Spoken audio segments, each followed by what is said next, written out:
Okay. All right.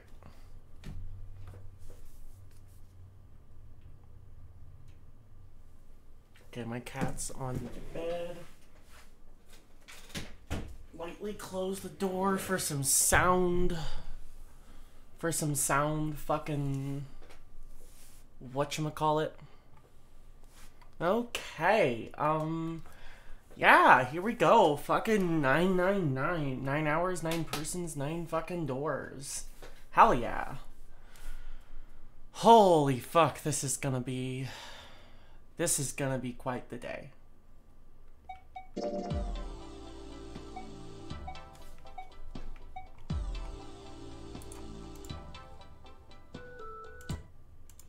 Just gonna make sure it's all good. No. So we're turning off voices. I'm gonna switch to the Japanese though as well. Just to say I did it. Alright, as our options, yep, they remain the same. Okay. Yeah, I guess we're gonna do this. I'm gonna go grab a bottle of water as well real quick. Cause I have my little gamer sups cup full of drink, but I'm gonna go ahead and grab a bottle of water too, just for hydration purposes. I will be back in a second.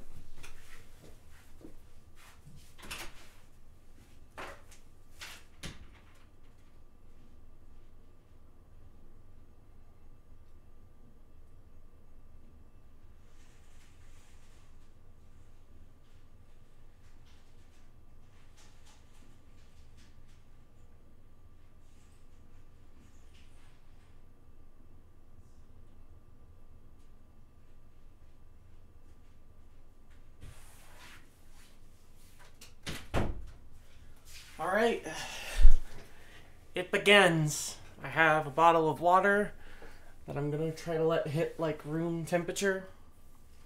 I kind of wish I was playing this on PC. Simply because then it would just be, I could just use my mouse and keyboard and I could like stay at a more still angle, especially for like a visual novel like this. I did play it on the PlayStation before though, in my bed. It was quite fun. It wasn't the worst thing in the world. Fuck.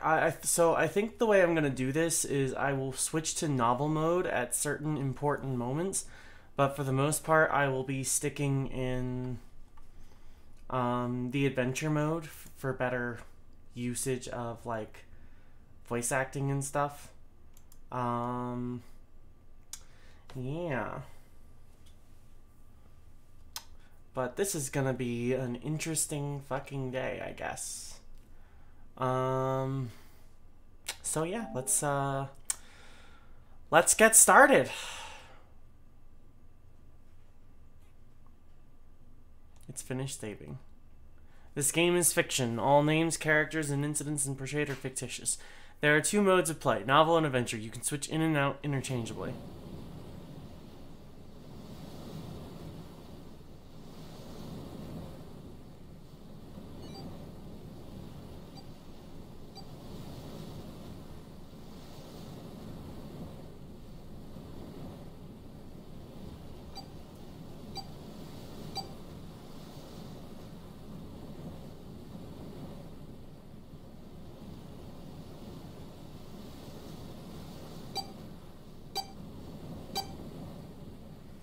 Oh man, I just realized that that whole first scene is just to set you in the mood and to like trick you up.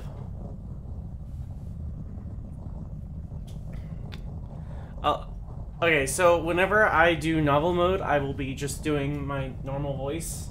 That sounds fair to me. I will only be voicing characters. A loud noise startled Junpei awake, and his eyes snapped open. Junpei. Okay, so at moments like these, it's like, that's where I will try to create a character. So, I'm gonna wait until we see his face before I, like, try to give him a voice, so it'll just be, like, whatever. But what the... As they adjusted to the light, he realized that he didn't recognize his surroundings. Ow! With a crack, Junpei's head connected with something metal. He rolled over and threw out his hand to steady himself, but he found himself groping at empty air. What? Whoa! His balance lost and his still fuzzy mind struggling to understand what was going on. Junpei tumbled down to the cold gray floor. And now we're back at adventure mode. And we can switch, I believe? But, okay, I will try to give him a voice at this point. I'm gonna crack my window open.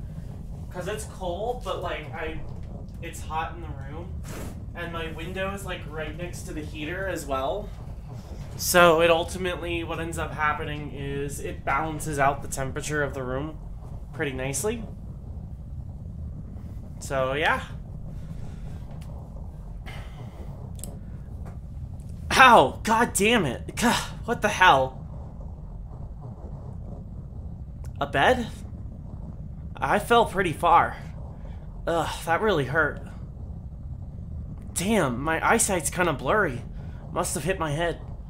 No, wait, that's not it. An earthquake? But it's shaking too fast for that. Anyway.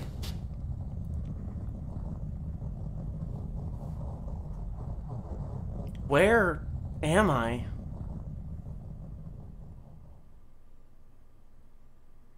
Wait, it stopped.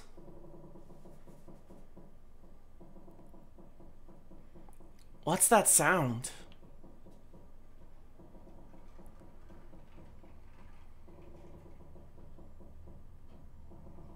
That's... 5? What's this 5 mean? It won't open. What's this? Is this keeping the door shut? Hey, hello, is anyone there? Open the door.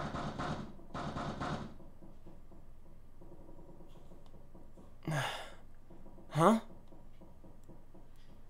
Yes, I know you are here, Aubrey. Did you'd leave me dying in a locked room? Damn, how heartless. Weenie Hut Jr.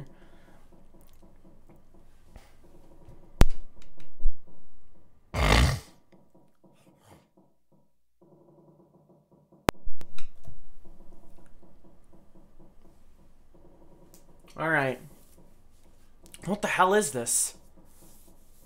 A watch? Huh. It doesn't look like one. 5. That's the same as the door. What? How do I take this off? Maybe pushing something on this will work. Nothing. Damn. Guess I'll have to force it off. Ah! No good. This stupid thing won't come off. What the hell is the deal with this thing? Where am I? And why the hell am I here? Why? What the hell happened to me? Ugh, my head. Oh. This is... Hold on. Am I on a ship? I can't see anything. If only it wasn't so dark outside. Huh? What the... You gotta be kidding me. Just zoom out. Damn. I don't think I can do that, you know? What the hell is going on here?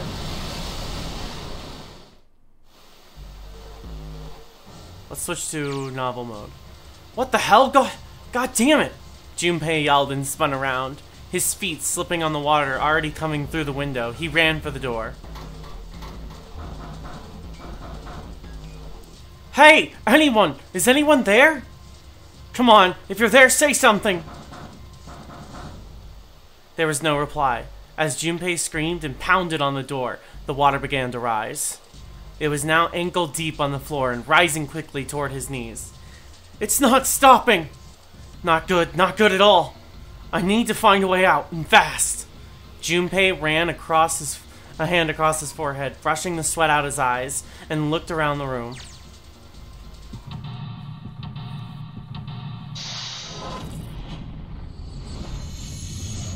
Seek a way out. Alright.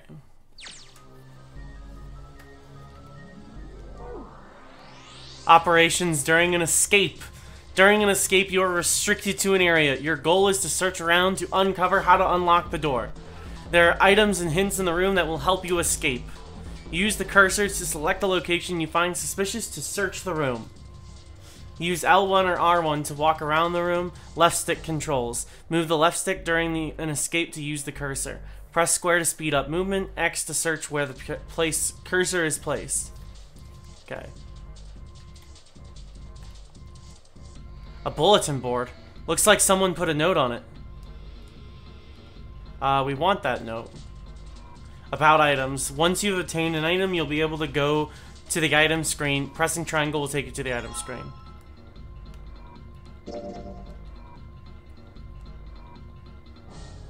Can I, like... I guess, I can't do anything with it yet.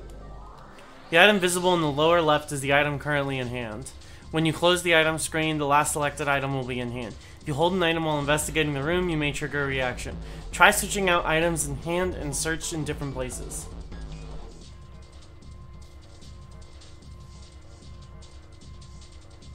Alright. Okay.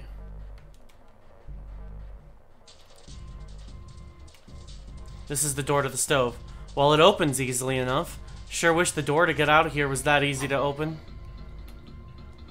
Well, that solves the mystery of whether or not... What's this? It looks red. Yep.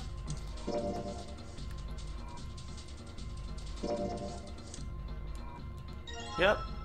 An old picture. Okay.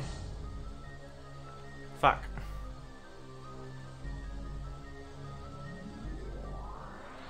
There we go. 1, 2, 3, 4, 5, 6, 7, 8, 9, 0. Okay. Combining items. So, if two items can be combined, you will receive a new item. If they cannot, then nothing will happen. Try the different combinations of the items you find in your search. Oh, a key. I'm like wondering if I'm subconsciously remembering how to solve the puzzles, because it's been 2+ years. I should not remember. Yep, that's a key, alright. A little blue one. Alright, nothing we can do there, yeah. No dice, it's locked tight. Let's see if there's anything in the keyhole. Alright, let's see what happens if I put this blue key. And nothing. Guess I'm gonna need some kind of code for the dial. Alright, I think I know what I'm doing there. I don't have the password yet, though. Okay. Okay, what is this? Can I zoom in? Okay, I see a full red one, bottom blue, bottom left. I think. And then if we look at this, okay, so for the pattern that's there, the combo should be 7, 3, 6, 9. No, 7, 3. Wait, no, 7, 4, 6, 3.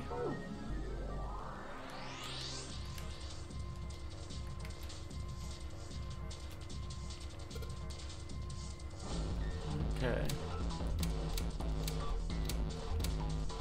7, 4.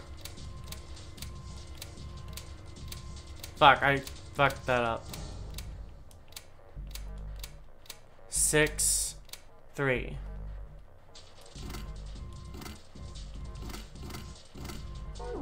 Was that not it? God damn it. Am I stupid? Okay, let's go over here. Ooh, a red key. Alright, I wonder if that's it. Should probably hold on to this key. What's up with my face? I look like a zombie. Man, what the hell happened to me? How did I end up here? I left work, headed back to my apartment, and...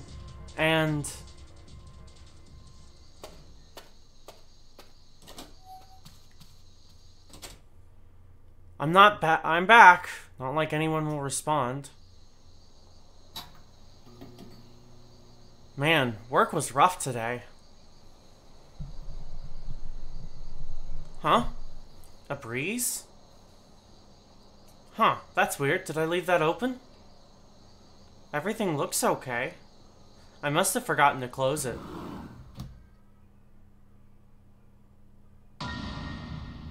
What? Who are... I can't...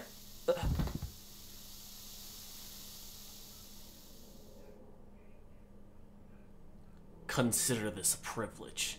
You have been chosen. You're going to participate in a game. The Nonary game. It is a game where you will put your life on the line. That's right. That guy with the gas mask. That son of a bitch must have taken me here. When I get my hands on him, well, I guess there's no way to know if that was a man or not. Just who was that? They said you'd been chosen. What the hell is going on? Why me? You're going to participate in a game. The Nonary game. It is a game where you will put your life on the line. The Nonary game, huh? What the hell is a Nonary game, goddammit? Okay. I don't see... Yeah, I guess I didn't look in here. Oh, there's a red chest. Oh, wait, you know what?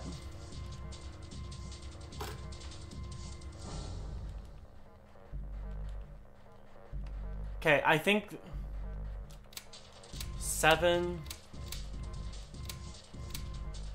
4...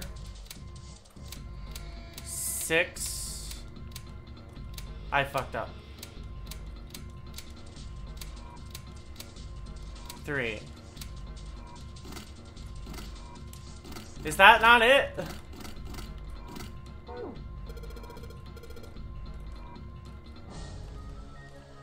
I kind of have a hint already.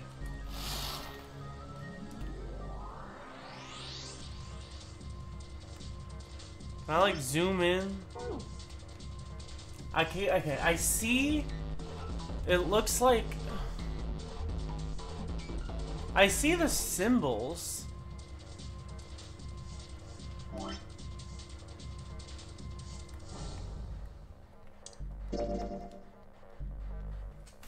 One, 2, 3, 4, 5, 6, 7, 8, 9, 0.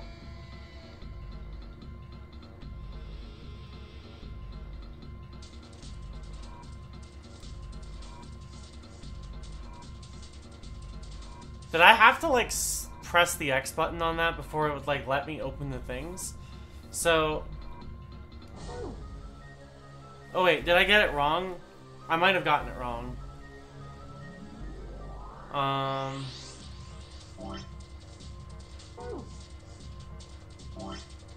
7, 7, 4, 4, 6, 6, 3, 3. 7, 4, 6, 3. That's how it reads to me.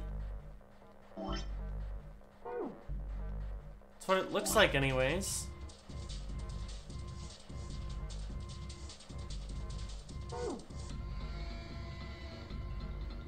Unless I should be reading it a different way.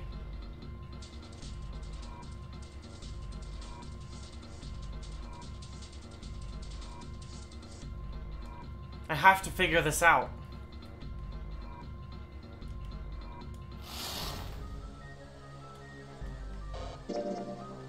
No, not that. It has to be 7463.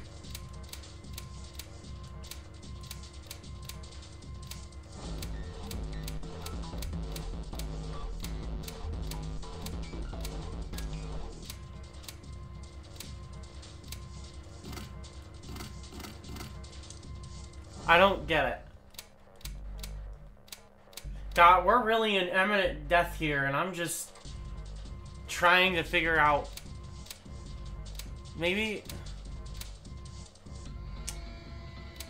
I don't know. Am I missing something? Alright, Window, let's see how you like this. Shoot, that's not gonna happen. There's way too much water coming through there. No way these sheets are gonna be enough to plug that up. Guess there's only one way to live through this, and that's by getting the hell out of this room. After all, there's not really anything else I can do. 5, huh? What does that mean? Maybe if I pull it... Well, it looks like pulling on the lever just makes a weird noise. Great. The light's still red and the display hasn't changed. Damn it! Damn it, why the hell isn't this thing opening?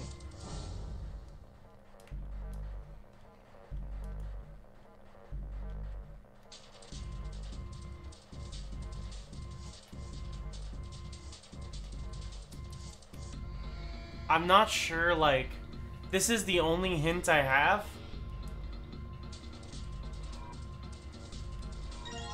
Oh, wait. Yeah, I see this. Did I just need this for it to open? I was looking at it the other way.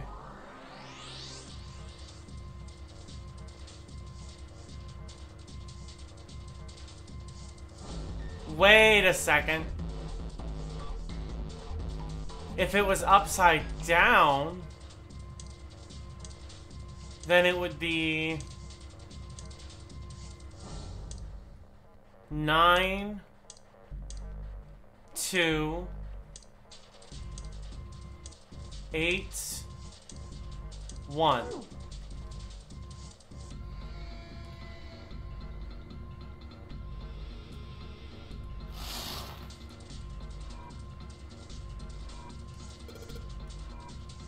Okay, let's try that.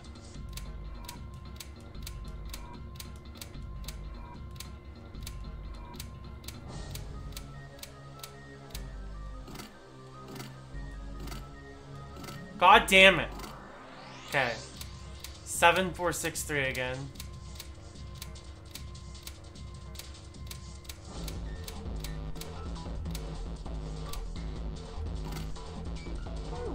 Okay.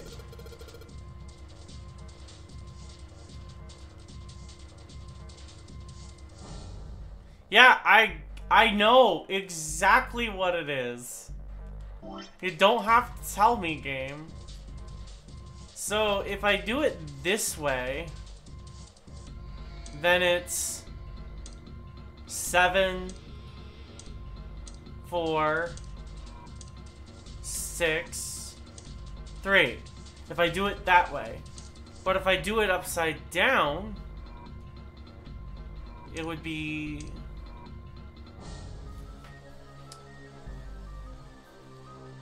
If I do it upside down, it's 9, 2, 8, 1. But I suppose if you read it in a way that's like blue first, in general, then it would be 1, 8. Wait, it would be 1, 8, 2, 9. 1829. You know, let's go over to the blue briefcase and try these. Just in case. Okay, so 1.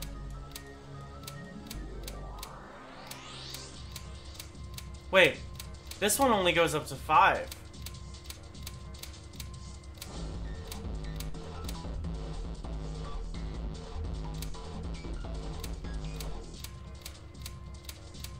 Nine, 2, 8. Ooh. 9, 2, 8, 1. God damn it!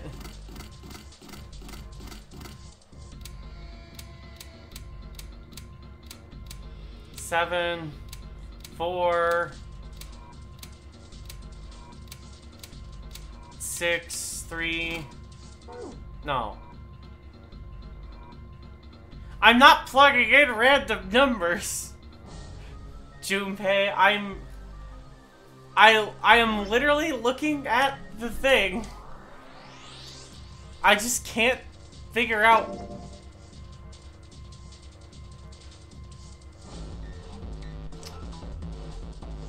Is there a reason it's folded like a mountain?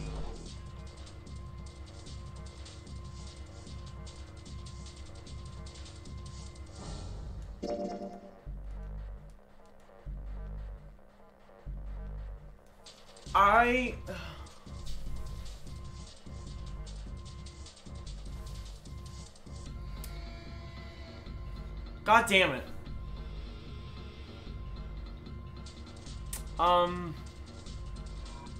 Fuck. Fuck me.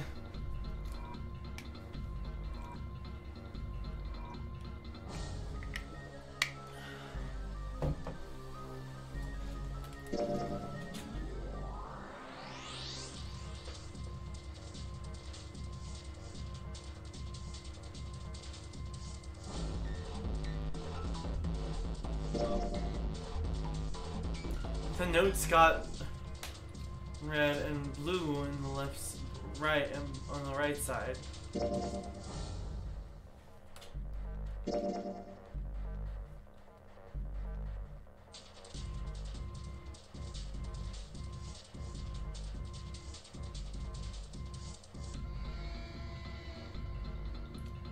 Wait, hold on. Maybe I should stick to red numbers. So, in this case, like this, it would be...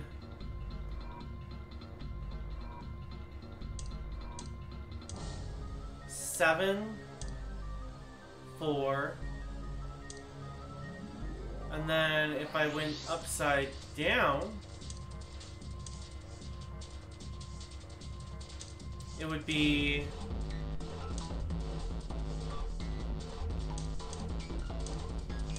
2, 9. So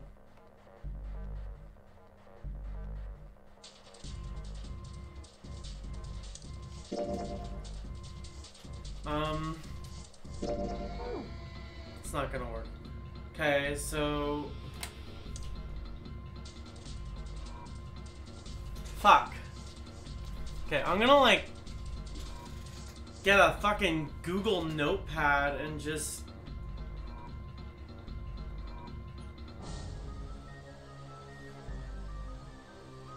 I'm just gonna like type random fucking things into a notepad and I'm just gonna try out all the numbers that I can come up with.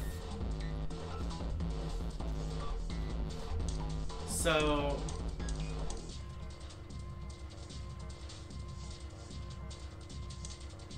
in this case it's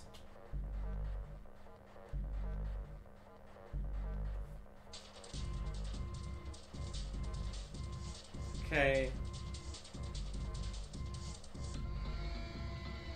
Alright, I see. So 2, 9, or 9, 2,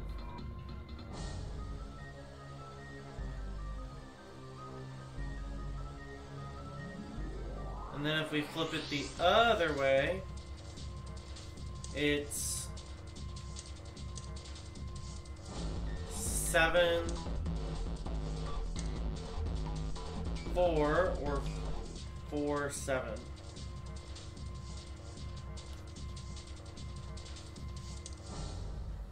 And then if I were to do the blue, the same thing,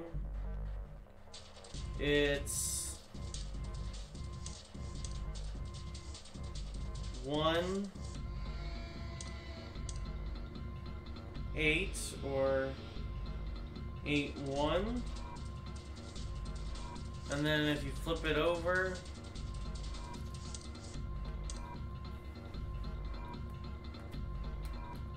it's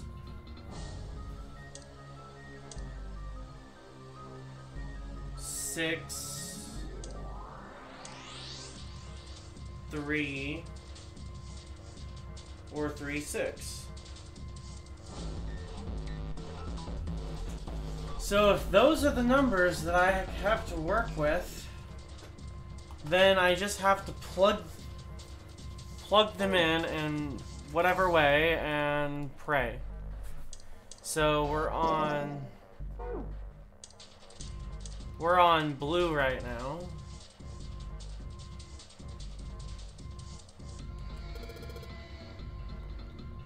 So this only goes up 5. So any combination where that would be above 5 does not work. So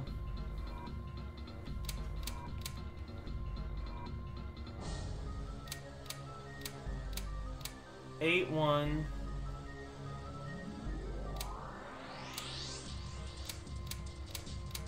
6, 3.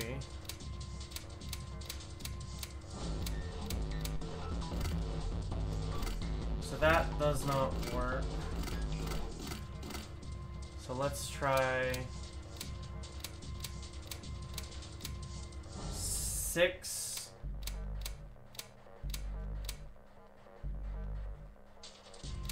3,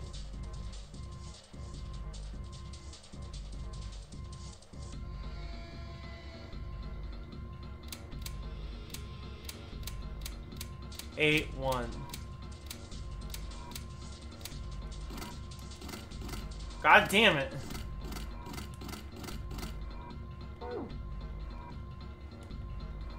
I have them, Junpei.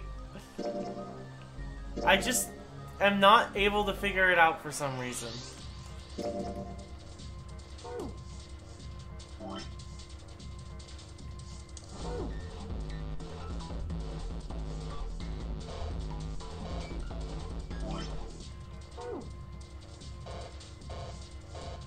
I guess I don't need a calculator right now. God damn it. Is there something I'm missing?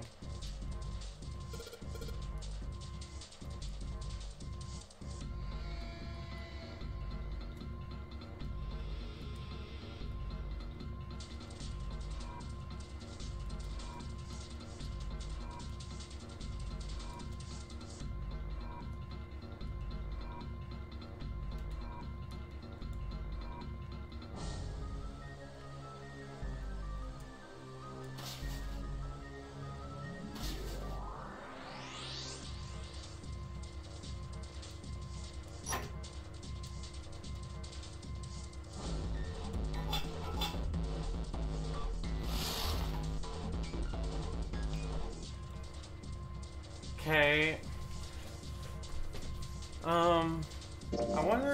I wonder if this chest has the same scheme as the other one, where you can't go above 5.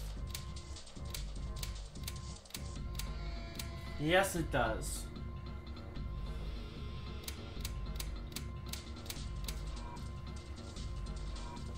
Okay. 9, 2.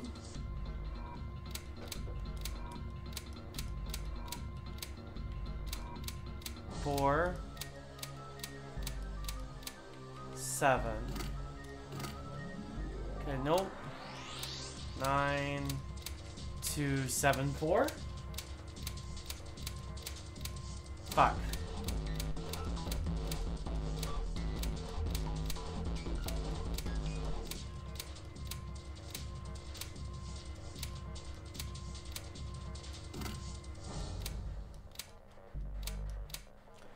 Zero is an option here.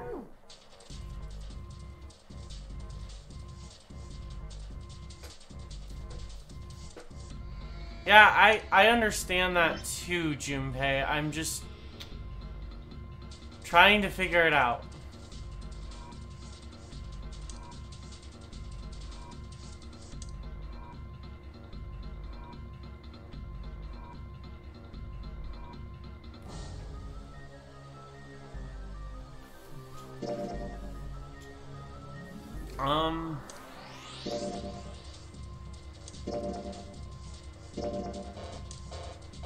Doesn't work.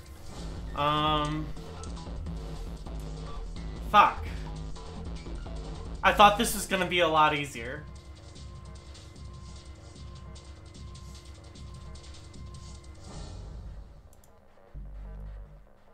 How the fuck? This is supposed to be a replay for me. And I'm sitting here failing miserably.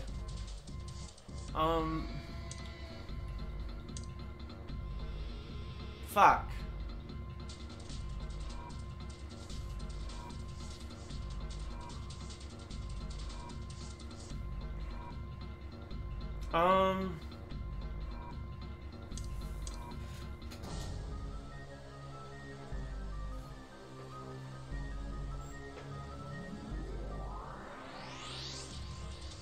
Maybe...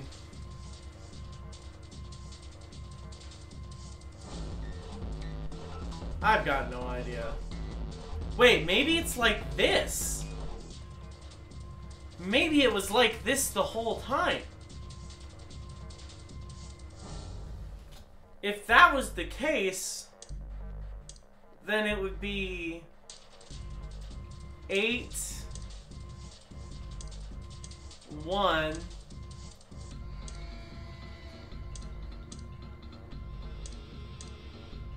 7, 4. 8174. Well, let's...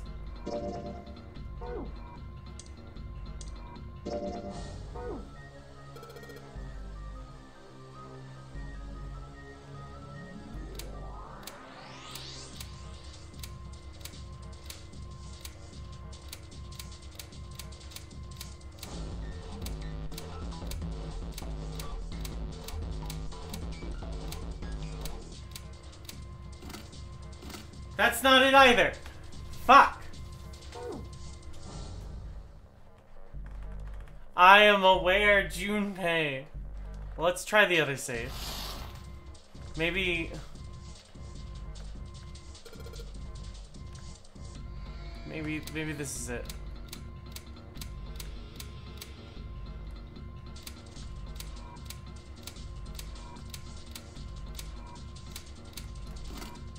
Nope. Oh, Lord. I'm not plugging in random numbers, Junpei. I'm actively trying here. Wait, what if it's like this? What if it's... What if it's like this? I'm just opening up all kinds of possibilities. In that case, it would be 6,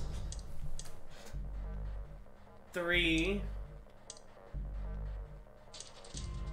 9, 2.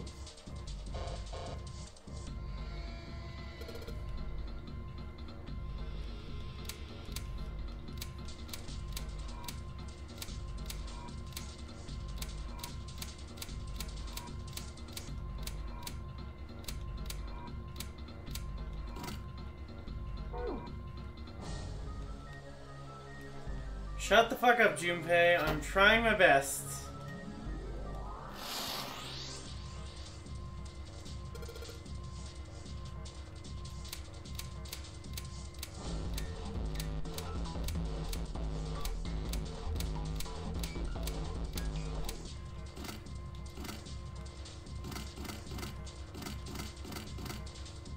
God damn it.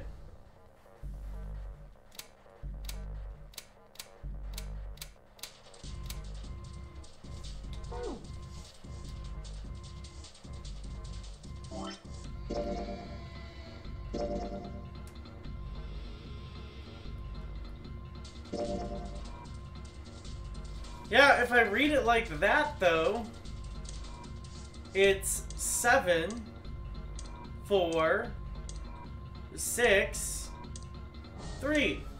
7, 4, 6, 3.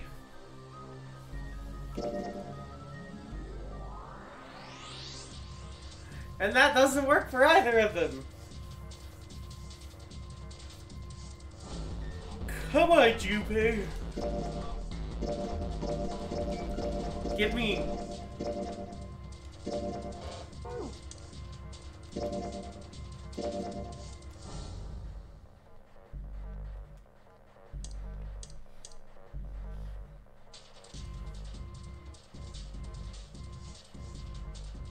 Wait. Hold on. What if it's...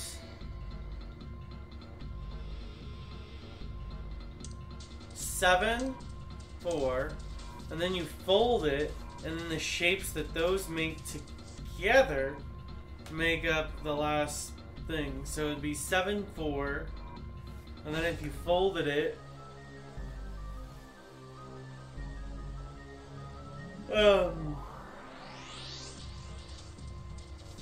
what would happen if you folded it?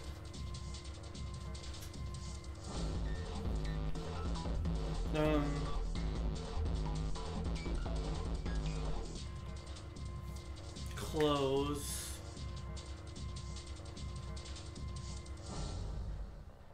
I feel like that's not even the right way to, like, think about it. Yes, I'm aware. Is there something I'm missing here? Like... There has to be something I'm missing. I can't be this stupid.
Okay, I'm gonna just fucking take a look around again. Wait. Oh my god.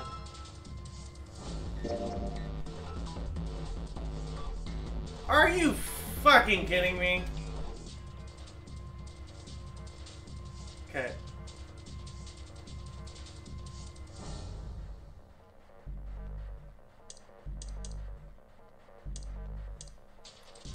So it would be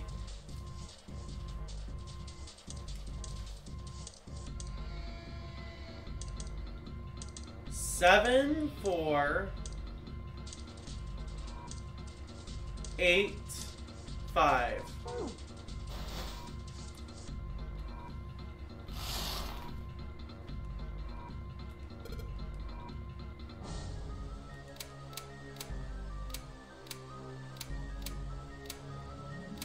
I'm gonna pull my hair out if this is not it.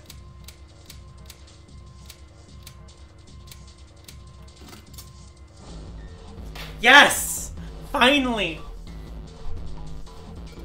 I unlocked it. It's opening. Stack of red key cards. Okay. Fuck off. Let's go over here. Okay. Let's... So the blue one is gonna be 0, 2...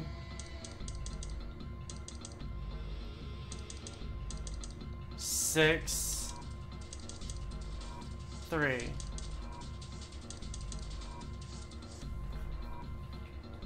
Zero, 2, 6, 3.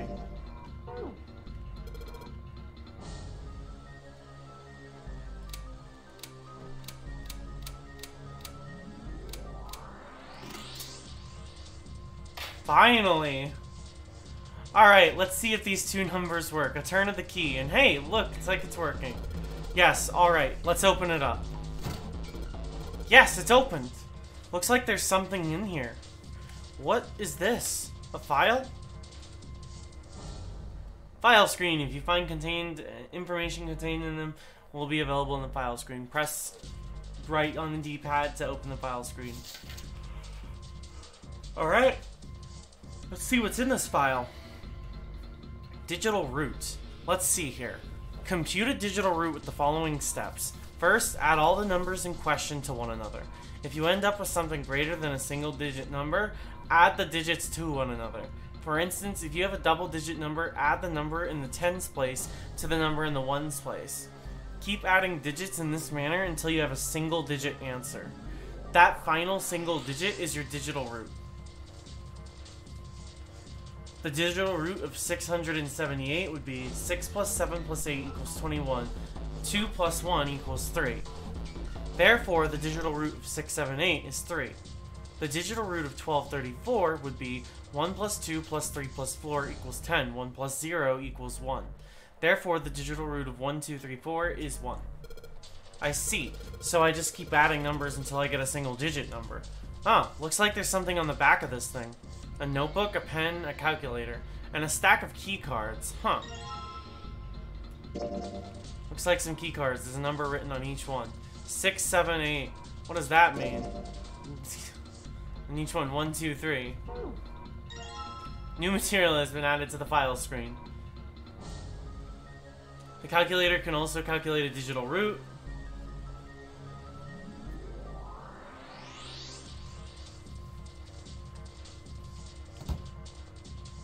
Alright. Cards, I'm pretty sure this is where I'm supposed to use them. Alright, let's slide these cards and see if they work. And... Huh? It's not working. Why, damn it? No, that's not. I still have cards I haven't used.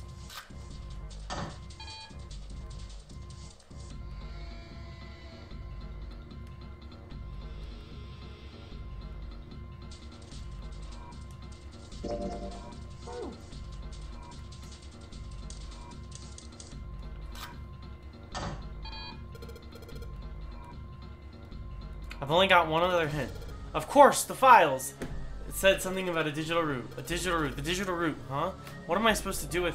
There's a 5 on that door. Do I have to get a digital root of 5? I'm not really sure about this. Ah, whatever. It's worth a shot. Let's see if this works. I'll just slide the cards that give me the digital root of 5 to the reader. Operating instructions. Use L and X to select 3 cards. The digital root of the selected cards will be displayed. Selecting reset will deselect all the cards. After you select your 3 cards, use L and X to select the device. Okay.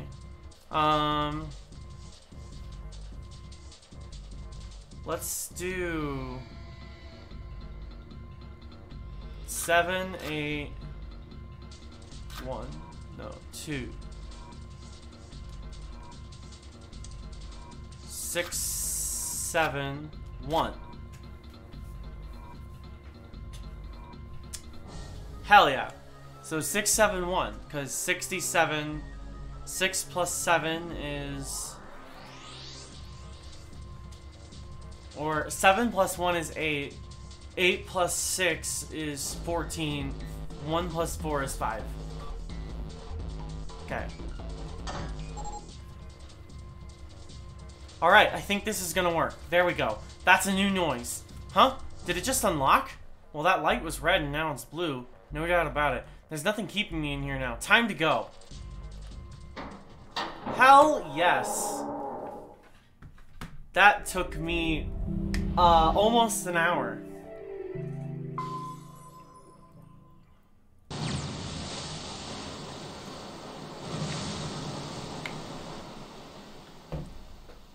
Yeah, that took me almost an hour.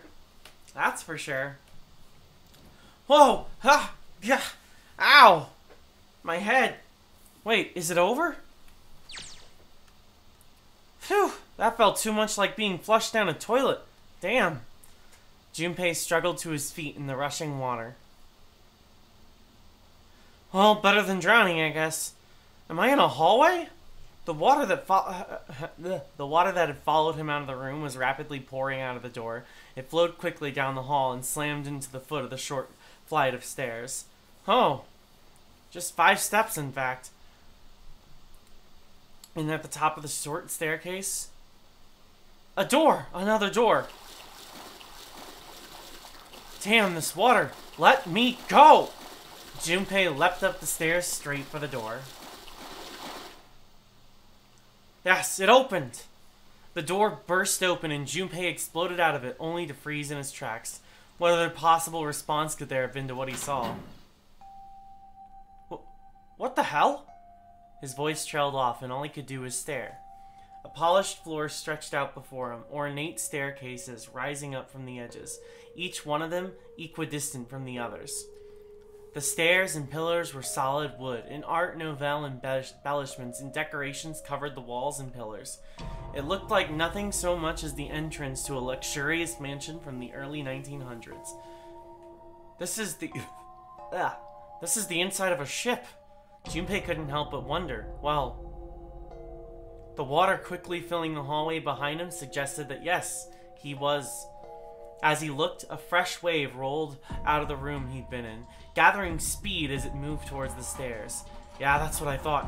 This is totally a... What the hell? Shit, I gotta get out of here! Junpei spun around, his wet shoes squeaking in protest on the polished floor, and ran towards the tremendous staircase in front of him. C deck!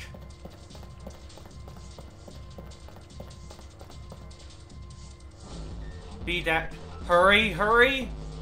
As he ran, he glanced quickly at the plates mounted on the wall, denoting the decks of the ship. He took the stairs 2 at a time, not entirely sure where he would find himself, just as he began to wonder where, in fact, the stairs did. What? Junpei saw another person out of the corner of his eye. People?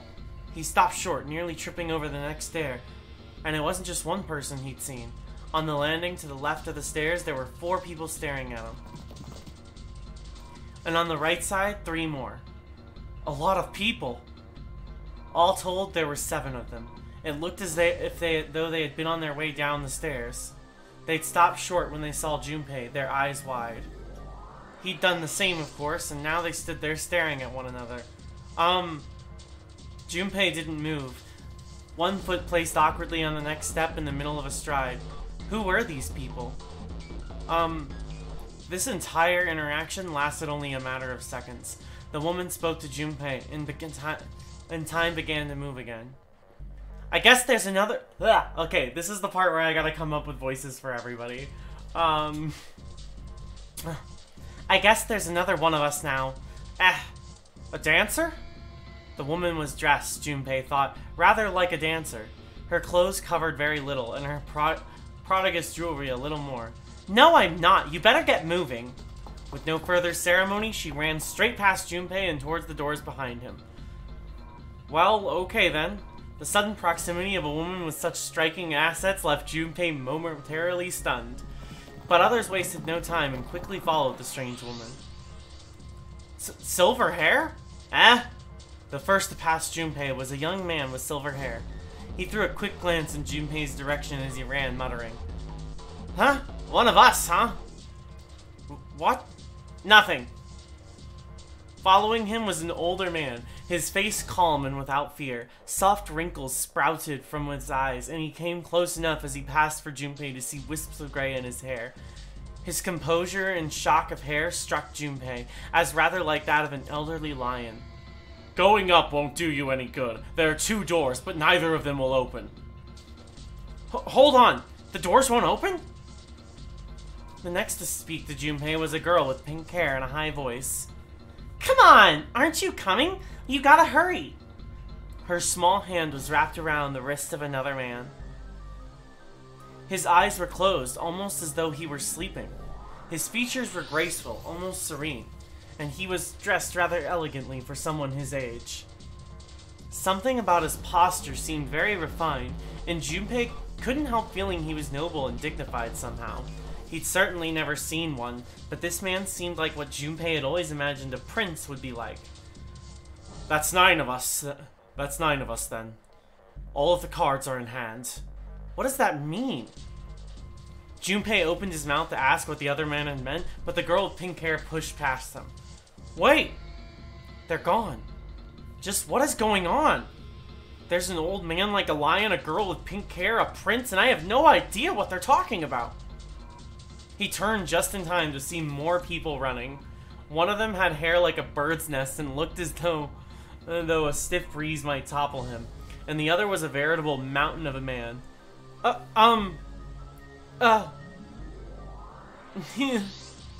Huh? The scrawny one scudded past Junpei as though he were running off from something. What was that all about? Hey! What the hell are you doing just standing there for? Didn't you hear him? Huh? The doors on A deck are no good. We gotta check the doors on B deck. Got it? Now go! Before he had a chance to respond, the man laid a massive hand on Junpei's shoulder.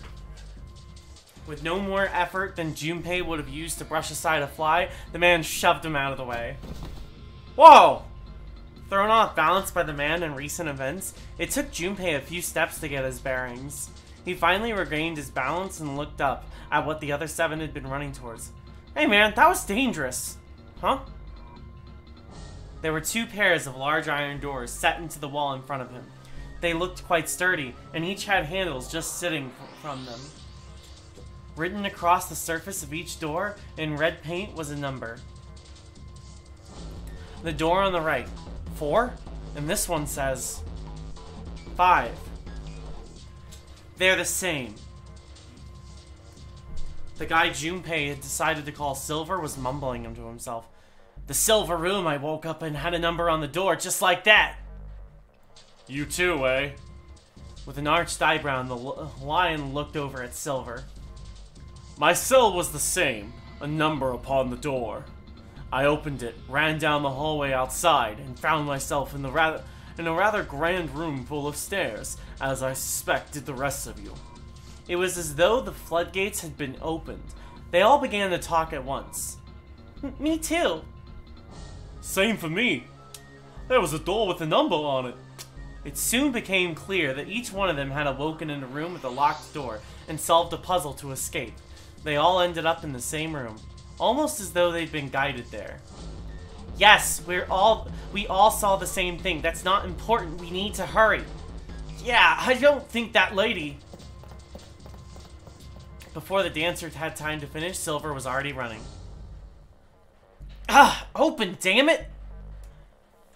He grabbed hold of the door labeled 5 and pulled.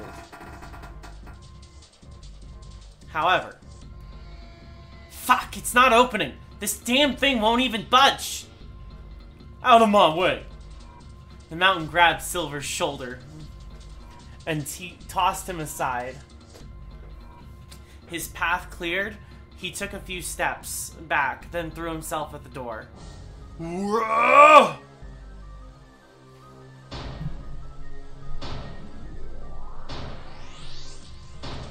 Once, twice, 3 times, 4 times. The door shook as his body slammed into it, but showed no signs of breaking or opening. The mountain threw himself at the door again. A body slam from a guy that big didn't even budge it. There must be some other way. Junpei turned towards door 4.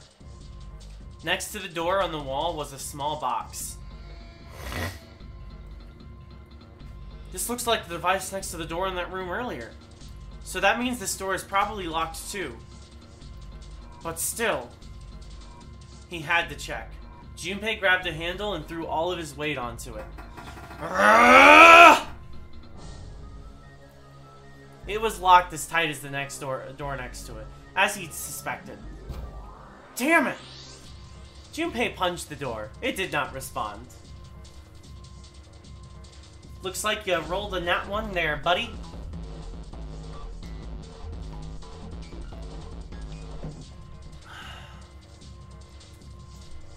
Are there any other doors? He'd barely finished the thought when the C-deck plate he'd passed on his way up sprang unbidden to his mind. His body moved before he had time to think. Junpei turned and ran back toward the stairs. He had scarcely taken a step when, at the top of the stairs, next to an ornate clock embedded in the wall, he saw a person. It was a girl. She looked to be the same age as Junpei. He froze, unable to look away from her face. He wasn't confounded by her beauty or something equally silly. No, there was another reason he couldn't take his eyes off the girl. Junpei had seen her somewhere before. He couldn't quite remember where, but he knew. He knew he'd met her before. The girls, too, stared at Junpei, similarly stunned. Her response suggested she'd seen him before as well. Huh? Without saying the word, Junpei walked slowly towards her. Without saying she didn't move. It was almost as though she was held in place by some sort of magic spell. I fucked that up. No sooner had he set foot down, his foot down, than the whole ship shook a second time. Ah! The quake caught the girl unprepared and she fell. Watch out! Moving on instinct, Junpei leapt to catch her. Or so he thought. Oh! Her face was far closer than it should have been.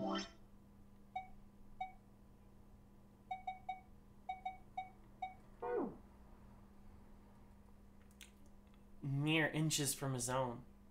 Ugh! He was flat on his back and she had landed squarely on top of him. The girl seemed as confused as he did, and her face suggested she still hadn't fully recovered from seeing him. For a moment, that seemed to stretch for a very long time. They stared at one another. The ship stopped shaking. Everything was quiet.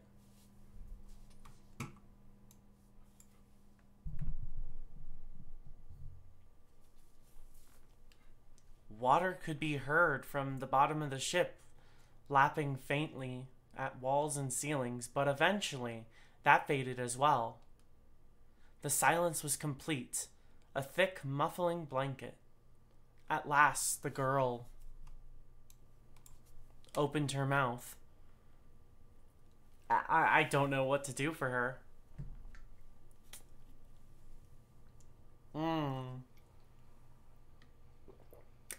How should I go about her?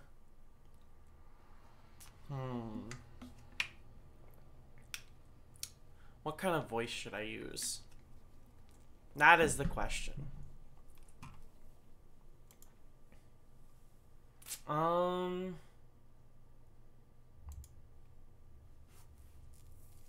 don't want to try to, like, force a feminine voice for her. I think she's kind of in between. You know what? Fuck it. I'll use my regular voice. I will just use me and my natural voice to voice her. Oh my gosh. Is that you, Jumpy? Jumpy. Jumpy. Her words echoed through Junpei's head, and suddenly his memory returned. Akane! Why hadn't he realized it before? The girl was Akane Kurashiki. She and Junpei had been friends in childhood. They'd gone to elementary school together for 6 years. But what was she doing on the ship? Her soft eyes were only inches away from his own. He could feel the warmth of her face, Feelings he'd thought long forgotten began to work their way to the surface. Ugh! He could feel his face heating up. At that moment... Welcome aboard. I welcome you all, from the bottom of my heart to this, my vessel. What? What's that voice? I am Zero, the captain of this ship. I am also the person who invited you here. This is, that guy in the gas mask. Hey, asshole! The hell is this? Come on out here. I want to get a look at you. What do you mean to do to us? I mean to have you participate in the game. Some of you I know are familiar with this game. The Nonary game. It is a game where you will put your life on the line. Nonary game? The hell's that? The rules of the Nonary game can be found upon your persons. They are simple. They are simple rules. Read them. What is he talking about? Hey, there's something in my pocket. Check this out. Hey, I got this one too. Then it would seem Zero has seen fit to greet us each with a letter. Would you mind terribly reading it to us, young man? On this ship, you will find a handful of doors emblazoned with numbers. We will call them the numbered doors. The doors in front of you are a pair of the same. The key to opening these numbered doors are the numbered bracelets that each of you possess. Should you total the numbers on your numbered bracelets and find that the digital root of that number is equal to the number of that of the door will open. Only those who have opened the door may pass through. There are, however, limits. Only 3 to 5 people can pass through the numbered door. All those who enter must leave, and all who enter must contribute. So this thing on my arm is a bracelet. The purpose of the game is simple. Leave the ship alive. It's hidden, but an exit can be found. Seek a way out. Seek a door that carries a 9. There is one last thing I must tell you. As you have no doubt surmised, this ship has begun to sink. On April 14th, 1912, the famous ocean liner Titanic cruised into an iceberg. After remaining afloat for 2 hours and 40 minutes, it sank beneath the waters of North Atlantic. I will give you more time. 9 hours. That is the time you will be given to make your escape.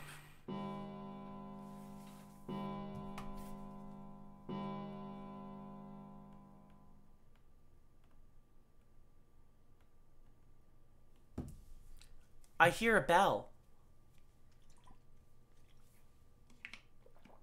I think it's coming from over by the stairs. It's the clock telling us the time.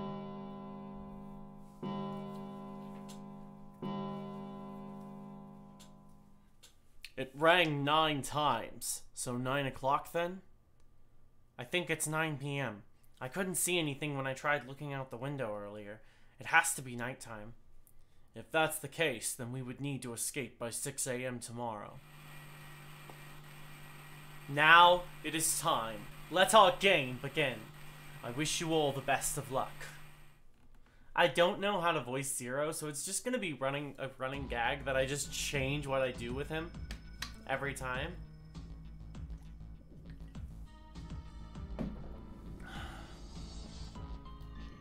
Hey, you bastard!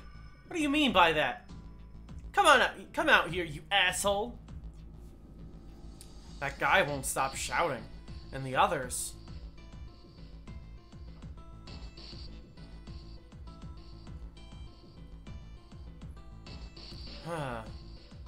I have way too many questions. Who is Zero? What's the Nonary game? What is it for? Is he some nutjob doing this to mess with us? Or does he have some other purpose? And why pick me to be a part of this insane game? And the others? Why are there these 8 people here? And the most confusing of them all? Why is Akane here? I haven't seen her since elementary school. Why her?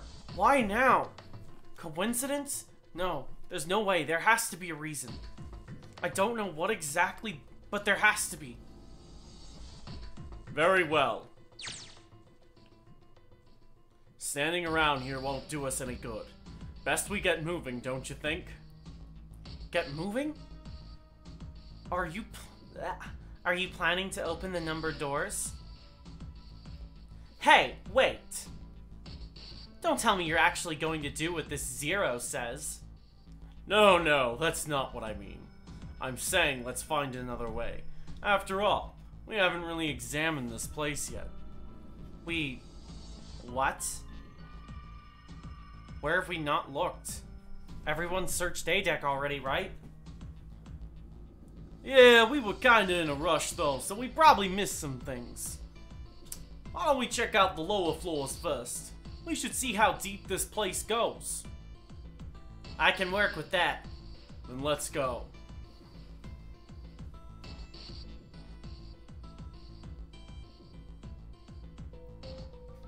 Whoa! What the hell? It's completely submerged. Damn. The water level keeps rising like this, we're all gonna drown. No, I don't believe that's something we have to worry about. See? The water's not flowing. That means the origin of the water has been stopped. Perhaps this Zero fellow has used some sort of remote control to seal a watertight door to lower down. He said that our time limit was 9 hours. In other words, this water won't rise for 9 hours. Then you're saying we won't sink till then? Well, that may be a little too optimistic. No point to wishful thinking. Ah, that's depressing. If we don't determine a way to advance from this point, we're stuck on A deck and C deck. Looks that way. Hey, hold on. How about we check C deck before we jump to any conclusions? We might find something there. You're right. I think we should look at the metal doors by the big staircase too. They're pretty suspicious. No numbers on either door. And I don't see an authentication device either. Nope, it's locked. This one too, damn. None of the doors are opening. Hey guys, over here. There's another door behind the stairs. This one doesn't open either. We'll see about that. Hey old man, give me a hand. Using force? I see. Let's give it a try. Rah!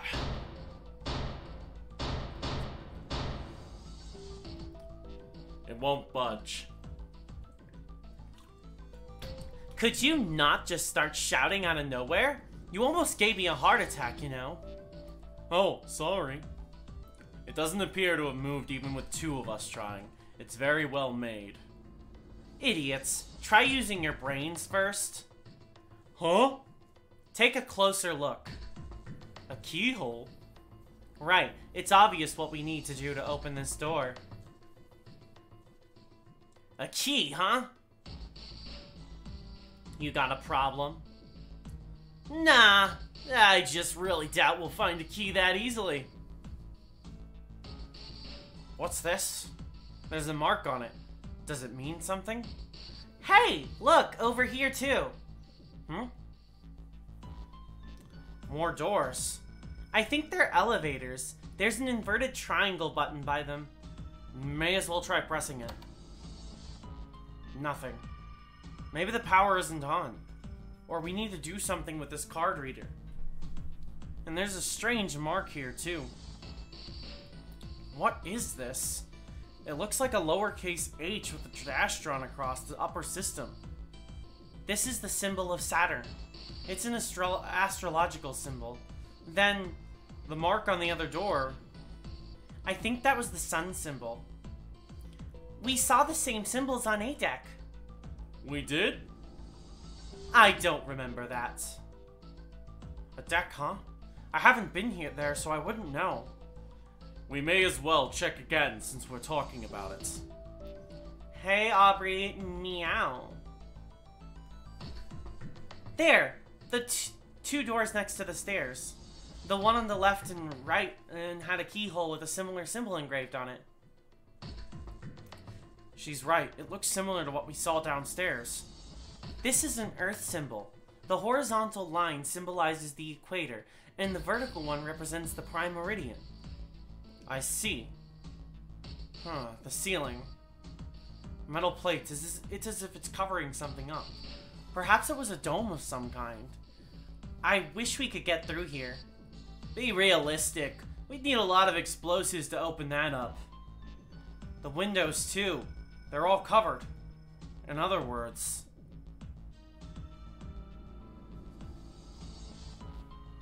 we're trapped. All the exits go nowhere. Well, I'm sure they go somewhere. We just can't open them. You don't know that. For all we know, they just open into walls or take us in circles. No. I'm sure they go somewhere. Otherwise, what point would there be? And we can open them. Well, 2 of them at least.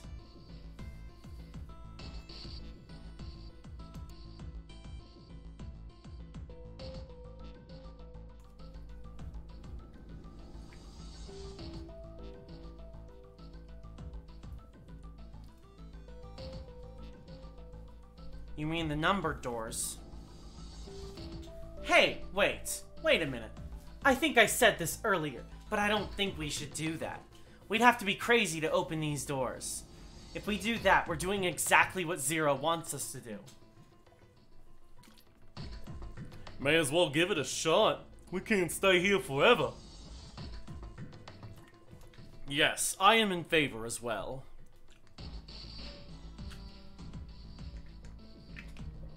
No, I'm totally against this. But shouldn't we at least try? We don't know what will happen. We should stay here. We don't have time for that. In 8.5 hours, this ship is going to sink. Hey, shut up! Before we try and decide where we're going to go, there's something else we ought to do. What's that? We need to exchange information. We don't know anything about each other. I want to know who you guys are. Who are you? Where you came from? Why you ended up here? Don't tell me you aren't curious too. I agree. I think Jumpy is right. Jumpy? Oh, I'm sorry. I'm talking about him. I just call him Jumpy. His name is Junpei. We're childhood friends. We went to the same elementary school. Wait, stop! Don't tell us stuff we didn't ask you about. Zero's probably watching us right now. What are you gonna do if he's listening in? Would that be bad? Hell yeah, it would. We don't know how much that bastard knows about us. Maybe he just picked a bunch of random people to kidnap. If that is the case, then it'd be dangerous for us to let him know too much. If Zero knows who we are, he could go after our families. Maybe he'd tell us he had him to get us to do stuff, you know? But we still need to know what our names are. It's going to be hard to talk to each other if we don't have names. Alright, then why don't we have code names? Code names? Yeah, we'll each pick something. Like, I'll be 7. 7? Why are you 7? Because this bracelet number says 7. Oh, I get it. Yeah, that's a good idea. Alright, I'm gonna be Santa. Any of you chumps know Japanese? No? Well, 3. I have 3. So I'll be Santa. You know, like Santa Claus. Fits, don't you think? Then your bracelet number. Yeah, it's got a 3 on it. Good job, Grandpa. Very well then. I'll go next, shall I? My bracelet number is 1. Given that, I think Ace seems appropriate. I'll be Lotus. As I'm sure you all know, it has 8 petals, which means, of course, that my bracelet number is 8. I would appreciate if you would call me Snake. My bracelet number is 2. Since Ace has chosen cards, I think dice. Snake Eyes, clearly. Then I should choose dice. Snake Eyes, clearly. Which is particularly relevant given that I am blind. You can't see? I knew it. Me next. I want to be Clover. You know, like a 4-leaf clover. Good luck, right? Alright, my number's 5, so my codename is gonna be... Why have one? It's not like there's any point to it now. I mean, we all know your name already. You're Junpei. Oh. Then you should call me by my name too. Because, I mean, it doesn't seem fair to Jumpy. You're thinking it's not cool for you to hide your name after you told us his. What's your bracelet number? It's 6. Alright then, why don't we call you June? June? You know, it's the 6th month of the year. That is the wrong voice. So you're June. Jumpy? Are you good with that? Yeah. Okay then. So this is how everyone breaks down. 1 is Ace. 2 is Snake. 3 is Santa. 4 is Clover. 5 is me. 6 is June. 7 is Seven. And 8 is Lotus. That means the 8 of us have revealed our bracelet numbers. The only one left is... that glasses... that glasses guy with the hair like a bird's nest. You haven't said a thing so far, have you? What number are you? Hey, I'm talking to you. Isn't it obvious? There are 9 people here. And you know who numbers 1 through 8 are. I'm the only one left. So you're 9? Yeah. What's your code name? Code name? What do you want us to call you? We all made up names. You should too. I don't need one. Why not? Because I'm not going to stay here with you. You've got some sort of plan? I do. Yeah, what's that? You sure you want to know? Yeah. Alright, let me show you. I'm gonna do this. Hey, what the hell do you think you're doing? Stay back. What? If you get any closer, I'll cut her open. God. Yeah, that's right. Clover, are you alright? Yeah, I'm fine. The hell are you trying to do? Oh, I told you. This is my plan. What are you gonna do to her, you sick son of a bitch? Oh, that was the wrong voice. Don't worry, I'm not gonna do anything to her. If she just does what I tell her, I'll let her go. Slowly. That's right. Just follow me. Here, verify. Huh? The left. Look on your left. Do you see the device on the wall? Place your hand on the scanner panel. The round part. What if I don't? Are you an idiot? What do you think? I could just slit your throat right now. I'll kill you all if I have to. All I need is your bracelet. Just do it. Do it now. I'll do it. Like this? So that's how it works. He called that round part the scanner panel. If we put our hand on it, our bracelet numbers get entered into the device. Then, should you total the numbers on your numbered bracelets and find that the digital root of that number is equal to the number of that, the door will open. Door 5. But why does this guy know so much about this thing? How this thing works? It's like he knows exactly what to do. Good. Good, you're done. Next. You're right. You're the one with the number 1 bracelet, right? Yes, I am, so? Then you're next. Just verify your number, just like this little brat did. What are you doing? Do it. Don't you care what happens to her? Okay, just calm down. I'm coming over. Now, verify. Alright, this is what you wanted, right? Now the device has both Clover and Ace's numbers.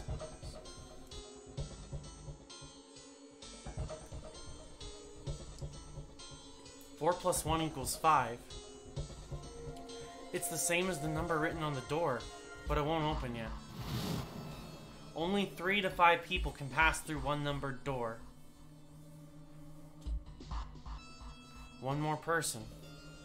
If what Zero said is true, he needs one more person. Who? Who does he need? Get back. No further. More than that. Go all the way back. Okay. Wait, don't tell me. Clover's 4 and Ace's are 5. Added to the 9th man's 9. 4 plus 9 is 1. And the digital root is 14. 1 plus 4 equals 5. In other words...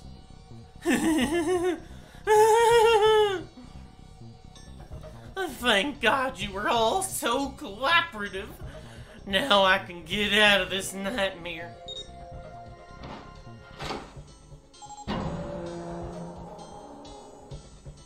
This guy's a fucking dumbass. Because think about it.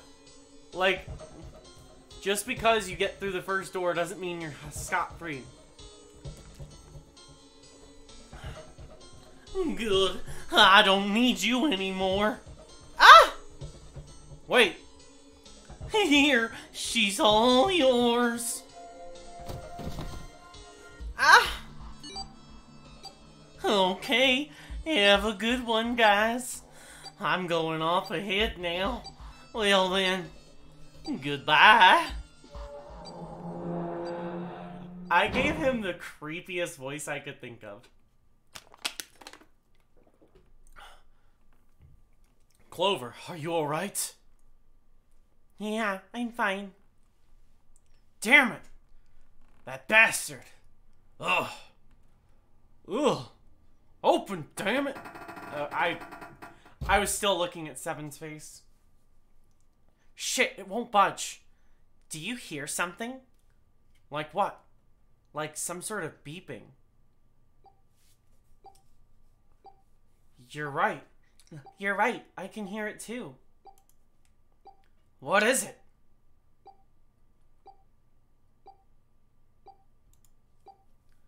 Shit. Why isn't it stopping? God damn it. You lied. Lied? This wasn't supposed to happen. This is wrong. This is wrong. What is happening in there? Open the door, please. I'm begging you. Help me. Please. Get me out of here. Get me out of here. God damn it. Why won't it work? Engage. Engaged? Is it because it's occupied? Oh my god, oh my god. There's no time left. Listen, I was lied to. He lied to me. He put me in here. It was him. He killed me. It was him. Oh, God.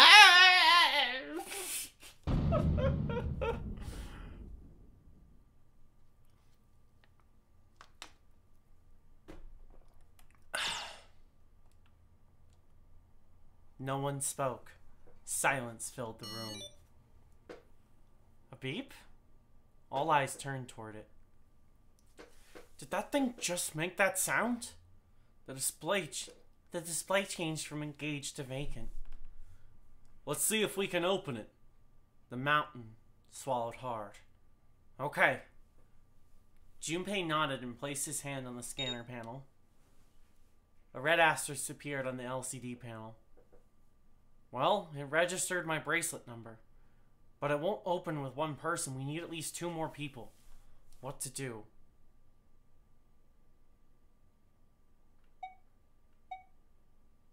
Three plus 6 is 9 plus 5 is 14.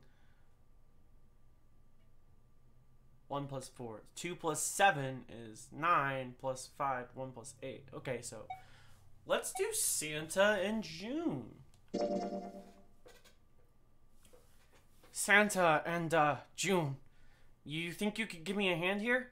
The pun was a little too on the nose, but the mood was still grim.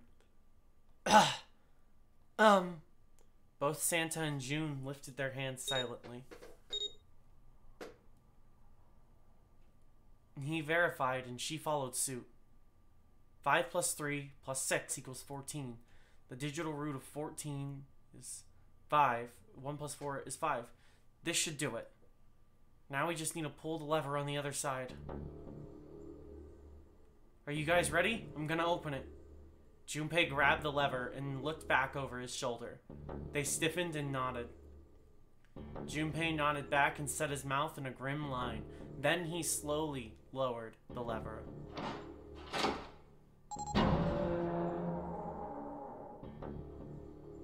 There was a metallic groan, and the door slid open. A breath of air drifted out of it, carrying a stench that nearly made them gag.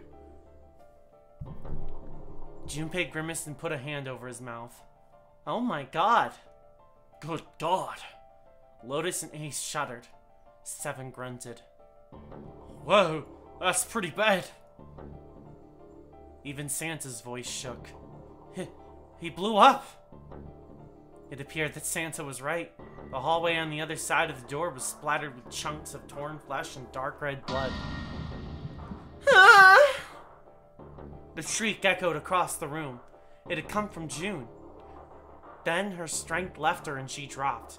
As Junpei had turned to catch her, the door groaned shut.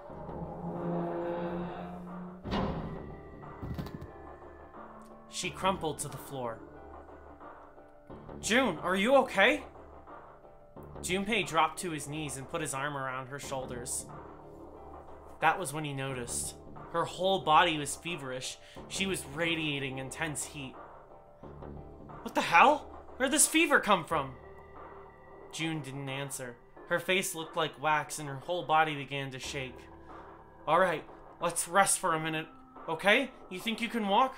She nodded weakly. Junpei lifted to her feet and guided her to a nearby chair. Here we go. As gently as he could, he set her down in it.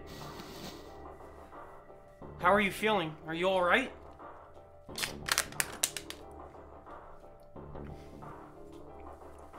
She nodded as she did a single huge tear rolled down the side of her face. Why? Why did this happen? Her voice cracked, broken by misery and grief and choked by sobs. Why did this happen? Junpei spun around. Do any of you know what the fuck is going on here? Who's Zero? What's this nonary game? Come on, anybody, anything? What the hell is going on? What are we doing here? No one spoke. Ace, Snake, Santa, Clover, Seven, and Lotus. They simply stood there. 7 pairs of downcast eyes and 7 grim lines for mouths. June's body shook with silent sobs. They slowed as the minutes ticked by, and eventually they stopped.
And then, on the 10th ring, it stopped. The sound of the bell faded away into silence.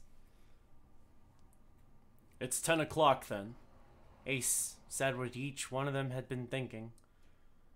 "That means it's been an hour since Zero's little announcement." Seven's deep voice echoed across the room. "Fuck, I've had enough of this crap!" Santa leapt to his feet, his fists clenched. "How long are we gonna pussyfoot around this? We've only got 8 hours until this time limit Zero was going on about is up. Let's get going already. Go! Go!" Santa's outburst fell on deaf ears. No one seemed to agree with him. They stared back at him, their eyes blank and their faces tired. Finally, Lotus spoke. "No, I refuse. I'm not going to end up like him." You mean the 9th man? Of course. Who else?" In his mind's eye, Junpei saw the corpse again. Blood and pieces of flesh. The dark, reddish pools of black blood. The scattered pieces of flesh, organs strewn across the floor like the blossoming of a grotesque flower. The explosion that had torn through his body and been powerful. There's no way for a person to die. The 9th man's neck had been twisted at an odd angle. Junpei suspected the detonation had thrown him against the wall. Half of his face was crushed and the other half was covered in blood. Most of his abdomen had been emptied, either by the explosion or by gravity. He had landed on his back, and the stark white ribs jutted out of his chest like the legs of some sort of macabre crab. Ugh. Junpei felt something flip in his stomach. "I think he just screwed up." Eyebrows went up and Santa continued. "He probably set off some sort of trap that killed him. I'm not gonna screw up like that. I'm getting out of here alive." Whatever Snake was laughing at, Santa did not find particularly humorous. "What's so goddamn funny?" "Oh, my apologies. You were just so very confident. I couldn't help myself." "What the fuck?" "I think you've mistaken the situation." "Huh?" "The 9th man's death. It had nothing to do with a trap. Or at least the sort of trap you imagine it did. Then, he broke one of Zero's rules. That's why he died. Quite simple if you think about it." You still don't? Alright. How about you take a moment and think back to what Zero said? Specifically, what did he say about the number of people? He said only 3 to 5 people can pass through one numbered door, right? And after that, you've forgotten the relevant part. What did Zero say? Zero said that everyone who verified had to go. All those who enter must leave, and all who enter must contribute, right? I think it was something like that. Whatever it was, it means that the group of less than 3 or more than 5 can't go through. That is correct. Gold star for you, Junpei. No, you do have a problem. And I did hydrate. I've been hydrating this whole time.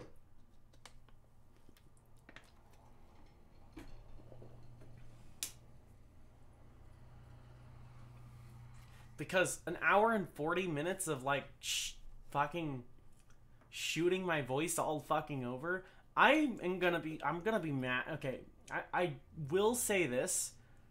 I'm gonna try to do this as single sitting as I can, because I think it's only a 10 to 15 hour experience.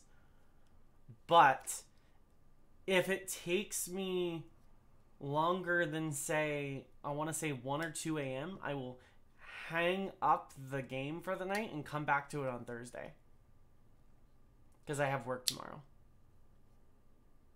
So I'm going to put that out there now, so it's out there. We're going to try our best to finish this as soon as possible. It really depends on, like, how fast I solve the puzzles. And considering the first puzzle took us like an hour, that does not bode well for us. Holy shit, that took a while.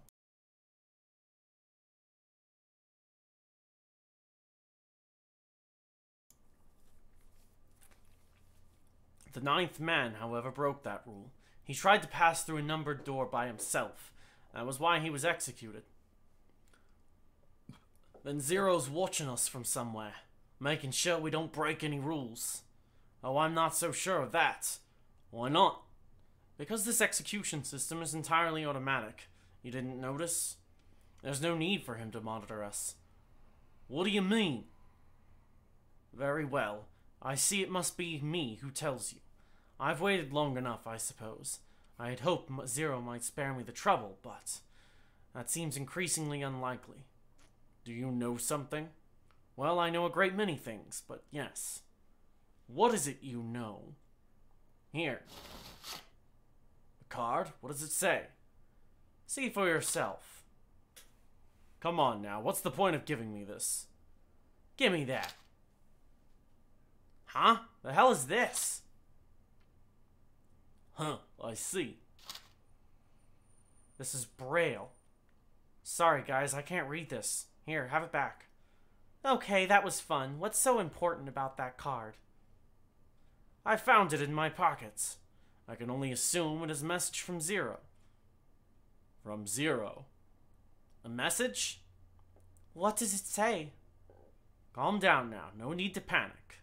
You don't need to force me. I'll read it. Bracelet number 2. Since you are not blessed with sight, I shall bless you and only you with information. I shall tell you of the function of red, of the dead, and of the bracelet. The red is the recognition device. It will verify your number. Beside every number door, you will find a red. The dead is the deactivation device. It does exactly what it says. Once you have passed through the number door, you must use the dead to stop the detonator in your bracelet. But perhaps you're wondering, what does this detonator detonate? I'm afraid this might be something of a surprise.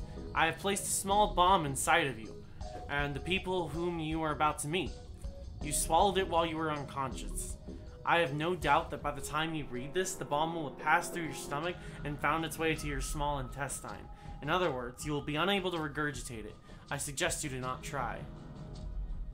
As I mentioned before, the bracelet on your left hand contains a detonator. Think of it as a remote fuse or a timer for the bomb in your body. There is only one condition which will cause it to detonate. The condition is that you entered a numbered door. Once you have done so, the timer will activate, no matter who you may be. You will have 81 seconds. If after that time the detonator has not been deactivated, it will send a signal to the bomb in your body, instructing it to explode. In order to deactivate the detonator, every person who verified their number at the red must also verify their numbers at the dead. Once all numbers have been verified by the dead, you only pull the lever at its side, and the countdown will cease. Anyone who doesn't verify their number at the red will find themselves unable to verify their number at the dead. That is to say, if you should pass through a numbered door without first verifying your number at the red, in 81 seconds, you will be dead. You must also keep in mind that the numbered doors will close automatically after 9 seconds have passed. So long as the door is open, the dead will not function. You would do well to remember this. Lastly, let us discuss how to remove the bracelets. There are only 2 ways to do so. 1, you escape from the ship. 2, your heart rate reaches 0. In other words, once the bracelet is taken outside the confines of the ship, or detects that its wearer's heartbeat has fallen to 0, it will shut down automatically. There is no other way to remove your bracelet. If you attempt to force it off or disable the detonator, the bomb within you shall explode immediately. This is all the information which I can impart to you. How you choose to use it is for you to decide. If used wisely, you can eliminate those who might be a danger to you. For a time, you would be able to control your fate. I wish you the best of luck. So it's saying only those who verify their numbers at the red can pass through the numbered doors. Teams can't add or subtract people after they're scanned in. The reds, deads, and bracelets enforce the rules. They're judge, jury, and executioner. Huh. Shit! A fucking bomb? Come on! Oh, come out, damn it! There's a bomb inside me. What made Zero think creating this horror show of a game was that good of an idea? Was a good idea? Junpei looked over at the others. Alright, I'm gonna ask one more time. Do any of you know anything about Zero? They were all silent, each person waiting to hear what the others would say. Actually, I saw him. I saw Zero when I got grabbed. I didn't see his face, though. Son of a bitch was wearing some kind of gas mask. What the hell? Come on, guys, give me something. You know, like surprise or something. I saw that too. I did as well. Me too. I didn't see the inside of the mask, though. That mask, it really was scary. Huh? So, all of our abductions were the same. We were taken from home at midnight. The person claiming to be Zero had a mask on. There was white smoke, and then each of us passed out. We woke up to find ourselves on D-deck in a room with a 3-level bunk bed. How about you, Seven? Did the same happen to you? Oh, me? Yeah, well, mine was just like the rest of yours. Okay, that's good enough for now. So I have a question. Snake and Clover, you were both kidnapped from the same room and you woke up together. So what's the deal with the two of you anyway? We're siblings. Siblings? Yes. Snake is my older brother, obviously. That means I'm his little sister. That really so hard to understand? She is correct, of course. Are you surprised? Well, yeah, but why? There are other people here with connections to one another. Those two, for instance. Oh, you mean Jumpy and me? Ah, yes. You did say you were childhood friends, didn't you? You went to school together. Yeah. Well, yeah. Hey, you think maybe we could figure out who Zero is this way? Yeah, you're right. You connect the dots between the victims, and that leads you to the pup. Textbook stuff. Junpei, June. Does any of this ring a bell? Ring a bell? Ring a bell? Well, perhaps you went to school with the son of a multi-millionaire. A millionaire? Son? Well, someone bought this boat and set up all of this. Whoever Zero is, they must be incredibly rich. Well, we can't be sure of that. To me, this seems as though it's the work of an organization, not an individual. Most likely, Zero is simply the representative of a larger group. What sort of organization? It could be a number of things. An army, perhaps, or a research group. Perhaps this is all some sort of psychological experiment. If it is, then it's a pretty fucked up experiment. I mean, come on! A guy's dead. I don't know who the hell this Zero asshole is, but I know for sure he's gotta be pretty fucked up in the head to do all this. If this was all one guy, then he's got some serious issues.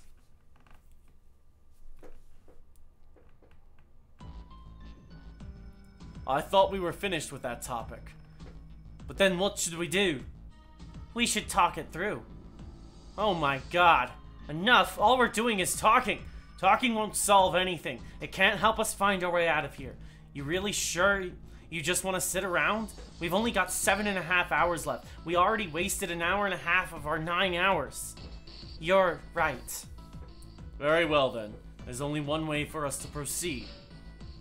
Sure not gonna be fun running around knowing we gotta jump when Zero says jump.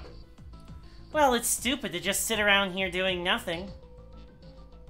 Thanks to Snake's card, at least we have some idea of how this all works.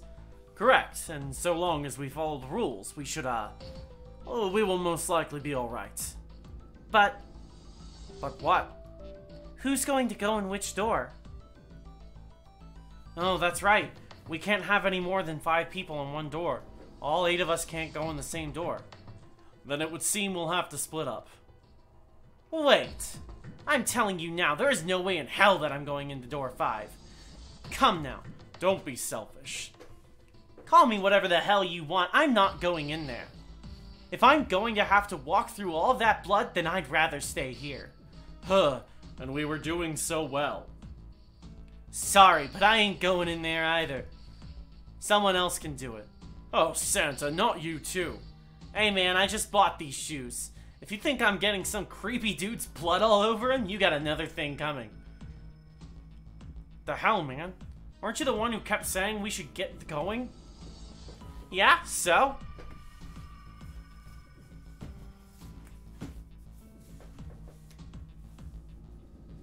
Hold on, I'm just like making my pants shorts.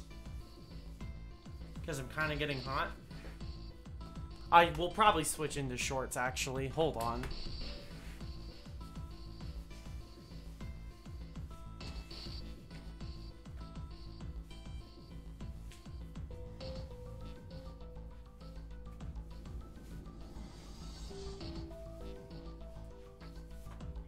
I don't know why it's getting so hot in here.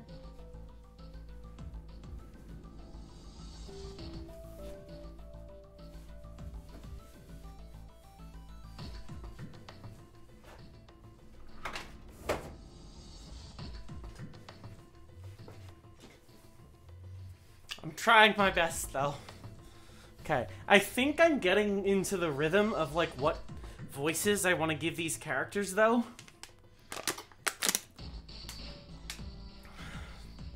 Yeah, so? Doesn't mean I wanted to go into door number 5. Oh, God. Fine, I'll go into door number 5. I can't go in there alone, though. Anyone else willing to come with me? I'll go. What? Don't worry, you'll be fine. We may part now, but I'm certain we'll meet again later. How do you know that? Because I do. That's not an answer. If you're going, I'm going too. I'm going into door 5. What am I going to do with you? There's nothing you have to do. If I join you, the problem is solved, correct? 7 is 7, and Snake is 2. And if you add Clover's 4 and my 1, the digital root will be 5.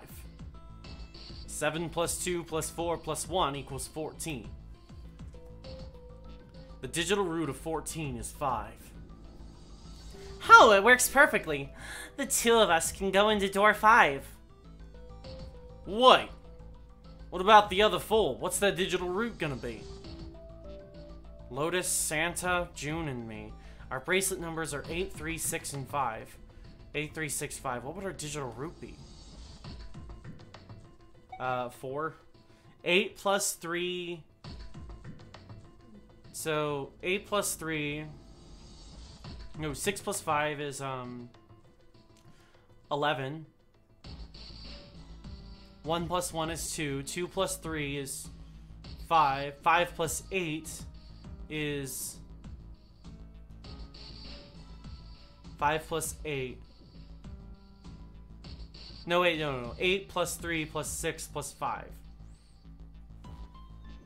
8 plus 3 is... 12... No...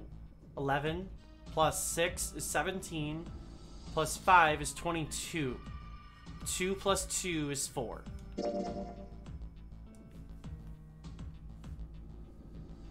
It's 4. Add up our number of bracelets and the digital root is 4. Then we can go into door 4. Yeah, huh. That worked out well. So the team assignments will be like that. So the team assignments will be like this. 7, Snake, Clover, and Ace. They would go through door 5. Lotus, Santa, June, and me will go through door 4. Are these really the teams I want? Beyond door 5 is what remains of the 9th man. I never want to see that thing again, but something's telling me that'd be a good idea to examine the corpse. Telling me that it... Of course, if I went through door 5, I wouldn't be going with Lotus and Santa. I could bring June with me through door 5, but that means she'd have to see the body in there. I don't want to put her through that. Should I stay silent and go through door 4? Or should I stop them and insist on door 5? Alright then. It seems we've reached a conclusion. Shall we go? I'm going through door 5. We're over there too, right, Snake? The door's not going anywhere. Slow down. Which door? We're gonna go through 5. Hey, wait. I want to go through door 5 too. What? What are you saying, Jumpy? If you're going through that door, then I'm going with you. No, you can't. I can't take you with me. Why? Well, you know what's in there, don't you? Are you sure you want to see that? Well, please, let me go into door 5. Man, now we're right back where we started, you know that? Junpei's bracelet is number 5, right? If we are going to add Junpei, then we must subtract 5 from the rest of us. Ace, please take good care of Clover. Oh, alright, that's fine. Don't go away. Don't go away. You need to listen to me, Clover. Go to door 4 with the others. No. Don't be so selfish. Why? You'll be fine. Just relax. Huh? What did he tell her? Okay, I understand. I got a meow meow. I got a moo moo. She kinda give me the mwah. Alright, I'm gonna throw it back to the bed.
Oh fuck, did I accidentally mute myself and like y'all were like not hearing me do any of that? God damn. I feel stupid. And they're gone. Now. Doesn't look like we can go any further this way.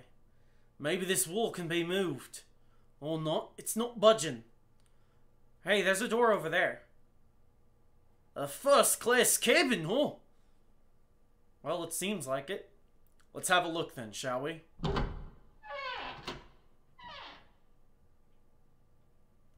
Alright then, let's go. Yeah. I don't want to look, but it's so horrible I can't even tell what's what. He'd been wearing these. The bracelet's off. Oh wait, Zero did say... Lastly, let us discuss how to remove the bracelets. There are only 2 ways to do so. You escape from this ship, your heart rate reaches 0. In other words, once the bracelet is taken outside the confines of the ship, blah blah blah, the bracelet comes off when you're dead. But the hell's the point of getting it off when you end up like this? Just imagine how it must have happened. This was... ugh. Oh god, I feel like I'm gonna puke. I gotta get out of here.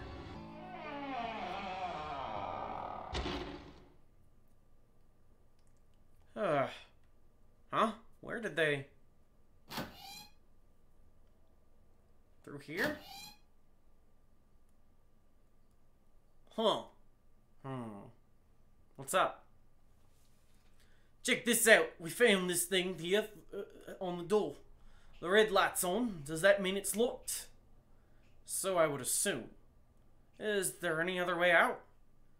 We looked around a little. Other than this door, we didn't find anything. So you're telling me that unless we can open this door, yes, we won't be going anywhere. This looks like a bedroom. Then the other room is probably a living room, or the closest you can get to one on the ship. Alright, let's find a way to open this door. Come on, guys.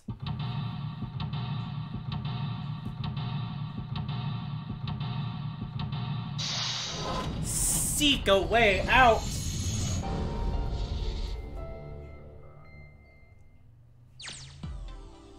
Alright.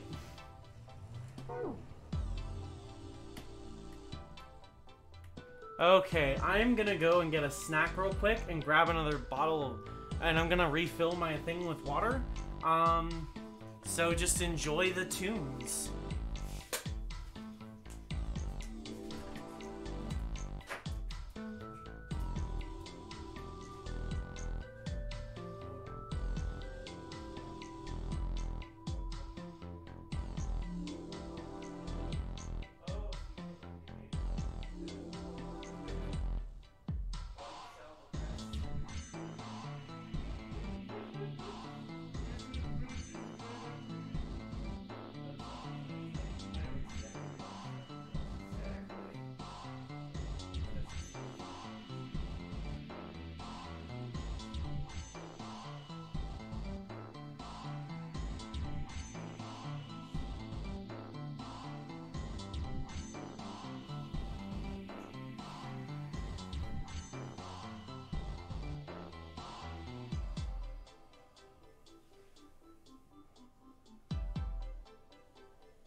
Alright, I've got more fluids and I've got a snack.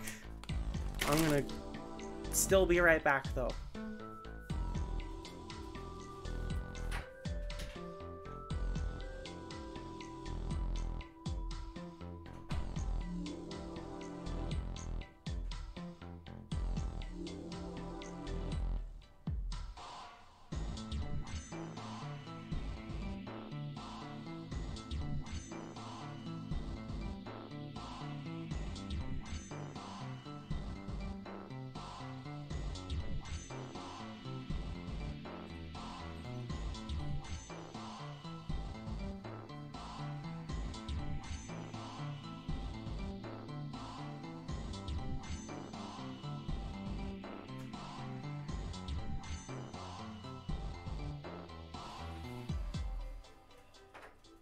Okay, I am back.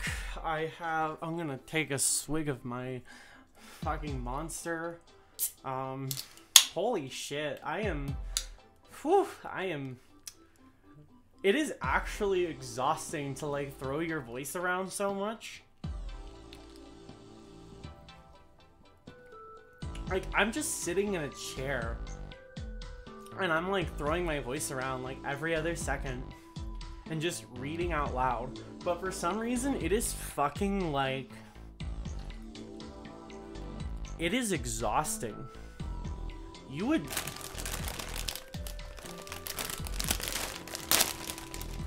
But I've got a snack now as well.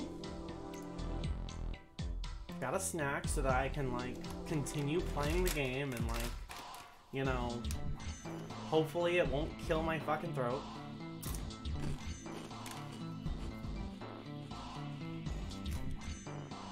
I think I'm going to refrain from doing the voice acting while we're in escape rooms just to give my voice some time to rest.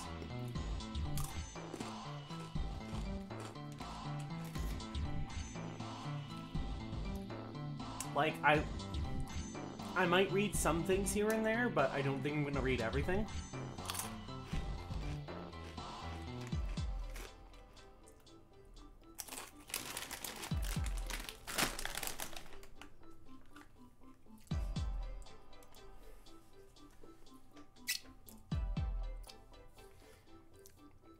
I think that's just how we're gonna have to get through this.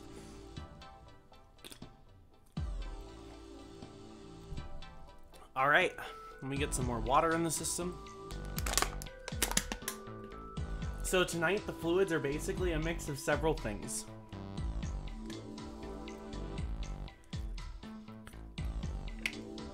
We're gonna have water in my waifu cup.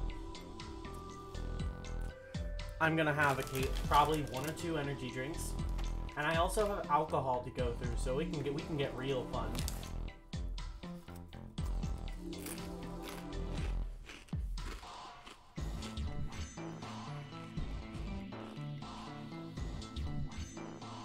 Okay. I don't remember how to solve this puzzle.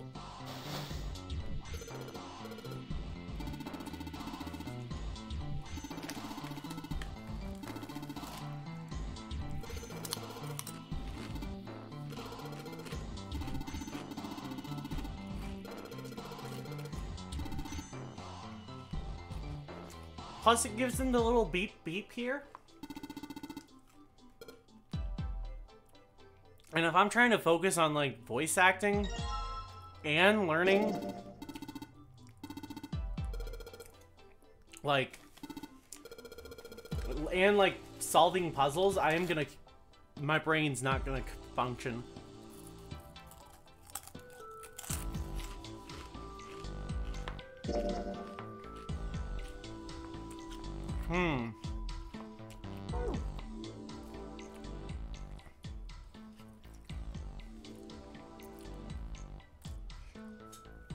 Okay, I think I'll do things like this, because it gives you an option to switch.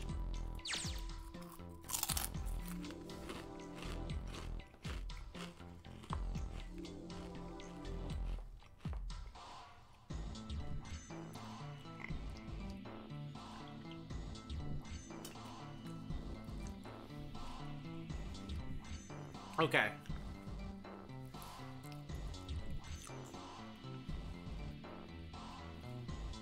Let's get back into voice mode.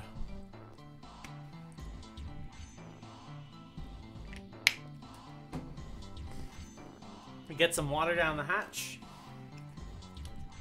I heard something strange. Something strange? Ah, well, never mind. It doesn't seem to be anything suspicious. I don't wish to toot my own horn, but my auditory senses are considerably more advanced than those of most humans. I notice even the slightest of noises. Right. Are you gonna tell me you can hear a needle drop from a mile away? Ha! No such a thing would be impossible. However, by listening to the sound of footsteps and breathing, as well as sound echoing off the environment, I can locate most objects. Huh. That's right, when Clover fell in the big staircase a little while ago, you were at her side immediately. So that was... Yes, I could hear it happening. In fact, I can run quite fast, certainly as fast as you. And should someone attempt to start a fight with me, I am quite confident that I could defeat them. Really? You don't believe me, do you? Care to give it a try? I must warn you, you'll no doubt regret it. Well, I suppose that's enough playing around. Let's resume our search, shall we?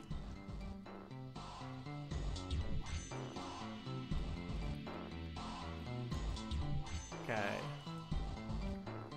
Alright, let's go over here. See, this one gives us a, like... This one gives us, like... the bubble thing. If it gives us the do-do-do, I will not read it.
Oh, we'll come back then.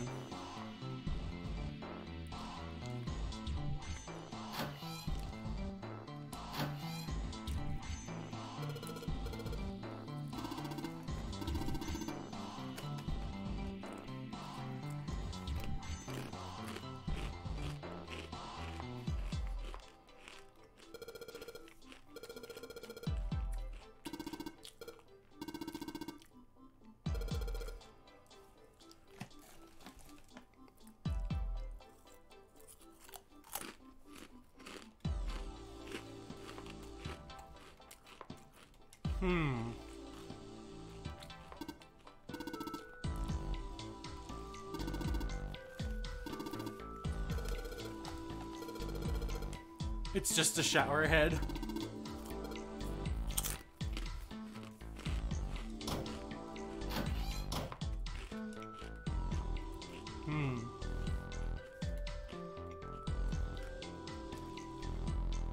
It has score printed on the front of it.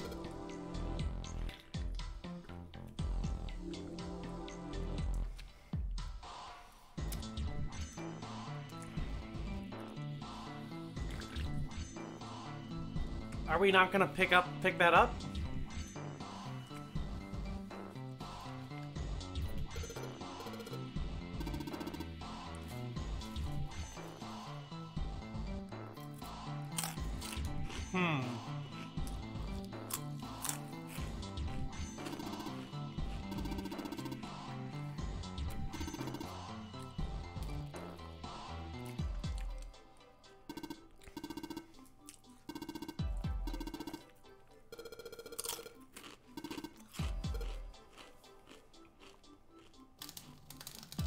Oh shit.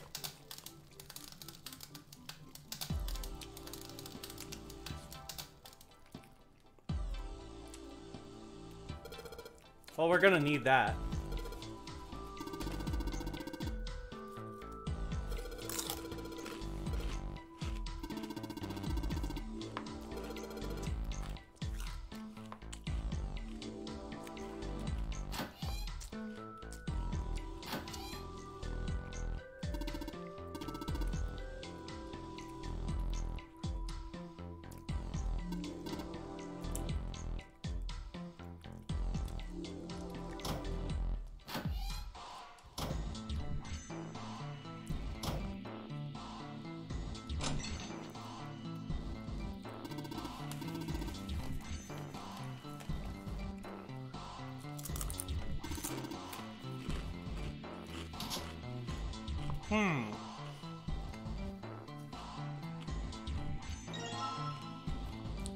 Oh, that's our second score.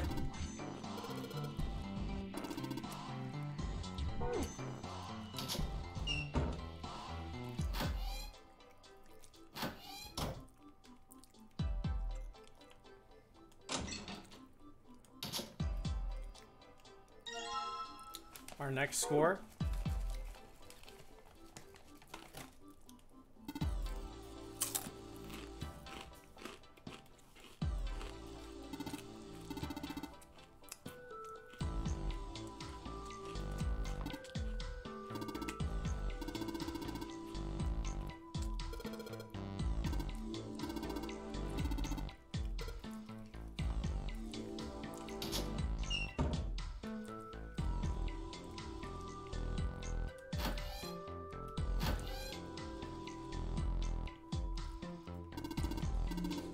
Yeah, we were. That's what I was thinking.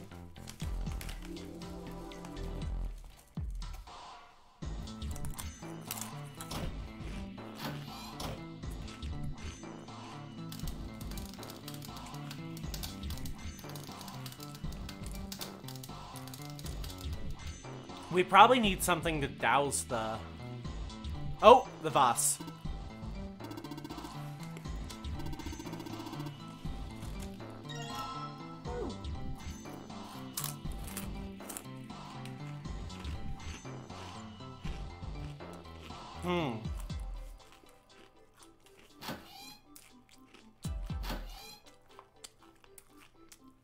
This one seems pretty intuitive so far.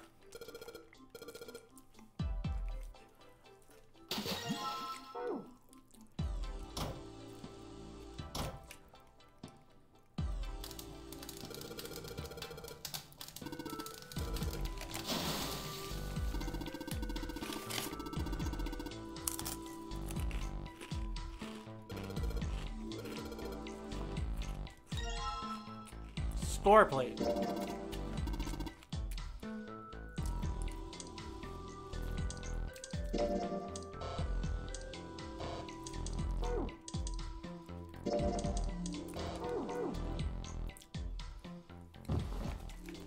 What? The hell, 7?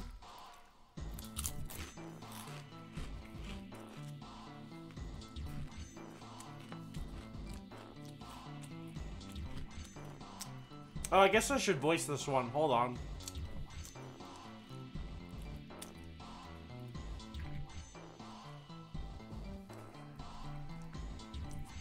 Ugh, yeah. I guess I didn't tell you, huh? I told the rest of them before we ran into you on the stairs. I told them I couldn't remember a damn thing before I woke up. Didn't realize I hadn't told you. Whoa, wait a minute. You're talking about amnesia, right? Yeah, I guess so. Wait, well, why are you an amnesiac? What happened to you? If I knew that, I wouldn't really be one, would I? Oh, yeah, I guess that's true. Are you telling the truth? Huh? Well, you looked pretty calm for somebody who doesn't remember anything. If you've really got amnesia, shouldn't you be, like, upset or confused or something? Well, sure, I mean, I was pretty confused when I woke up down on D-Deck. That was a while ago. I've had some time to get used to it. After a while, I figured it wasn't worth the trouble of worrying about. After all, why worry about something I can't change? Well, people usually don't stay amnesiacs forever. I figure it'll work itself out eventually. That's it? That's it? Alright, that's enough talking for now. Let's get back to work. How are you fine with something like that?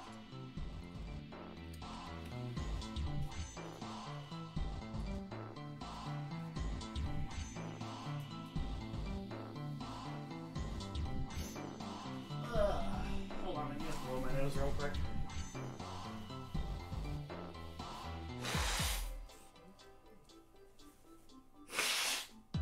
I don't know why, but my body is like all over. It was super hot earlier, and like that was fine. But it started to cool down finally because I put some shorts on, I guess. I don't know. But now my nose is like getting all leaky. Probably because of the spicy food I'm eating. I don't know.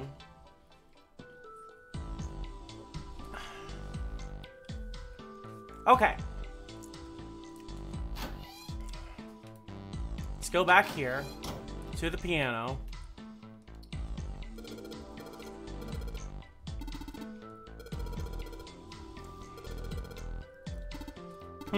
Then in all likelihood, we haven't found them all.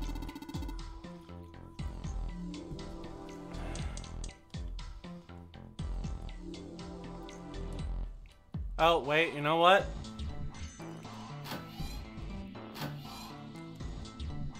We should be able to unplug this now.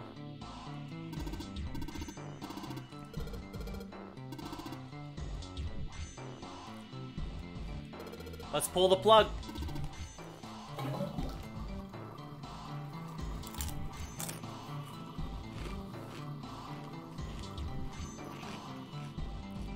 There it is.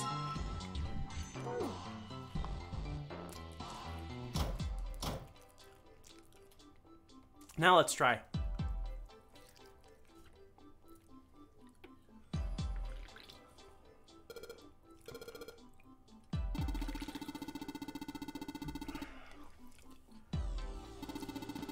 Okay, all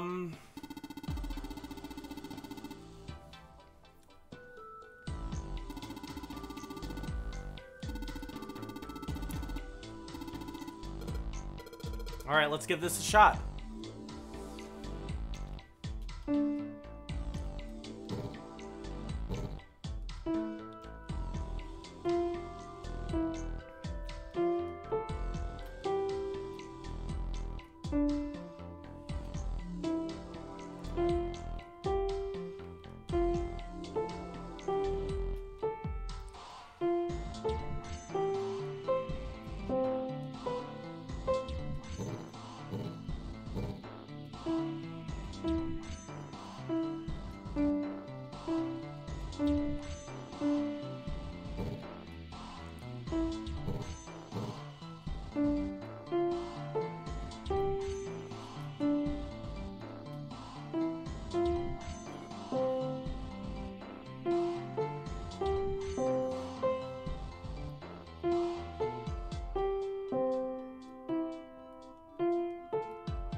I wish the music turned off for this thing.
Bum bum bum bum. Bum bum bum bum. Fuck!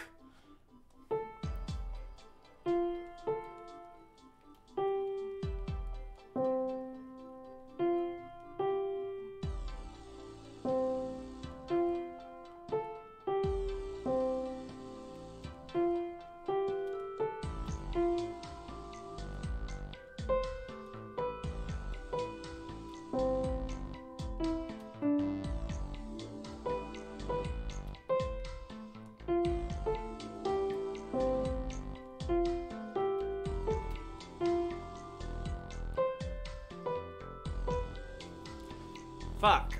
God damn it.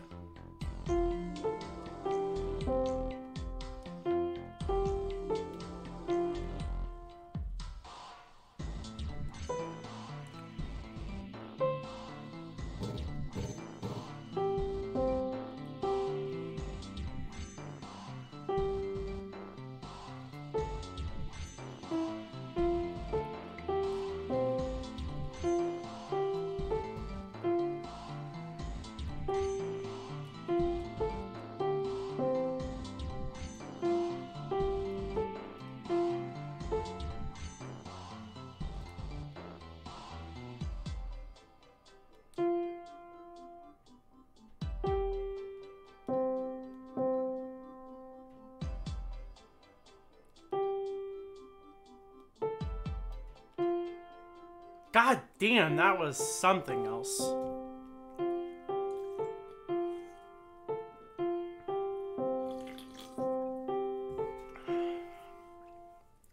Hey, I did it.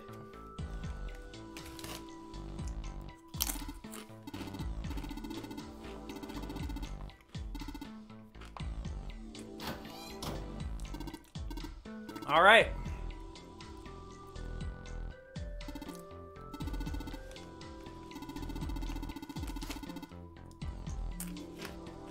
That wasn't a class bell for me.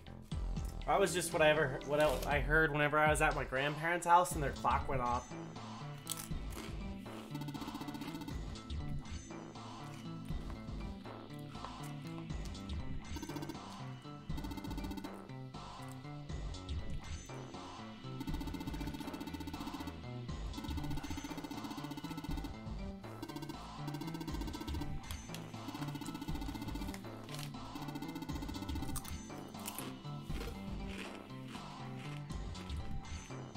All right.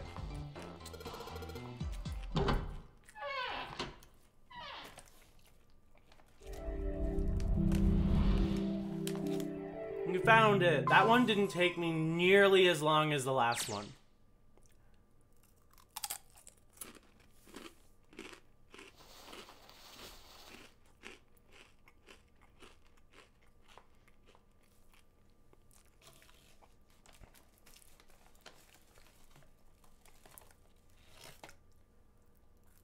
Oh, wow. I should be voicing this. Let me finish my Takis. And drink another drink of water and my Monster.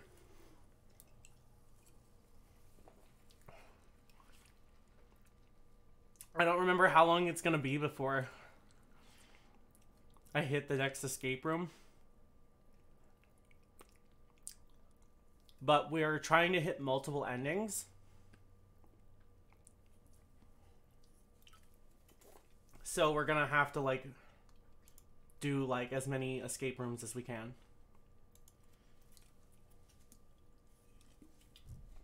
Alright, let me get some water in the system, some water down the hatch.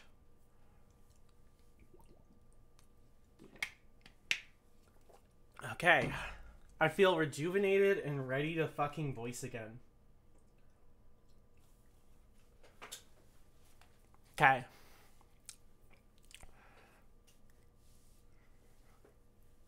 Okay. Ah, why would you want to come back here?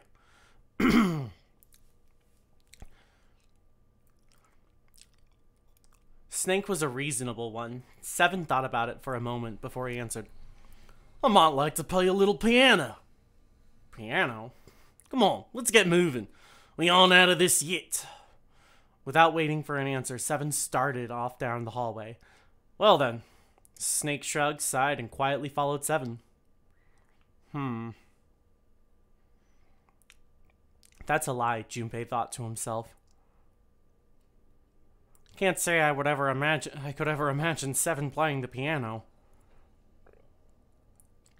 He couldn't use the piano in there anyway. The keyboard's a mess. But why would he want to leave the door unlocked then? I have no clue. Hey, wait for me.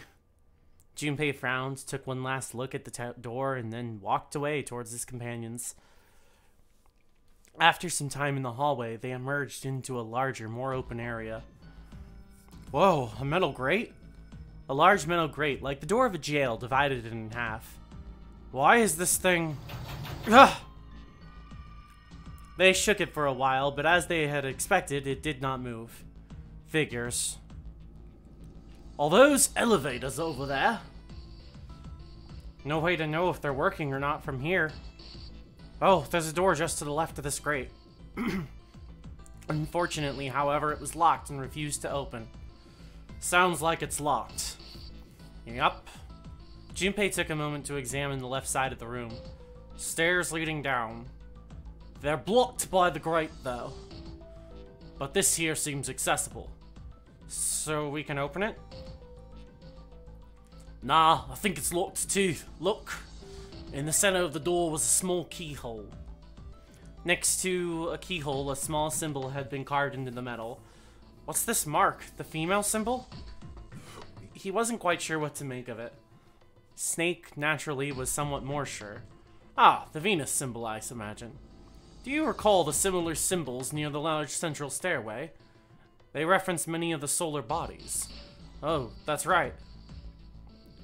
The Sun, Saturn, and Earth.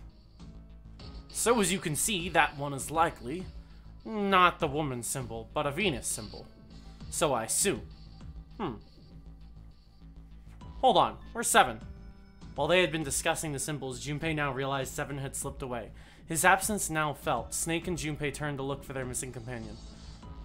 Ah, there he is, down that hallway. 7 had left them to head down the hallway extending to the right of the stairs. This way, Snake, follow me. Junpei had grabbed Snake to lead him in the right direction, and they both headed off after 7. Before long, the 3 of them stood in front of a door. I was wondering if this door will...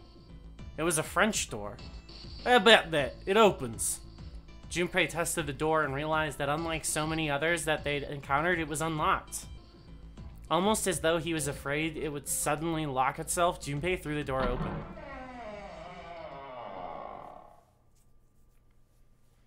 He stepped inside. Oh, wow. It only took a moment for Junpei to take in his new surroundings. Is this some kind of casino? Sure looks like one. Before Junpei could comment further, a noise from behind him made him turn around. Snake was shaking the door they'd just come through. Well, this is troubling. As 7 and Junpei watched, he threw up his hands in frustration and then kicked the door for good measure. It seems we are once again locked in. There was no reason to panic, however. Even if that door was open, it's not like we had anywhere to go that way. So we must find another exit then. Alright guys, let's split up and search this room. Come on, no dawdling. Let's go. Quickly now. Spurred to action by 7's words, Junpei and Snake began to examine the room.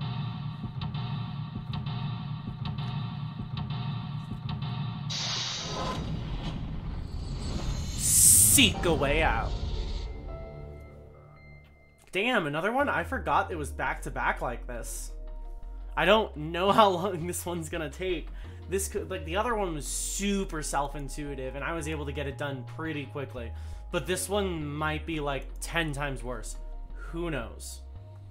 I'm not entirely sure though, so we're gonna have to like play it by ear, I guess, and pray.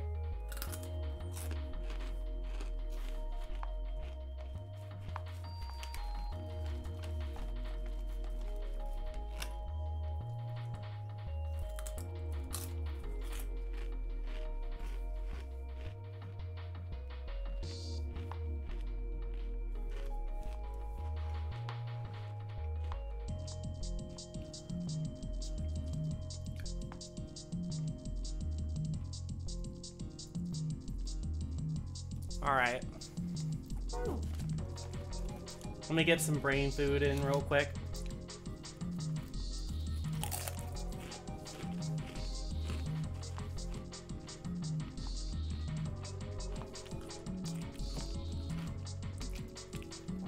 Get some drink going to that brain.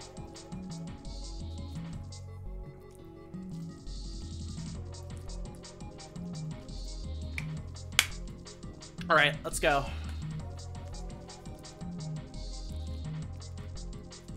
That's one card. Card 5, 5 of spades.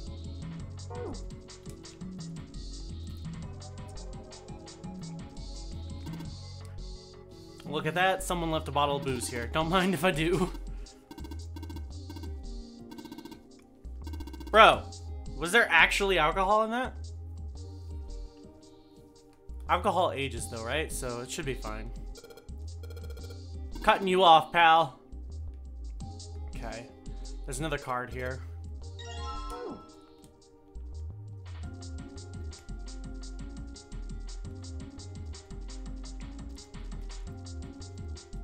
Oh, there's a card here too.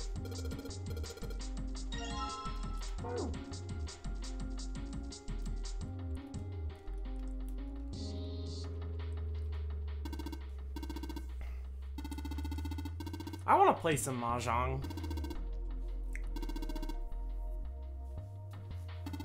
Excellent. Once we've evacuated this vessel, I should like to play a game with you. Can you play? So long as you tell me which tiles I am eliminating. Yes, I believe I have to at least enough skill to defeat an amateur. However, I must ask you to remove the red tiles when we play. Interesting. Okay, let's grab this card.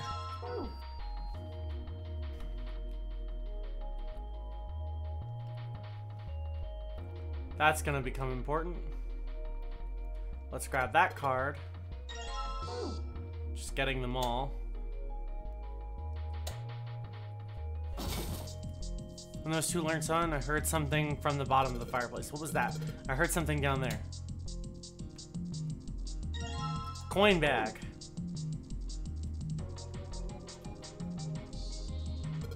Alright, let's put a coin in there from the bag.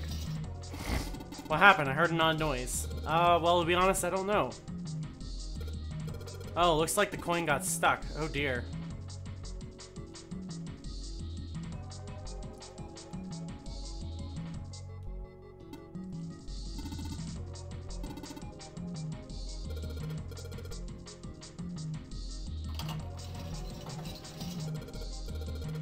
That's weird. Did you intend us to lock us in here? The coin just got stuck all on its own. Huh, oh boy.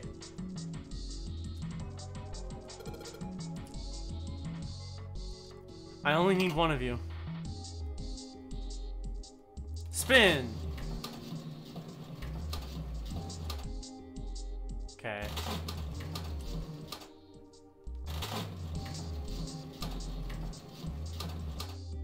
Hey! What did I get? Nothing? Do I need 777? Probably.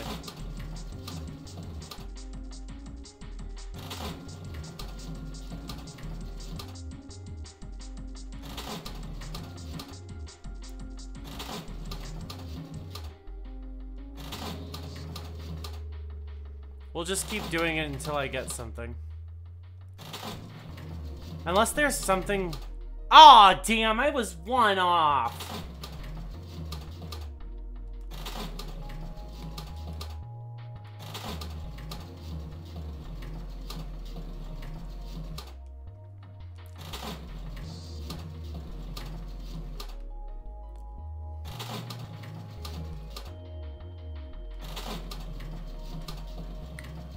Okay, come on. Fudge!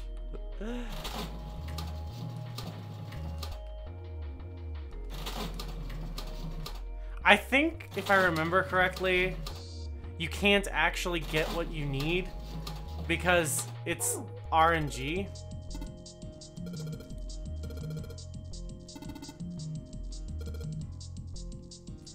I don't believe you need to hit them just right.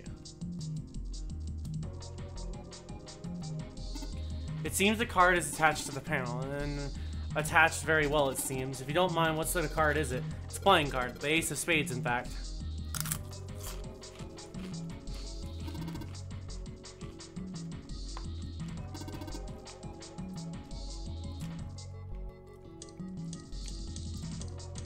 I don't have an 8.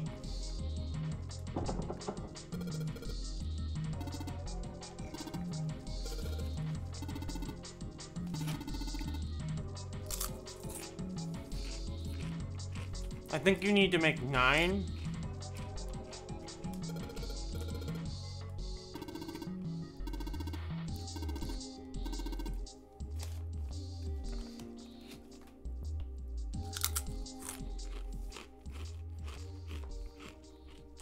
Suddenly, 7 began to speak. Ah, Baccarat. You ever played, Junpei? Junpei shook his head. He'd barely even heard of the game. No, never. Alright then, how about I explain the rules to you for a bit? See, Baccarat is kind of an unusual game. You've got to give the banker and the player and the whole... You've got the banker and the player, and the whole point is that you've got to guess which one's gonna win. And whether the banker or the player wins. It all depends on the hands. The way each hand works is differently from other games too. See, you take the number from the one's place after you add up the value of all your cards. Whoever gets the number closest to 9 wins. If your number is smaller than your opponent, you lose. And that's it. That's the explanation. Got it? Well, actually, there's a lot more to it than strategy, details, that sort of stuff. But what I just told you sums up the core of the game pretty well. The single digit of the sum of all cards you have. The strongest hand is a 9, and the weakest hand is a 0. You just ignore the number in the 10 spots. Do you get it? Yeah. Well, maybe half of it. I got a chance at winning in the game if I played now. However, we have no way of knowing if the puzzle in the Baccarat table makes use of those rules, and if it does, in what manner. And I guess we try everything. Are we really supposed to play Baccarat? It's a Baccarat table. The hell else are we supposed to do? Stop worrying about it. It's real simple.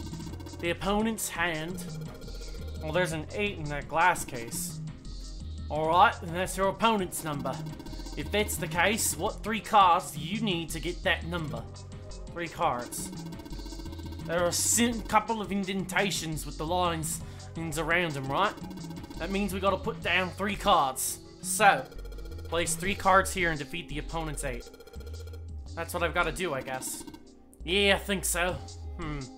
Something tells me those aren't the only rules. Alright, let's give it a shot. Well, before I start, I better make sure there are only 3 empty indentations. I just gotta pick a card and play it. I figure if I put them in the right spot, something's ought to happen. Alright, let's give it a try.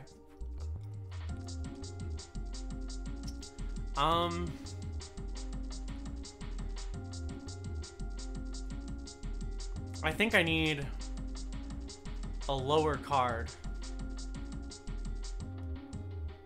Because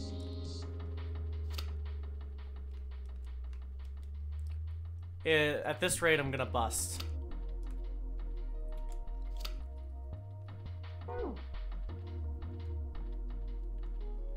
I need a lower card. But I can't use the ace. Check out that stained glass. How beautiful. What? Huh? Stained glass is colored pieces of glass pieced together in a frame. As I've said many times before, I need only to touch it to know. I can at least discern the basic structure.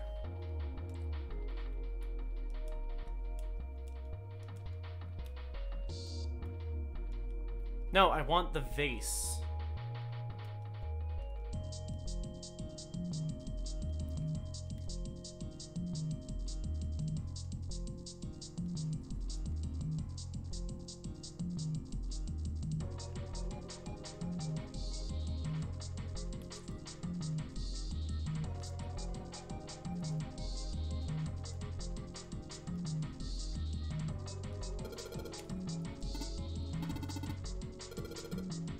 The symbols doesn't mean they're the same as playing card symbols I saw over the fireplace. Junpei, are those reels the only place where you see the symbols? Huh? Oh, wait. I know. I know how to do it now. Okay.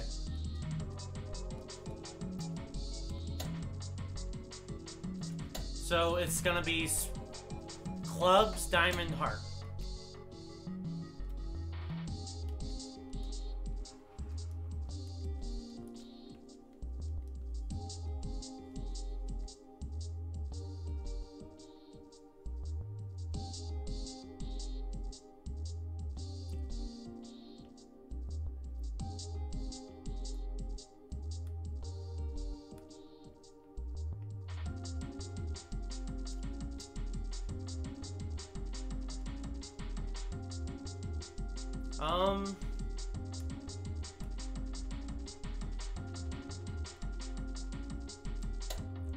It's club, diamonds, hearts.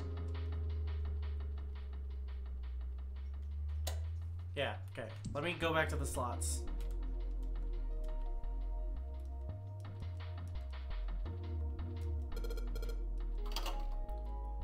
Okay. spin.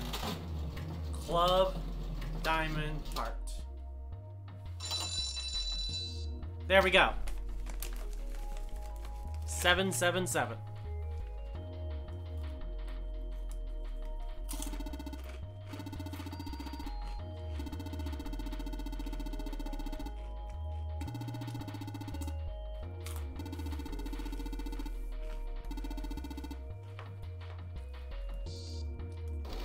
All right, there's the card I need, isn't it?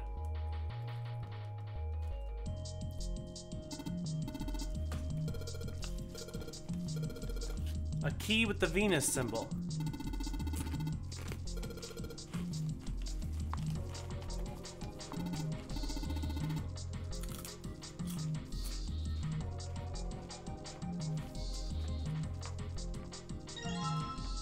That's exactly what I needed.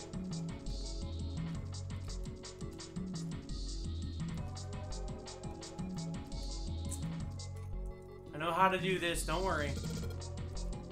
Okay. 2, 3, 4. Because that'll give it 9.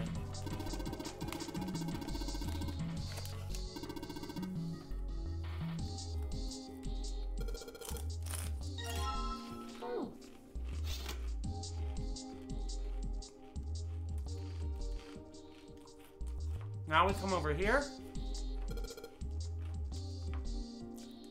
and throw that 8 in for the digital root of 9.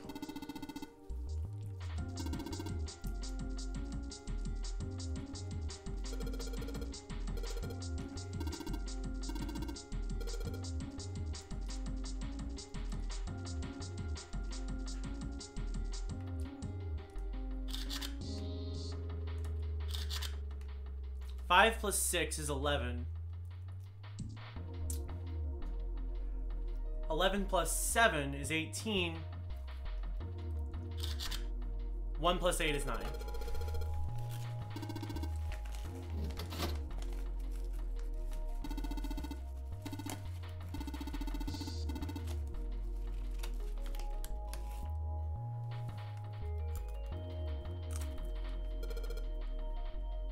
I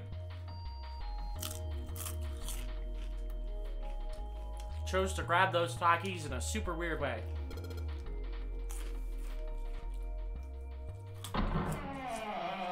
We did it!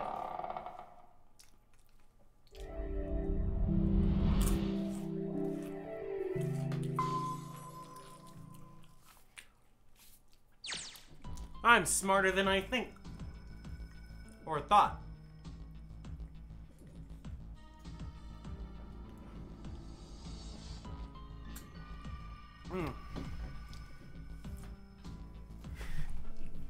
This way. The keyhole with the Venus symbol. The Venus key should work here. It sounds like it did. Alright, let's get this thing open. No problem. Let me help with this one.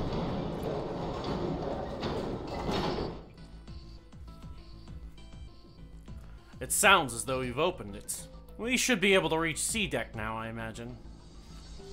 Snake, are you gonna be alright? I mean the stairs. Please, do not do yourself the embarrassment of underestimating me. I would be unlikely to trip even if I were running backwards. Good to hear. Let's move.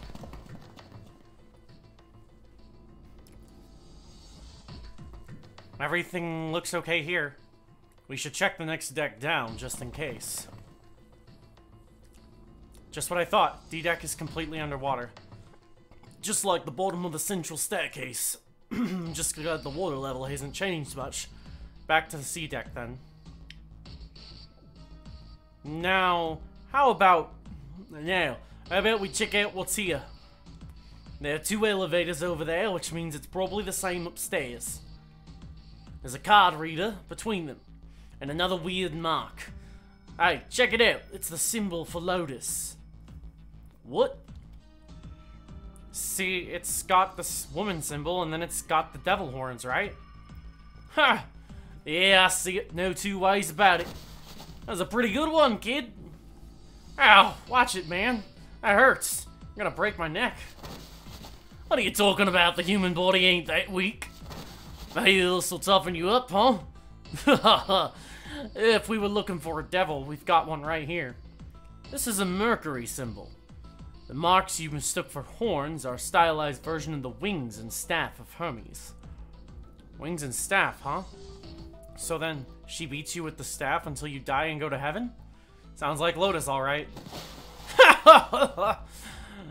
7, that's too much. My head. I think I'm gonna puke. Unless we can activate this device, I doubt the elevator will function. In other words, we gotta find a key card with the Mercury symbol on it. So I would assume. Let's forget the elevators for right now.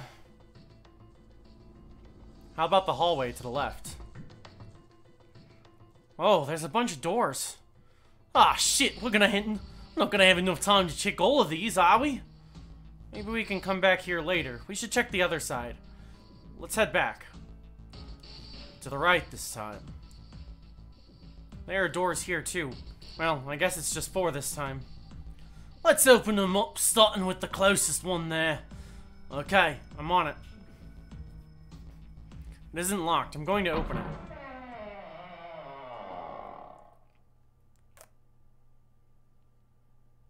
What?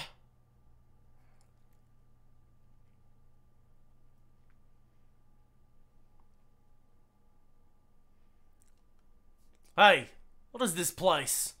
It's so huge and empty. There are beds everywhere. Is this a hospital? The harsh scent in the air is reminiscent of antiseptic solution.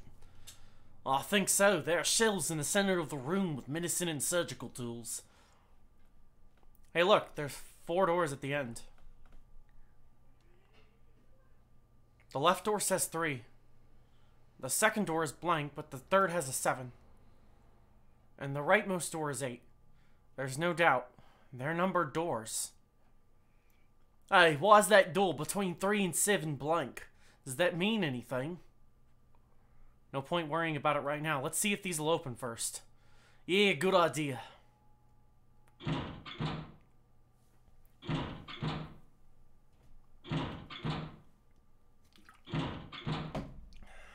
Yep, locked, just like I thought. Naturally. After all, there are rules to the Nonary game, and to allow these doors to open would easily violate them. Unless we can authenticate ourselves with the red, the numbered doors will... Whoa, whoa, check this out. Look at the red, there's nothing on it. Huh? Don't you remember the red back at the main... the staircase? If there wasn't anyone in it, it said vacant on the little screen, remember? Oh yeah, you're right. But this one... There's nothing. Right. Right, you think it's broken? Only one way to find out.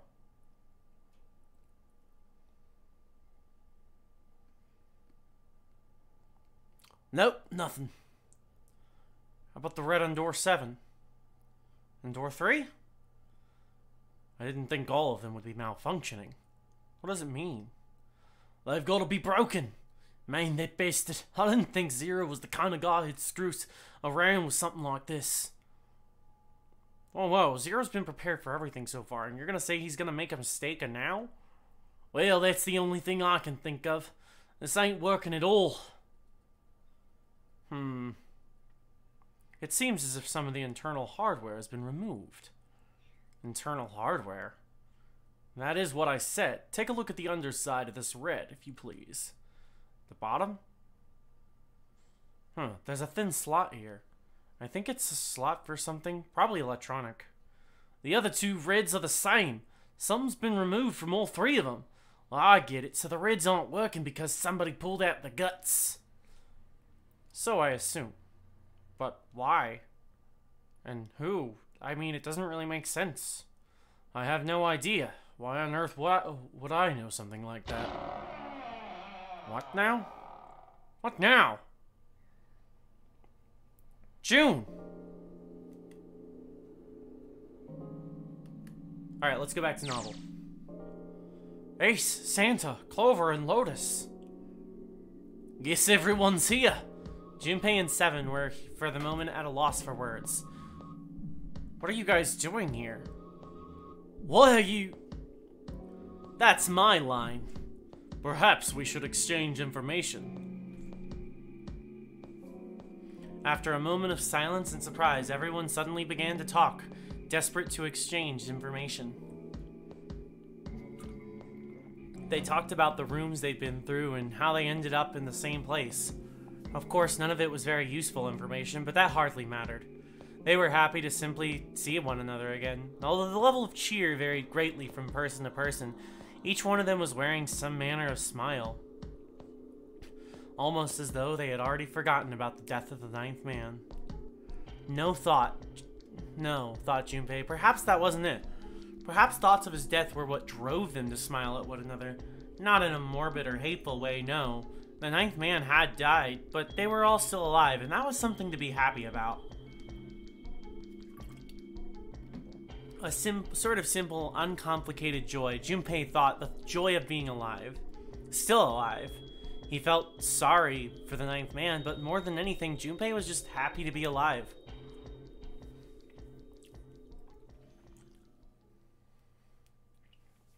And that's what we know. With that, Junpei finished his own explanation. Well, this isn't good. If the red is inactive, we can't keep going. What about that big hallway? Maybe there's somewhere in there we might be able to go. No, there's nothing. The five of us had a quick look. There are plenty of more hospital rooms, but nothing else. You mean all those doors are for hospital rooms? Yes, there are a number of individual rooms in addition to this large one. There was a door at the end of the hallway, but it was locked. It had one of those solar system mark things on it. It was the Jupiter symbol. Jupiter? I wonder what it means. Confusion seemed to be the consensus. While we're here asking what things mean, what's the deal with this room? I mean, I thought this was a cruise ship, but I can't imagine a cruise ship would have a hospital like this. No one, not even Snake, appeared ready to offer an answer until Seven unexpectedly spoke up. Well, if I figure, it's probably a hospital ship. Chances are it's the Gigantic. The Gigantic? Junpei looked at the Seven, shocked by his knowledge and the apparent identity of their prison. He was not the only one. What is this Gigantic? Seven nodded to Lotus and began to speak. The Gigantic. She was a sister ship to the Titanic, built in the earlier 20th century. Actually, the Titanic had two sister ships and they looked exactly the same. The Gigantic was said to be one of them. They intended to make her a passenger liner like the Titanic, but World War I began soon after the ship had launched. The British Navy took her over and made her a hospital ship. At some point during the war, the Gigantic was damaged by a German mine in the Aegean Sea. She ran aground afterwards, and so she didn't end up sunk. What happened to her after that? One theory going around is a man named Lord Gordane bought her. Seemed like he'd been one of the few to survive the Titanic sinking. That trauma turned him into some kind of obsessive collector of all things related to the Titanic. Soon enough, the guy wanted the Titanic himself. Which was impossible, of course. It's stuck at the bottom of the Atlantic. But the Gigantic wasn't, and seeing as she was identical. So you're saying the Lord Gordane bought this ship? Yeah, at least I think I am. That's impossible. No way we're in some boat that's almost 100 years old. Pipe down. Just pay attention. What? That's it? Well, have you got any proof? Proof? Proof that this ship is really the Gigantic. Well, this ship's got stuff that's like the Titanic in a hospital ship, so I just figured. Oh, for goodness, don't tell me that's your only reason. No, I've got more. Like? Well, I mean... Seven looked around desperately, doing anything to avoid meeting Lotus's piercing stare. He scratched his head for a moment, then gave up. Finally, he opened his mouth. I don't know. Lotus sighed and shook her head. I guess your memory isn't back yet, is it? Yeah, sorry about that. Then, almost as if to save Seven from further embarrassment. God damn, these vocal cords today are getting a workout.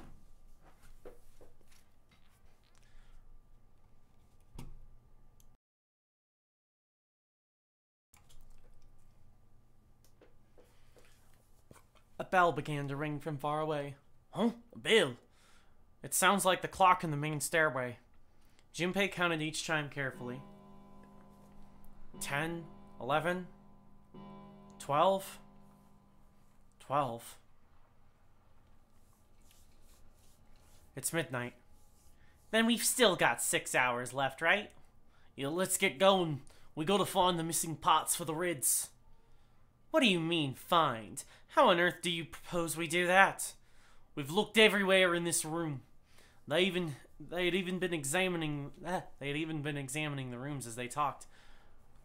But we haven't found anything. Right. That only leaves one place to look. One? Well, not just one. Wait.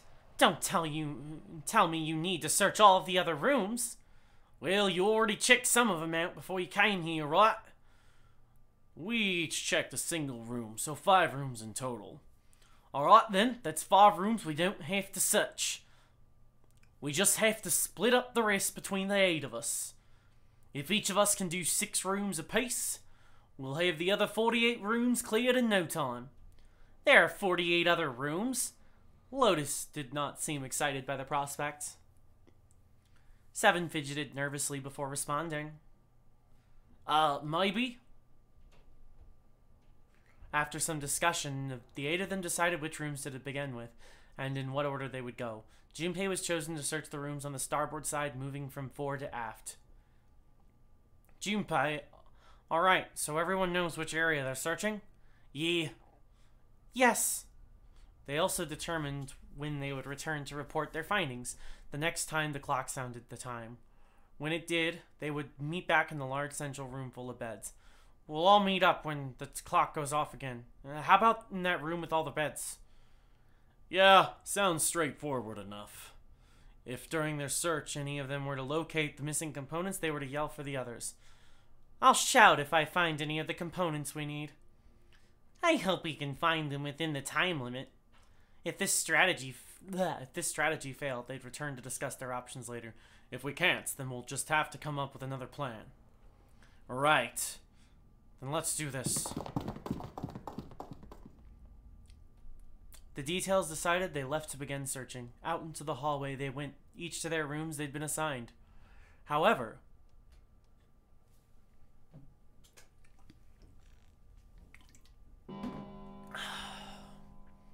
from far away, Junpei heard the bell ring.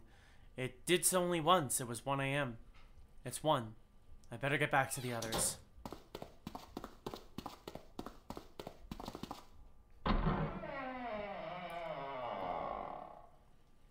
Alright, time for bullshit.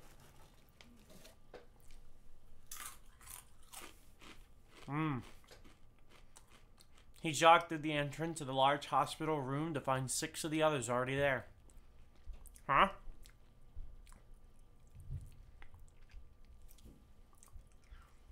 Ace, Santa, Clover, June, Seven, and Lotus. They had gathered in front of door number 8. Or perhaps to be more accurate, they had gathered in front of the red next to door number 8. What are they doing over there? Had one of them found the missing piece? What happened, guys? It was June who answered him. Jumpy, look! She was pointing at the red. He pushed through the others until he stood in front of it. Immediately he knew what she had meant. Vacant? Junpei sighed. Come on, guys, who was it? I thought we were supposed to yell if we found it. Well... Junpei wondered why she was hesitating. The others looked as confused as June, but kept their mouths shut. The hell? What is up with you guys? They all knew something he didn't, and Junpei wasn't about to leave things that way. Finally, Lotus frowned and spoke. Well, that's the thing. We don't know. You don't know? When I got back, it was already like this. There was no one else here. That means I was the first one back, but the missing parts were already back in the red. What? Let me see. Junpei looked at the bottom of the red again, just to make sure. The slot that had been open on the bottom was now covered with metal. You're right, it's in there. But what about the other 2? They're the same. Let me take a look. Junpei quickly examined the other two boxes.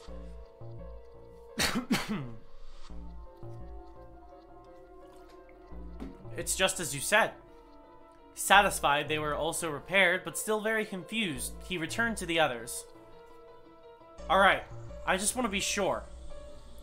Nobody has any idea what the hell happened here. Correct. None. Ace and June nodded silently. Seven raised his hand as if to say not me, and Santa just shrugged. Only Clover lowered her head and did nothing. Huh? Wait a minute. That was when he noticed. Where's Snake? Junpei swept his eyes across the room a second time, but Snake was nowhere to be seen.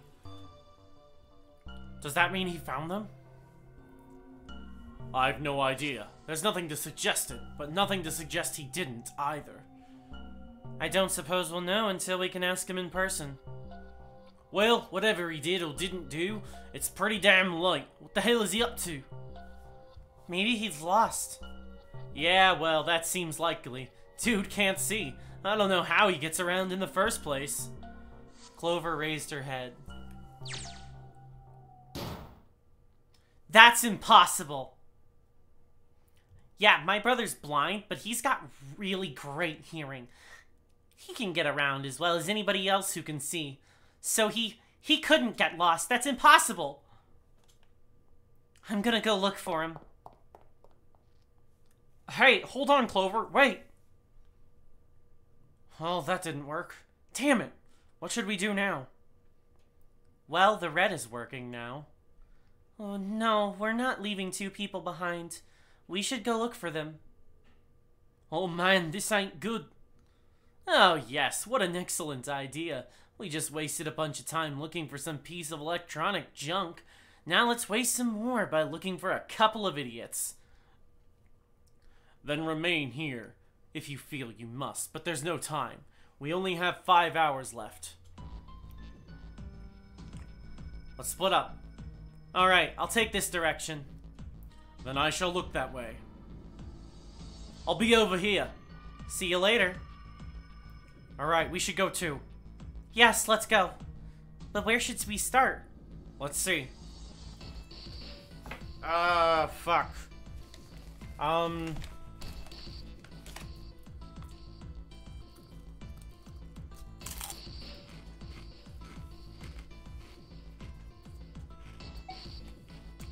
Let's go back to that first-class cabin. Let's go, Jumpy. Let's talk to Clover.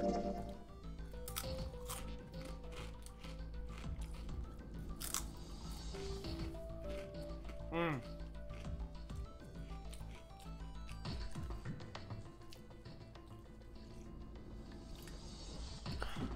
gonna need to go get some more water. Are you alright? Look, I know you're really worried, but I'm... alone. Alone. Alone.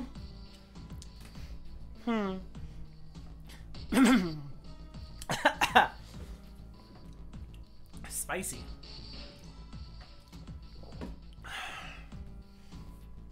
I said leave me alone. You're so annoying. Just go away and leave me alone. Just looking at you guys is pissing me off. Go away, okay? Just go somewhere else. Stop bothering me. Why are you still here? Didn't you hear me? Fine, forget it. If you aren't gonna leave, then I'll just... Alright, let's go, June. Yeah.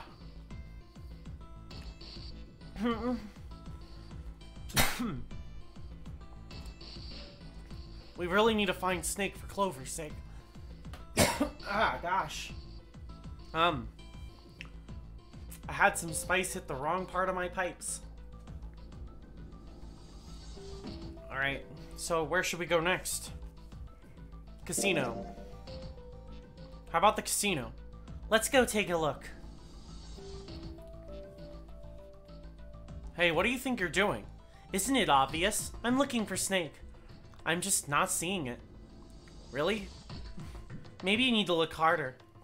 I don't think that's the problem. Oh, by the way, I've got a proposal for you two. Care to hear it? Sure. What is it? Well, I don't like to beat around the bush, so I'll get right to it. Why don't we team up? Team up? Yeah, what do you need me to explain to you? I'm saying, why don't we go through a numbered door? Even if we wanted to, that's impossible. Why? Jumpy's bracelet is 5 and mine is 6 and yours is 8. Our digital route would be 1. But there's no numbered 1 door in the large hospital room. The only doors are 3, 7, and 8. Then we add another person. Huh? Who? What, isn't that easy? 7. If we add 7, 5 plus 6 plus 8 plus 7 equals 26. 2 plus 6 equals 8. Wait a minute. What about the other 4? Ace, Snake, Santa, and Clover. Why don't you add them up? 1 plus 2 plus 3 plus 4 equals 10, and 1 plus 0 equals 1. The digital root for those 4 would be 1. That's right. And you know the number 1 door isn't in the big hospital room, right? Of course I know that. Are you saying you'd leave them behind? Of course not. What kind of a woman do you think I am? Once we get off the ship, we could come back and rescue them, couldn't we? Then we wouldn't really be leaving them behind. Don't try to lie to us. I don't think you'd do anything of the sort. Really? Why do you think that? You remember, don't you? We have less than 5 hours left. Even if we manage to escape, there's no way we could come back to rescue them in less than 5 hours. Well, you never know until you try. No, you're not thinking this through. Even if we brought 7 with us, we wouldn't be able to get off the ship. The 4 of us couldn't open door 9. It is hidden, but an exit can be found. Seek a way out. Seek out a door that carries 9. Yeah, that's right. The digital route for the 4 of us would be 8, so we'd have to add Ace to make 9. That's right. Unless we bring Ace too, we'll be stuck. Oh, that's unfortunate. Unfortunate? That's all you have to say?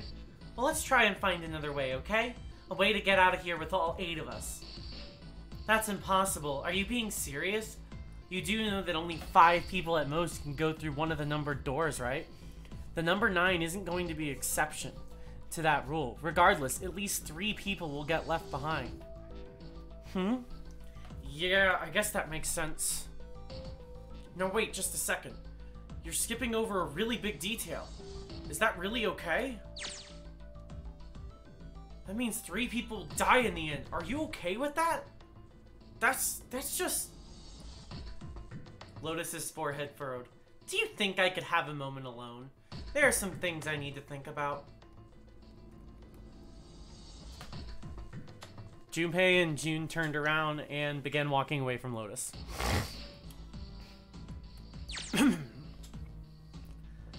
That didn't turn out to be a very pleasant conversation. Yeah. Well, regardless, let's just focus on finding Snake for now, okay? Yeah, you're right. We can think about those other things later. Yeah. Alright, where should we go next? Back to the large hospital room.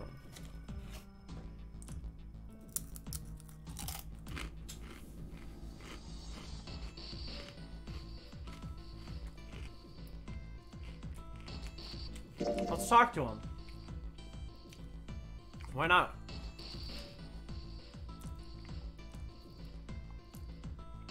What, you can't tell? I'm checking out the red. Why, is there something bothering you? What? It's not bothering you? Huh? The guts of this red. Why wouldn't you wonder who the hell put it back in here?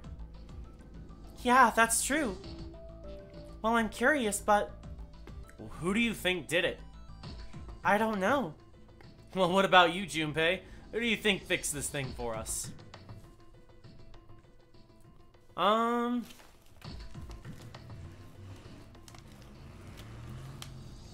gonna say someone other than the 8 of them.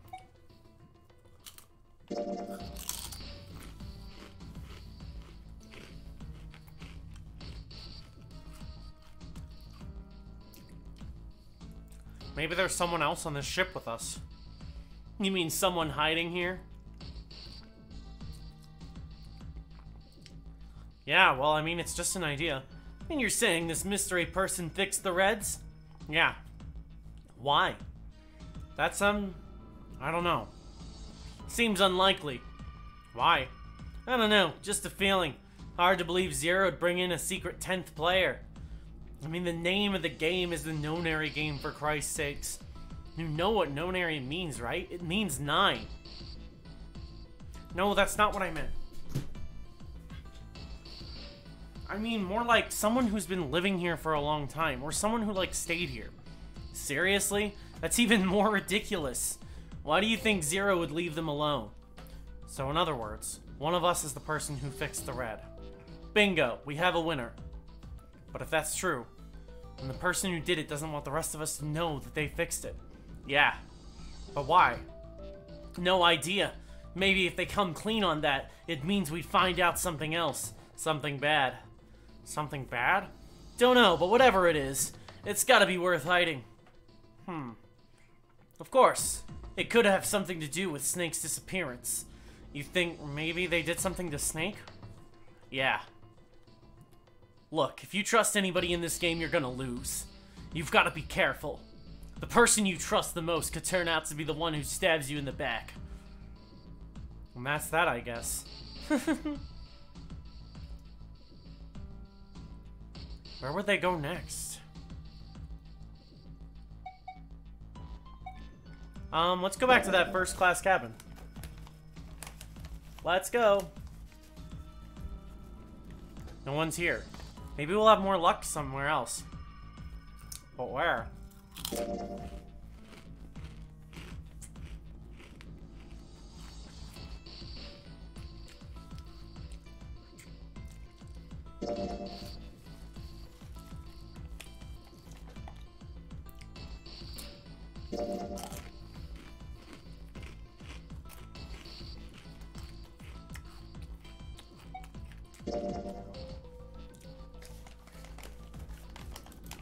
Oh, it's Ace.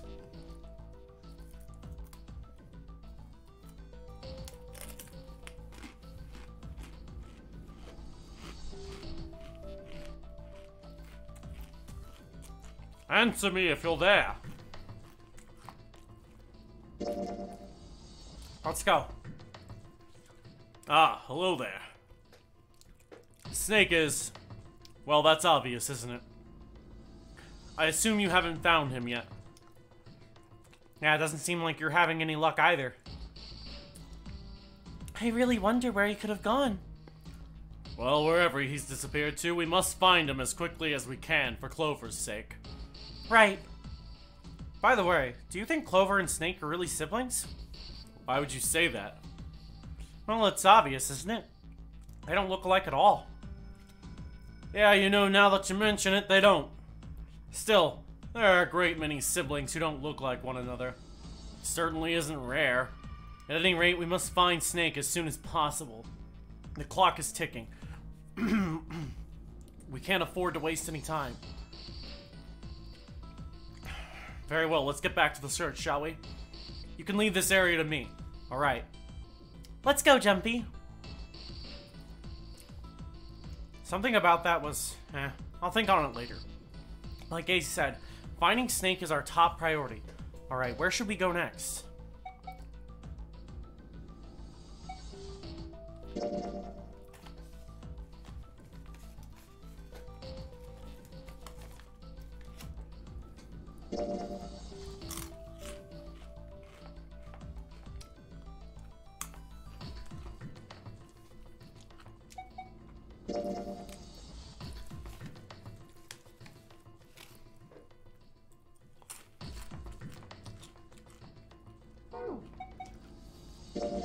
Hospital with all the rooms. Wait, that was where Ace was.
I'm just making sure that everything is like blacked out.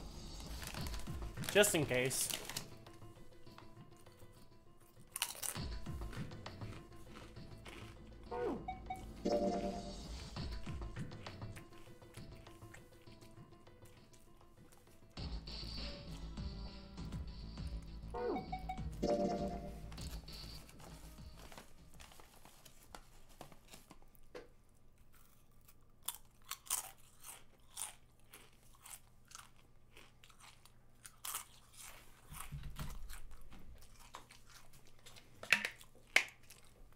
Alright, I'm gonna go get more drinks so I can prepare for the voice acting.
Okay, y'all.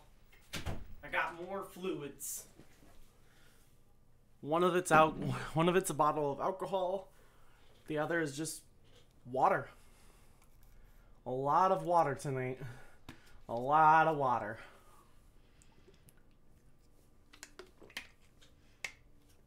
That's gonna be the key to success here. Of getting through it all.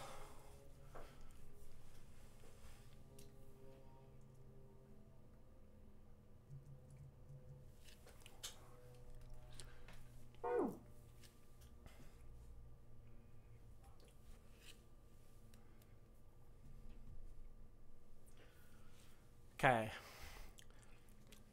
We can't just keep looking for him. Wherever he is, it's not here. We need to get moving. We don't got a choice, Lotus is right. We're not gonna find Snake. There's a problem though. We gotta figure out who's gonna go through which door. Yes, I have a proposal. Why don't we decide on one person to sacrifice?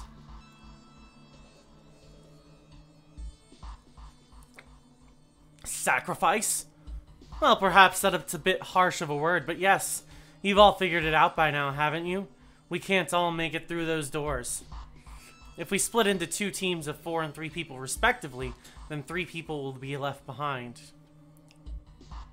If we split into 2 teams of 5 and 2 people respectively, then 2 people will be left behind. But if we split into 2 groups of 3 and leave 1 person out, then only 1 person will be left behind. Leaving behind 3 people with 2 teams of 4 and 3. Wait a minute. 2 people get left behind if we split into 5 and 2, and 1 person is left behind if we split into 3 and 3. I get that part. You can't go through the numbered doors with any less than 3 people. But if we split into 4 then 3, why do 3 people have to be left behind? Just run the numbers. Let's say we go through door 7. 1, 4, 5, 6. Who's left over? That would be 3, 7, 8. What's the digital root for that? 18. So Add 1, 8, and 9. Exactly, but door 9 isn't here, right? That means 3, 7, 8 won't be going anywhere. That was just an example, of course. There are a lot of different combinations, but the result will always be the same. It doesn't matter which 4 it is. The 3 that are left over can't go through any of the other doors. Go ahead and calculate it if you have the time, you'll see. Anyway, that's how it is. If we can get back to my proposal. We only have to sacrifice one person if we split 3 into 3, 3, and 1. Then you're saying we gotta decide who's gonna stay behind. Yes, we do. Given our circumstances, it's logically and morally the best solution. If the other 6 are to survive, then one person has to sacrifice themselves. No, that's too cruel. What's so cruel about it? To just sacrifice someone like that? Then what's your plan? Maybe we should sacrifice 2 people instead of just 1. That's not what I meant. We shouldn't sacrifice anyone. I told you this is impossible. Wake up. Oh, whoa. Calm down, you two. Look, what Lotus is trying to say is, you should aim to bring the greatest amount of happiness to the greatest amount of people, right? Exactly. That's how democracy works. And for that reason, I think the only fair way to decide who will be sacrificed is through a vote. What do you think? No, that's terrible. I'm not asking you. Shut up. What about you, Santa? Me? Well, I agree, I guess. Alright, that's 1 vote for. Counting mine, that's 2. 7? I can't say I agree with you, but we don't exactly have a choice. If we don't do something, we're all gonna die. Glad to see you get it.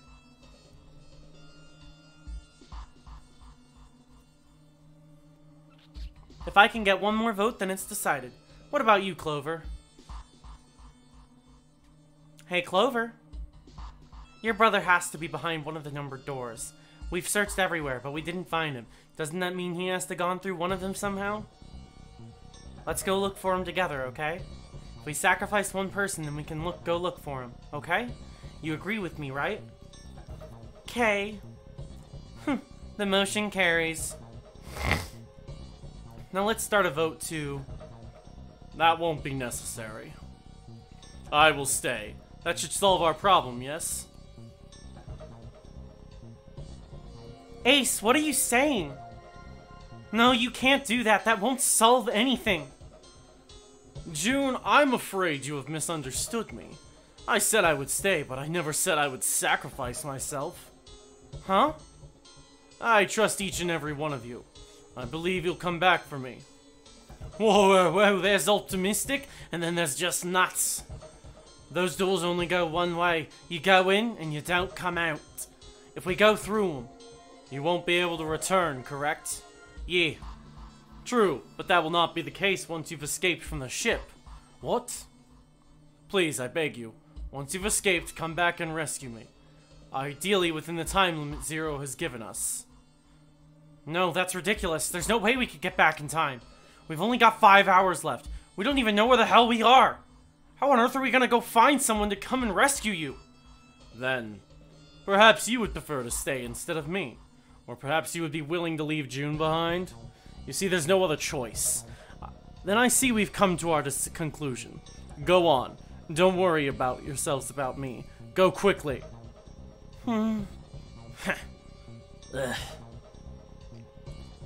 Good, let's accept his kind offer then.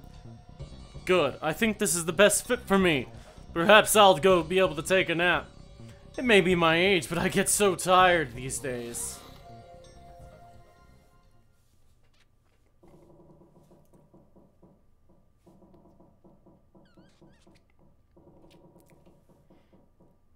Well, what are you waiting for? We're wasting time. Why don't we hurry it up? You're right. We should get going. That's all we can do, right? 7? Seriously? Honestly. I was getting kind of sick of listening to you guys talk. You too, Santa? I have to find my brother. Wait, all of you, let's just calm down and think about this. There has to be a way to get everyone out of here. There has to be. Right, Jumpy? Say something. Yeah, let's think. There's gotta be another way. Fine, forget about it. I'll figure it out on my own. Ace. Come on, Ace, please stand up. You can't give up yet. We'll just have to sit down together and think about this. We'll figure out a way that we can all get out of here. Ace! What happened, Ace? Say something. I'm alright. How are you alright? This... A syringe? Soparil Beta? What does this do? Did you use this? Yes. It's just an anesthetic. I'll be fine. Anesthetic? I found it earlier, while we were searching the hospital rooms. I thought it might be useful later. I didn't think I'd be using it on myself. Why did you do this? Didn't I tell you? Didn't I tell you? I'd like to take a nap. I really am very tired. Ace. Is there something you want to say? I'd like to just sleep a little. Could you keep it down? No, don't. Ace, don't fall asleep. You feel warm. So comfortable. I think I'll have a nice dream. Ace! Ace! Let's get him on a bed. Well, we really don't have a choice now. We can't let his sacrifice go to waste, right? Like you even mean that. Let's you say something? No, nothing. Yeah, but we're not done choosing yet, are we? What do you mean? We haven't decided who's going in what door. Ah, yes, that's true. Enough of this screwing around. Let's decide. You first, Lotus. Which door do you want? I want door 8. It's the same number as my bracelet. Got it. You're 8. You're next 7. Which one do you want? I'll take 7. I can't get along with that old lady. What did you just say? Who, me? I didn't say nothing. Huh, you're going to get it next time. Alright, who's next? Junpei, which door do you want? I want door 3. I want to go through door number 3. No, you can't. Huh? Why? Because it's impossible. If we split ourselves into 3 and 3, then we give up on going through door 3. Why? The bracelet numbers for the 6 of us are 3, 4, 5, 6, 7, 8. There are 2 combinations that can go through door 3 with 3 people. 3, 4, 5, or 6, 7, 8. That's it. Of course, 2 teams can't go through the same door. I see. That means one team would get left behind. That's right. That doesn't happen if we go through door 7 or 8? Nope, they're fine. We've got 3 options. Option A. Have 3, 5, and 8 go through door 7, and 4, 6, 7 go through 8. Or option B. 4, 5, and 7 go through 7, and 3, 6, 8 go through 8. Option C. 3, 6, 7 go through 7, and 4, 5, and 8 get 8. There are only 3 options. That's it. At least if we want to get all 6 of us out of here. Wait. But that means Plan A divides into 2 teams, Plan B divides into 2 teams, Plan C divides into 2 teams. There is only one thing they all had in common. 5 and 6 can never be on the same team. If we want all 6 of us to go through a door, then June and I can't go into the same one. June and Junpei had been friends when they were kids. He trusted her more than anyone else on the ship. If he chose 7 or 8, he'd be taken away from her. Was that something he was prepared to do? Have you mulled it over enough, or do you need some more time? Anyway, that's the deal, so think it over. You've got 2 choices, 7 or 8. You can't choose 3. If you choose 3, you're gonna be leaving 3 people behind to die. So what are you gonna do? 7 or 8, time to choose. Junpei thought hard. After thinking it over, his conclusion was, take the risk and choose door 3. Sorry, Santa, but I still want to go through door 3. What? That's nuts! You've got to be crazy! Why the hell are you so obsessed with that door? I'm just... Junpei paused. He swallowed the words he'd been about to say. I'm just curious about door number 3, that's all. That doesn't explain shit! I've got a reason. I'd be happy to explain it to you if you'll just come with me. With that, he'd begin walking towards the door. Their curiosity likely getting the better of them, the others followed. A few of them looked a little suspicious, but Junpei told himself that wouldn't matter. He kept walking and kept silent. Eventually, they arrived at the door number 3. Junpei stopped. I'm curious about the red. 7, would you mind authenticating for me? What? Why? Please, just do it. He stared at Junpei for a moment, then grunted and laid his palm against the scanner. Happy? Yeah, thanks. The number 7 has been entered into the red. Next is June. Please touch the red, just like 7 did. Jumpy, what are you trying to figure out? Yup, I think... Junpei thought about his answer for a moment. I think I might have found another way out. What? What? Really? That got them excited, just as Junpei had intended. Now please, June. Okay. 7 plus 6 equals 13. 1 plus 3 equals 4. With those two numbers in the red, Junpei had what he wanted. He casually placed his own on the scanner, and the third asterisk blinked on. 4 plus 5 equals 9. Alright, the only people who haven't authenticated now are Santa, Clover, and Lotus. So what's your point? You don't get it. Think about it. What's the sum of your number and Clover's? 12. And what's the digital root of that? 3. Which is Santa's number. By the way, Lotus, what's the number that's currently in the red? 7 plus 6 is 5. It would be 9, right? Yes. And that will be the digital root if you... What will the digital root be if you add 3 to that? 3. The door's number. There you go. Hey, wait a minute. What the hell are you up to? I'm not up to anything. I'm just waiting. Waiting for what? I'm waiting for the balance to shift. Santa or Lotus and Clover. Once one of you moves, the other won't have a choice. So I'm waiting. Junpei laid his hand almost casually on the lever. You son of a bitch! You tricked us! And all that stuff you were going on about is bullshit. Bullshit? I don't think so. Didn't I tell you I'd figured out another way to get us out of here? This is it? Why the hell would you do something like this? Junpei glanced at June. Jumpy? You did this just so you could go through the same door as June. That's it? Santa was furious. His face was red and flecks of spit flew from his lips as he spoke. Junpei closed his eyes calmly and then opened them again. So who's it gonna be? Santa or Lotus and Clover? Shit! Let's go, Clover! Huh? Lotus leapt forward. She grabbed Clover by the sleeve and ran for Junpei at the door. Fuck! Caught by surprise, Santa froze for a moment, then shot forward like a bullet from a gun. Lotus had a head start, but Santa had the advantage in size and speed. Almost immediately, he passed Lotus and Clover.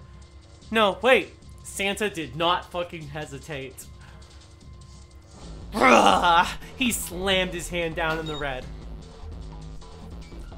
This is insane! This isn't right! He glared at Junpei, his chest heaving. Yeah, well, you may be right. Junpei's voice was cold, but not without effort. But...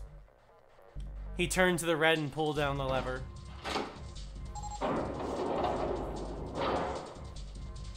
With the sound of metal, the door opened. It only remained over 9 seconds. There was no time to think. Go! Junpei and his 3 reluctant companions jumped into the door's gaping mouth, one after another. No sooner did they enter than the all-too-familiar noise sounded from their left wrists. The detonators had activated. Junpei looked back only once and saw Lotus and Clover on the other side of the closing door. No! They stood still, stopped where they had been when Santa reached The Red. The defeat and desperation on their faces tore at Junpei's heart. Then the door closed and they were gone. You son of a bitch, Junpei, this isn't fair! Santa rounded on Junpei, lightning crackling in his eyes and his knuckles white. Do you realize what you just did? You leave them out there and they can't. Shut it, that's enough. It hadn't been Junpei that spoke, but Seven. We gotta find the dead or none of us this is gonna matter. The clock was ticking. The dead was their only chance at survival. Unless they could find it and deactivate their detonators, the four of them would be. We got less than a minute left. No time for screwing around. Get moving. Damn it, you and I are not done yet, bastard. They scattered and began to scour the room. The deactivation device was nowhere to be found. Where the hell is it? Corridors stretched out in 3 directions, but every one was blocked off by a wall of metal. There was only one way out. One other door. Over there. It's gonna be behind that door. Seven ran for the door, a rusty iron thing. His large hands grabbed hold of the handle and pulled. Damn, it's pitch dark in here. I can't see a thing. Junpei stuck his hand through the door and looked around the room. No, wait. Almost immediately, he spotted the blinking red light on the right wall. I found it! The dead's right over here! He stepped into the room. Whoa! Junpei. What? The floor's slippery. He stopped and glanced down at his feet. What was... Hey! The hell are you doing? There's something... Get over there! Junpei felt Seven's heavy hand push against his back and stumbled across the room. The other 3 piled in behind him. They all felt immediately that something was wrong. Nothing that could be easily identified. Only a sense that something terrible shared the room with them. But there was no time to say so. Quick! Get to the dead! They all started running. It's in the dark, it was hard to tell where the wall was. All they could see was the tiny red light blinking at them over and over and over. There it is! In a quick succession, they all slammed their hands against the scanner panel.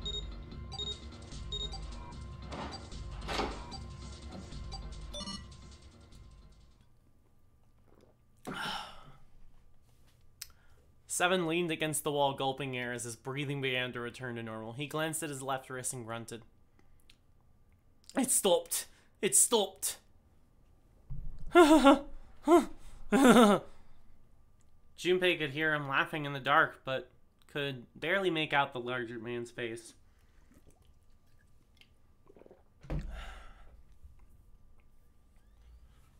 I don't think I'll ever get used to doing this.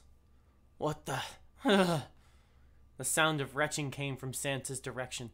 What the hell is this smell? This is vile. I'm gonna puke. So desperate they had been in their race to the dead that no one noticed the horrible smell that pervaded the room. It was a horrible, nauseating stench like burnt and rotten meat. Adrenaline had drowned without it, but now it rolled over Junpei in waves, forcing itself into his nose with every breath he took.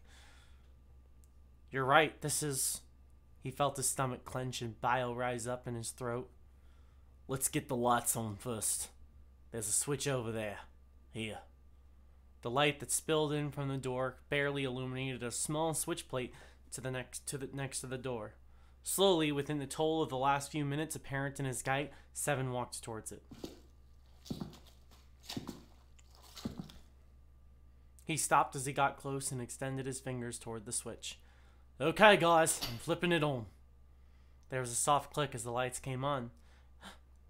Just as the lights turned on, June took in a short breath and... Yeah!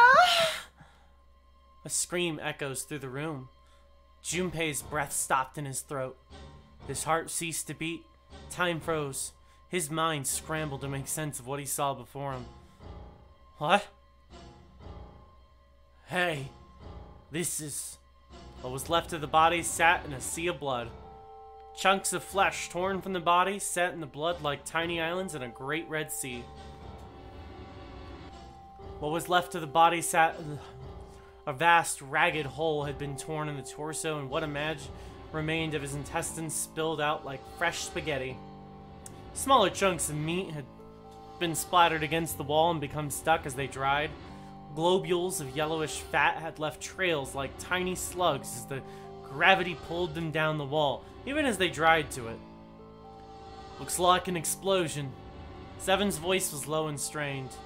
Just like the ninth man, the detonator in his bracelet set off the bomb in his gut. Oh god, the bone is coming out of his left arm. It's definitely an open fracture. It looked as though the explosion had been quite powerful. His legs were both bent in an odd, unnatural way, and his left arm had split open, exposing the painfully white bone of his ulna. His bracelet may lay next to him. It seemed to have hit the wall hard enough to shatter the display, which lay on the ground in pieces. The face is the worst. Yeah, you can't even tell who it is. Half of his head was simply collapsed. The blood coating almost had it look like a raw pizza dough, covered in tomato sauce. His clothes were covered in blood too, the burgundy tie, the white shirt, the jacket with the yellow piping, and the gray slacks. But the clothes they were all familiar to Junpei. Is that Snake? Santa's voice wavered as he spoke, his mouth dry. Oh my god. Finally Junpei spoke. Why did this happen? No! Suddenly June was screaming, her voice broken. It was an eerie scream full of insanity, and not entirely human. No, no, no! She shook her head violently and grabbed fistfuls of her own hair. Junpei could hear the sound of her hair tearing. Stop! Calm down! He grabbed for her wrist. Hey!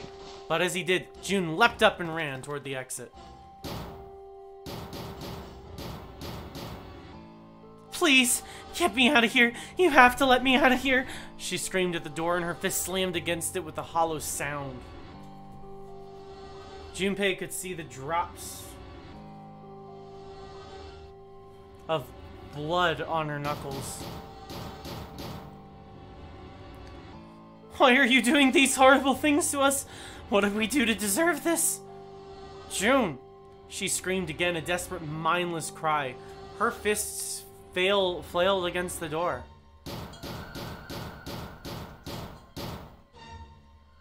Get me out of here, please! Please just let me out. June! Junpei couldn't watch anymore. He ran to June and wrapped his arm around her, pulling the screaming girl away from the door. Calm down! No, get off of me! Let me go! Let me go! Please, calm down. She scrambled for a moment, her legs skittering across the floor, but her resistance didn't last long. As suddenly as her outburst had begun, it was over. The manic energy disappeared and her body went limp in Junpei's arms. June collapsed toward the floor and Junpei knelt down with her.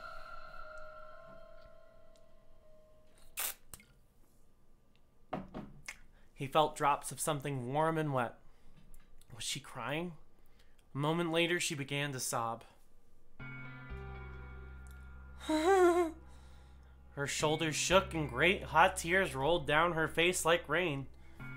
We're gonna be fine. It's gonna be alright, June. It's going to be okay, Connie? Her name was a whisper. I'll be here with you, okay? She nodded once. Thank you. Thank you so much, Jumpy. Her trembling voice pulled at Junpei's heart. He stroked her hair gently. His face was so close to her. The scent of her hair was nostalgic. Do you feel better? Yeah. But I'd like to stay here. For a little while at least. Jumpy's body is so warm. How sweet. Several minutes passed before June's tears had dried. Junpei stood up. He bent down, put his arms under June's, and helped her to her feet. They didn't speak. Neither did Seven or Santa. The person was dead. They had died in that room in a terrible way. Junpei knew there was no way he could make himself forget that. There was no way any of them could forget it, but mourning would do no good. They spread out to search the room, but each felt as if their heart was made of lead. We better get to it.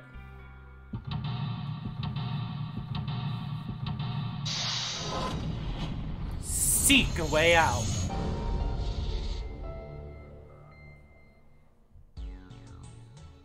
Alright.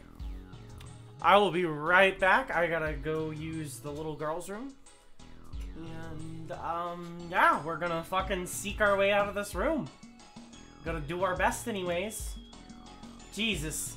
My throat is getting quite the fucking workout tonight. I am throwing my voice around in so many different fucking ways. I think I'm definitely starting to get more consistent with the characters, I think anyways. Like, I don't think I'm falling out of character too much when I actually voice the specific characters. Some of them are still a little but I think overall I'm doing fine. For 9 fucking characters that keep dwindling lower and lower, and, you know, I don't have to do all of them all the time. You know, that's good. That's good. That's good. It's just those in-between escape room segments that are, like, fucking killer. Alright, I'm gonna go to the bathroom real quick, the little girl's room in my house, and, we will be back to do escape room. Yeah, yeah, I'll be back.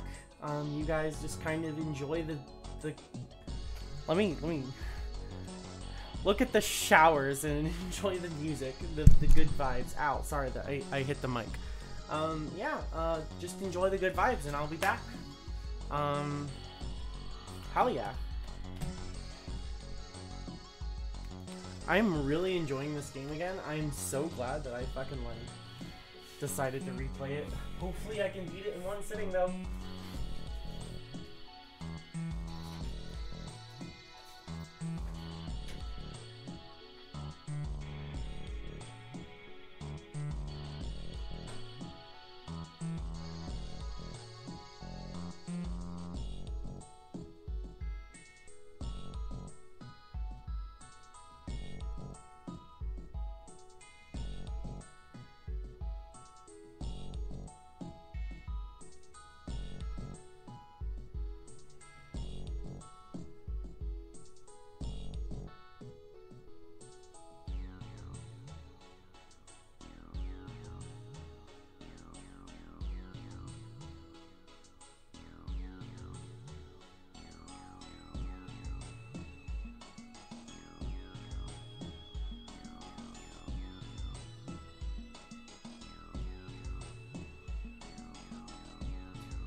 And I'm back.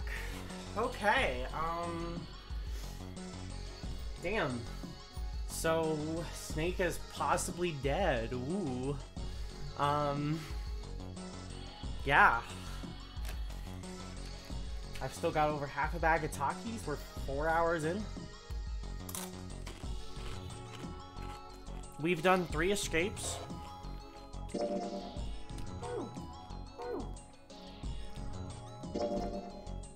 There is a flow here.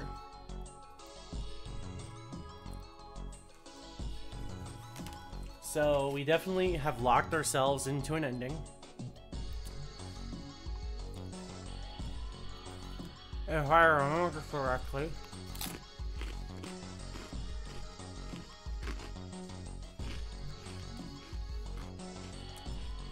Yeah. Going through door 3 locks us into one of the first endings.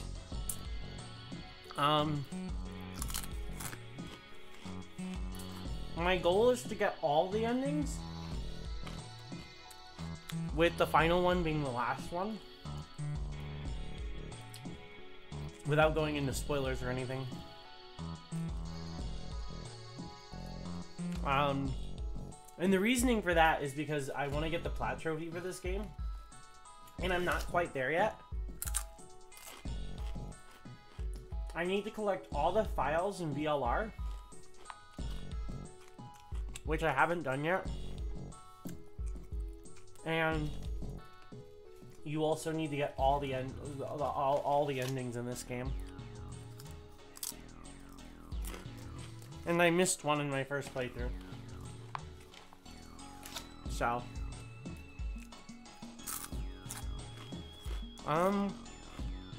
I'm willing to bet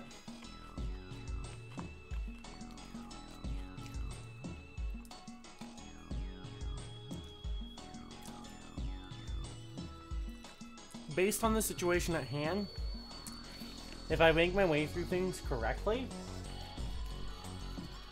and if I go pretty fast,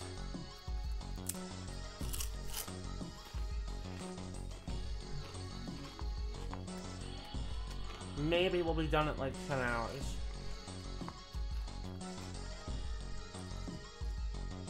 That would give us about 6 hours to finish the game. Considering the time, and it is 7:40, so that put us at about 2 a.m. I think I could maybe do that.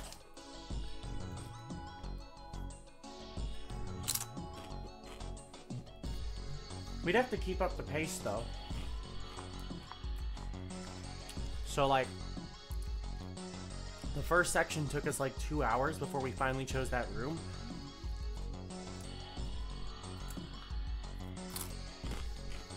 But then after we finished the first room,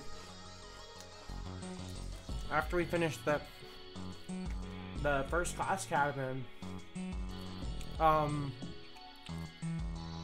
it's been an hour and a half since then, with that other escape room involved too. So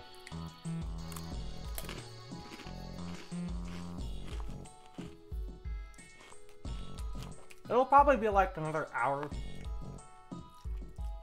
and a half maybe before we get the first ending.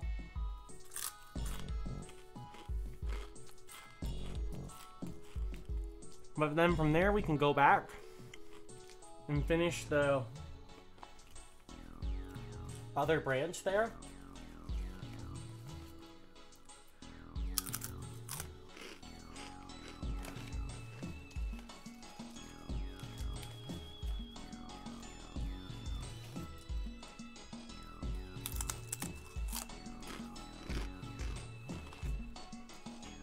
Hi, Momo. Bye, Momo.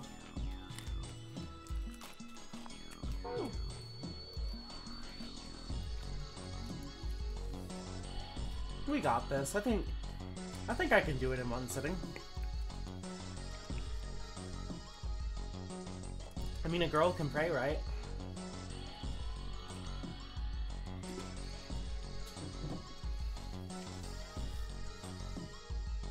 Okay.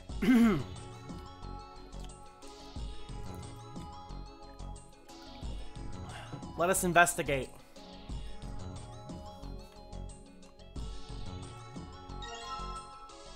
Toilet paper. Nothing special there. Luminol.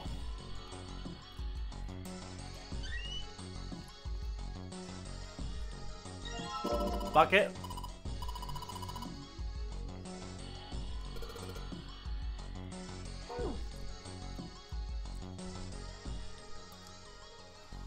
Junpei reached for the broom as he grabbed. He heard a soft voice from behind him. It was June. The rabbit hutch. Huh? He turned around. June still looked sadly pale, but there was a smile on her face. Oh, you just reminded me of it. The rabbit hutch, I mean. How did I remind you of something like that? Jumpy in the broom? You were always playing around with the broom in front of the rabbit hutch. I was? Don't you remember? Junpei stared at the broom in his hand. You mean you don't remember that summer either? She looked very sad. She shook his head. Of course I remember. How could I forget something like that? It was terrible.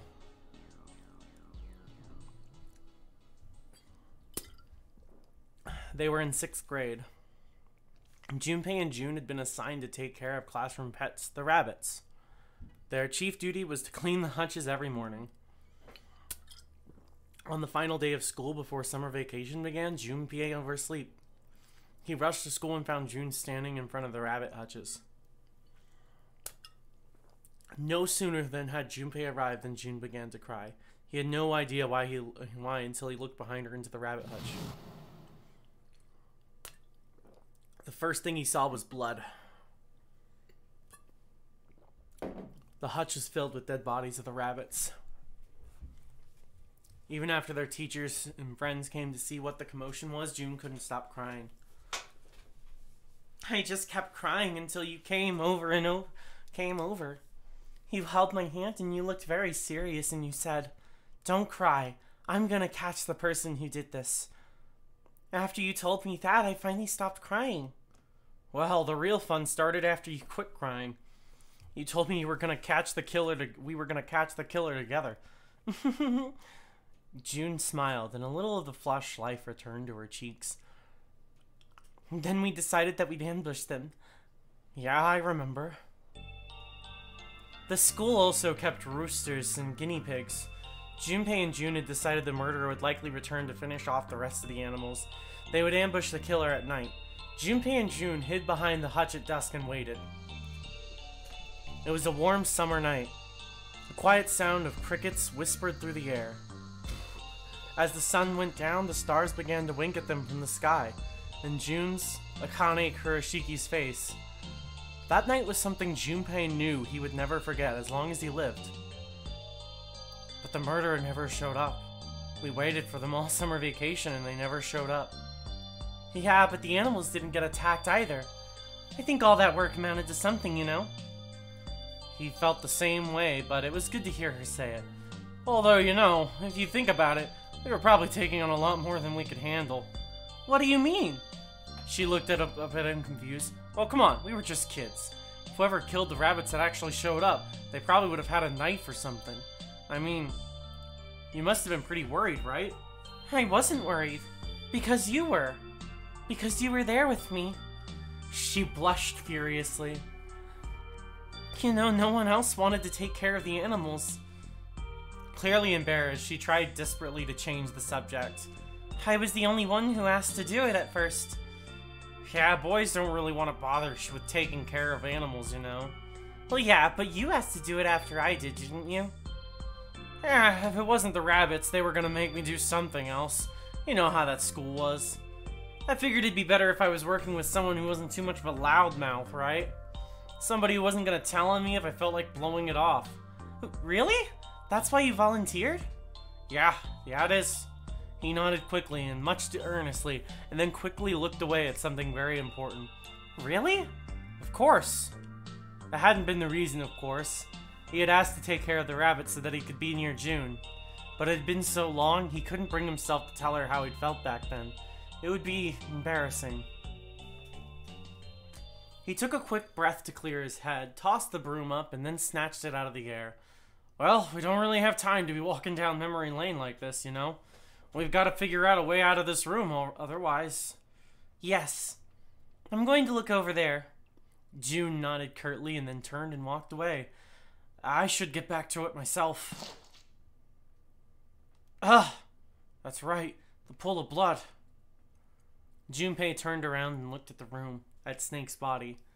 Chunks of flesh and organs still lay on the floor. Going on and on about old times right next to a corpse. What were we doing?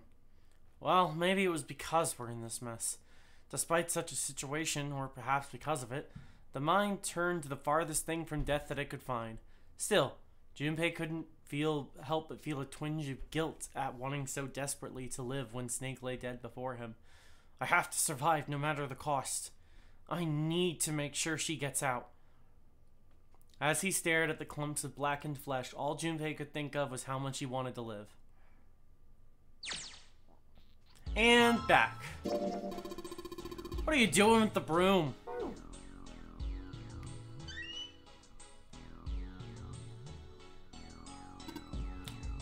Alright, let's open this shit up. Ah, there is something. You're a broom. You are the broom. Sure you are, Aubrey. What a goth broom you are. You remember if you saw a card reader anywhere around here? Doesn't have anything on it.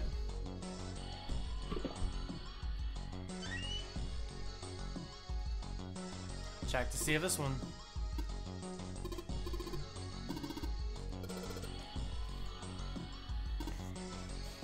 Huh.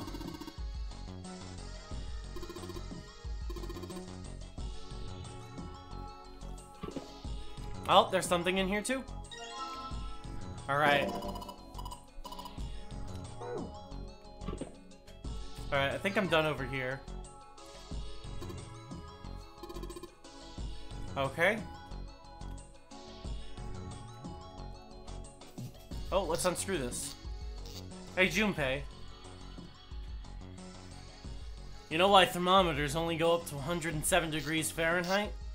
No, can't say I ever thought about that. At 107 degrees, the cells in the human body start to die, and the organs begin to shut down. The proteins in your cells start to harden. It's like when you hard-boil an egg. Even if you cool it down afterwards, it won't go back to being a raw egg. In other words, it's dead. That's why thermometers don't go past 107. There's no point. Oh yeah? But it's pretty rare for a fever to get that high. Even viruses and stuff don't usually drive the body temperature up to 107. Of course, there are external things that could. Like what? Well, let's see. Something like getting locked in a sauna, or getting thrown into an incinerator and burnt to death. Huh. Yeah, I guess that would get a little hotter than 107 degrees Fahrenheit. Alright, I got it. Huh? What's up? Nothing. Forget about it. What was that all about?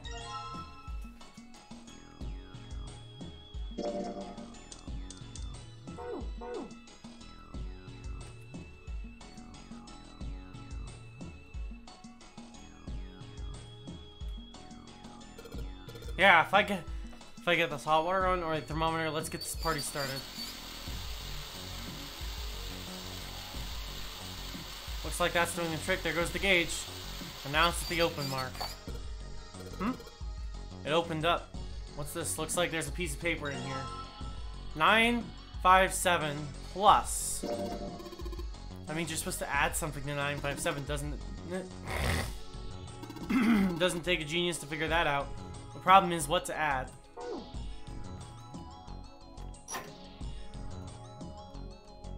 There's a piece of paper tied to this pipe. Drain valve operation. Please do not flush the water in these pipes. Doing so may cause the drain to overflow.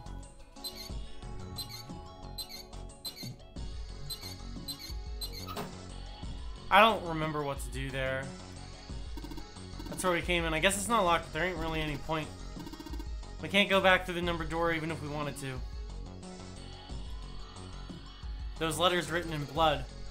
LLR. Do you think that might be some sort of dying message from Steak? Nah, that's impossible. You saw the body. You weren't doing anything after something like that happens to you. Then this, the way the blood's dried, tells you it's real old. Whoever's blood this is, it ain't Snake's. Then you're saying this blood was put here a long time ago? Yeah.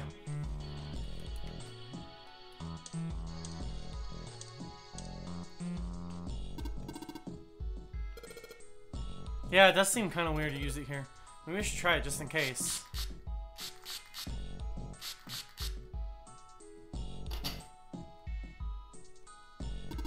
Just like you thought, Junpei, there's some more letters showing up after the LLR. See? It says LLR, LRL. Okay, that goes. Now we go here. So, L, L, R, L, R, L.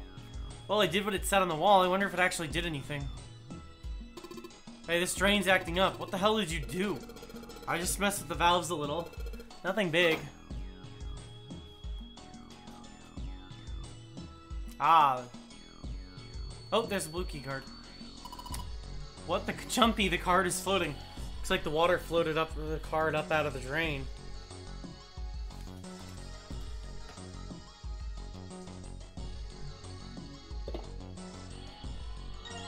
Alright, blue key card. This is the symbol for Mercury, isn't it? There was an elevator right outside of the big hospital room. I think that symbol was on the card reader next to it. That's right. I guess that means we're not supposed to use this card in this room. Do you really think so? You don't think that means maybe we need it for this room and for the elevator? Okay. Do we still have luminol?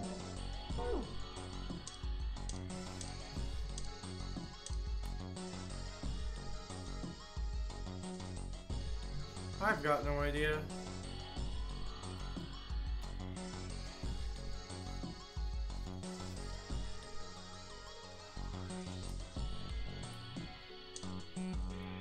Why do we need a bucket?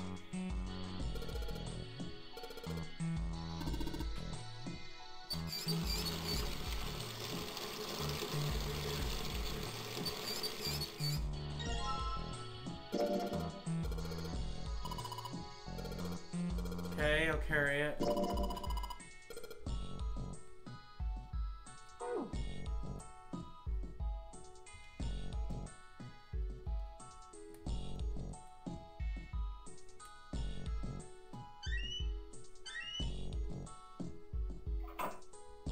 Oh!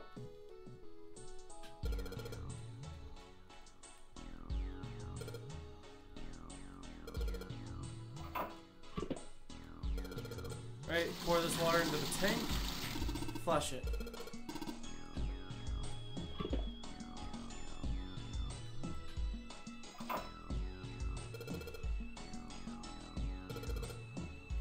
Oh, shit. Alright, let's check. 185 equals. 185 equals. What is this? You got me, it just looks like numbers. I wonder if the other toilet has something in the... Okay.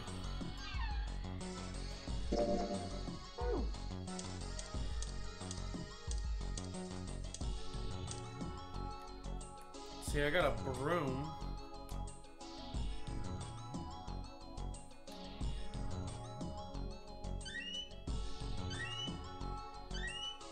Oh wait, there's no toilet paper in this stall.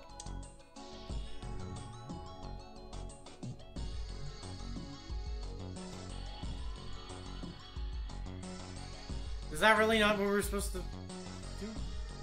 That's lame.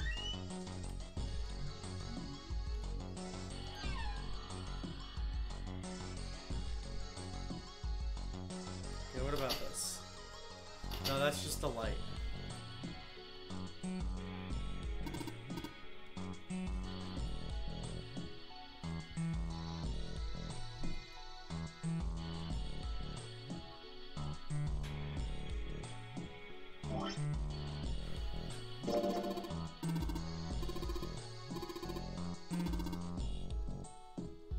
Oh, okay, so I should be wrapping this around the fucking broom.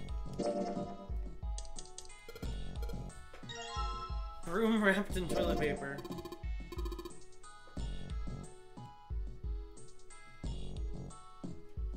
It's a 634 plus 957.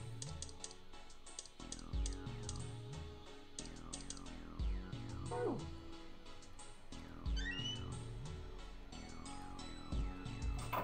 185 equals, so...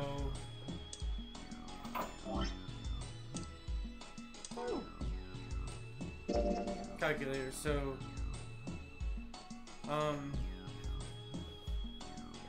184 equals? Okay, so... 957 plus... 957 plus 634.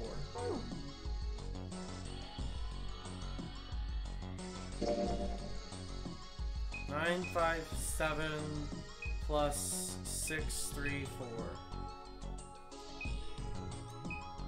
is 1591.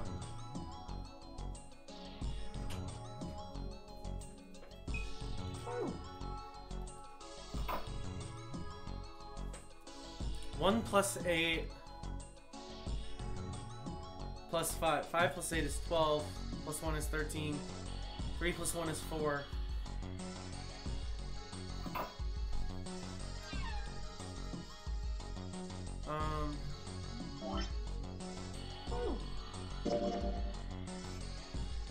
Nine, 5, 7 plus 6, 3, 4, right? That gives me 1591. Let's try that. 1591.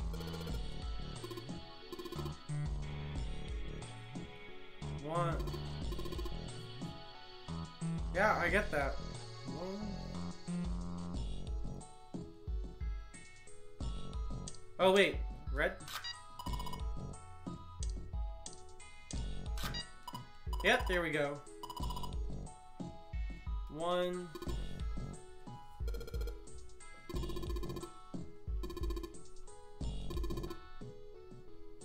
Okay, 11591.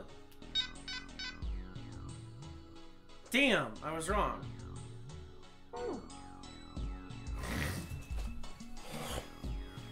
Okay, so at this point, it has to be something to do with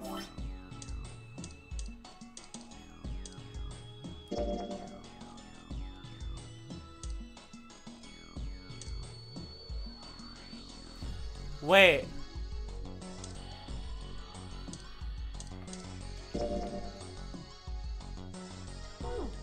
Hold on.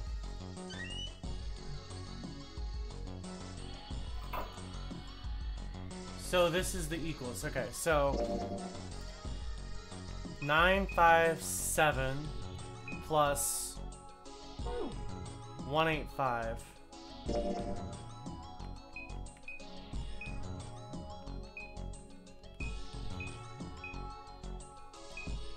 One 1142. I'll keep that in mind. 1142, 1142.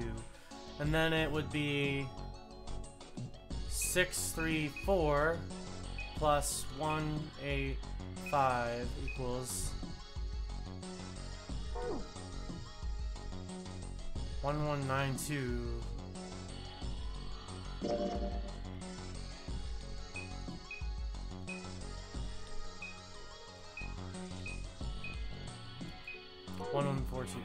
Okay, that's the only one that makes a 4-digit code. So 1192. What?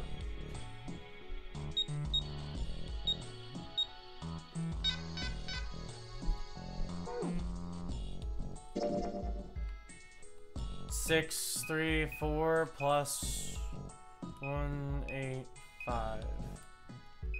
819.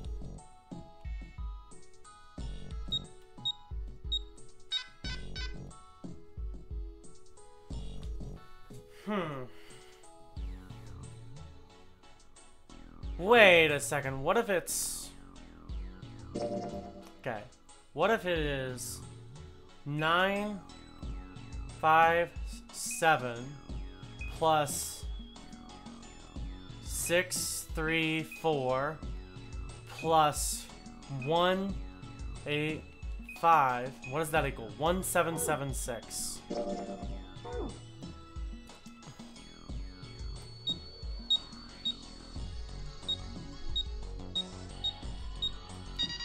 Hell yes!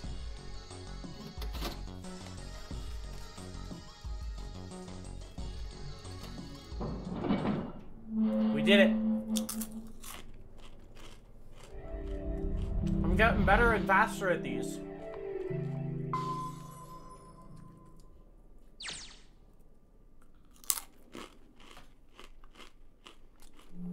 Let's take a look. Huh? What are you doing, Seven?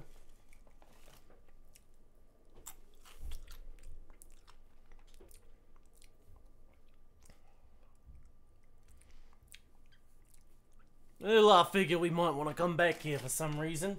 So I stuck the broom in there to keep the door from shutting. Alright, let's go.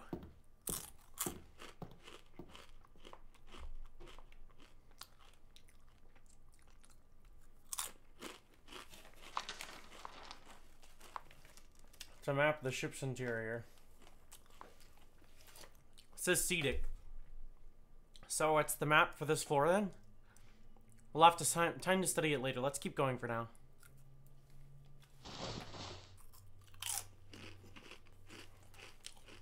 Ready?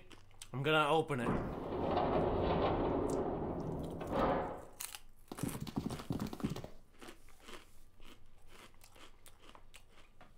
What the? You're shitting me. We're back.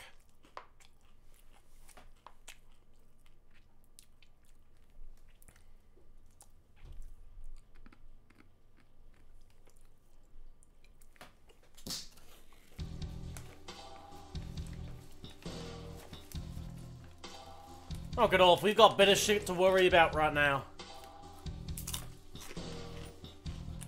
What? Go have a look. I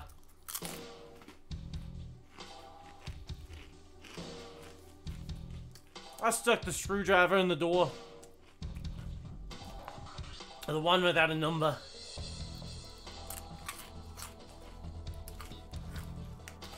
There's a shower room past there. I stuck a broom in that door too. Anyway, let's go take a look. Yep, that's about the size of it.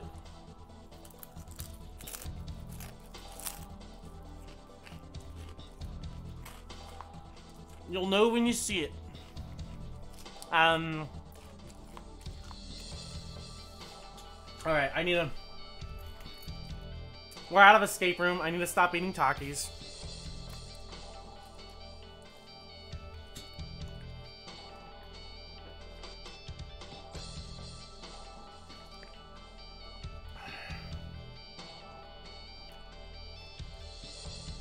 Get some more water down the throat. Alright. Fine, let's go. My goodness. I know I said I was sure you'd come back for me. I didn't think it would happen so soon, though. Should I go as well? Yeah. Very well.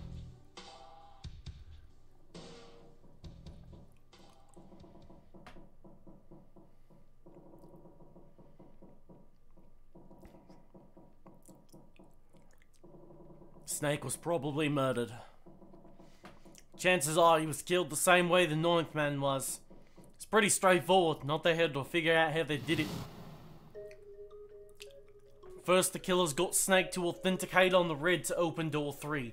Then they shoved him into it alone, and waited 9 seconds for the door to shut. Once that door shut, it was all over for Snake, but he didn't give up. He probably knew it wouldn't do him any good, but he probably ran into the shower room looking for the dead. It was a small chance, but it wasn't like he had anything to lose. Unfortunately, it didn't work. The detonator is only deactivated if everybody who authenticated went in uses the dead. Snake was the only one who went through the door. And then, 81 seconds after he was shoved in, that happened. I see, so that's what you meant by killers. You need at least 3 people to open one of the numbered doors, including Snake. Wouldn't be open for Snake and a single killer. Yeah, that means we're looking at multiple pups here. Well, just in case, I want to make sure. Let's say you're right. When do you think Snake was killed? When we all split up to look for the parts of the Reds, I think. If right after that was when we noticed he was gone. Then that means none of us have alibis. We were all searching the rooms we'd been assigned looking for those parts. Yeah.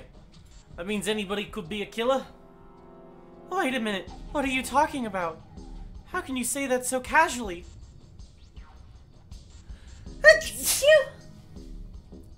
Excuse me. You're implying that one of us is a killer. Well, not just one of us. If I'm right, then at least 2 of us are murderers. Why don't you calm down a bit, Seven? What are you going to gain by being so suspicious? That's what Zero wants, you know. What Zero wants? Exactly. This game was set up by Zero, wasn't it? Any game has a winner and loser. Whoever makes it through door number 9 is a winner, and those who don't are the losers. Zero is trying to make us fight against one another for that victory. Then you're saying that Zero is trying to split us up by making us fight each other? Yes. This is why we can't let ourselves fall prey to suspicion. We have to trust one another and form a strong bond of friendship. Otherwise, we'll end up ensnared by Zero's manipulations. Then does that mean the person who killed Snake? Yeah, almost certainly Zero himself. If there's anyone we should doubt, it should be Zero. He masterminded this game and kidnapped all of us. Doesn't it seem reasonable that he would have killed Snake as well? Good question. Junpei hadn't really considered that. If Zero killed Snake, then Zero's on the ship with us. Junpei. Was Zero still on the ship with them? Of course. course he was. That was obvious. But I don't... Zero was somewhere on the ship, but... Junpei had no idea where. Junpei mumbled to himself, lost in thought. Where could Zero be hiding? Suddenly, everyone went very quiet. The silence was cold and clammy, and Junpei could feel it crawling across his back and around his throat. Again, he heard the ghosting moaning noise, and moments later, a person who looked more ghost than human appeared. It was Clover. She looked at the floor as she spoke, and her voice was a cold monotone. I think Zero is one of us.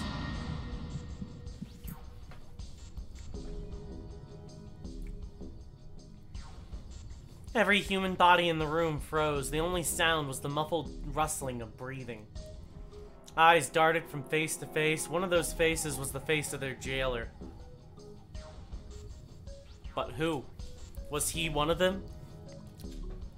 Well, that's possible. Well, that's possible. Huh? Like Clover said, Zero might be one of us. What are you trying to say, Junpei? Didn't you hear what Ace said?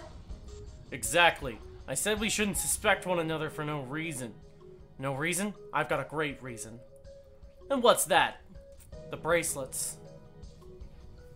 He held out his left arm. Why are the bombs in our bodies connected to the bracelets? You're all thinking Zero's hiding somewhere watching us, right?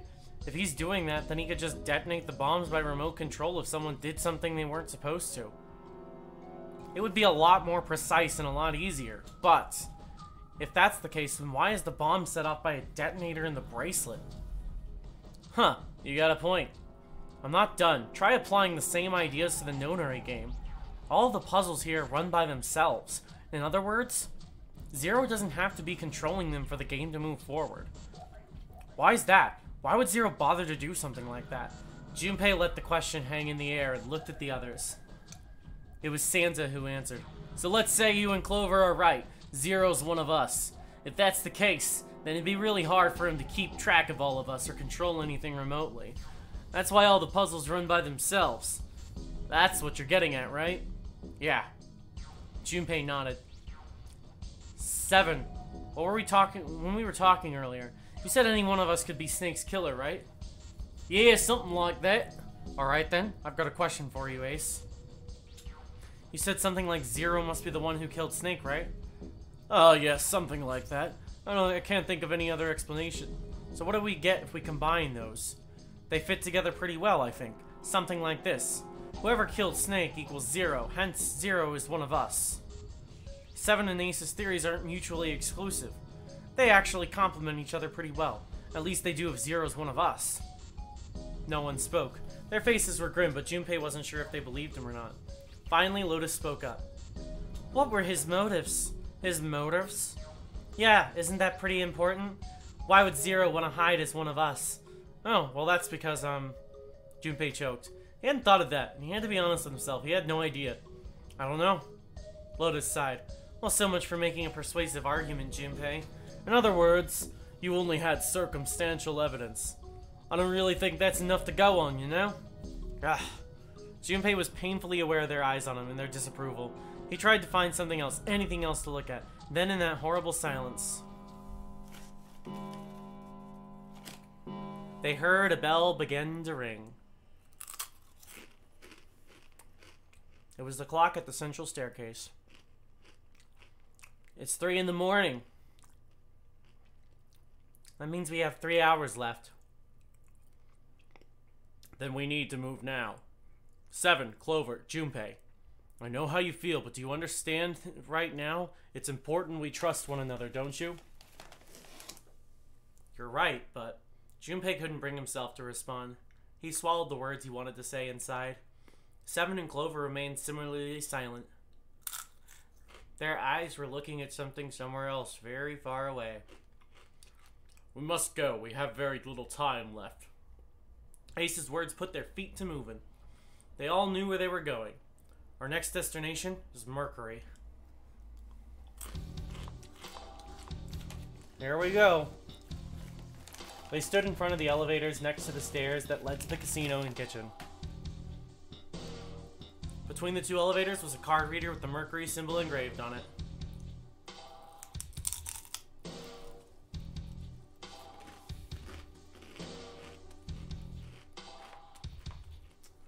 No, that's the... Yeah, I found it in the shower room. I see it's got the Mercury symbol. He took a deep breath and slid the card through the reader. It made a small beep and the light on the reader blinked to life. Now we can go. 7 people, including Junpei, climbed onto the elevator.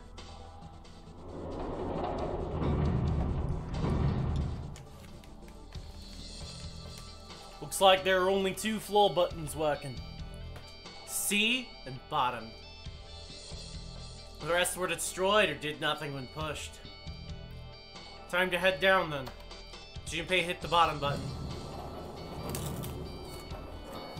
The door closed. Slowly they began to move downward. Sometime later all 7 of them stepped off to the elevator and onto the bottom deck. They stepped off and saw that the hallway to their right ended somewhere between 20 and 25 feet from them. The hallway in front of them was a dead end, but not a regular dead end.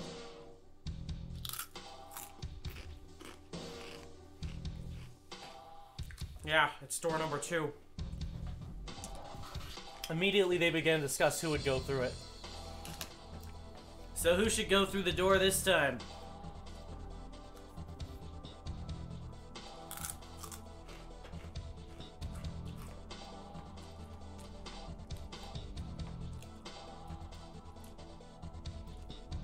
I mean, there's no need for arguments at this point.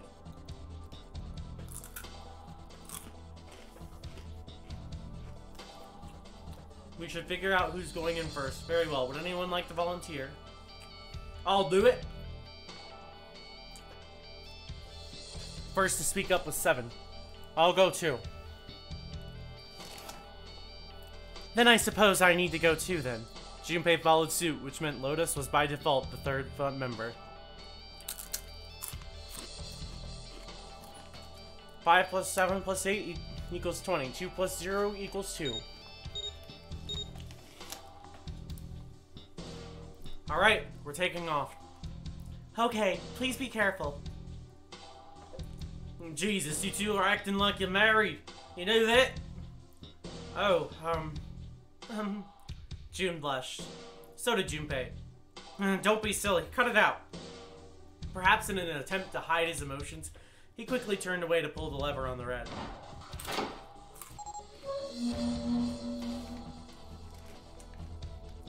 The door opened. As they'd come to expect, there appeared to be a short hallway on the other side. Alright, let's go. Lotus was the first through the door. Yeah, let's do this. 7 was next and Junpei brought up the rear.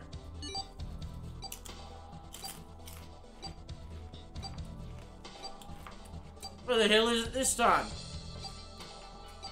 I don't see it. There it is, it's right there. Fortunately, it took them only moments to find the dead. It had been placed just inside the room, right next to the numbered door. They gathered around it and quickly scanned each of their bracelets.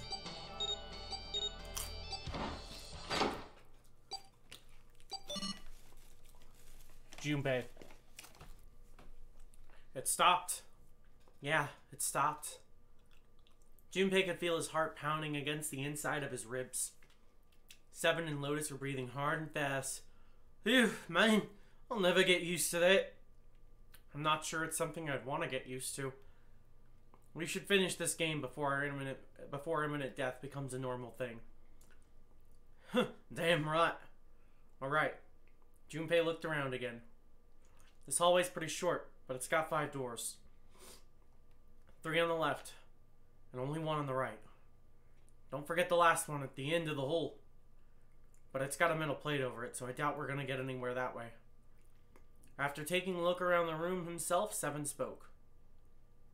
Alright, let's get started. I think we'd probably better split up. You two okay with it? Yes, no problem. Sure thing. Then I'll take this first one. Sabin nodded to them and stepped into the room closest to him. I'll try the one next to it. At last, Junpei was left alone. Well, I guess I'd better get started too. He looked intently at the remaining 3 doors.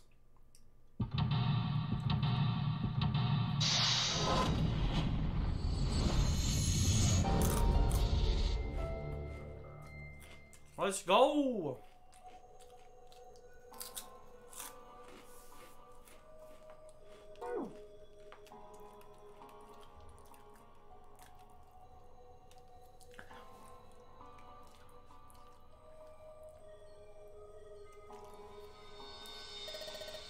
Emergence.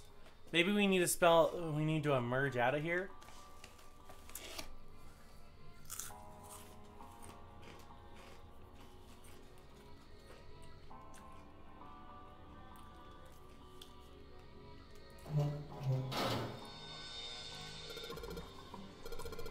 There's just this one beam of light.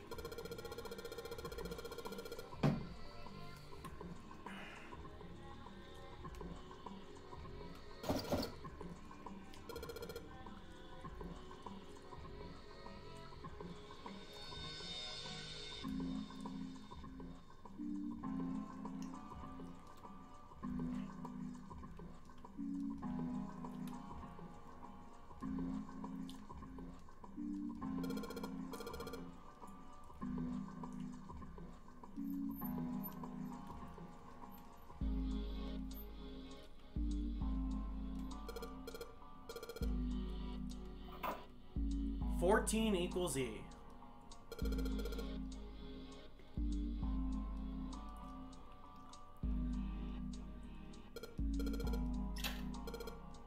Huh?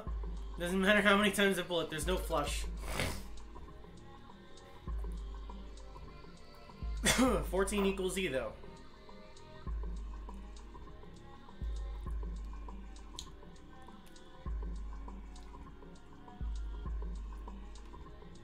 Okay, let's go in here now.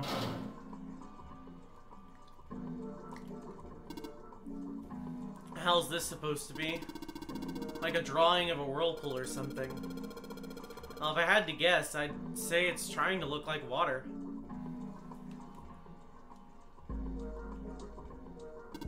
The little tile in the drain. I don't think we're gonna be able to pull it out of there. Might have to use our heads on this one. It's like the water doesn't work. Doesn't matter how much 7 turns that thing, no water's coming out. The water been shut off from somewhere?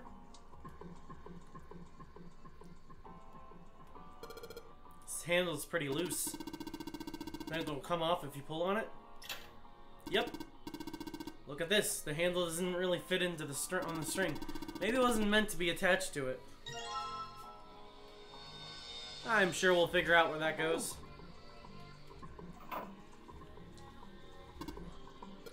Sun symbol.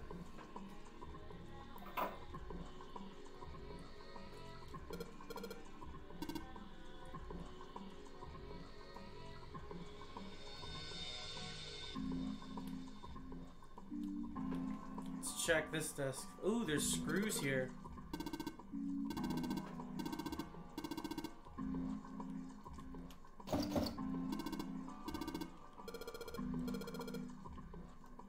Okay.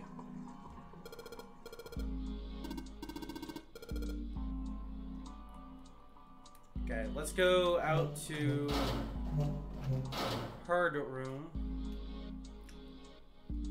Oh, yeah, okay, so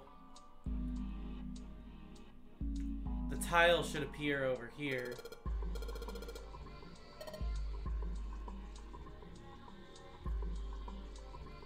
That doesn't work? Okay. We're pulling a string, then it must be a toilet that flushes. Moon.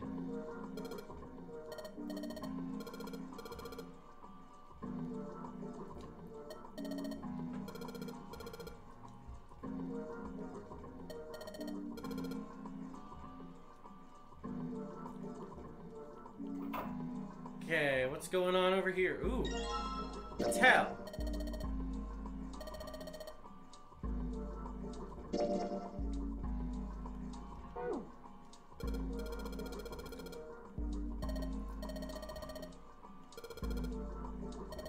My Junpei, aren't you lucky? It seems you'll die before you have a chance to grow old and hideous. Okay.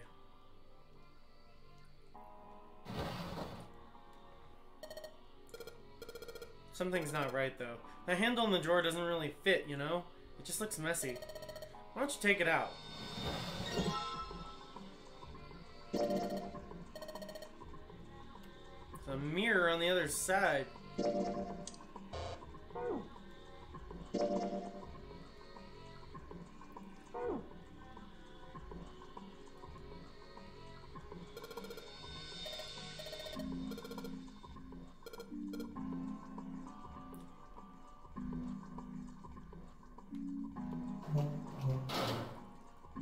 Let's go back down here. Yeah, we can use the mirror.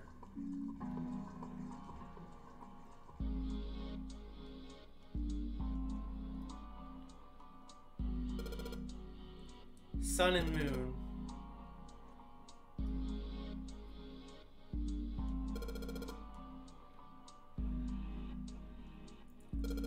Four and seven.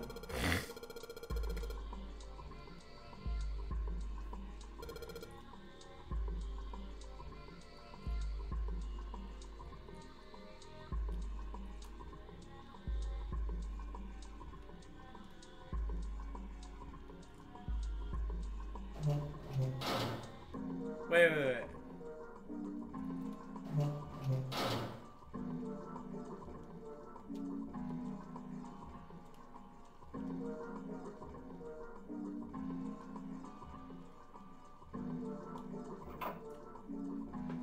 4 and 7, 14 equals E.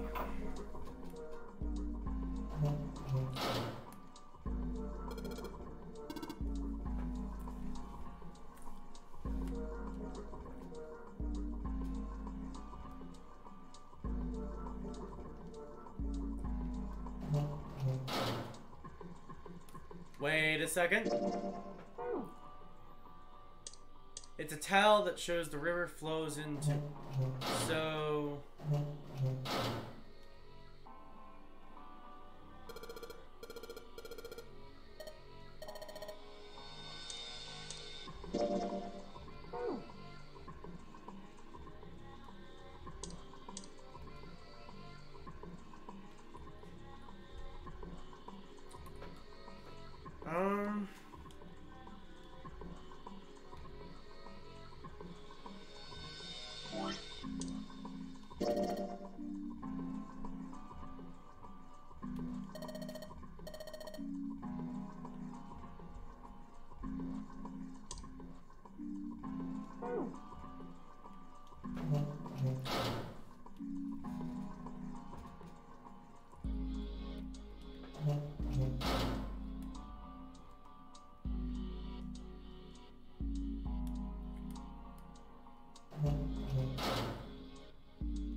There's gotta be something in here.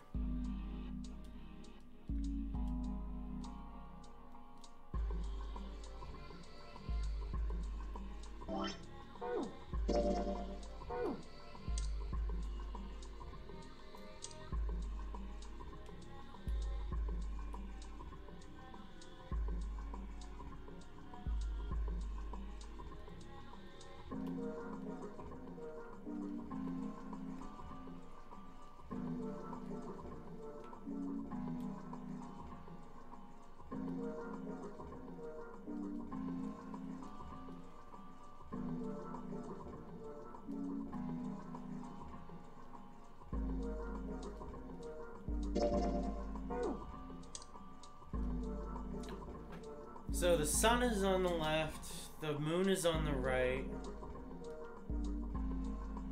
and a 4 and 7 are in their places.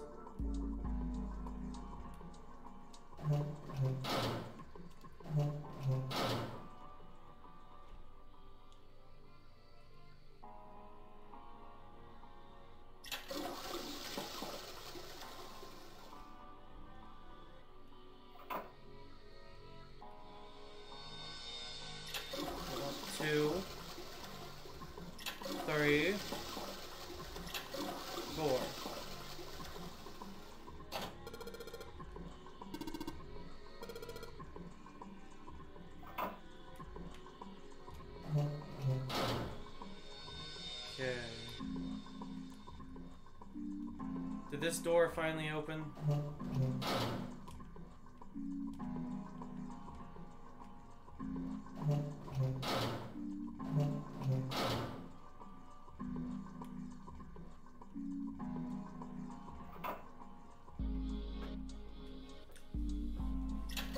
One, two, three, four, 5, 6, 7.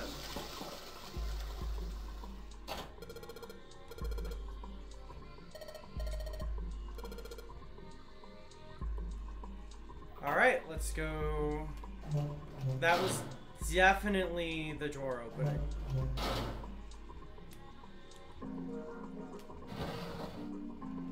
This door is opened easily enough. Tile. A second tile.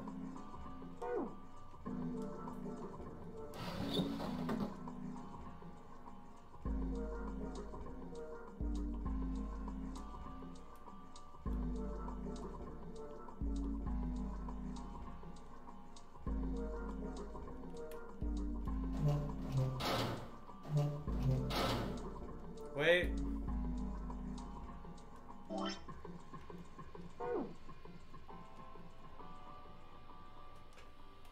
Leave this room. And we're gonna go into this one.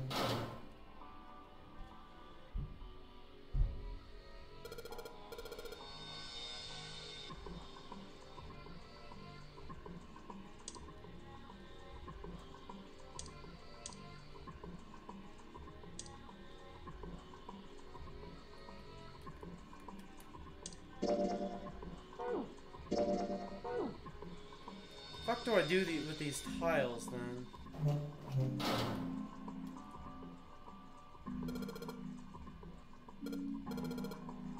You can! Okay. At any rate, we should look for all the tiles that are the same size.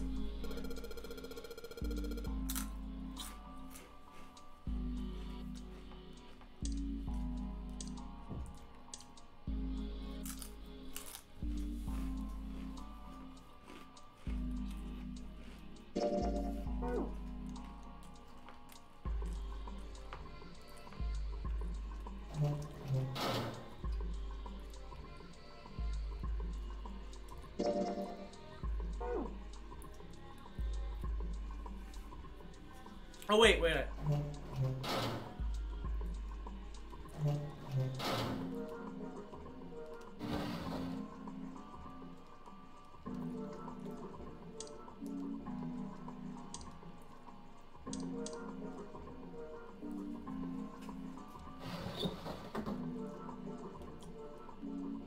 Is there really nothing left in this?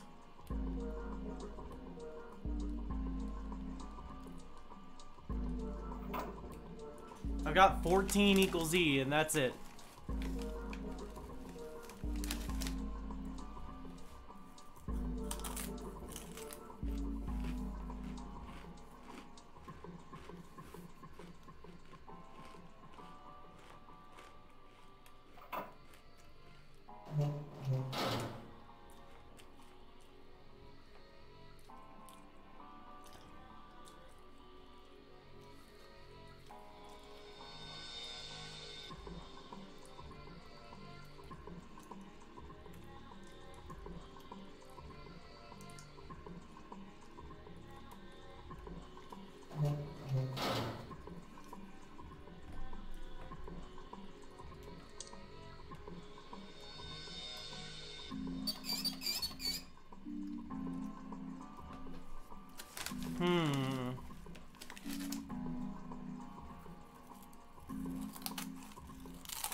A.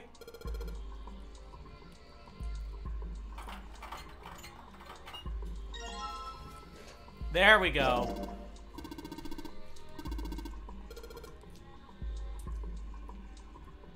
Combine that with that.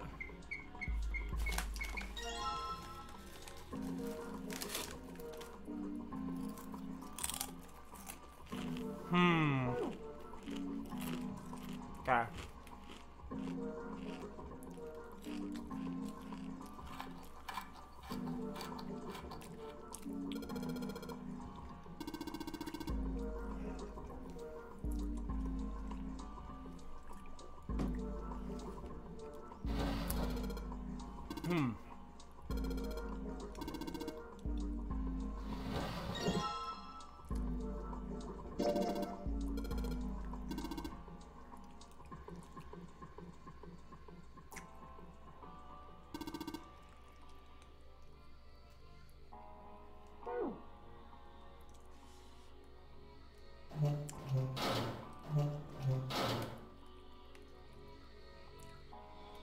Alright.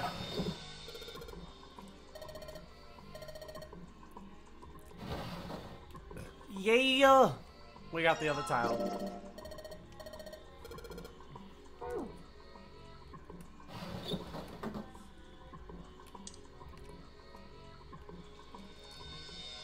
Oh, wait, hold on.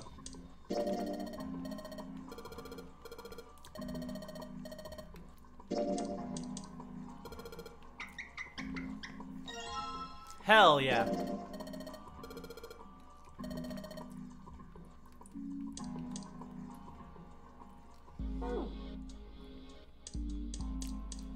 Okay, let's get this now.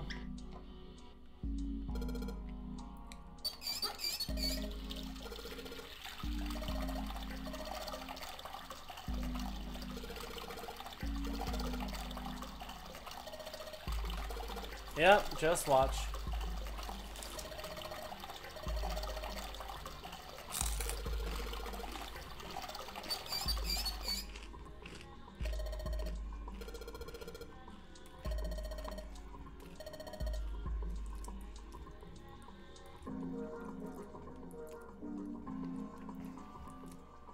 Okay, let's go over to the other room now.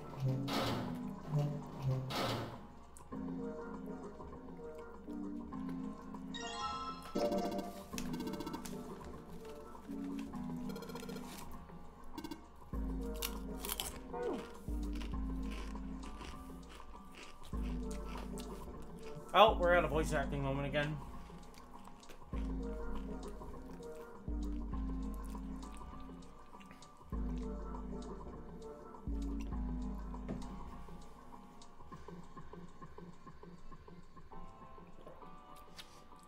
Junpei put the wet tile into his pocket.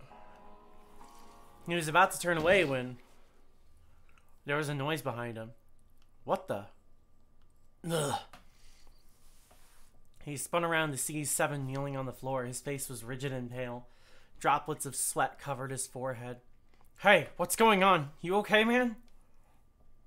Ugh. You're sweating like crazy. Are you alright? He was concerned. He'd never seen Seven like this before. Slowly, the other man lifted himself to his feet on shaky legs.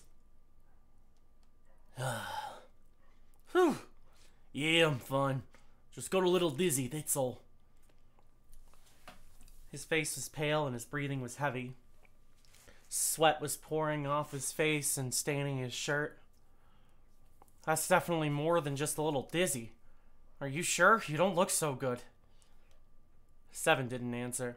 Half of his face was twisted as if distorted by extreme pain, and his eyes were glazed. Finally, he spoke. What am I doing here? His words made no sense. What are you talking about? We opened the number 2 door and walked in here. Don't tell me you forgot. No, that's not what I mean. He shook his head several times as if trying to clear something from it. It ain't much, but I think some of my memories came back. I think I've been here before. Huh? I said I've been in this room before. You were here? When? Why? Owie, Lot, Nona. Suddenly, Seven was mumbling to himself. They were words Junpei didn't understand. Seven's hoarse voice trailed off, and Junpei couldn't make out what he said. What the hell was that? Seven's brow furrowed furiously, and he grind his teeth back and forth. It's right there. I feel like I'm this close to remembering everything, but I just can't. Seven stopped, frustrated. He pulled his hat off and ran a hand through his hair. Then suddenly he looked up, his eyes open wide. That's right, an experiment. There was some kind of experiment going on in this ship. An experiment? What sort of experiment? They were trying to control people, or something like that. What the hell are you talking about? Junpei didn't know what to make of Seven's story. Instead, he simply stared at Seven's continued. Owie, Lot, Nona. These were those names of some of them. The kids that were in the experiment. I mean, I think there were 4 or 5 more, but I don't remember all their names. Yeah, that's right. That's why I'm here. Seven began to mumble to himself and wander aimlessly about the room. He looked confused. So far as Junpei could tell, the man was simply rambling, and there were odd twitches to his movement. Experiment, Cradle Pharmaceuticals, those kidnapped kids. Was I working that case? Seven continued to mumble to himself about things that meant nothing to Junpei. Junpei didn't have any answers for him, of course. He couldn't understand what was happening to Seven. All he could do was wait. After a few minutes, Seven finally stopped. Wait, under this bed. He crouched down and looked under the bed.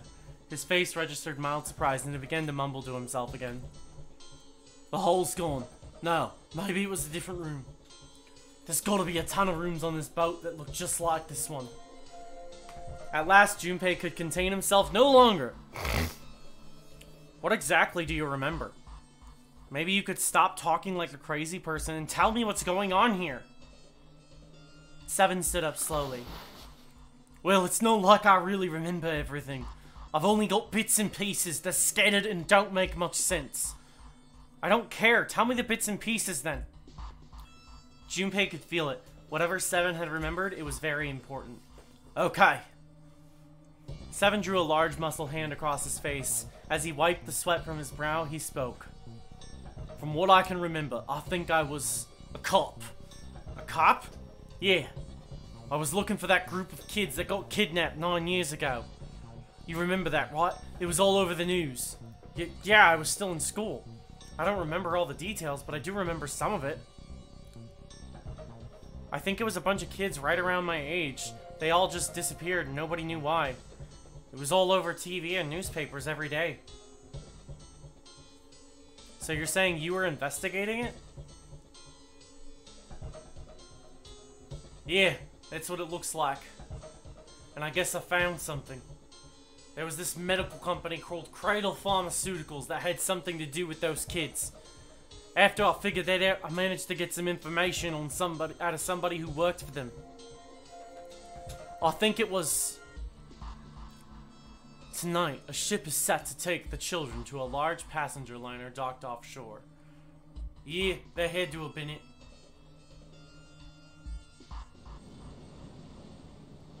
That's why I went to the wharf. From the shadows, I searched the harbor until I found the ship he was talking about. There was a bunch of movement near it. Men in black suits, many of them were carrying large bags. 7 bags. The bags were... There was something the way they moved as they were carried. No doubt about it. Those are human beings in those bags.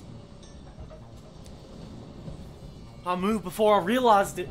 I came out of hiding with my gun in hand. Don't move! I felt metal touch the back of my head. Drop the gun. He kept digging the cold metal thing into my skull. Gah. There was nothing I could do. I did what he said and laid my gun on the ground. Then suddenly, there was a sharp pain in my neck, a needle. A drug? That was my last thought. My face hit cold concrete. I was out like a light after that.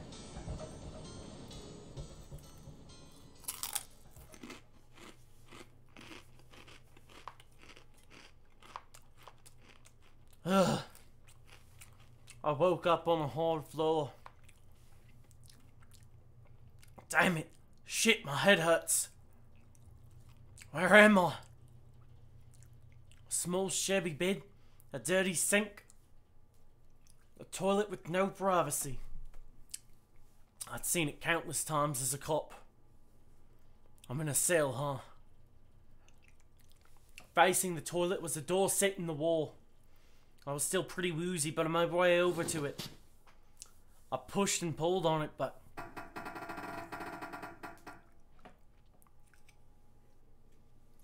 it won't open. Not like I expected much else. Who'd be dumb enough to put me in a cell and leave it unlocked? I threw myself against the door a few times, but it wouldn't budge. I knew it. I gave up and made my way back to the bed and sat down.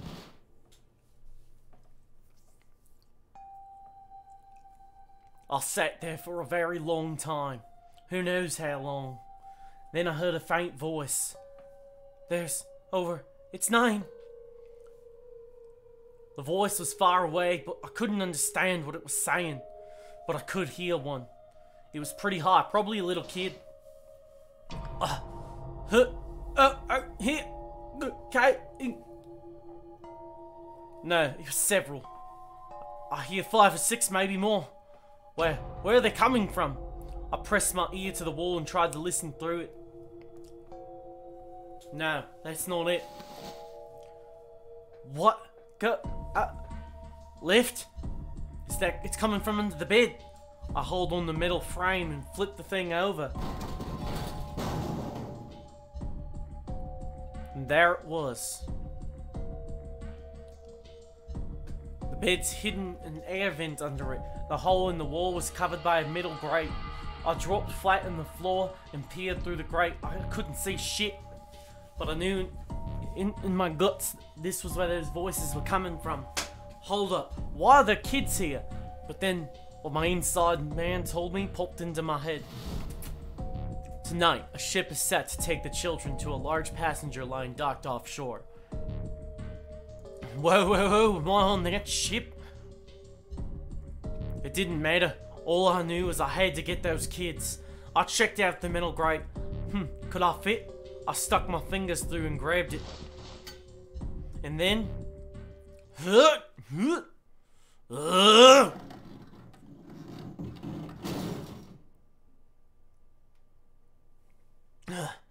Yeah, how do you like that, son of a bitch? I finally got the damn thing off. Sweat was dripping down my face, so I wiped it off and crawled inside.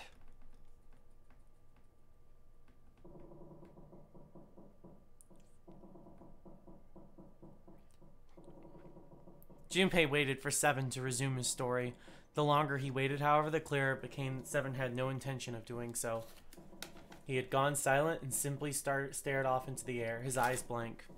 Hey, what happened after that? He'd waited long enough, but Seven shook his head. I don't remember what happens after that.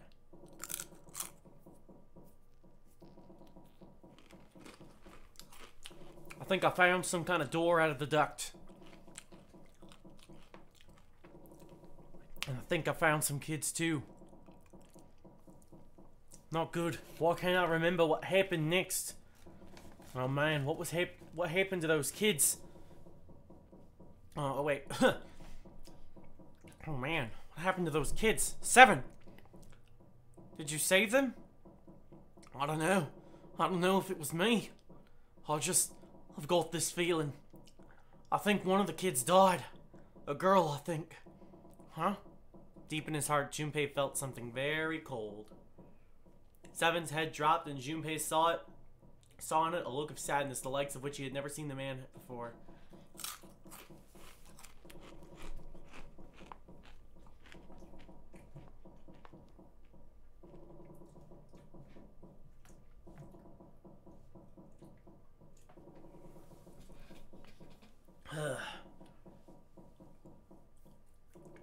His sigh was like the melancholy setting of an old abandoned building.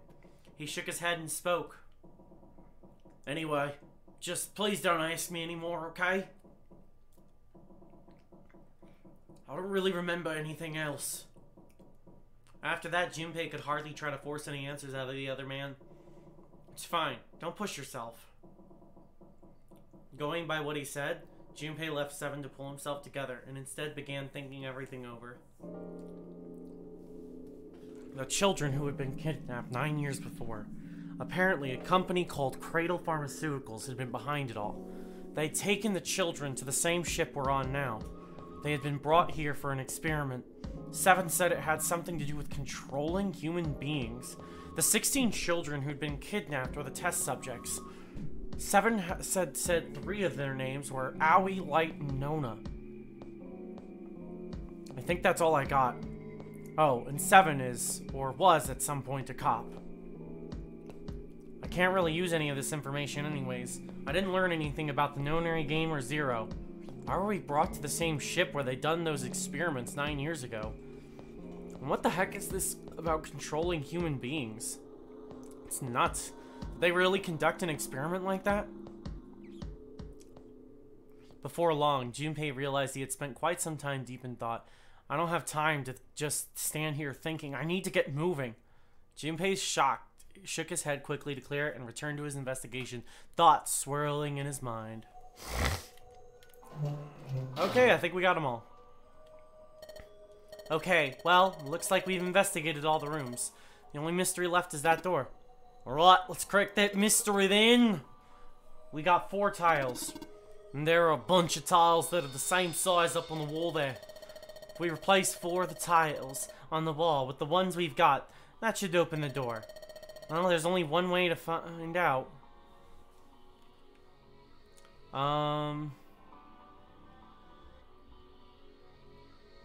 E equals 14.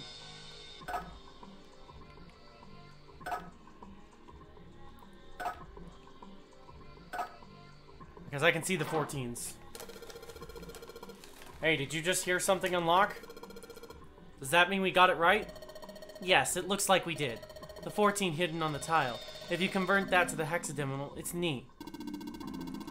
Basically, the E's and emergence are 14s from the tiles. So if we replace it, that gives up the answer. Don't really care why it worked, let's just get out of here.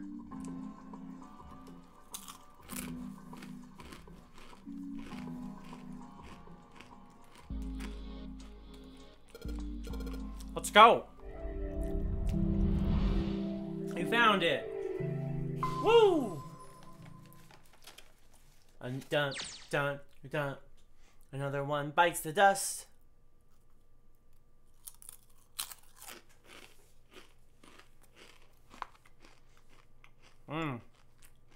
My brain is on fire tonight. Other than that first puzzle, that was fucking me really good. I've been blowing through these.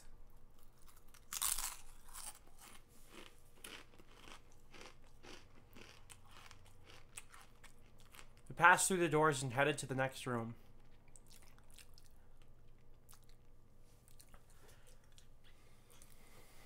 Junpei jogged down the short staircase and looked around.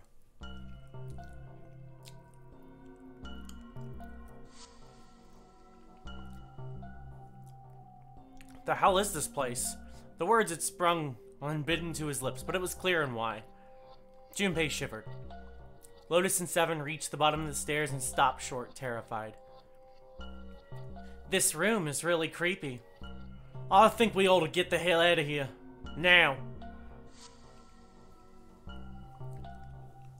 He jogged up the stairs on the opposite side of the room and shook the door on the wall next to the catwalk. It didn't open and he muttered to himself. Figures. It's locked, isn't it? Yup, don't know why I thought this one would be any different. So what is this room for anyway? Junpei looked around in the room again. Oh, there's a chair in the center of the room. It looks uncomfortable to say the least. I'd rather not sit in it if I can avoid it. The back of it was covered with electrodes connected to a nest of wires. Looks like it's some kind of glass panel. Too dark to look it through. Junpei turned to look at the right side of the room. There was a table covered with a piece of cloth. This isn't dried blood on the tablecloth, is it? On top of the table were a number of metal instruments. Junpei didn't know what they were for, and he had a feeling he didn't want to find out. The hell is this? What are these tools for? That's not something I even want to think about. Junpei shook his head in an attempt to clear it and tried to focus on something else. No doubt about it. This room's dangerous. Let's make our search quick so we can solve the puzzle and get the hell out of here. Come on.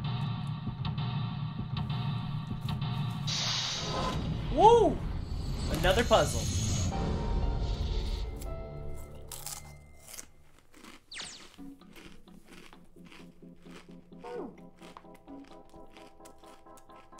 Okay.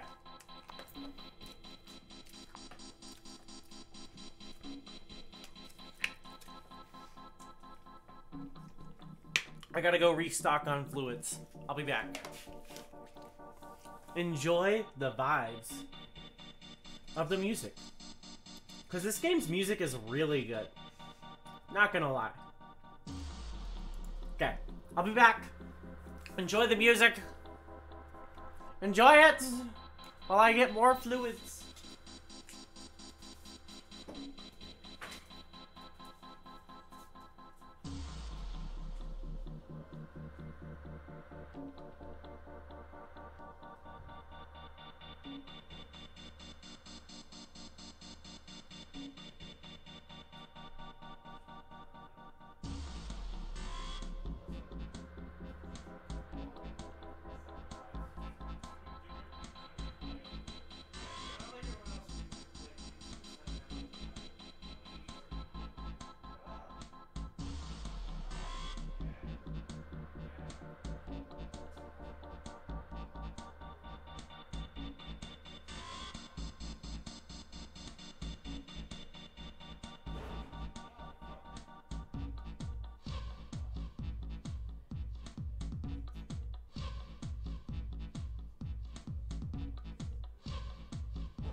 Anywho, back to puzzle solving.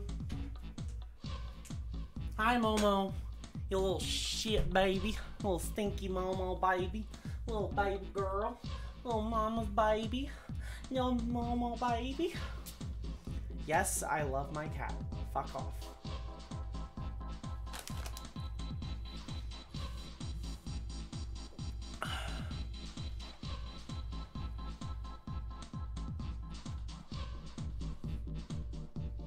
And now I'm drinking some Calypso Colada.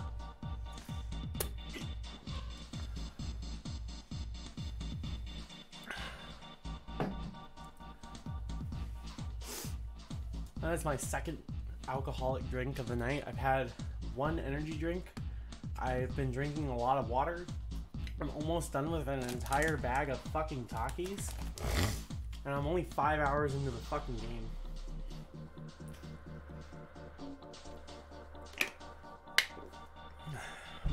We haven't hit our first ending either. And I'm trying to hit them all. We're gonna have to pick up the pace. Okay.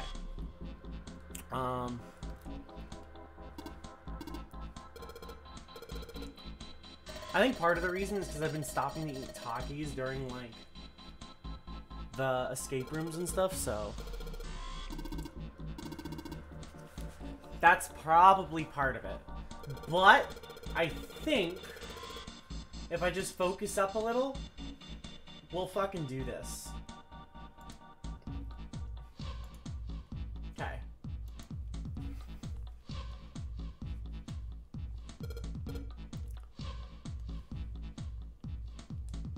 Alright, let's go to the chair.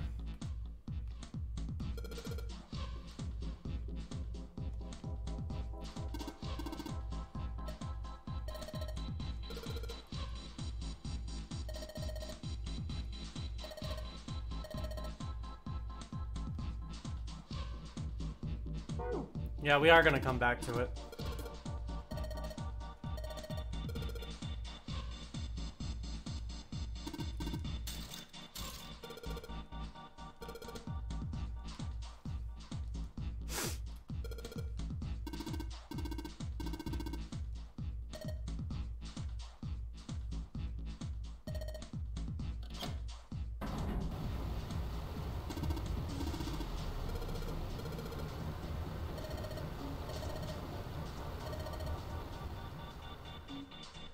You can see through the glass now. That's a dead fucking shark. Damn. EDBF.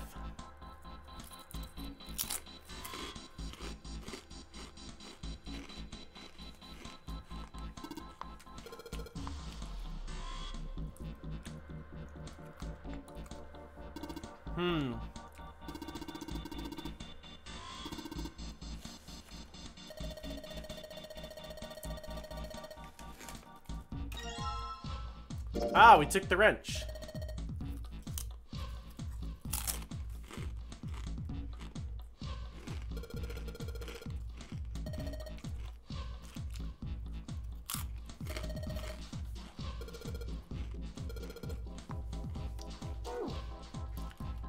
Okay, I think we're done over there.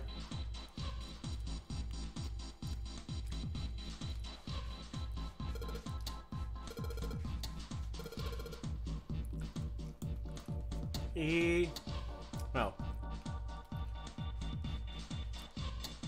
DBF.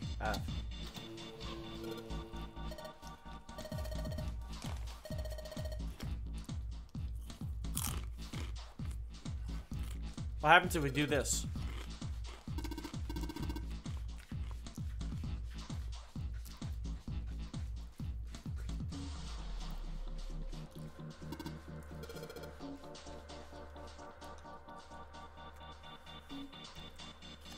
Adjust the switches to match the box on top, and then press the check button.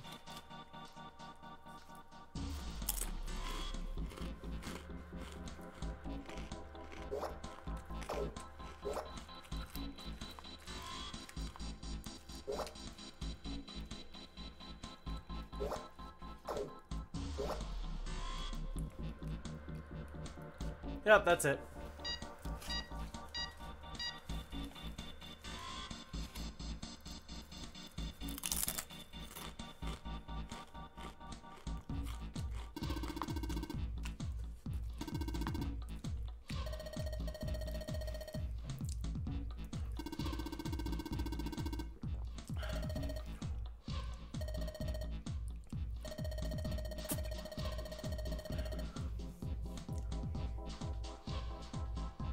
They could go either way, Lotus.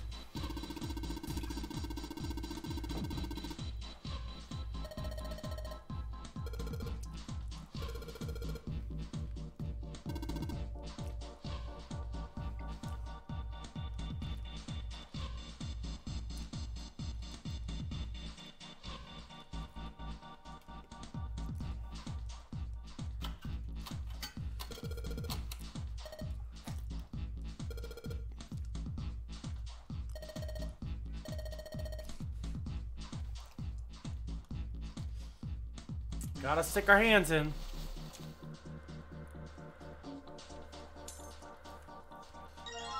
A key!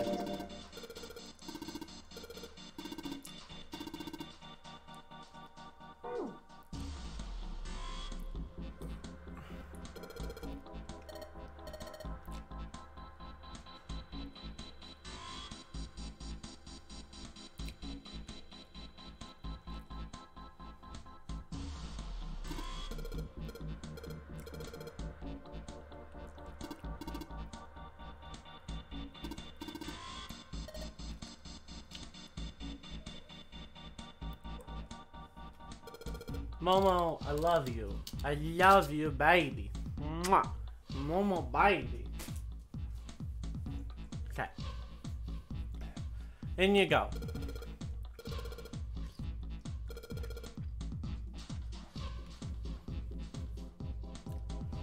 Alright, what did that do?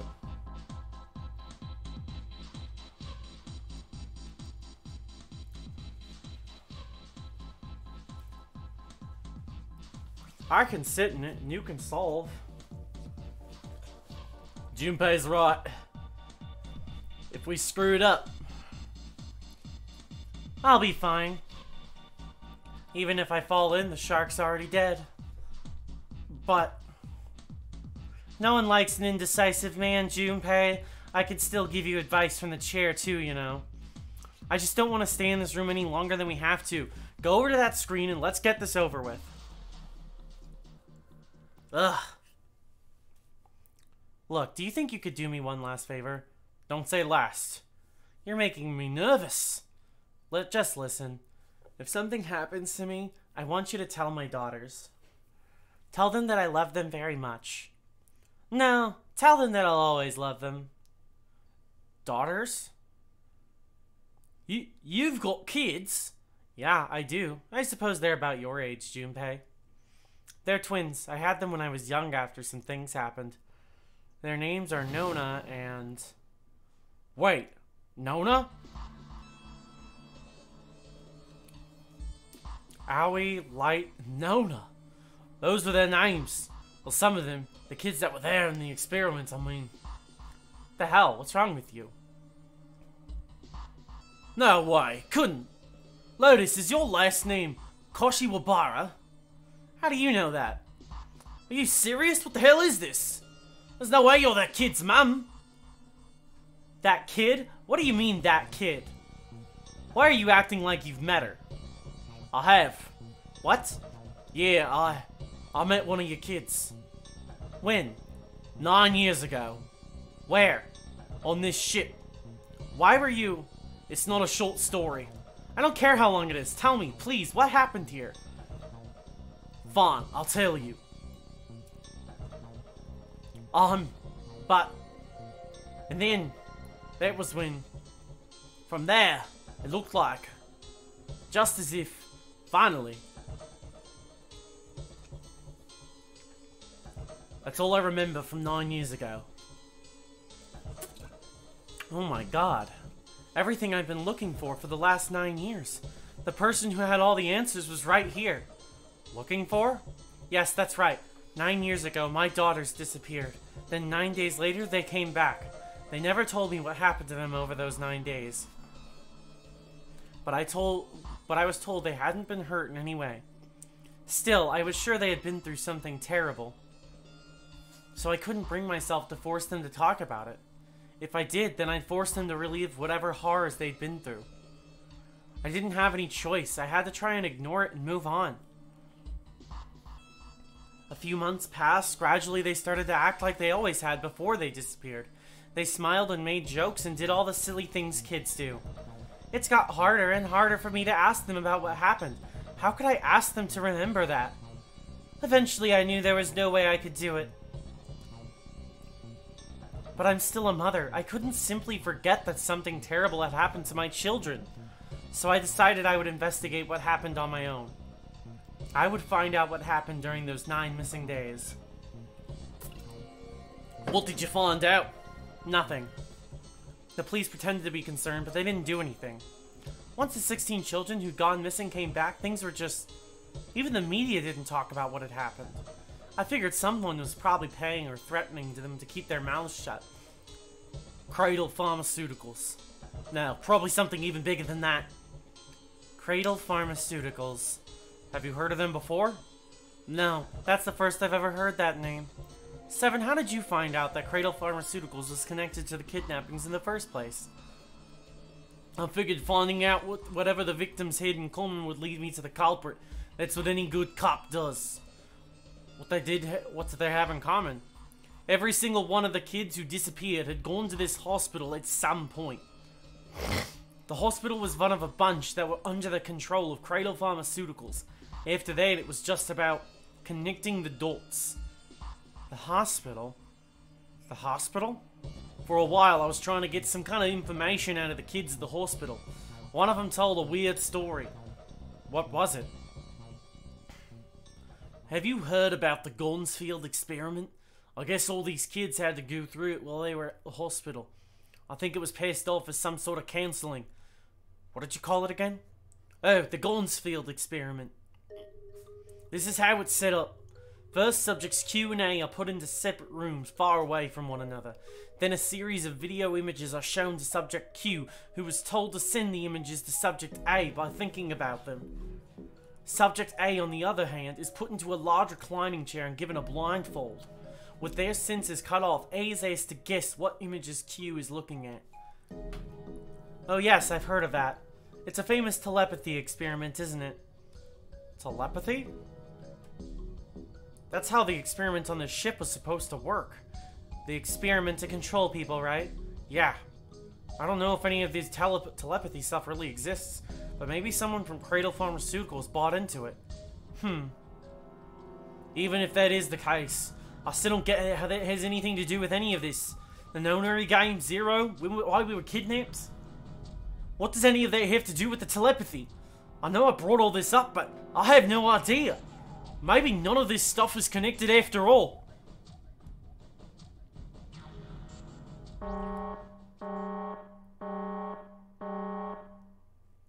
No subject has been detected. Unless the subject is detected within 60 seconds, all power will be shut down.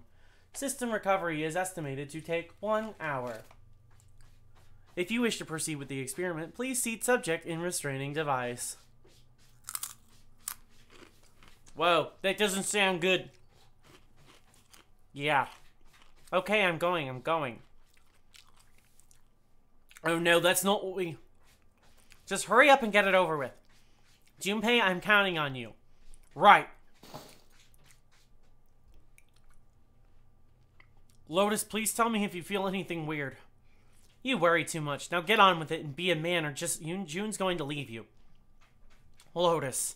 Okay, let's do this.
I know what I'm supposed to do. I'm supposed to get the arrows on the first 4 of them, essentially, but it's like...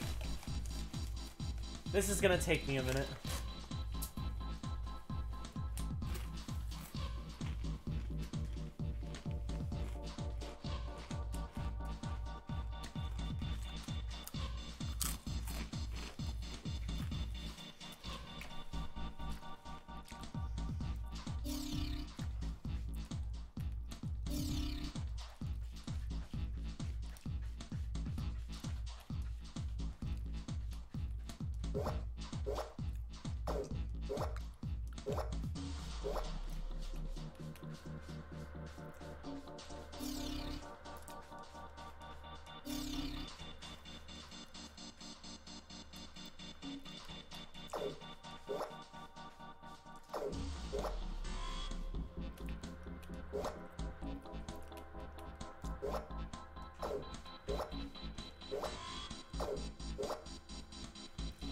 Almost there.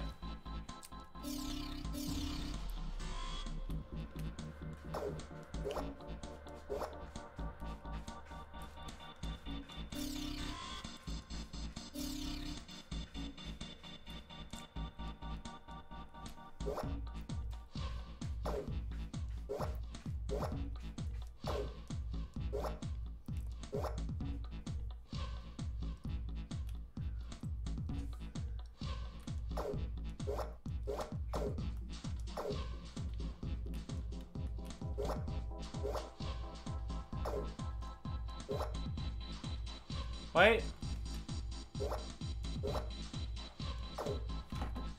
That's almost perfect on this side.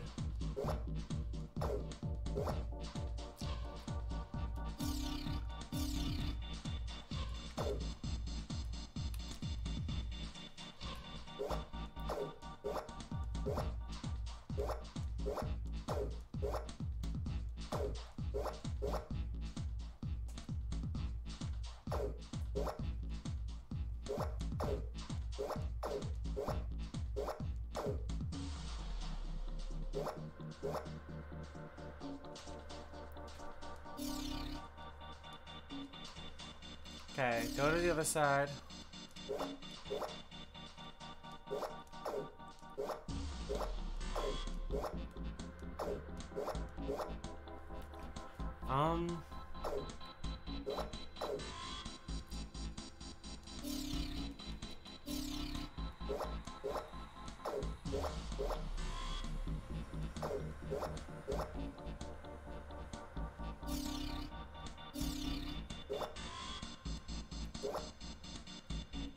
Alright, that is correct on this side.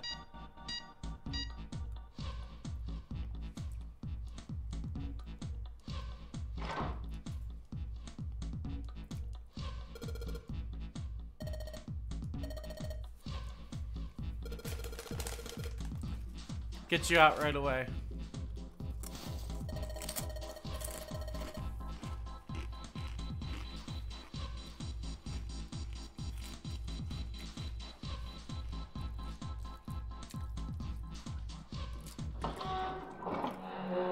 We did it. We did it. We did it. We did it. We did it.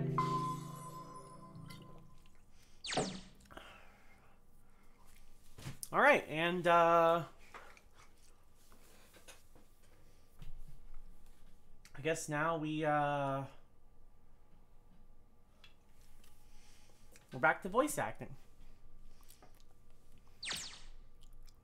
The hallway goes to the left, but I don't see any doors. Guess we just need to keep going. Right, let's go. It turned left twice before they saw the elevator. An elevator. It's what we need. Let's take this to C deck. In silence, they jogged up to it. Junpei pushed the C button.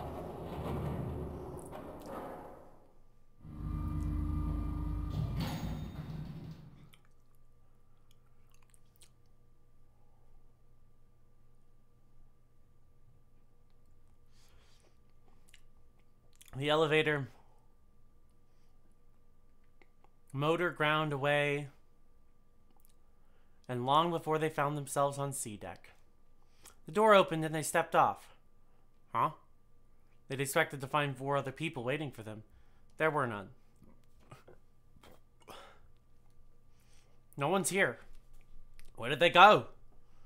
I have no idea. Lotus shrugged. Something in the pit of Junpei's stomach stirred. He tried to forget the feeling and took off down the hallway before him.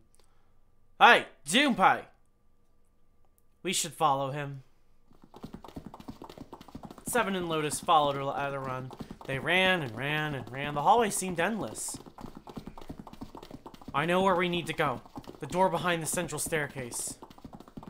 There was a sun symbol on the keyhole of that door, and I happen to have the sun key in my pocket right now. This should open that door. That was why they ran for the central staircase. They had run for quite some time when they arrived at the door that ended the hallway. Junpei stopped. Alright, time to open this. He laid his hand on the doorknob and his breathing heavy. Seven laid a hand on his arm. Hold on a sec there. Huh? We don't have the key for this one yet, right? There's the Jupiter symbol engraved over the keyhole. That's... Or is the Jupiter... Oh, it's the Jupiter symbol. Seven was right. They had no Jupiter key. Then we can't open this door. Unfortunately, no, we can't. Jeez, the sun door's gotta be just on the other side of this, you know. We can't just stop. Frustrated, he twisted the doorknob. The door opened. Hey, it opened. What? The others must have found the Jupiter key. Well, what are we waiting for? As he spoke, he shoved the door the rest of the way open. They rushed through and stopped cold. What?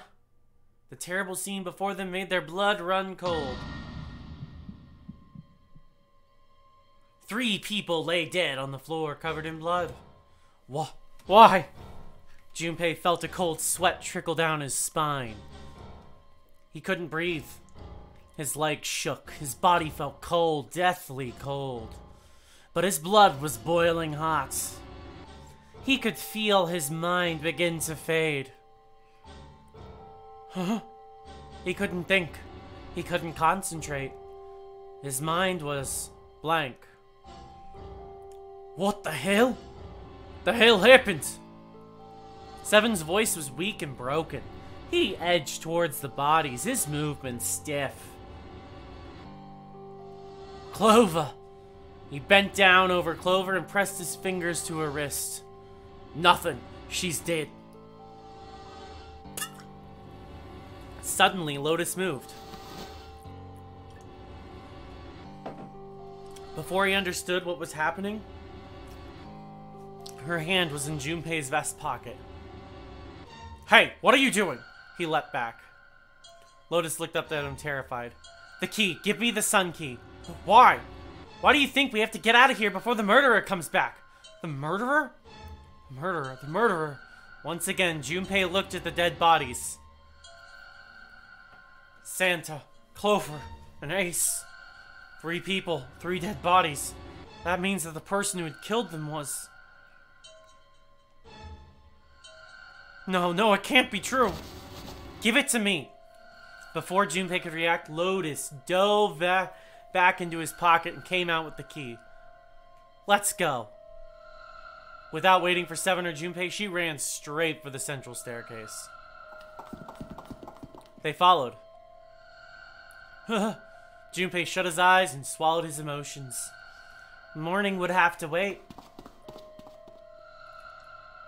Soon they stood in front of the door. Open! Lotus shoved the key into the hole and twisted it hard. But... What? Why? What happened? Nothing. Nothing happened. I didn't feel it unlock. Oh no, is this the wrong key? I don't know, maybe. Lotus sighed, defeated, and leaned against the doorknob. She felt it twist. A small gap appeared between the door and the frame. It's open. What the hell is this? You mean the door was already unlocked? Why? How would I know that? Whatever, let's just go. Lotus took a deep breath and slowly opened the door the rest of the way. They stepped inside. In front of them was another hallway. It stretched out toward the bow of the ship. Huh? They began to run. Faster and faster, they ran, trying to desperately reach the end of the hallway. A few seconds later, they were there. In front of them stood a massive metal door. They were all breathing heavily as Junpei spoke. The hell is this door? I can't see anything that looks like a doorknob or switch or lever or card reader or anything. How the fuck are we supposed to open this?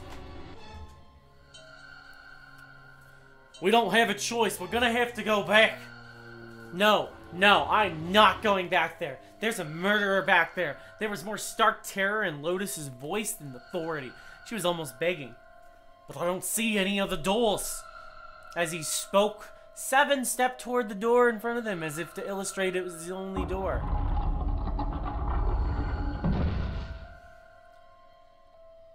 No way. It opened by itself. It's an automatic door. Look guys, I've got a really bad feeling about all this. The other doors are already unlocked and this one's automatic. We haven't even seen anything like this before. Bad feeling. How could their situation possibly get worse? 3 people were already dead. We've hit the bottom. This can't get any worse. Shit. Hey, Junpei! He stepped through the door. I can't take this anymore. No one can. And whatever hope Junpei had managed to summon disappeared. No, it's a lie. It's gotta be. This can't be real. No, it's impossible. It's a dream. Just wake up already. Someone, please tell me it's all just a joke. I'm imagining things. Yeah, that's it. This is all obviously a lie. It's a big, elaborate trick, an illusion or something, or a dream. It's made up. It wasn't real, right, June? No, the code names meant nothing now. Connie?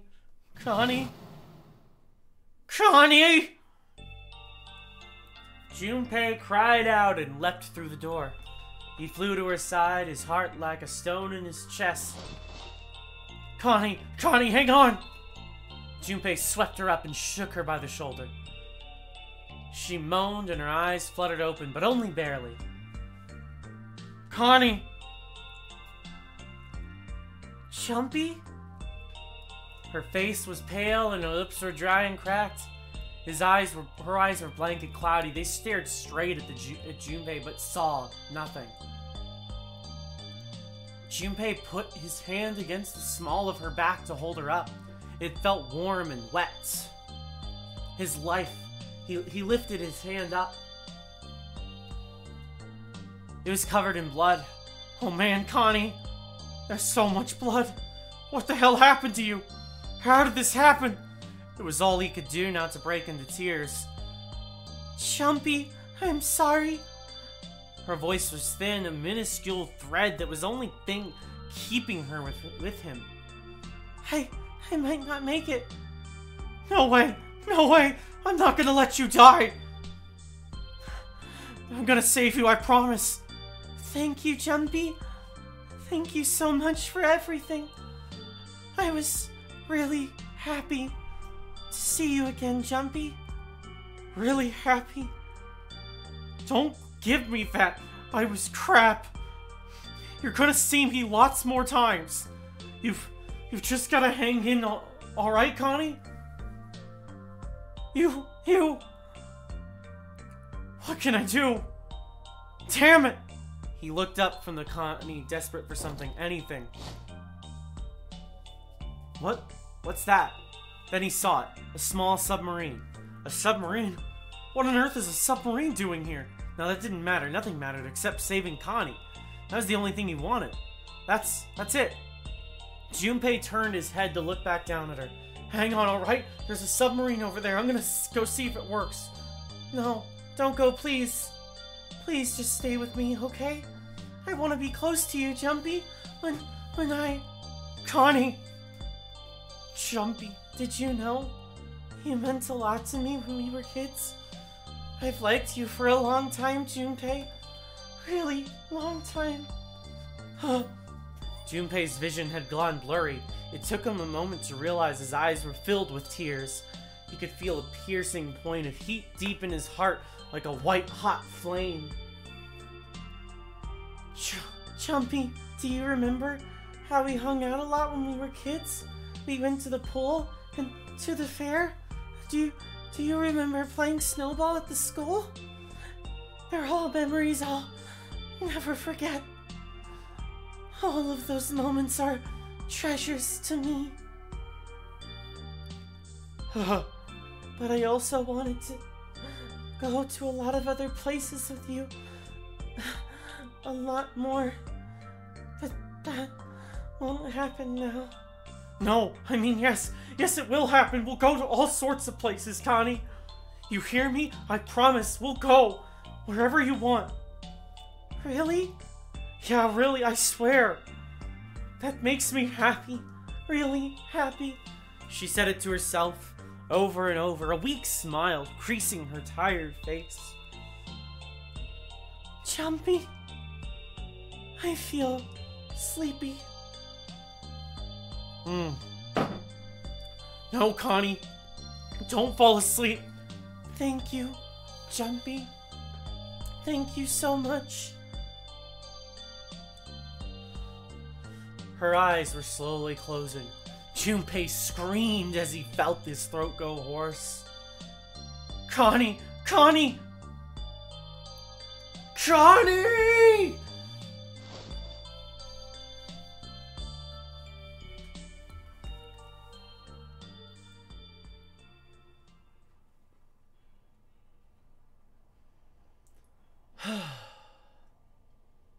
Time passed. Junpei wept, curled around Connie's body. He cried and cried until he had no tears left. When the last tear fell, Junpei was no more. His body remained, but only as an empty shell. Somewhere, he had heard a bell ring. It was the clock at the central staircase.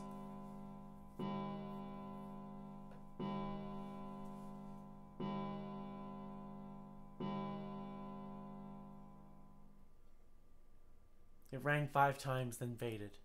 5 o'clock. Quietly, gently, softly, he set Connie down on the floor. Slowly, Junpei stood. Only then did he realize Seven and Lotus had not followed him. Where had they gone? Slowly, he looked around the room. There was nothing. No sign that they had ever been there. It felt as though every part of Junpei's body was made of lead. Slowly, he made his way to the door he'd come through. As he approached it, opened, sliding apart with a sound like a grinding stone. Junpei passed through the gate and into the hallway.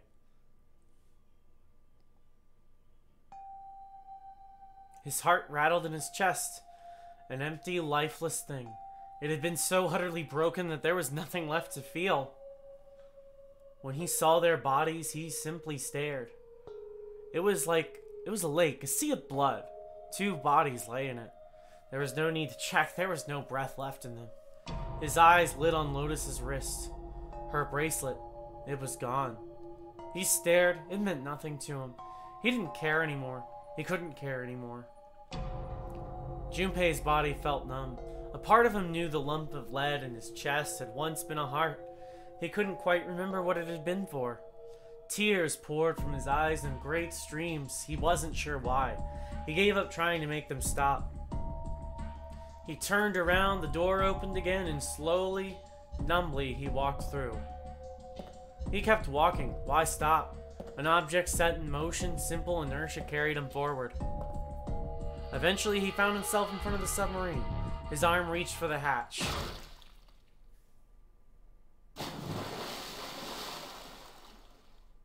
And then he was floating in water. His eyes stared down into it. He couldn't see the bottom. His back was hot. Dimly, he felt the blade of a knife in it. Who? One dead body lay behind door number 5. the body of the ninth man. Another lay in the shower room, the body of Snake. At the central staircase were 3 more, Ace, Santa, and Clover. Just outside the door were 2 corpses, those of Seven and Lotus. And in this very room lay the body that had once been Connie. And now Junpei would join them. Who then had killed them all? Who? Junpei let out one last breath. Faintly, he felt the bubbles creep up the side of his face. His consciousness faded quickly, dissolving away into the cold, gentle lapping of the water.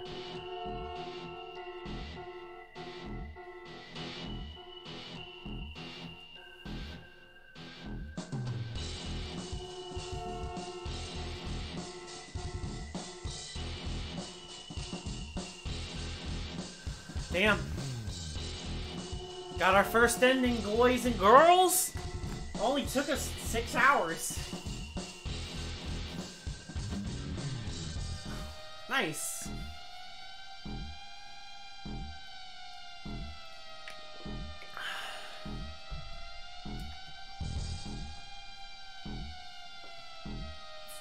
Damn. Do we have to watch all the credits?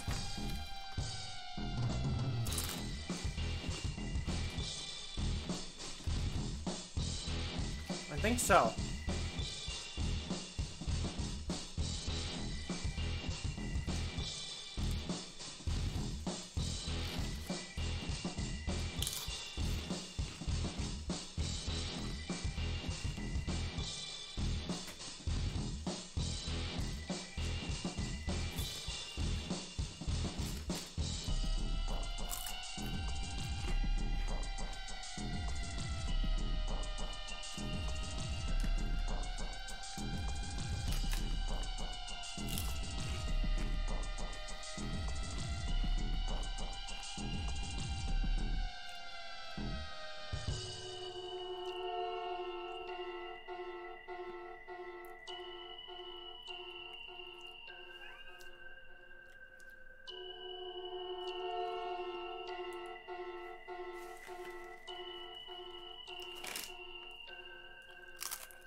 The end.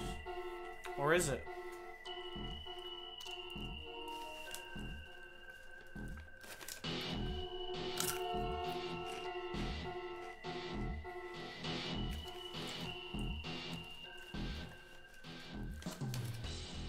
It's definitely not the end. You have reached one ending. This game has multiple endings.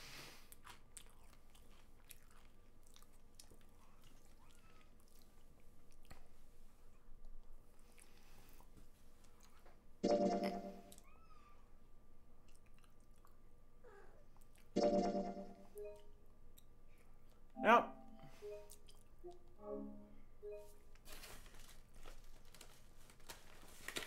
All right.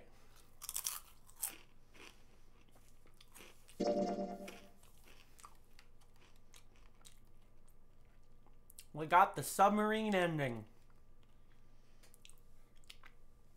Yay.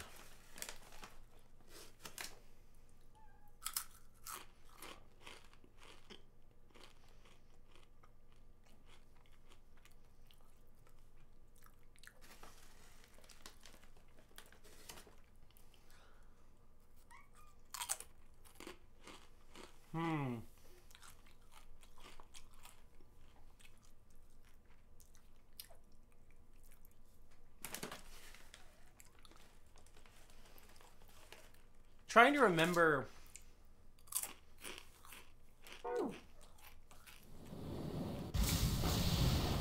what exactly we need.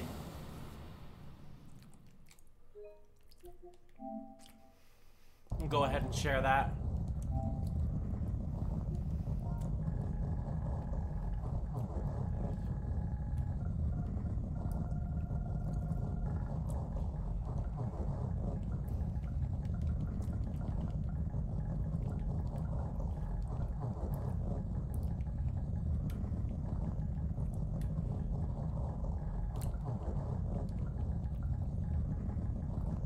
Yep, there we go. Tweeted that.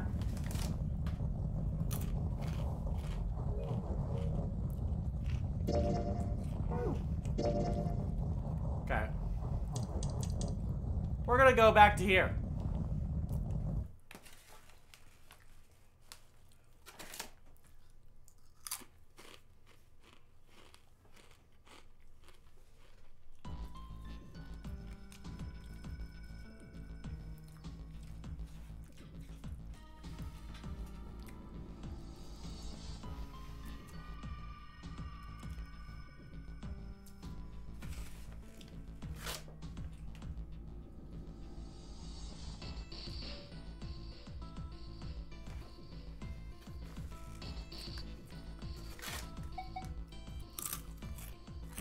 That's still 4.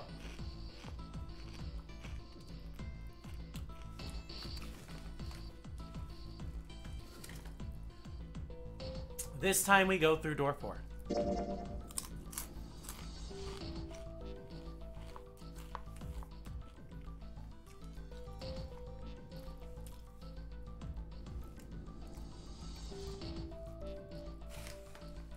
Okay.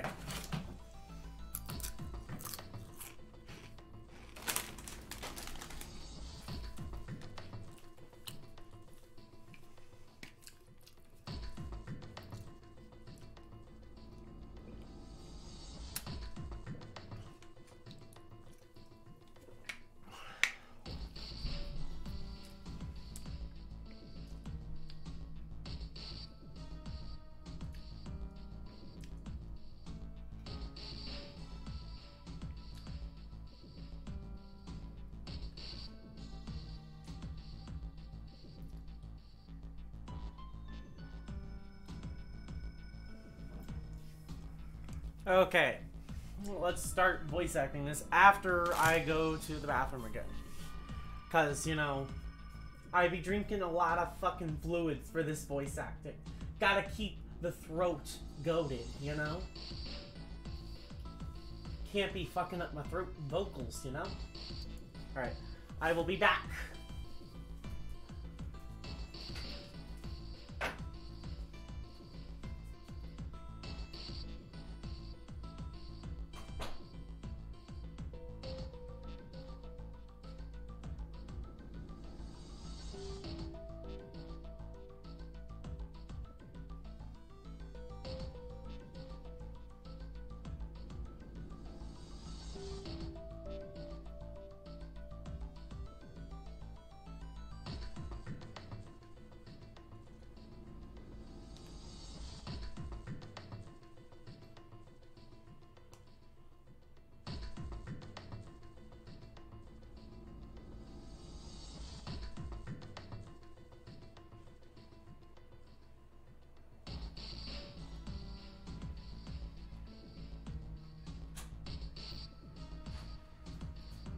I don't know. Yeah, back in the room, baby girl. You don't belong there, figure. Well, you kind of do, but...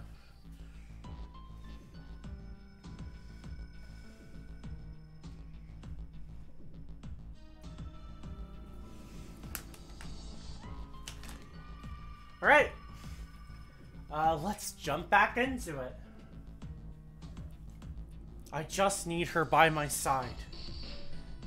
June. Akane Kurashiki. This should be fine. It's no problem this way. I should see the other 4 off. He made no shows of affection, but Junpei saw her as something more than just a friend from his childhood.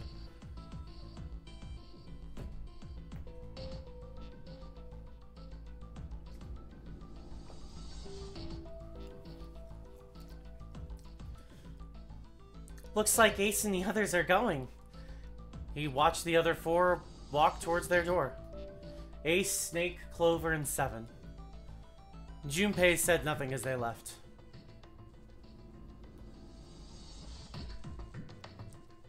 Before long, they had reached door 5.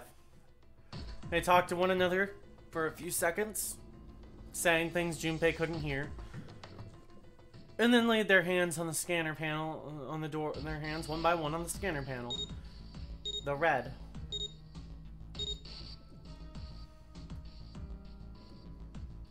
Now then. Ace grabbed the lever.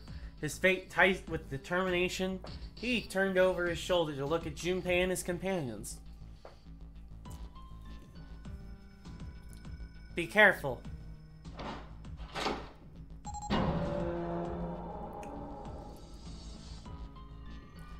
As Ace pulled the lever, the door swung open, the mouth of a great hungry beast. Oh. So horrible. Excuse me. It's been a while since I voiced Clover. So horrible. Beyond the door, Junpei knew lay the sad remains of the ninth man. It did not surprise him that Ace, Clover, and Seven hesitated. The body was not a pleasant thing. What are you doing? We need to hurry. Snake had no such problems as his blindness made him immune to the horror. He stepped through the door, his feet making a wet splack in the pool of blood. Snake, your shoes! It's fine, hurry. Or are you planning on dying with everyone else? I assume you haven't forgotten the door only remains open for 9 seconds, have you? Sorry, Snake. Let's go. The 3 remaining steeled themselves and stepped through the door.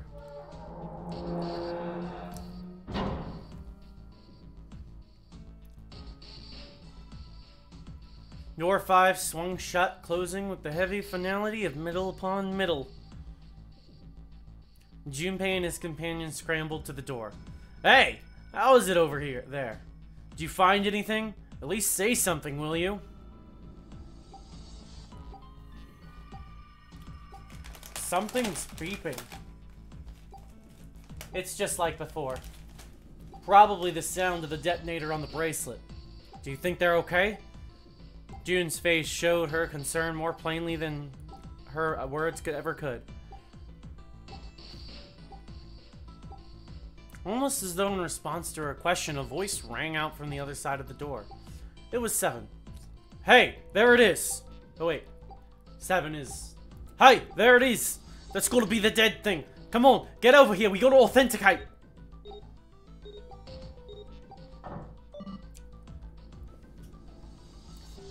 The beeping stopped. Stopped? Sighs of relief were audible even through the heavy door. Whew, looks like it stopped. Junpei and his companions leaned away from the door and breathed a collective sigh of relief of their own. Hey guys, are you doing alright over there? They heard Seven's voice, but it wouldn't hurt to be sure. Yep, we're fine. Despite the recent danger, Clover's voice was as bubbly as ever. Oh hey, I'm gonna tell you about this whole dead thing, okay? The dead is just like the red, but the color's different. You know how the red was red? Well, the dead is blue. Other than that, it's just like the red. Authenticating is the same too. Awesome, thanks, that helps a lot. Well, we should probably move on now. You be careful out there. Roger that.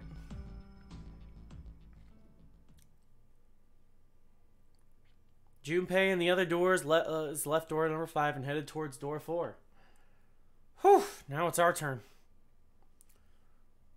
I'll go first.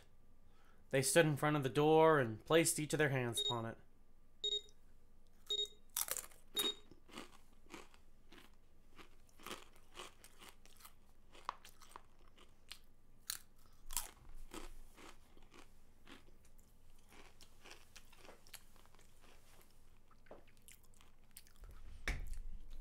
Four asterisks appeared on the door. Junpei grabbed the lever and turned around. Okay, we ready? Yeah. Sure. Let's go. None of them looked particularly optimistic, but their faces were set. Junpei nodded to them and turned back toward the red. All right, let's go. With strength and determination, he pulled the lever. Ooh, I think I found the lever.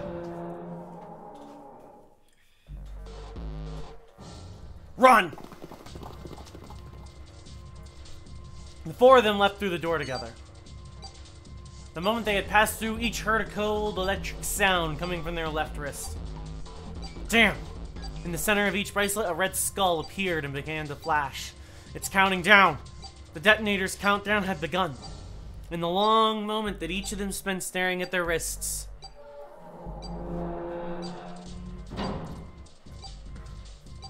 the numbered door behind them closed. The sound of metal on metal reverberating down the hallway. We can't go back. We need to hurry and find the device. Hey, where the hell is the dead? How would I know? Don't give me that crap. Start looking. I already am. They began to run, eyes looking frantically for the device. That was the key to their salvation. The hallway they found themselves running down was a long one, easily 300 feet in length. On the right side of it stood a series of wooden doors, all nearly identical. If they had taken time to think, they would have likely discerned the doors lead to cabins. Don't tell me the dead is in one of those rooms! Oh no, how many rooms do you think there are? Junpei was too frightened to count properly, but at his best guess, there were 7 or 8 of them. Ah, fuck! We don't have time to count. Junpei ran to the nearest door. We need to open them all. He grabbed the knob and shook it hard. It won't open. It didn't feel locked. More like someone had hammered an iron plate on the other side of the door. Junpei turned around to find another door and saw that his companions had already turned the doors of their own. They did not seem to be having any more success than he had. Their own words confirmed his fear. Shit, this one's no good. Same here. It's not moving. June was the last to speak up. Huh. As Junpei looked in her direction, his eye caught something he hadn't noticed before. A small red blinking light. There it is! At the end of the hallway! Run! And as he yelled, he ran. He grabbed Santa, Sloda, and June and pulled them toward the light. Santa called out to them as he ran. Hey! How many more seconds do we have? How would I know? Our time limit is 81 seconds! I know that, goddammit! I'm asking you how many seconds we have left! And in all likelihood, Junpei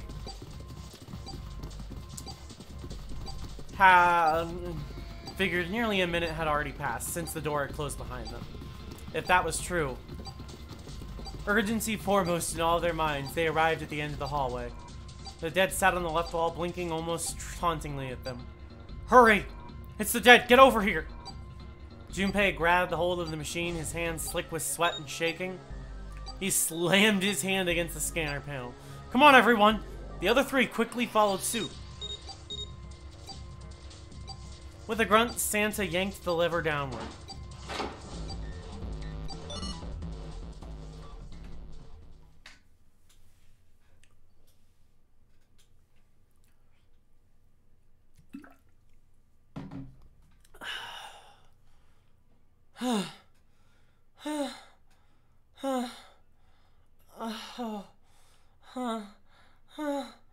Phew.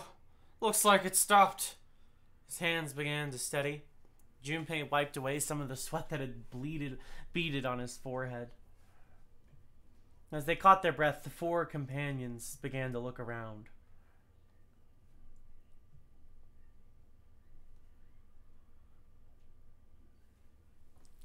There's another door at the end of the hallway. He could see a heavy-looking set of double doors. Set in the walls of the hallway on either side of the larger door were 2 smaller door ones. Let's try this one first. And of course it won't open. How many times did he come across similar doors with similar results, he wondered. Or perhaps, as he corrected himself, more a lack of results. Whatever the reason, the door remained firm and unyielding. And refused to allow Junpei or anyone else passage. A keyhole. Above the keyhole was a small symbol engraved in the brass. What's this mark? Mail? He wasn't quite sure what to make of it and stared at it for a moment in confusion. It was June that corrected him. No, not exactly. That's probably the symbol of Mars. Well, technically they are the same symbol, but I saw a number of similar symbols near the main stairway. The symbols of the solar system. Oh, that's right. The sun. Saturn and Earth. At least that's what I'm assuming. So this isn't the man symbol? It's a symbol from Mars? I think so, yes. I see. Wait, where's Santa? While Junpei and June talked, Santa had disappeared. They turned to find him some distance down the hallway. He had gone to check the other doors. Eventually, he reached the last of them and jogged back. It took him only a moment to catch his breath again. Yeah, so I looked the place over. Here's the deal. None of the other doors open. Then that must mean we only have 2 more doors. Lotus examined the doors on the other side of the larger double door. Each one had a metal plate attached to it. Maybe it's the room number? The door on the left has B92, and the one on the right says B93. Alright, let's open them. I'll open B92. Okay, I'll get B93 then. Junpei had put his hand on the doorknob, and Santa moved to the other door. They'd made it through the numbered door alive. There was nothing to be afraid of. Junpei and Santa looked at each other and nodded. 1, 2, 3. In unison, they pushed against their respective doors and promptly found themselves in a new room. June followed Junpei as he threw open his door. They turned around and saw that the door on the other side was open as well. Through the door was another person, his mouth agape. It was Santa. Hey, it opened. Yeah, it did. Junpei and Santa looked at each other. I didn't expect that. It was so easy. Lotus's calm voice broke into their thoughts. Maybe this is all part of Zero's plan. I can't say I enjoy being treated like someone's puppet. As she headed for room 93, Lotus continued. Well, now we have these 2 rooms. I'm sure there's something in there that will help us get out of here. Let's find it. Santa and I will search this room. You 2 take the other one. All right.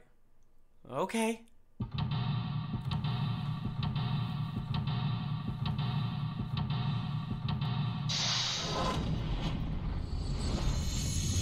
Seek a way out.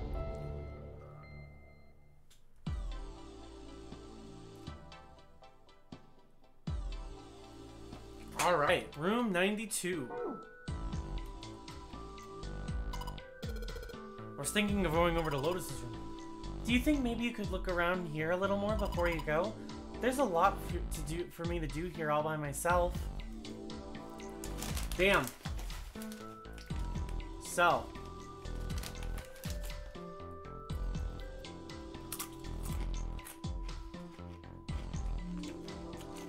Time to solve more puzzles.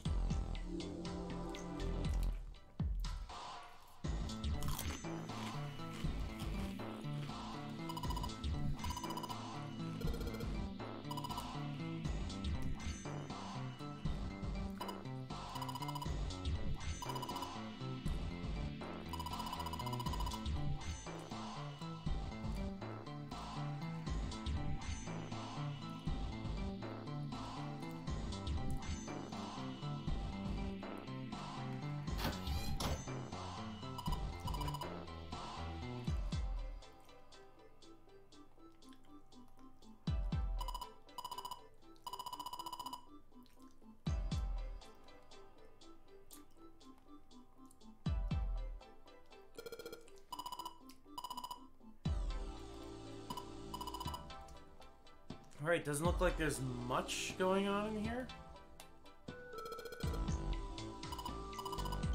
At least not yet. It will probably reveal itself later.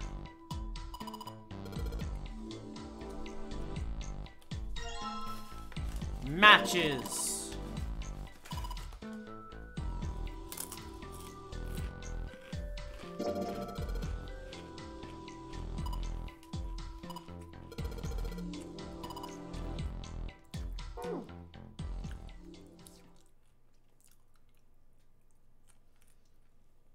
Oh yeah, how's your fever? You feeling better now? Yes, I'm fine. June certainly looked fine. Let me see your forehead. Junpei held his hand on her forehead for a few seconds. Oh, guess it really has gone down. Are you worried about me?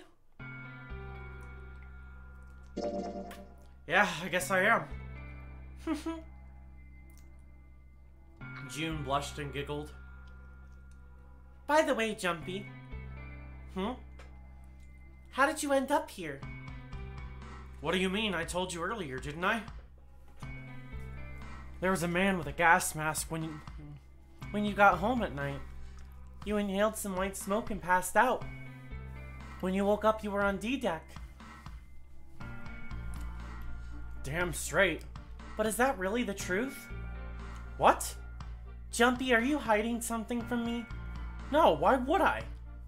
Well, if you think about it, this is awfully suspicious. I mean, why would two childhood friends bump into each other in a place like this?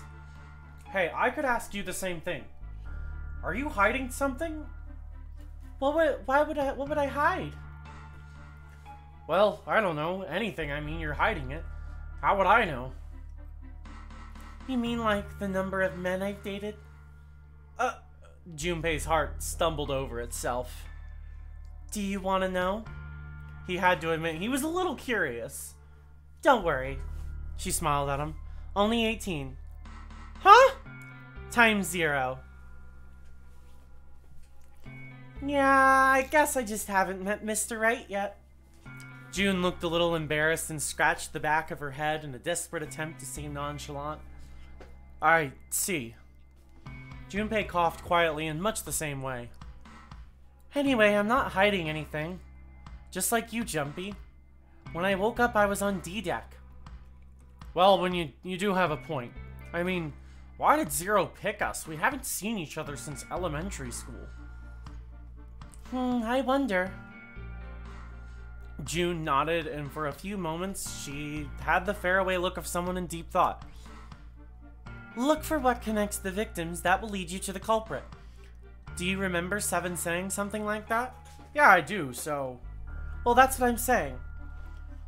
I think this must all have something to do with a classmate of ours. You got any ideas who it might be? No, nothing. Oh. Well, if it had something to do with school, then it could be one of our teachers or maybe the principal. Or the janitor or lunch lady. No, I can barely remember any of them. Yeah, I know. Junpei went back to searching, feeling unpleasant and confused. Elementary school? Elementary school. Was there anything strange that had happened in elementary school? As he searched the room, he continued to rack his brain.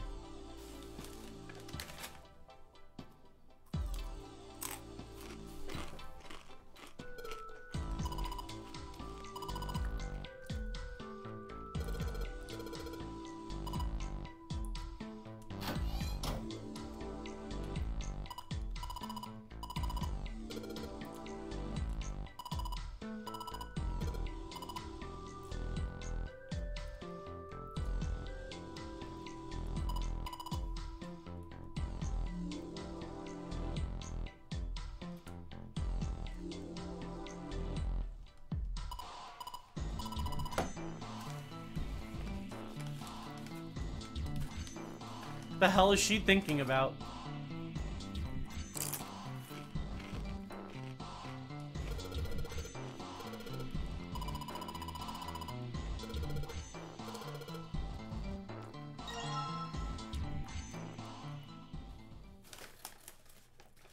Junpei took one last look at the map, then folded it up and slid it back into his pocket.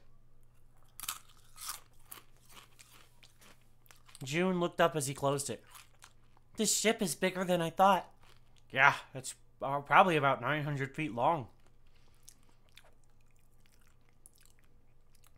Must be one of those fancy cruise ships. Of course, it doesn't really look like a cruise ship. Everything in here is really retro. Even if it's just some sort of style choice, there's just too much. Do you remember what Zero said?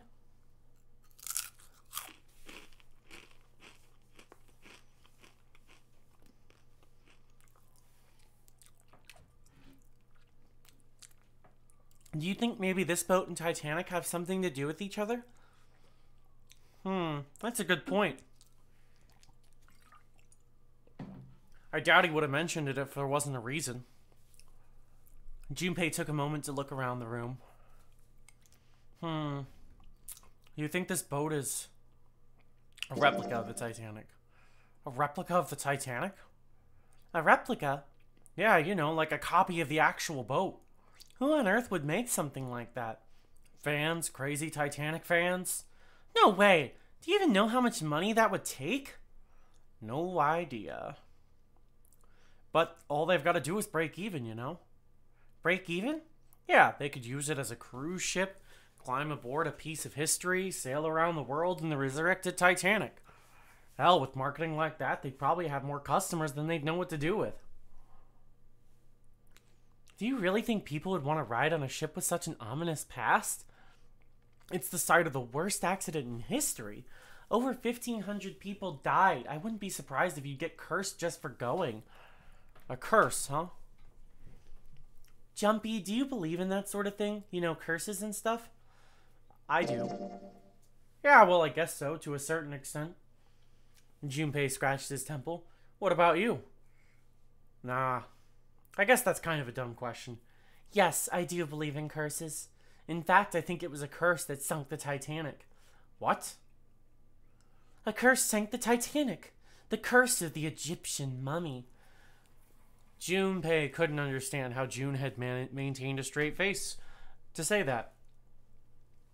Supposedly, the Titanic carried the mummy of the priestess Amon-Ra, which was stolen from a pyramid. And they say that the mummy had a history. Everyone involved with it died mysterious deaths. Come on, I'm sure you've heard of it before. Those who open the coffin will be forever cursed. Haven't you heard that one? So you're saying the Titanic sunk because of that curse. That's right? June's eyes lit up with excitement like a kid with a new toy. That mummy, the priestess.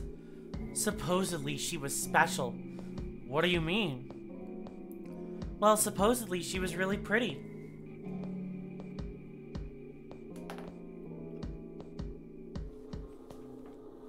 Pretty? Yes, but she was a mummy. That's right. Alright. She wasn't all shriveled up or rotten or anything. She almost looked alive. Oh, I get it. It's that thing, I don't remember the name, where your body turns into some kind of wax, yeah? The fat in it turns into something kind of like candle wax, right? And yes, saponification, but that's not what it was. Huh? That's not it. She wasn't wax. Then what is it? They say that she was frozen. What? Frozen? That's right. The whole body was frozen solid. You know how a human body is more than 60% water? Well, all of that water was frozen. The story says that from time to time of its discovery, and all the way through to when it got put out on the Titanic. Even though it was carried through the desert, her body never melted. That's crazy. I think so too, but maybe it's true and we just didn't know about it before. I didn't know. Yep, maybe it's common sense to eat shaved ice in the desert because it lasts forever. Huh. No, that seems too silly to be true. But maybe it isn't. It just appears that way because you didn't know it was true. Well. June and Junpei talked a little more and then went back to their investigation. But even as they did, his mind went back to what she'd told him. Ice that doesn't melt, even in the desert. Does something like that really exist? No, even if it did, it wouldn't really be ice anymore, would it? The more he thought about it, the more his head hurt. Like he'd eaten his ice cream too fast.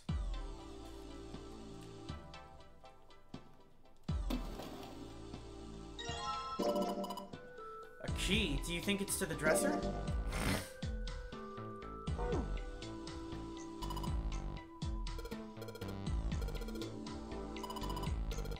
Yes, there is. Who? Forget it, Jumpy.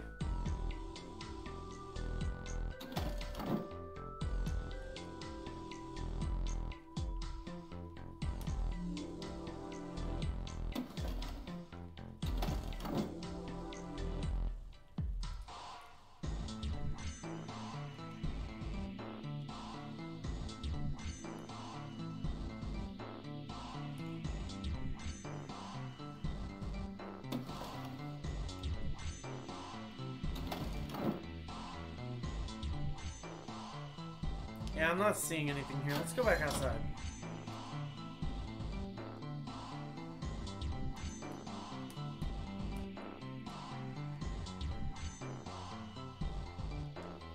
Okay.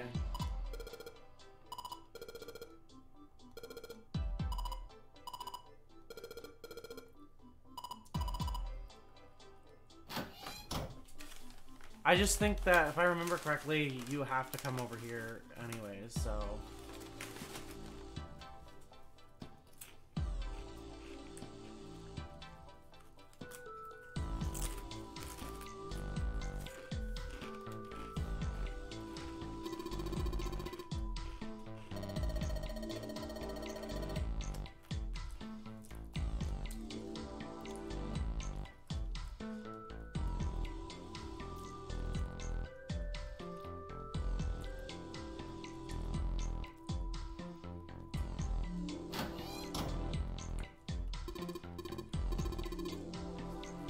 Is there?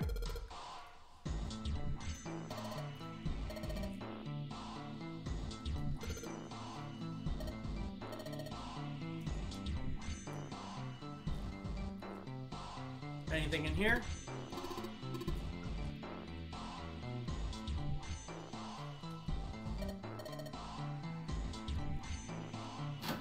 Nothing yet. Candlestick.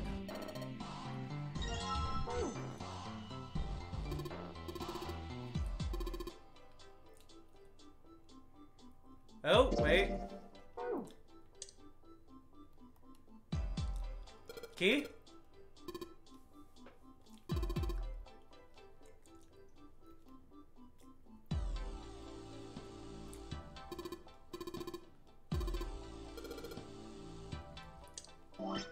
Something that'll give us light.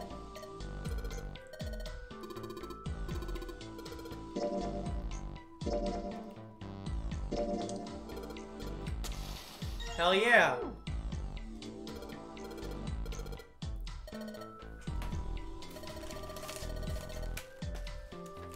Yeah!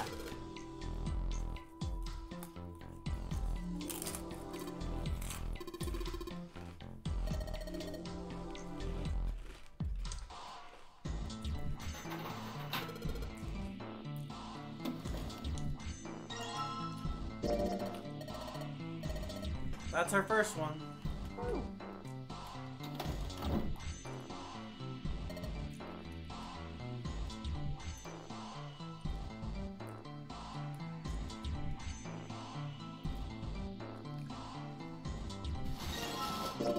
A curtain.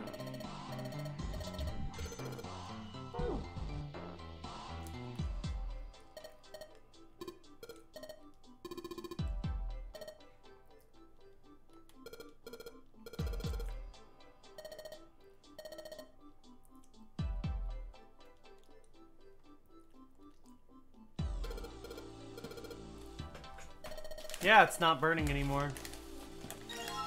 That wax went fast.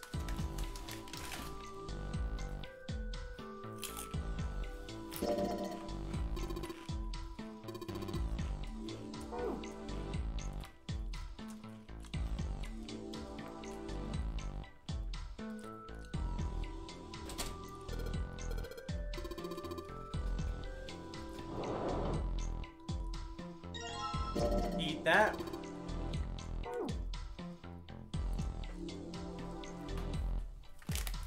Oh man, I'm pretty much done with these Takis. I'm gonna go ahead and finish them real quick.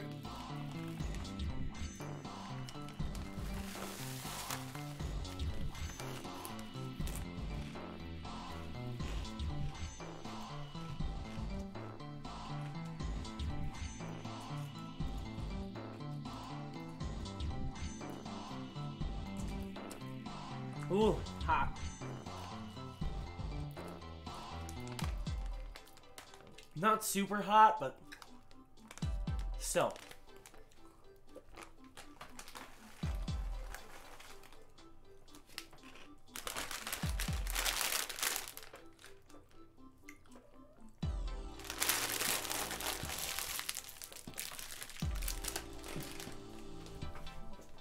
Okay.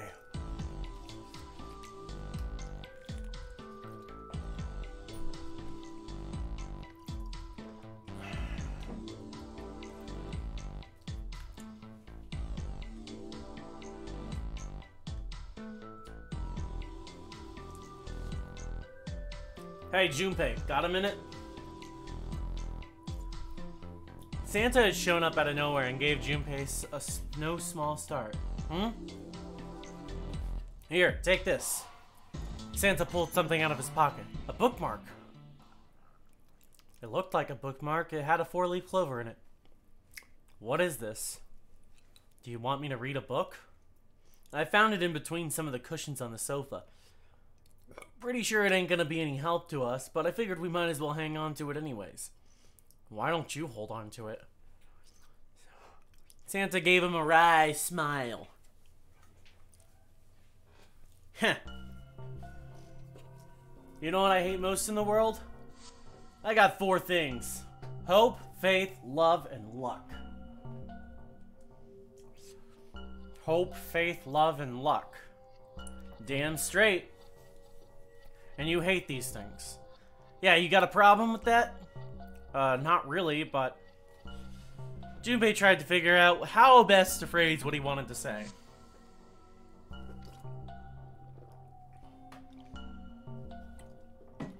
What does a bookmark have to do with any of that? Santa scratched the back of his ear and looked awkward. Well, see, each leaf on the 4-leaf clover has a meaning to it, okay? And that... Damn Takis. Fuck me.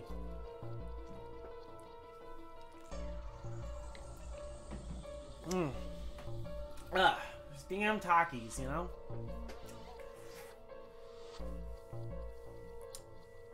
And that meaning is pretty much those 4 words. It's like a flower language. Well, I guess it's not a flower, is it? So leaf language, I guess. You could call them leaf words. Leaf words? Junpei looked at the bookmark. Hope, faith, love, and luck. The meaning of the leaves on a 4-leaf clover.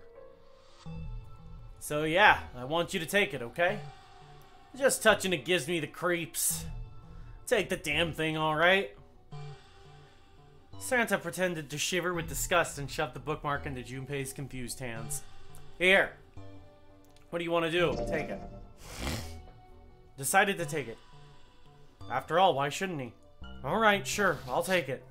He shoved the entire thing into his pocket and gave Santa a last confused look. Whew, man, I feel a lot better now. That thing was a real pain, you know? You really hate those 4 words that much? Yeah, well, they can all betray you, you know? Hope, faith, love, even your destiny. What had happened to Santa, Junpei wondered. How had he become such a bitter person? For a moment they looked at each other.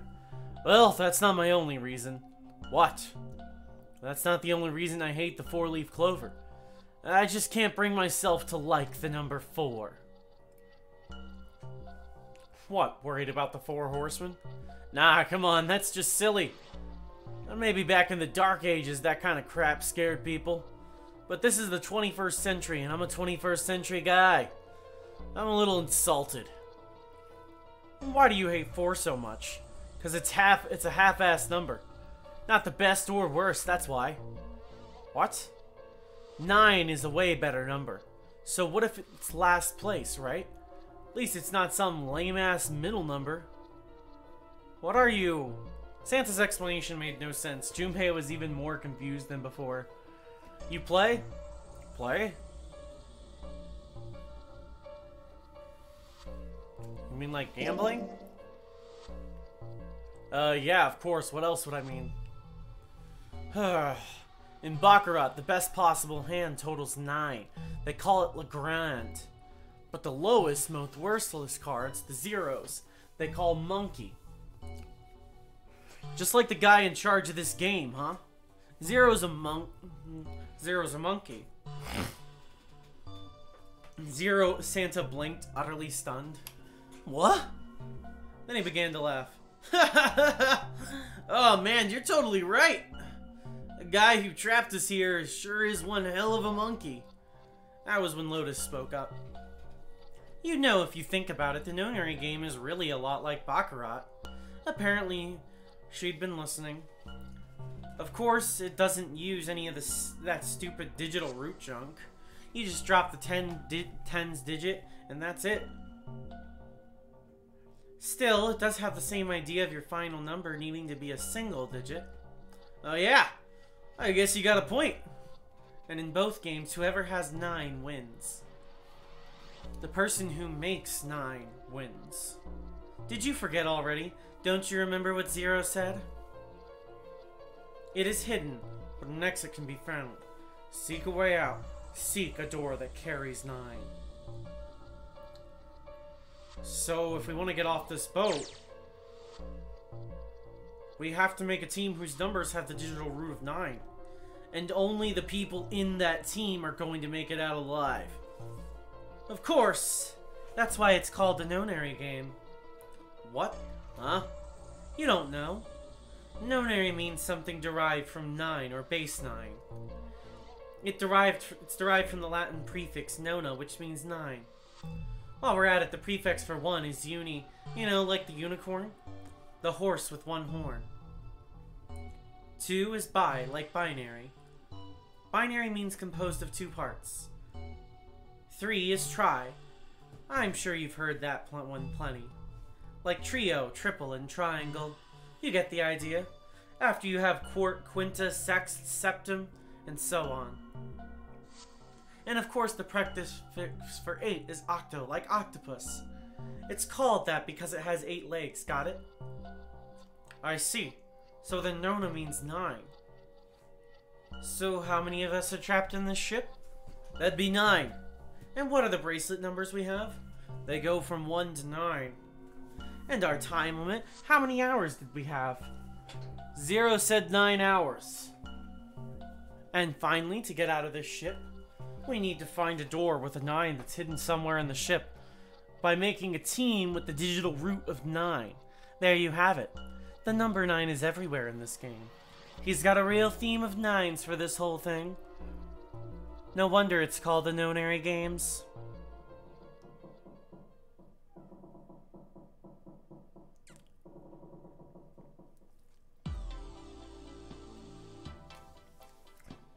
Okay, let's go to the shower real quick.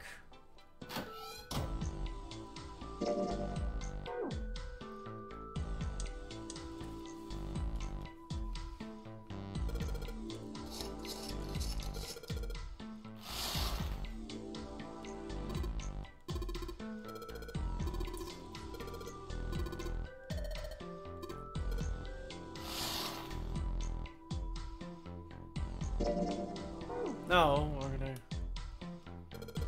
I'll spreading the curtains. There's a hole in the curtain. If I look at it from ways back, I can see a single tile. Alright, from here I can see what that tile is. Looks like it's 5th from the top and 3rd from the right.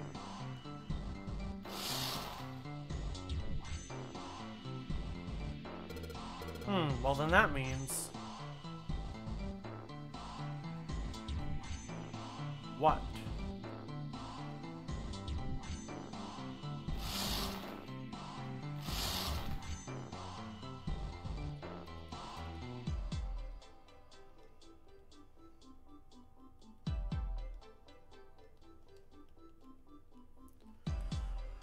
Okay, back to the other room then. What's up? You're going back already? Well, I can't just leave June there by herself. Huh. What, you think you're her knight or her protector or something? You creeping me out. Whatever, man. I'm going.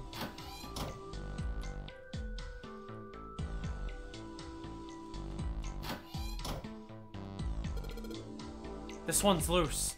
I think I can get it with my nails and... yes!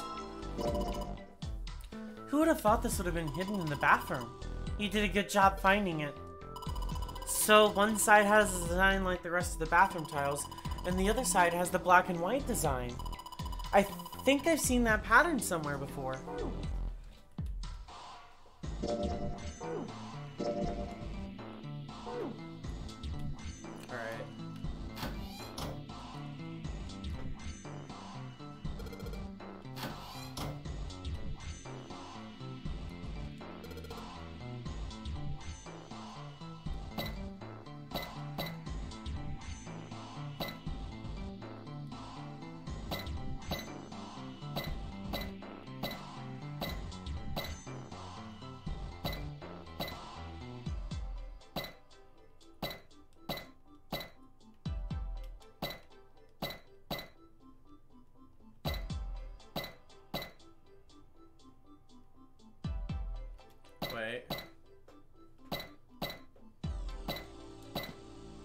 yes, okay.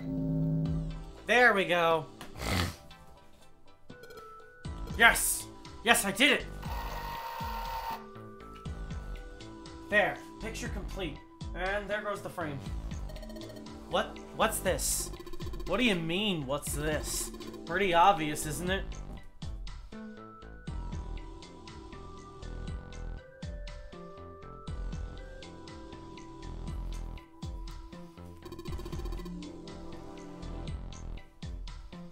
It's a hole in the wall.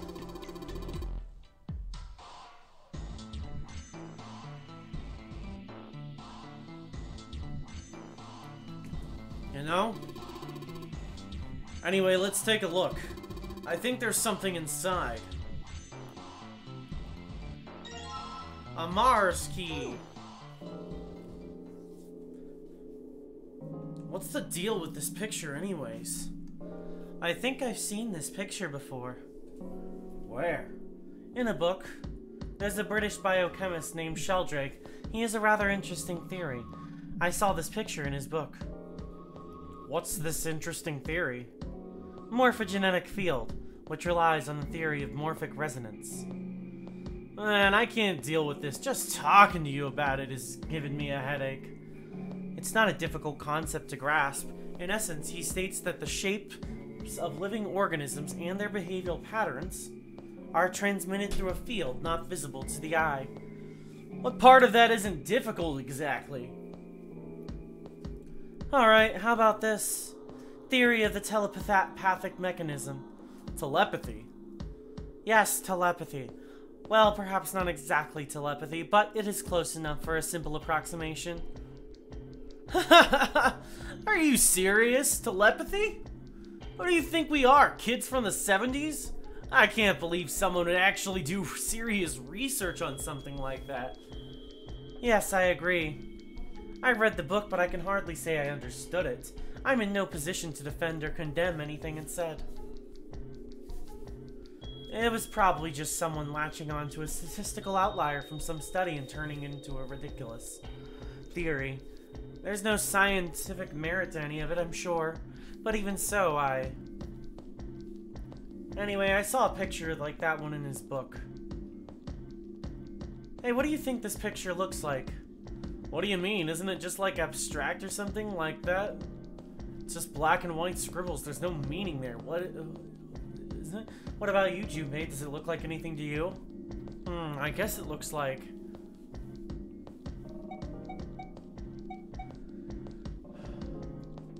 I have no idea what Funyaripa is, so we're gonna use that. A Funyaripa? See, I mean, this totally looks like one. Here and here. The hell is a Funyaripa? What do you mean, what the hell is a Funyaripa? You mean you don't know? How the hell would I know? How could you not know? That's practically blasphemous. So say you're sorry. Apologize to the Funyaripa. Goodness. You're such a rude woman. Junpei, are you just screwing around? Forget it. I'm just gonna tell you. This is a dog. See? Like this. Oh, you know what? I can see it now. So? Now we know what it's a picture of, but I don't see how that helps us. A TV show from Great Britain did an experiment once. They took two similar pictures. Both of them were difficult to identify initially. But once you figured out the answer, you couldn't see it as anything else. These two pictures, the first was a woman wearing a hat. The other one, well, to make it easier, let's just say it was this picture of a dog. So their experiment... First, they sent the British pictures to other parts of the world outside of the British airwaves. To Ireland, the US, Africa, Europe, etc. Then in each country, they gathered another number of test subjects, roughly 1,000 people. They were just shown the two pictures and asked, what does this look like to you? The results weren't really interesting on their own. 9.2% of the people saw the lady in the lady picture. 3.9% saw the dog in the dog picture. Then 2 days later, they aired a new program on their show. During the 30-minute show, they past the dog picture and its solution. The audience was estimated to be 200,000 people. After the broadcast, it was a safe bet that the number of people who knew the solution to the dog picture was at least that many. After another 2 days passed, they gathered more research subjects from areas outside of British TV and radio. That time, they only found a sample of roughly 850 people. Naturally, one of them had participated in the first test. They were, however, given the same test and the two same pictures. The results were startling. 10% of the people saw the lady in the lady picture. The previous sat at 9.2% success rate. Not much of a change statistically.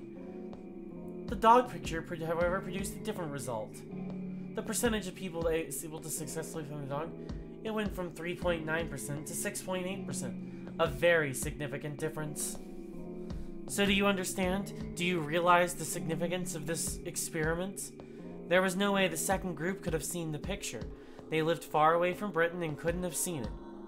But even so, it was the only success rate. A rate for the dog picture that went up. Why? How did that happen? What does it mean? Oh wait, does this have something to do with that field or whatever it was you were talking about earlier? A field not visible to the eye? So if more people know the answer, then that information will pass through the field. Psych! Oh, I was just kidding. You really shouldn't take me seriously. Well, I mean, the things I just told you about are true. They really did happen. But the results of that experiment really aren't anything to go by. They could have easily falsified them. In the end, they were just there for the ratings. They are a TV station, after all. Right, man, I gotta admit you had me there for a minute. I really thought you were serious. Huh, of course not. Like I told you before, I'm sure it's all just pseudoscience. Ah, okay, right. Alright, enough nonsense. We've got the key, let's get out of here. Word. A field not visible to the naked eye. Morphogenetic field. Alright, let's go to the hallway. I'll go get June, you guys head to the door. Okay. Roger that.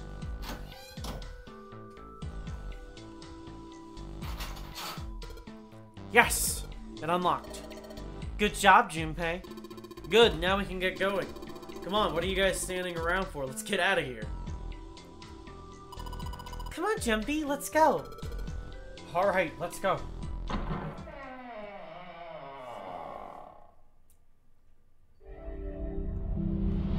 Woo! Duh, duh, duh. Another room bites the dust. Alright, let's check the chart. Ah, yes, another escape room is gonna be here in a second, if I remember correctly. And then we'll be meeting back up in the center where we can just choose one of these things. And then I don't think it matters what happened. Oh, fuck, man. There's a lot going on here. I'm starting to think I'm probably not going to finish this in one sitting. I thought the game was... I remember the game being a lot shorter than it actually is. I think what I will probably do is I will run through to another ending. Probably one of these ones here on the left. I don't fucking know. Or something. I don't know. But I'll run to another ending, and then I'll probably call it here, and then I'll do another one on Thursday and see what the fuck happens. I don't fucking know. Damn. Game's a lot longer than I remember it being. Just a lot of reading. Holy fuck. I suppose it would be pretty bad if we did Danganronpa too, but there'd be more characters. Sort of. Alright, let's keep playing. Another hallway. Come on, open. It's not going to open because you rattled it, you know. Damn it. Look over there. Here.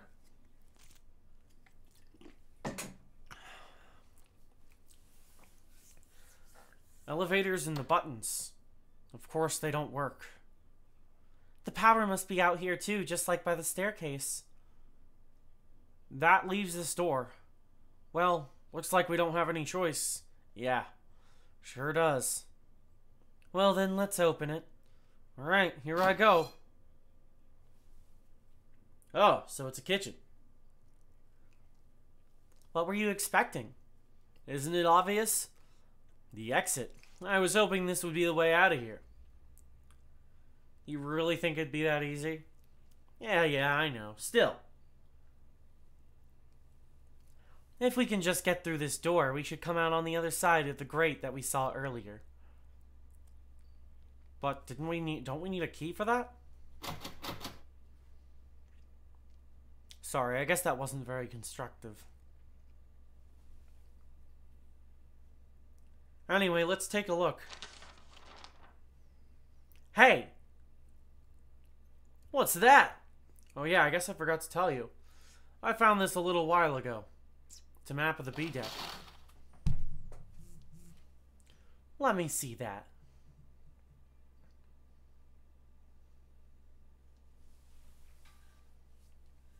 I knew it. See? Look.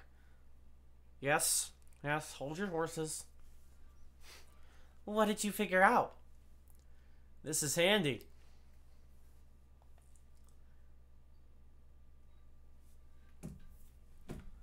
See, we came in here. If we go out here, then we'll be on the other side of the grate.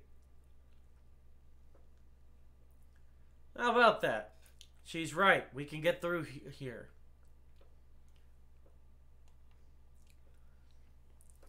There we go. Here, you can have it back.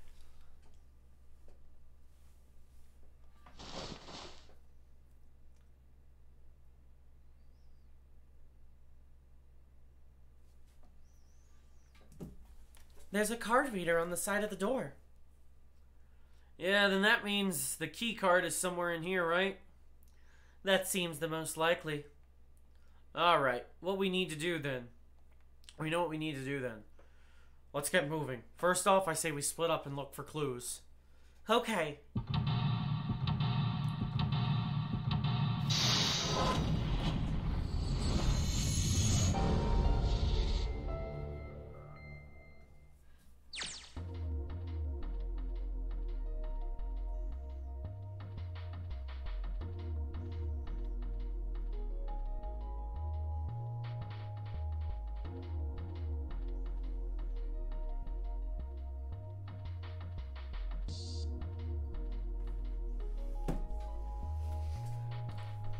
Alright, kitchen.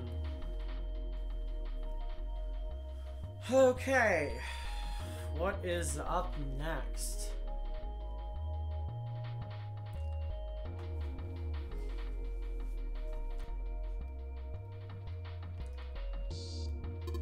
It's a lot of notes. I got a bunch of stuff written on them, but it doesn't look like code or anything like that. The fucking music in this game. Hell yeah.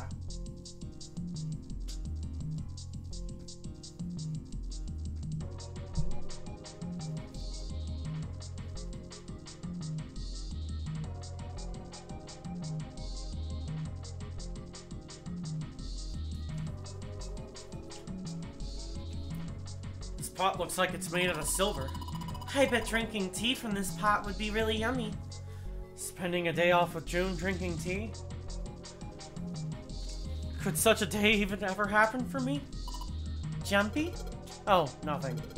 We don't really need hot water, so we should be moving on.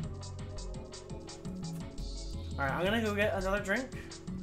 I'm gonna refill my water and get another bottle of fluids. Probably alcohol, to be honest.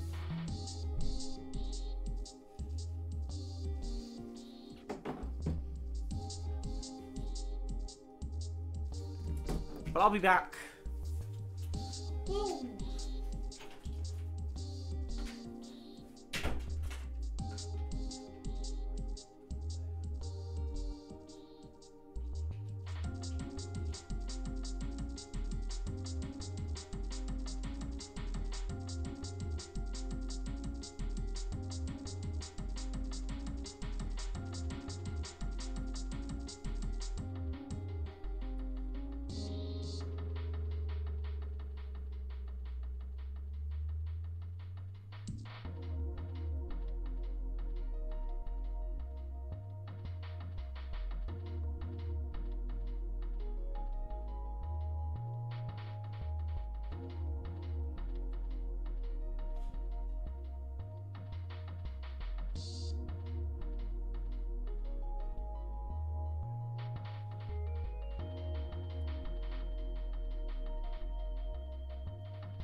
Hi, baby girl. Yes, Mama's back. Mama came with more alcohol and water because I'm not an alcoholic, but I do love my Seagram's escapes in my Angry Orchards, and there's a lot of things that I love.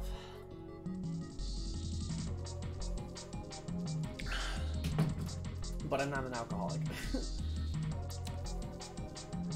Trust me. Trust me. For every drink that I have that's been not water this entire stream, I've also had like a giant ass cup of water. So trust me when I say I'm balancing it. I'm balancing it, okay?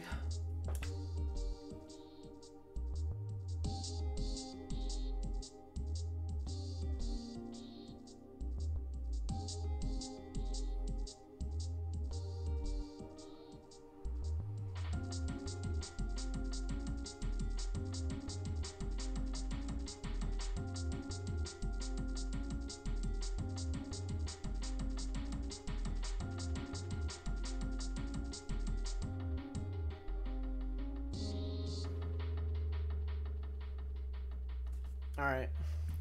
Let's fucking go! Alright. Where are we? Okay. Prepping food. Partition that splits the room. Is there anything in these garbage cans? There's nothing inside of it. Well, better than being full of rotten food, I suppose. Damn it, there's nothing in here. Hey, Santa, digging through the trash really suits you. What the hell did you say? Listen, lady, I did you a favor. I knew you'd just piss and moan, so I did it for you. Oh my. I don't recall asking you to do anything. Ugh.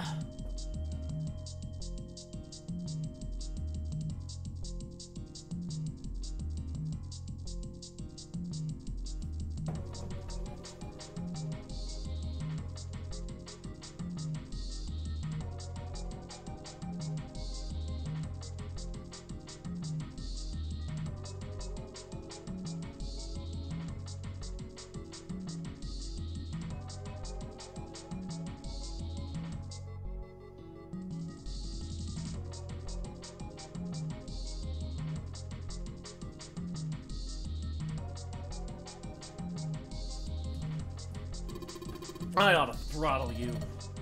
Excuse me. Does it feel colder in here?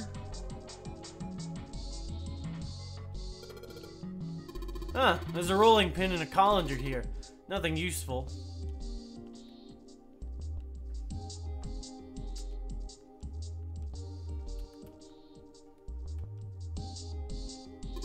An iron oven. Looks pretty heavy duty. It's probably industrial quality. I bet you could cook anything with this. Anyway, let's have a look inside. Darn, I knew it. I knew it's locked. There's some bottles of seasoning in here. Alright, it's going. Do you think this is all part of Zero's plan? Probably. Kinda hard to believe there's a chef on board somewhere. I wonder what this drawer is. You see the metal grate on top of the grill? They make it like that so the fat and juices can drip off of the meat when it cooks.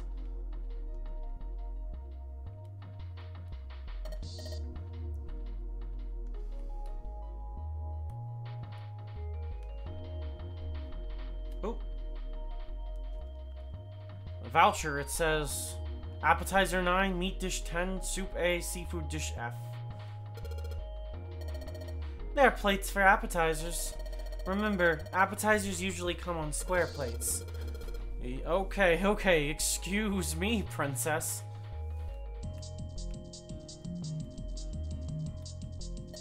It's a bolt, and it's really rusty. Will this even open? We won't know until we try. Let's give it a shot. All right, let's see if you're gonna come out. Damn, no dice.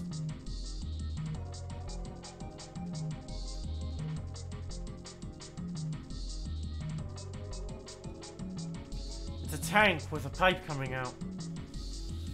Nothing really that's special about it. That's the exit. There's a big old iron plate over the door. I don't think we can open it.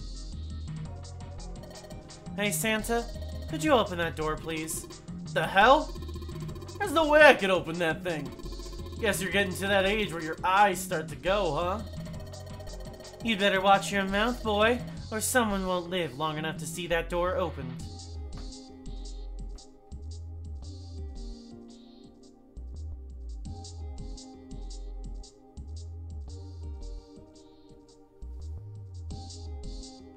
This has got the two of them on edge. We gotta get out of here fast. Countertop. Ooh. This is the door we came through, right? It's not locked, so we could go back out, but what's the point, right? All that's out there is an iron gate and a dead-end hallway. Yep.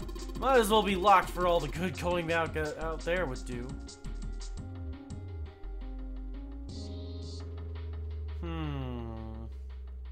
Oh. Wow, what a nice dish rack. I'd love to have that in my kitchen. Why don't you take it back with you? Are you offering to carry it for me? Why don't you ask Seven? You're kidding. You don't honestly think I'd let a beast like that into my home, do you?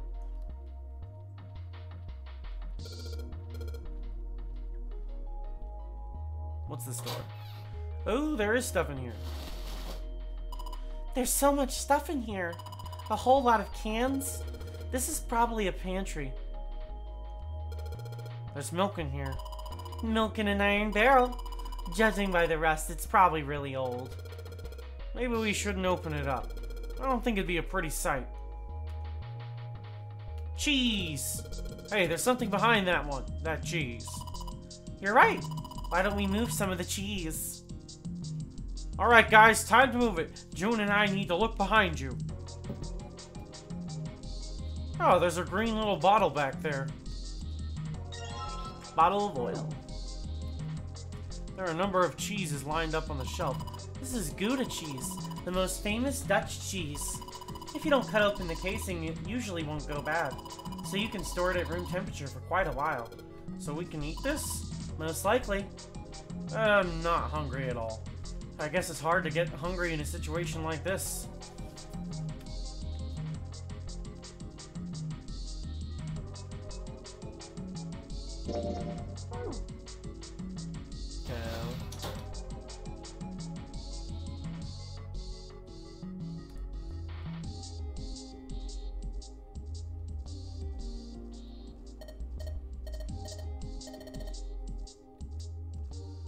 Oil. What kind of an idiot are you? You're gonna run around holding that thing while you're looking for the dead? Hey man, it was just a joke.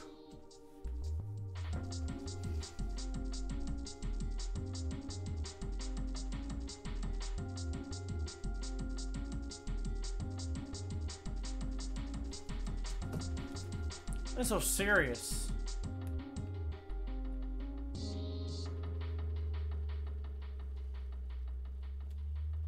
It's a grill. There's some coals down there. They're bright red.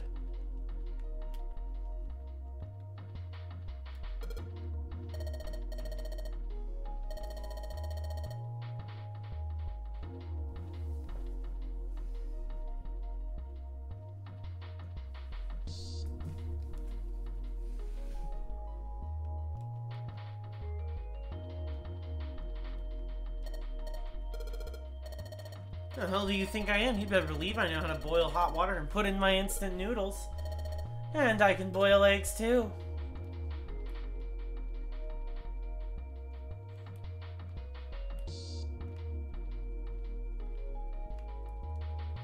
This bowl that's rusting in place, it won't budge. Of course! Maybe if I put some oil on it.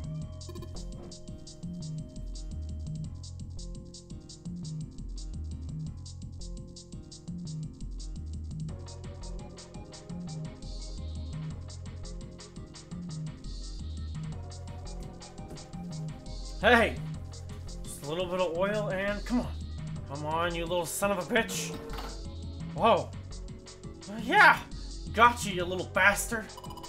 You did it, Jumpy. You're so smart.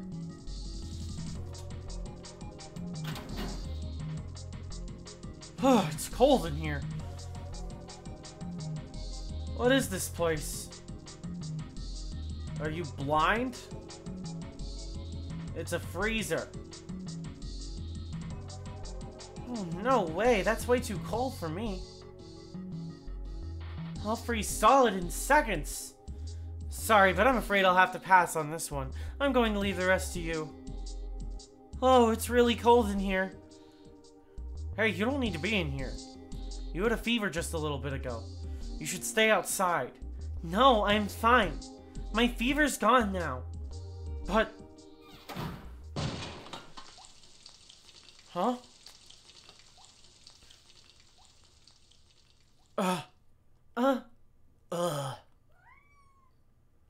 No, why did it suddenly close? The knob's frozen. But why? Looks like the pipe next to it broke and... Hey, Lotus! Lotus, you're out there, right? Open the door. What do you want? What's going on? The door won't open. Try opening it from that side, please. Ugh, fine. If you say so, hold on. It's no use, it won't budge.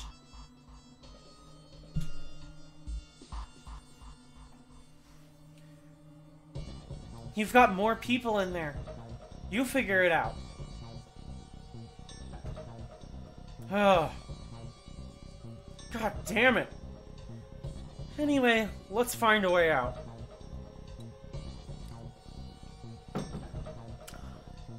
If we don't get moving, we're gonna be permanent residents. 2 heads are better than none. I'm sure we'll figure something out. Yeah, you're right. Let's just take a good look around this room, okay? Right. Okay, the thing's frozen solid, this pork? Yeah, seems like it. What's this thing? It looked like a tag or something.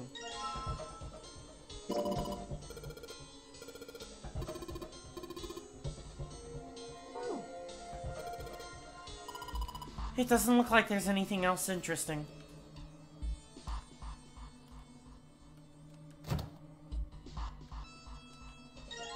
Dry ice. Can't you make that stuff and cause an explosion if you seal it in something that's airtight? Explode? Yeah, didn't you do that in school? You should never underestimate the power of expanding gas. Dry ice is just frozen carbon dioxide, right? Yeah, it is. I wonder how warm it has to get for it to turn back into gas again. Hell if I know, that's gonna help. How's that gonna help us anyways? Oh, well, I figured we might be able to use it to get out of here. Carbon dioxide's sublimation point is 109 degrees. Any warmer than that and it'll turn into gas. Any lower and it becomes a solid. How do you know that? Despite my looks, I'm the queen. The queen of random knowledge. Looks bad to mess up when you're showing off. Gargle moved. Oh, you're so cold, your mouth's going numb. That's right. You're just doing that on purpose, aren't you? Come on, guys. Don't you think that's kind of weird?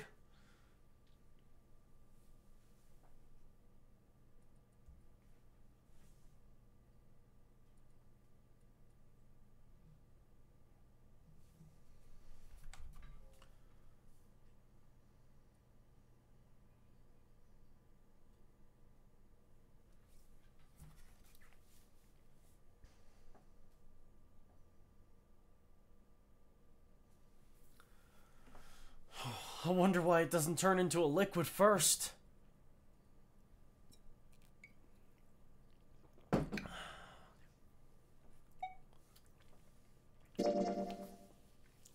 It is kind of weird.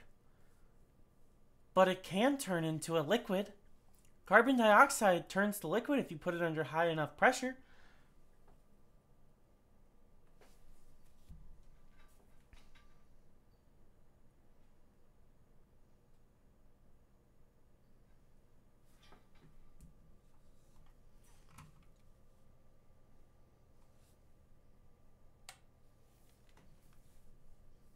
It won't turn into a liquid, right? That's right. Instead of melting, it'll do what's called sublimating and change immediately from a solid state to a gaseous one. See, that is weird. Water's a liquid between 32 degrees and 212 degrees. So why isn't that the case for carbon dioxide? There's a kind of ice that doesn't turn into liquid when it goes above 32 degrees. I heard about it. Its melting point is 96 degrees. Ice with a melting point of 96 degrees? You mean there's water that freezes at 96 degrees? Yeah, well, you could also look at it as ice that won't melt until it's 96 degrees. So what's this ice with a melting point of 96 degrees called? I heard it's called Ice 9. Ice 9? Originally, Ice 9 was a made-up substance invented by a scientific fiction author. But recently, scientists have discovered that such a substance actually exists. Wait, hold up. So is this thing called Ice 9, or is it water? Like I said, if the ice is over 96 degrees, it'll be liquid. If it's under that, it'll solidify. You could think of it as a polymorph of H2O. Here, think of it like diamonds and graphite. They're both made of carbon, right? But depending on the structure of the crystallization, the hardness and structure are completely different. So you're saying normal water and Ice 9 are like that? Yep. Have you heard the story about the crystallization of glycerin? For 150 years after the discovery of glycerin, people cooled it, warmed it. They did all sorts of things to it. But whatever they did, it never crystallized. However, one day in 1920, some glycerin on its way to England by ship was discovered to have crystallized during the trip. Scientists around the world wanted to research this new crystallized form of glycerin and asked for seeds. Oh, a seed is a sample of the original crystallized substance. With a seed crystal, further crystallization of glycerin would be easy. However, something very strange happened. Not only did the glycerin encouraged by seed crystals begin to crystallize, even the samples nearby did, even though they were tightly sealed. And it didn't end there. After that day, it doesn't matter where in the world it is. All glycerin crystallizes naturally when cooled to less than 64 degrees. Before that day, no matter how glycerin was cooled, it refused to crystallize. But once the crystallization had begun, it was almost like, how do I put it? It was almost like all the glycerin in the world was communicating. Communicating in some way that we can't sense. And now it's happening everywhere. Honestly impressed. Wow, that's pretty interesting, but what does that have to do with Ice 9? What she's saying is that it's a lot like Ice 9. What happened, I mean. A lot like, that would be bad. If water everywhere started freezing at 96 degrees...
If water started freezing everywhere at 96 degrees, man, it'd be the end of the world. At any rate, we're not gonna have to worry about the end of the world unless we can get out of here pretty damn quick. Alright guys, I think that's enough of that. I didn't think we'd get quite this far off topic. I mean, I know I'm kind of at fault here, but we can't be screwing around anymore. Seriously, I might go by the name Santa right now, but I didn't grow up in Iceland. I frickin' hate the cold. So let's get cracking, alright? We gotta find a way out of this for here.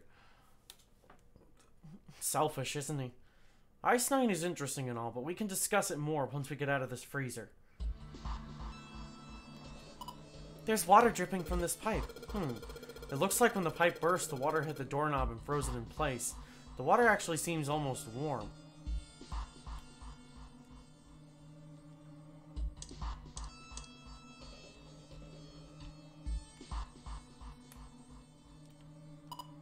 This thing is covering something. It's frozen solid. I can't flip it over.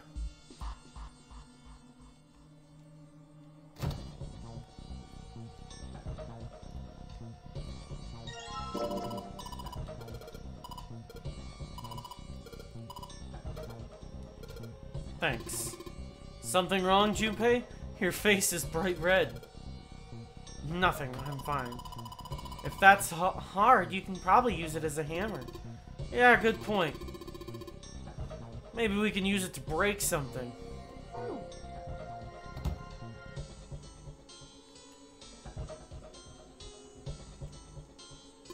Hey, Junpei, didn't you find some dry ice earlier? There's some warm water coming out of the pipe. Warm water and dry ice? What do you think would happen if we put that stuff in a sealed container together?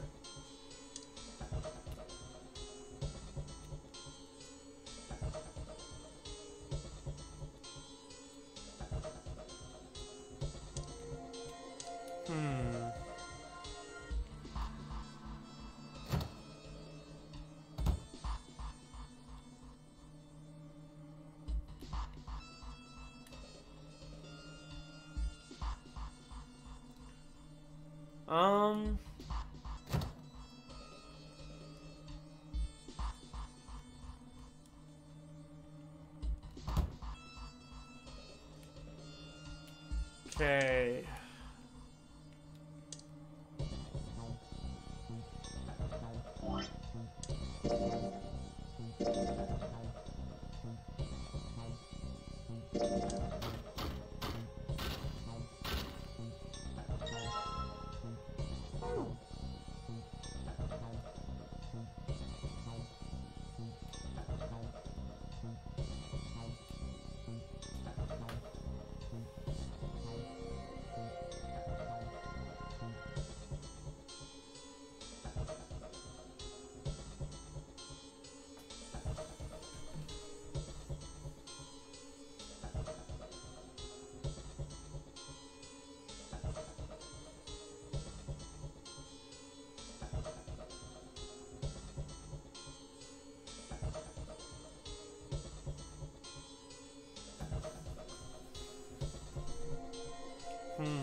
It's not letting me. You just put it back in?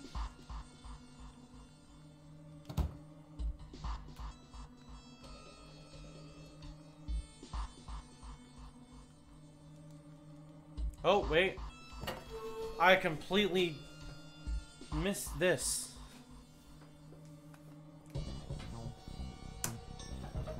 Alright. Hold on.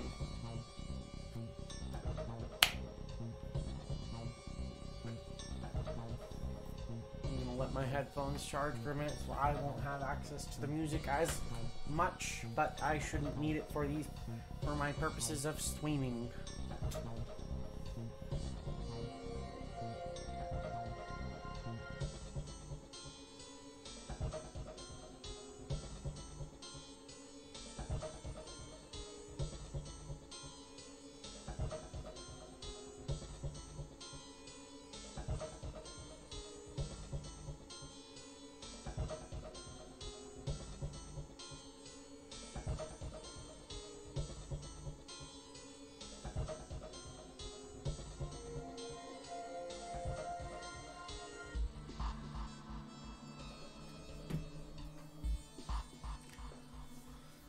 Alright. Hopefully that charges my headphones while I search her. There's so much stuff in here. Why don't we take some of it out, Jumpy? Water bottle. That's gonna be useful. Okay. Combine this and this. And then we're gonna take that.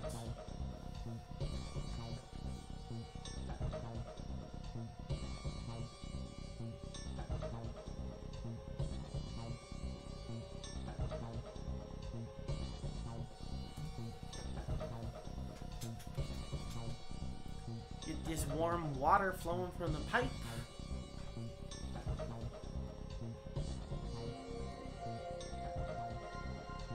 There's ice surrounding the doorknob. Not yet, Junpei. We're not gonna get the result we want unless you can hook that bottle to the doorknob somehow. It's gotta explode right next to the ice on the doorknob. We need to figure out a way to attach the... We need to figure out a way to attach the bottle to the doorknob. Okay, the rope? Let's see. Yeah, rope. It's a rope! Well, we could use it to attach something to something else, I suppose. Alright, combine those two. And now! Put water in the bottle with the dried ice, and make sure the salt lid's closed. Now I just have to put this makeshift bomb on the doorknob.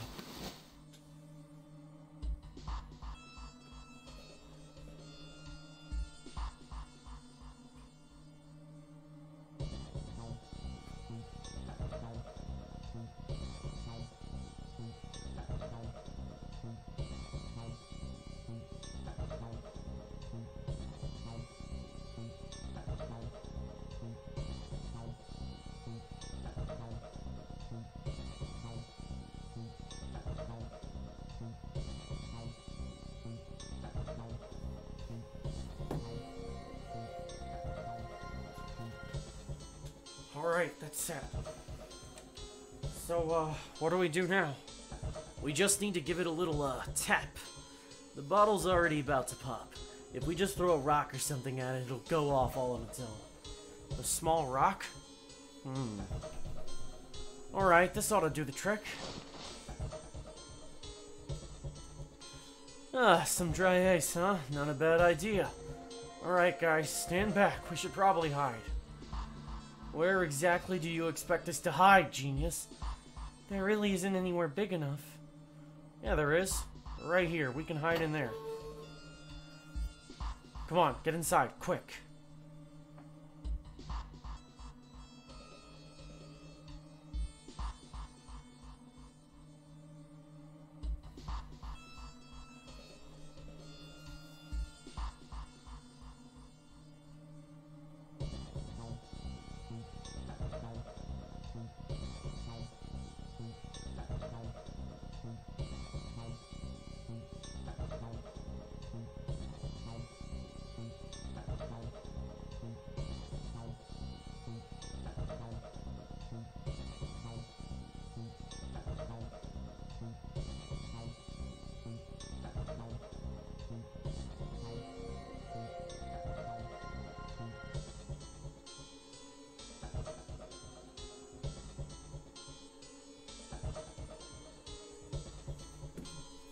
Alright, here I go. 5, 4, 3, 1, 2, 3, 4, 5. You're counting the wrong way. Oops. That is a really sad excuse for a joke, man. Sorry, dude. Alright. For real this time. You guys ready?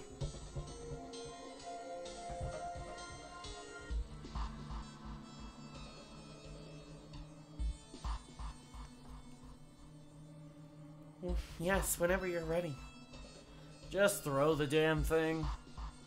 Alright, here I go. 3, 2, 1.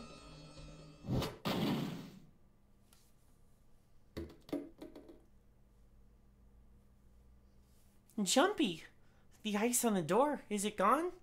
Yeah, it's gone. The blast must have shattered it. Alright, let's see if it opens. Hooray, we're out! Move! Oh, god damn it. Hot, hot, hot. Fuck. Ugh, you did just grab the grill. What did you think would happen? Hey, where's Lotus? Welcome back. I was starting to get tired of waiting for you guys. What were you doing? What do you mean, what was I doing? I was waiting. We were gonna die. Oh, yeah. But you didn't, so everything worked out alright, didn't it? What the hell? Just kidding, it might not look it, but I really was worried. Don't give me that crap. I'm telling the truth. If you died, then I'd be in trouble too. If you died, then I'd be stuck here and I'd die too. See? I did all I could. I even looked around to see if there was anything I could use to pry open the door, but I couldn't find anything. So all I could do was wait. I mean, what else did you want me to do? Call the cops? Fine. But there's one thing I have to ask you. What's that?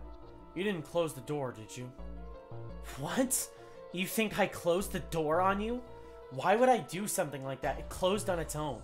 I told you before, if you die, then I die too. Yeah, I guess so. If she had really wanted to kill us, all she had to do was bar the door from the outside. But she didn't. Well, she didn't do anything. She's only lazy or negligent at least, not an attempted murderer. Junpei swallowed his anger and did his best to apologize. Well, I'm sorry. I'm sorry I doubted you. Huh? Oh, yes. Well, that's alright, as long as you understand. Lotus looked away and twirled her hair between her fingertips. His vengeance against the grill complete, Santa swaggered back towards Junpei and Lotus. Hey, no more screwing around, you two. Break time's over. Especially for you, lady. You just been sitting on that fat ass of yours while we were freezing to death. How rude. I was plenty busy. Yeah. How about you pull all that energy into something besides bitching? Let's go. Alright, let's take our fucking chicken and go over here. Guess I'll put this meat on the grill. Hey, what are you doing? What are you going to do with the paper burns? Come on, it'll be fine. It's not like it's gonna burn right away, right? Just gonna keep an eye on it and the paper will be fine. Well, they can argue all they want. I'm gonna keep an eye on this pork. Cool, looks like it's about time. I'm gonna try taking the paper out. Jumpy, be careful. Sweet of her to care, but I know what I'm... Ouch! See? I told you. Hey, what the hell are you doing? Hurry up and take the paper out. It's not coming out. This thing's frozen stiff. I can't get it out. So are we going to have to cut the meat? Yeah, it looks that way.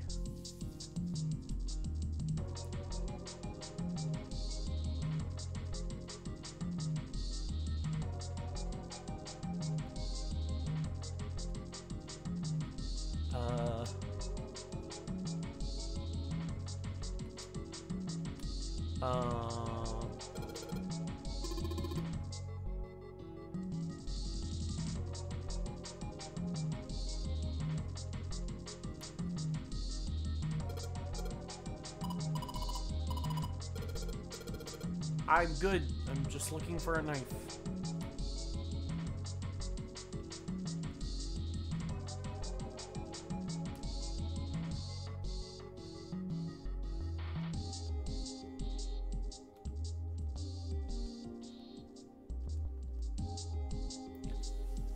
Where is... I have to cut the meat, but...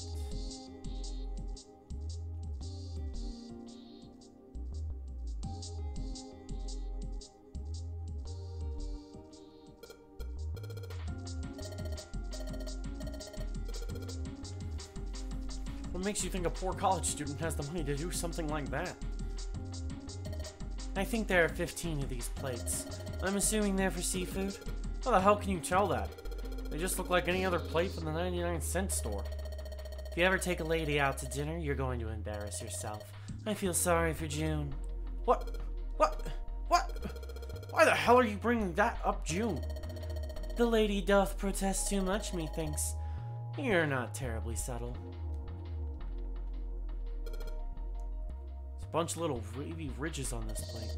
Those plates are for serving meat. You really are ignorant, aren't you? Come on, it's not like I need to know this crap. Jeez.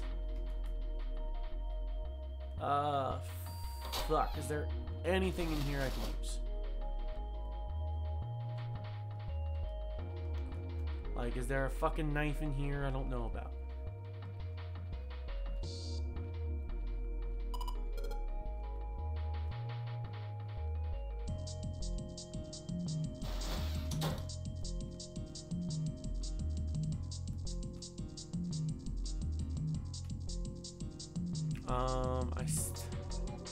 The meat's there. Oh, wait. A whetstone. Ah, shit, don't tell me you're gonna try and smash open the guard reader. Are you an idiot? If you do that, then we'll never get out of here. Oh, yeah, I guess that would be a bad... Huh. This whetstone's only gonna be useful if we need to sharpen something. Like the edge of a plate. The sink? It's still got water in it. There's a couple of plates in there, but I don't think they're gonna help us much.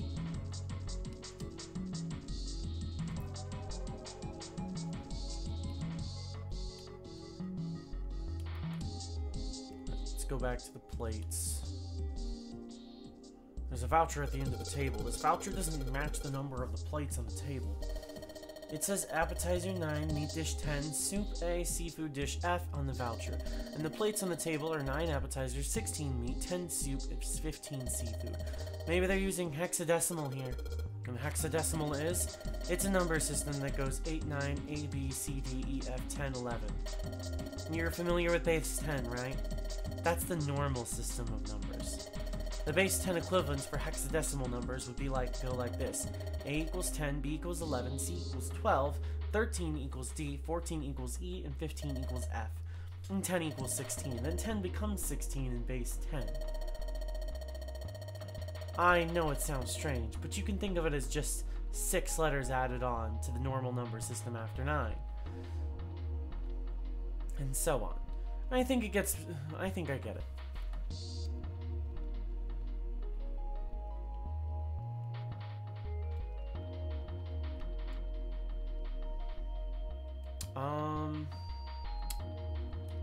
Fuck. Wait. What if we... The lights were something we could, like, fucking...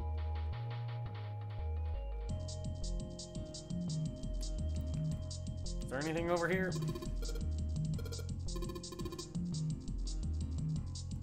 Well, I have something that can sharpen things now, but... There's nothing... I don't have anything that, like, gives me...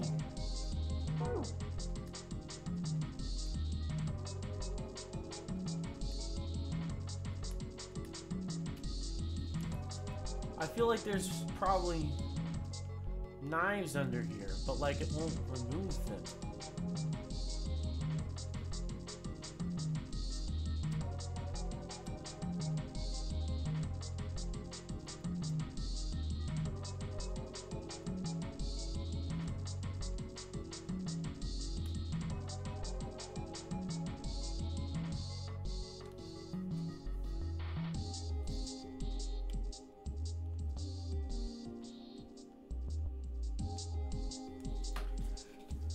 I've honestly got nothing here, in terms of what could potentially be a password for that.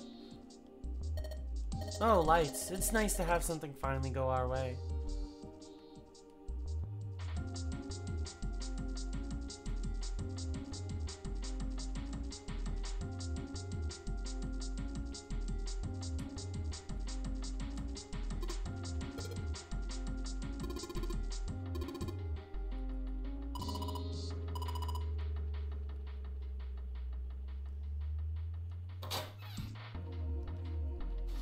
Is there really nothing in here?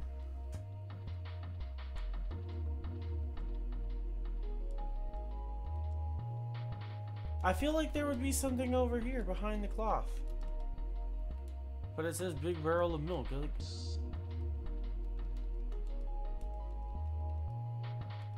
Is there anything else behind these cheeses? Anything at all? Anything at all? Any cheese at all? Wait. Something finally accessed itself. Oh, there's the fucking knife. It's futile. Futile? You know, a waste. Useless, pointless. Oh. Any particular reason you wanted to bring that up? No reason, really. I was just thinking about futility. Huh? She wasn't making much sense. Junpei tried rephrasing his question. Why were you thinking about futility? At last, she answered. Well, it has something to do with the Titanic. The Titanic? Yep. Have you ever heard the story that the sinking of the Titanic was predicted?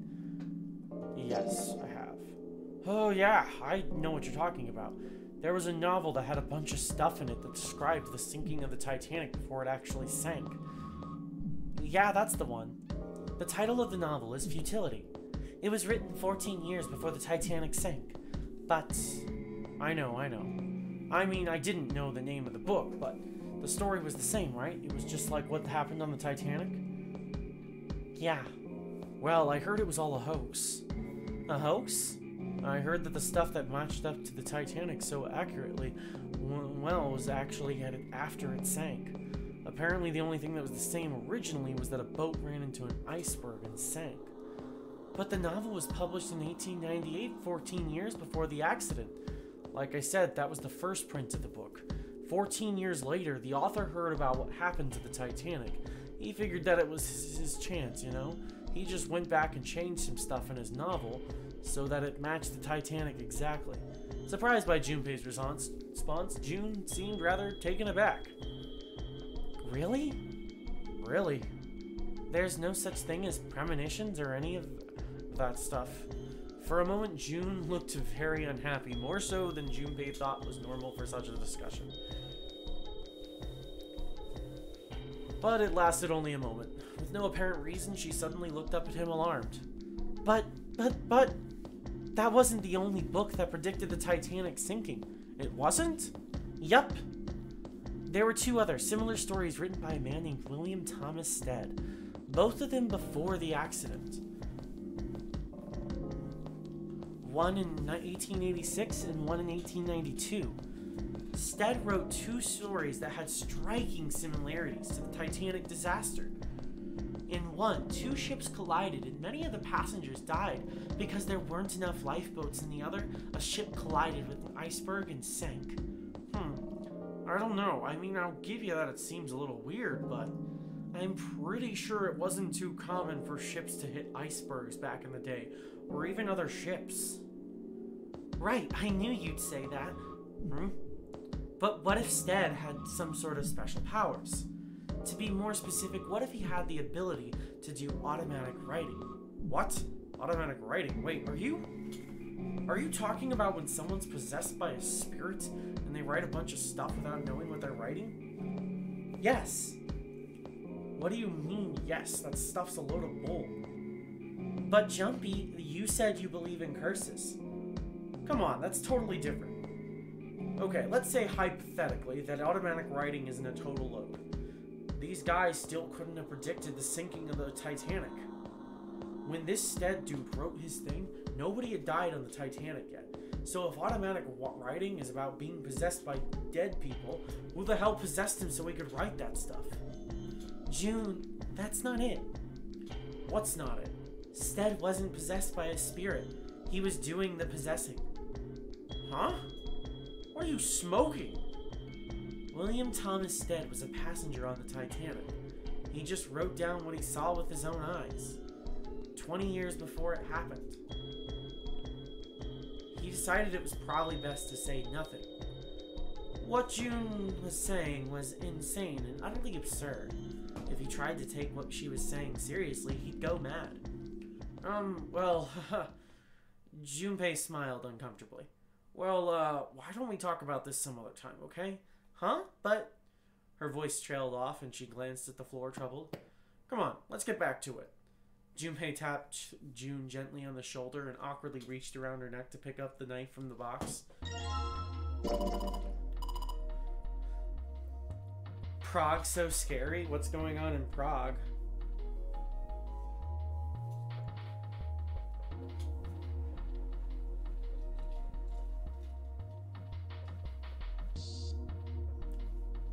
I know I'm just repeating myself, but this really is a futility moment. That's your knife?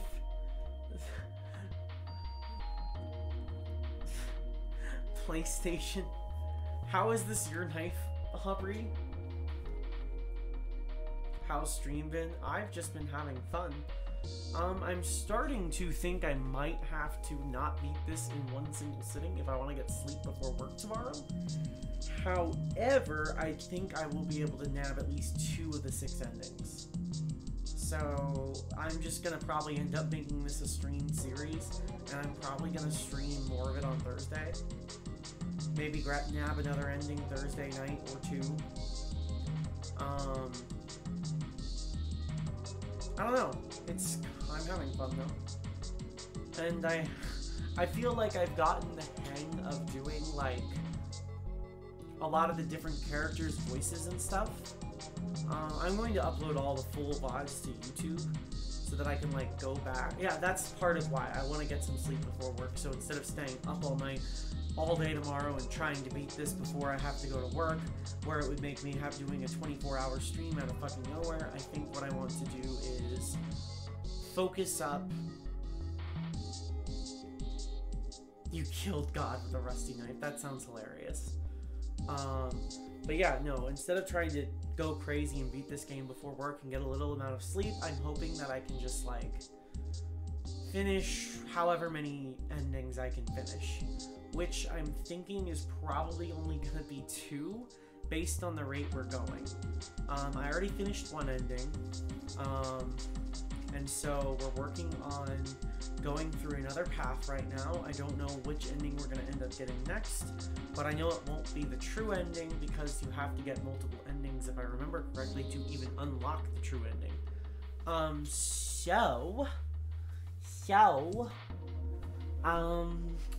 We'll have to keep playing until we get a second ending, and then we can come back another day.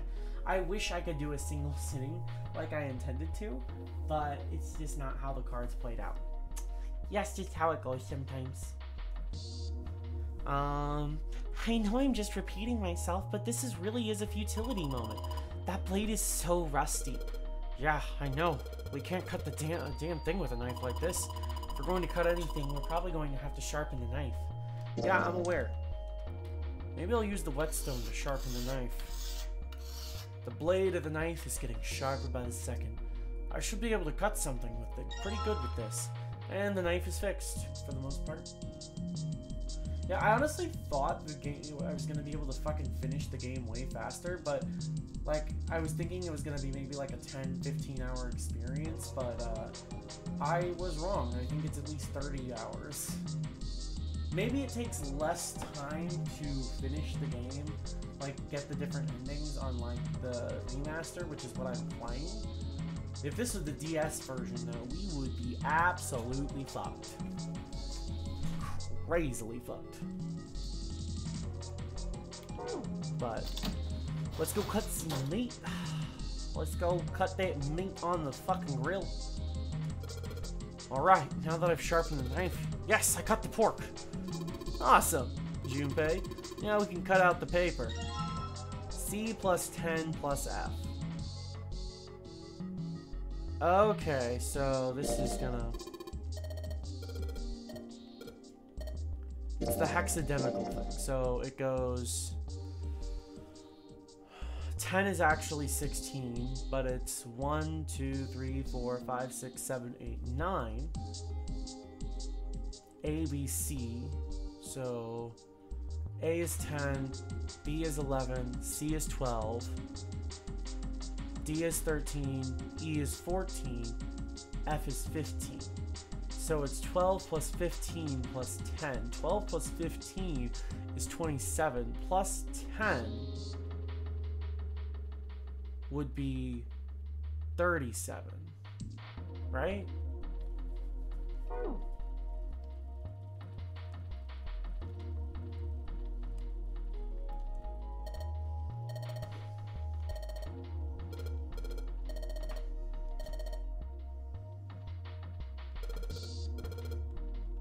But, okay, maybe it's not that I have to do the math. Maybe I just type out what it is. So, it would be 12, 10, 15.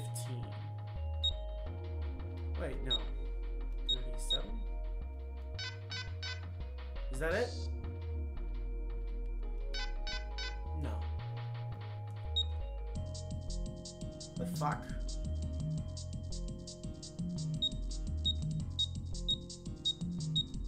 Just change. It's a 3-digit thing, so.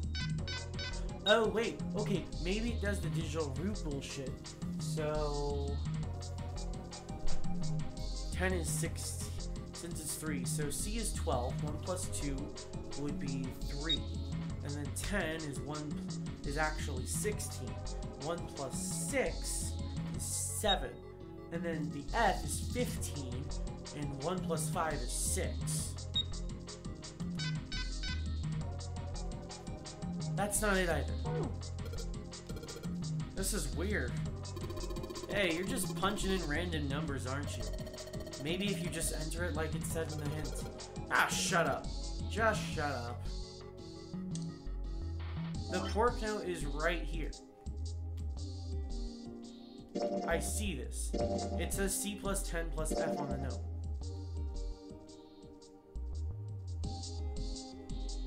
Again, that would be 12 plus 10. No, 12 plus 16 is 18, plus 17 is 26, right? No, wait. 12 plus 10, 12 plus 16 is 28, right? 28, no, 12 plus 16 plus 2, 28. And then when you add 15 to that, 33 plus 10 is 43.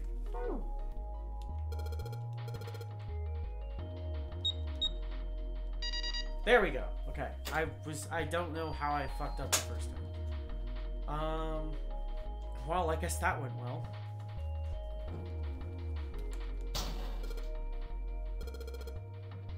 Yeah, the door opened. Good job, Jumpy. Saturn key card.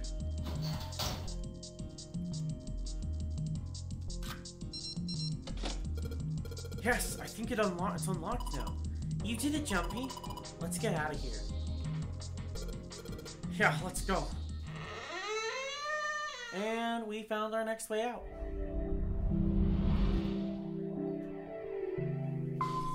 You found it.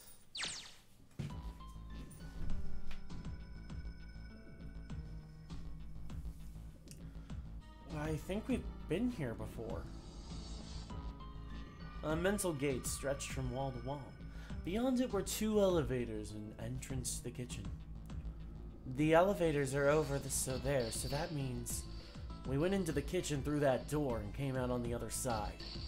That means the map was right. Looks like. Then let's use it to plan our next move. Next move? Yeah, we need to decide where to go from here, don't we? He's right, let's get started. From the looks of it, there are 4 possible routes.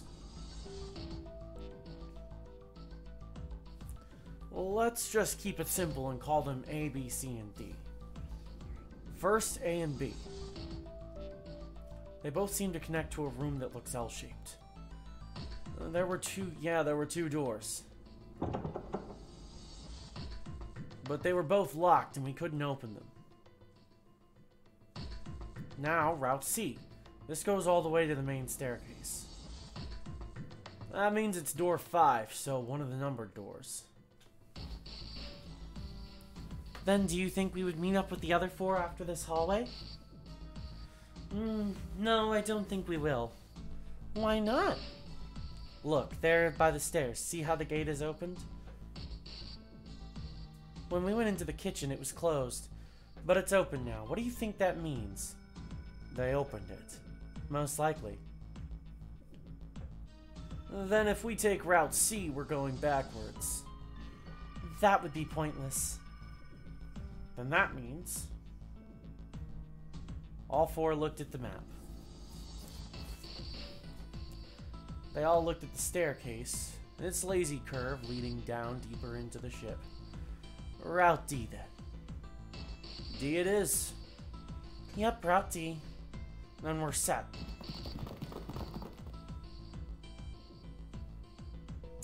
They jogged down the stairs until they reached the C deck. Everything looks okay here. Let's check the next deck just to be sure. Yeah, just like I thought. D deck is totally underwater. Just like the bottom of the central staircase. The water gazed back at them, its smooth surface like a great mirror. At least the water level hasn't really changed. Small comfort. May as well head back to C deck.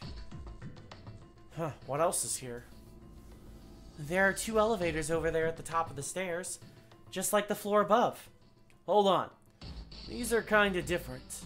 See, there's a card reader on the side. Another strange mark. Hey, look, it's Lotus's symbol. Huh? See? It's on the women's symbol with horns on it. Seems like... Ouch! Ouch, ouch, ouch, ouch. Lotus had taken hold of Junpei's hair. She began to shake him violently. He had heard a low growl coming from her throat. I like how in the other route, fucking Junpei gets away with that joke because fucking Seven thought it was funny, and then in this route, fucking Lotus is like, you little fucking bitch. Get over here.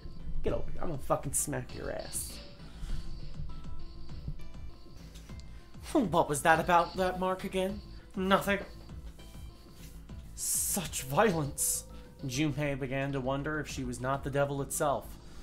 With an uncomfortable smile, Junpei spoke up. This is a Mercury symbol. The horn symbolized the wings on Hermes' staff. Hermes, herpes, whatever. If we can't get this thing to work, these elevators aren't going anywhere. In other words, we need a key card with the Mercury symbol on it. Probably. I guess we can't get on then. Let's just disregard the elevators for now. How about this hallway on the left? Whoa, there's so many doors. They weren't sure how many doors, but there's certainly enough to be discouraging. Damn it, if we try and search all these, the sun's gonna go down before we're done half of them. I think the sun already set. I have a feeling this ship is the only thing that's going to be going down anytime soon. That's even worse. Well, we can come back to this hallway later. Let's check the hallway on the other side, shall we? Time to head back down the stairs. To their right was a small hallway. And now the right hallway. Quickly headed into it. It was approximately the same size as the alcove in front of the stairs.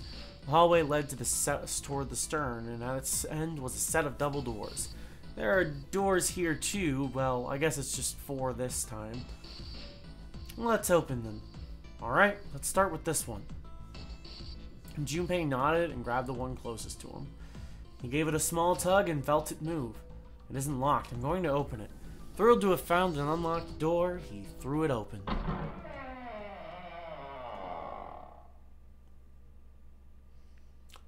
Junpei didn't know what to make of what he saw. What?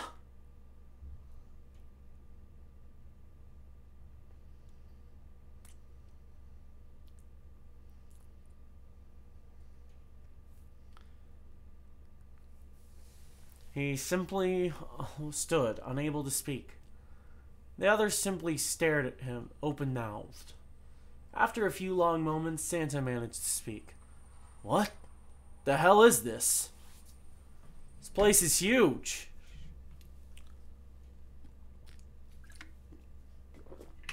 A massive room stretched out in front of them, more a cavern than a room. Its vastness was oppressive, and it bore down the four companions. It was not empty, however. The entire room was filled with lines upon lines of beds. There are beds everywhere.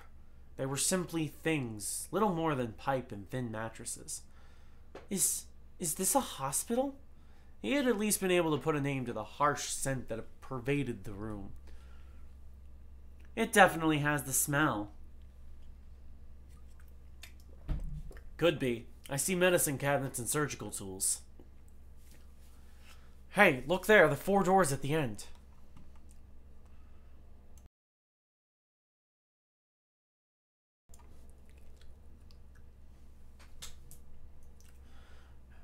Three of them were emblazoned with large single-digit numbers and made with a thick red paint. The left door says 3. The second door is blank, but the third has a 7. And the rightmost door is 8. There's no doubt they're numbered doors. Why is the second door blank? It seems kind of strange, don't you think? No point worrying about it right now. Let's see if these will open first.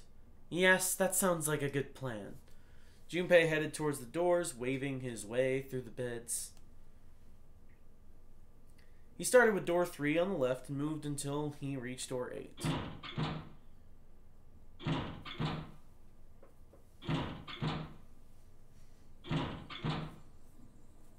It's no use. Well, of course. If it was that easy to open these doors, what would be the point of the Nonary game? We have to activate the red or the numbered doors won't. Wait a minute. What's wrong? Look, the display on the red. There's nothing on it. Huh? Don't you remember? The red at the central staircase? If no one was inside it, it said vacant. Oh yeah, you're right. But this one... there's nothing on it. Right. I wonder if it's broken. Only one way to find out.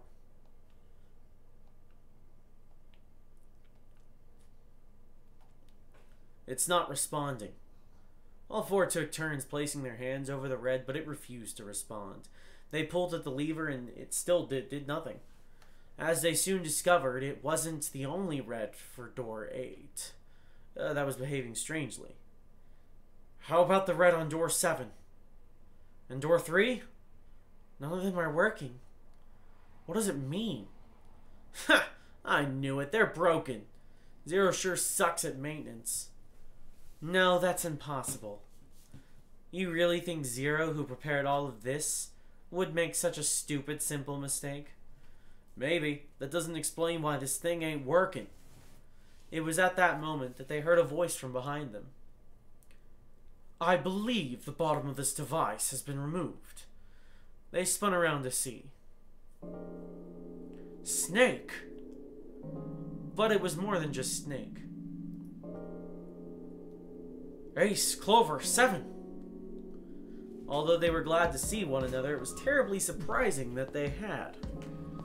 If it had been the other party who'd opened the gate in front of the kitchen, it wasn't unreasonable to think that they'd bump into one another eventually. The rest of Snake's team, however, did look rather surprised.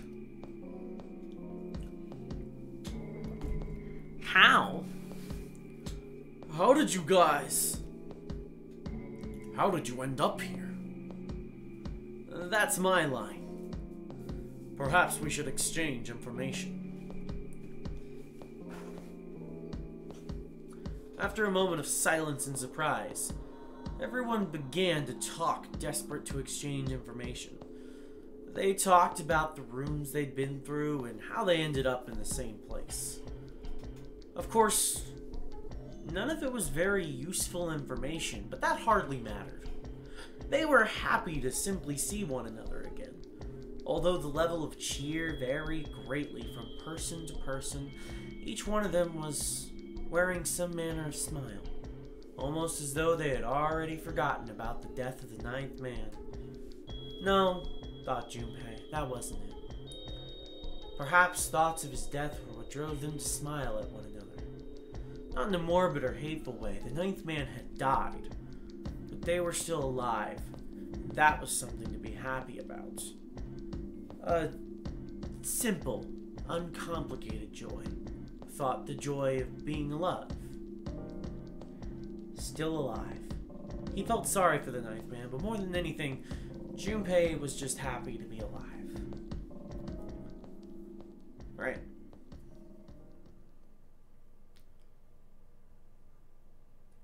There you have it. That's our half of the story. His part finished, Ace fell silent. For a moment, Junpei was silent in thought, then he spoke. Okay, let me see if I've got all this straight. When you guys got here, the bases for the Reds were already gone, and you looked all over this room, but you couldn't find anything, so you figured that there might be something in the hallway with all the doors. So you went and had a look. Yeah. And while you were looking around, you heard voices? Mm-hmm. So you followed the voices and came back here. Indeed. And that was how we found you. Why don't we check those 3 Reds again, just in case? You're right. There's a long, thin gap on the bottom. I think it's a slot for something, probably electronic. Well, this isn't good. If the red is inactive, we can't keep going. Well, what about the hallway over there? Isn't there anywhere else we can go? No, there isn't. There are plenty more hospital rooms, but nothing else. Hospital rooms? That's what's behind all those doors? Yes, there are a number of individual rooms in addition to this large one. There was a door at the end of the hallway, but it was locked. There was an astrological symbol engraved near the keyhole, however.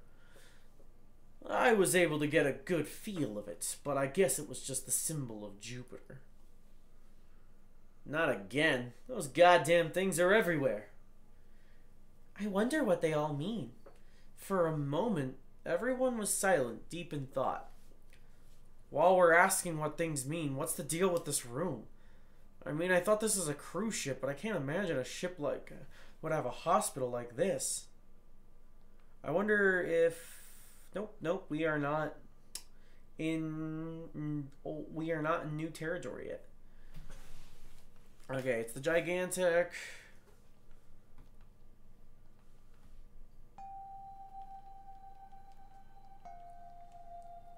Yep, you cannot skip this yet. I already voiced this earlier, so I'm not that interested in it.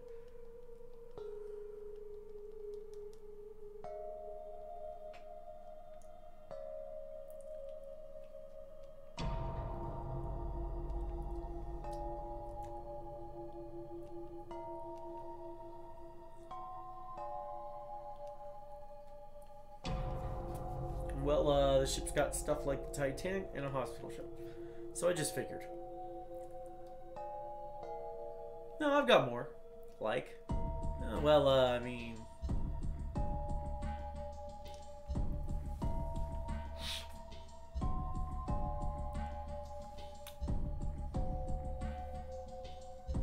Finally he opened his mouth. I don't know. I guess your memory isn't back yet either, is it? Yeah, sorry about that. Hey, wait a minute. Memory isn't back. Junpei was, he felt, legitimately shocked by what seemed to be new and very important information. Everyone else seemed unimpressed. In fact, they all looked at Junpei as though he had said something very strange.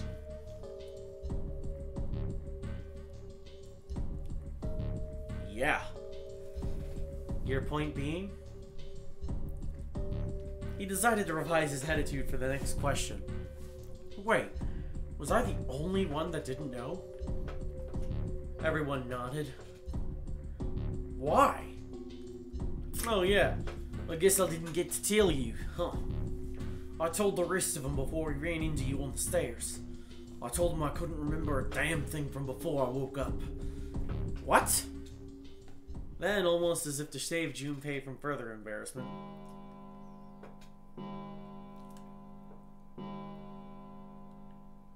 a bell began to ring from far away. Huh? The bell? It sounded like the clock in the main stairway. Junpei counted each chime carefully.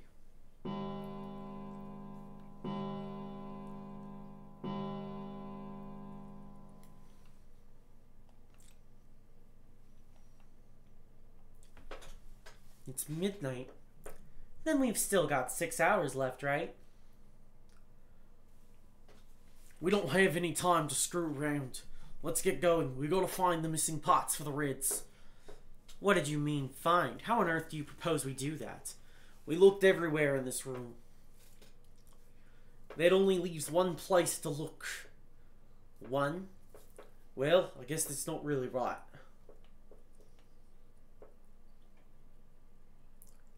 Wait. Don't tell me you mean we need to search all the other rooms. Don't freak out. We already searched 4 of them. 4 rooms? We just have to split up the rest between the 8 of us. If each person does 6 rooms, that'll be 48 rooms, right?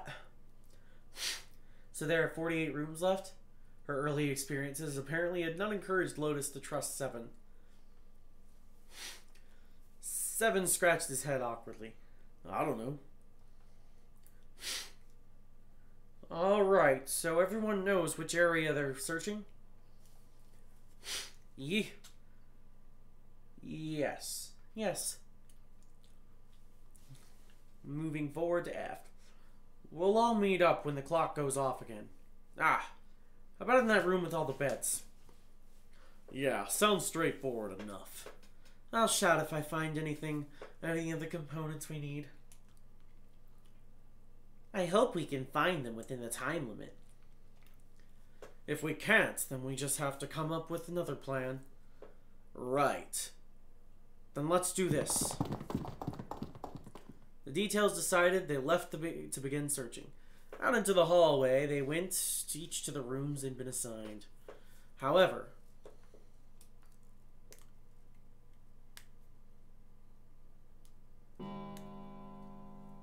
from far away, Junpei heard the bell ring. Okay, now can I skip? Yes, I can. Okay, we're in a new thing now. So we're gonna skip ahead. Snake is missing.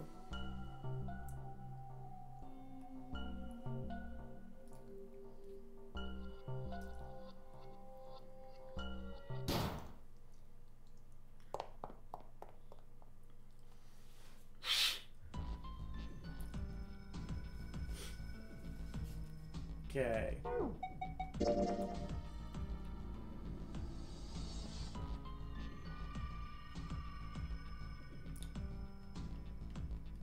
Okay, just... We're gonna talk to him again. Just say we did. Someone other than the 8 of them.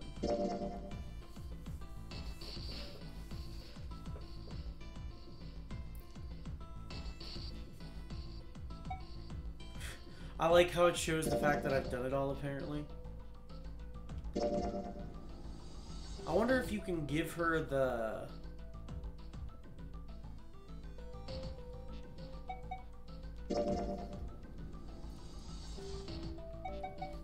I think I've technically done it all before, so... It's just gonna let me skip ahead.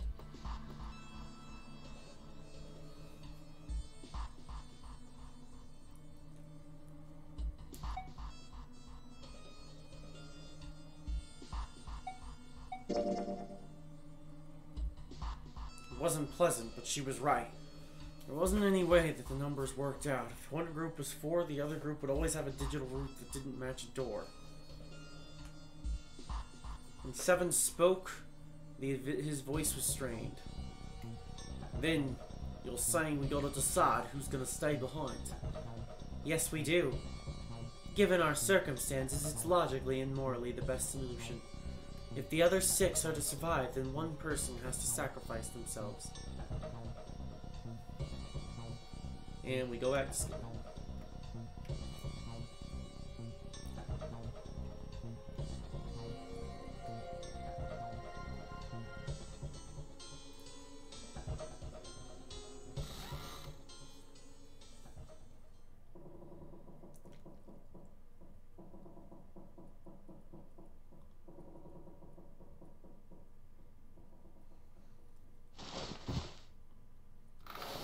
Yep, all of that's going. We got that in the first ending.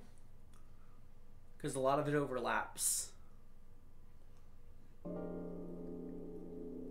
I'm not about to sit here, like, looking through, like, reading through all of this again just to fucking, like, voice act it again. Like, no. We're not doing it that way. Okay, we're gonna go with door 7? Yeah, 7. I think I'm gonna go with door 7. Okay, 7 it is. Yeah. Alright then, that means June's gotta go through 8. What? Why? What? Santa grimaced and muttered angrily to himself, but finally began to explain. If the 6 of us are gonna keep going without leaving anyone behind, there are only 3 ways we can do it. Plan A. Santa, have 3, 5, and 8 go through 7. 4, 6, and 7 go through 8. Plan B. 4, 5, and 7 go through 3, 6, and 8. And go through 7, and 3, 6, and 8 go through 8. Plan C. 3, 6, and 7 go through 7, or 4, 5, and 8 get 8. There are no other combinations. In other words, 3, 4, and 7, 3 and 4, and 7 and 8 can never go through the same doors. You get it now?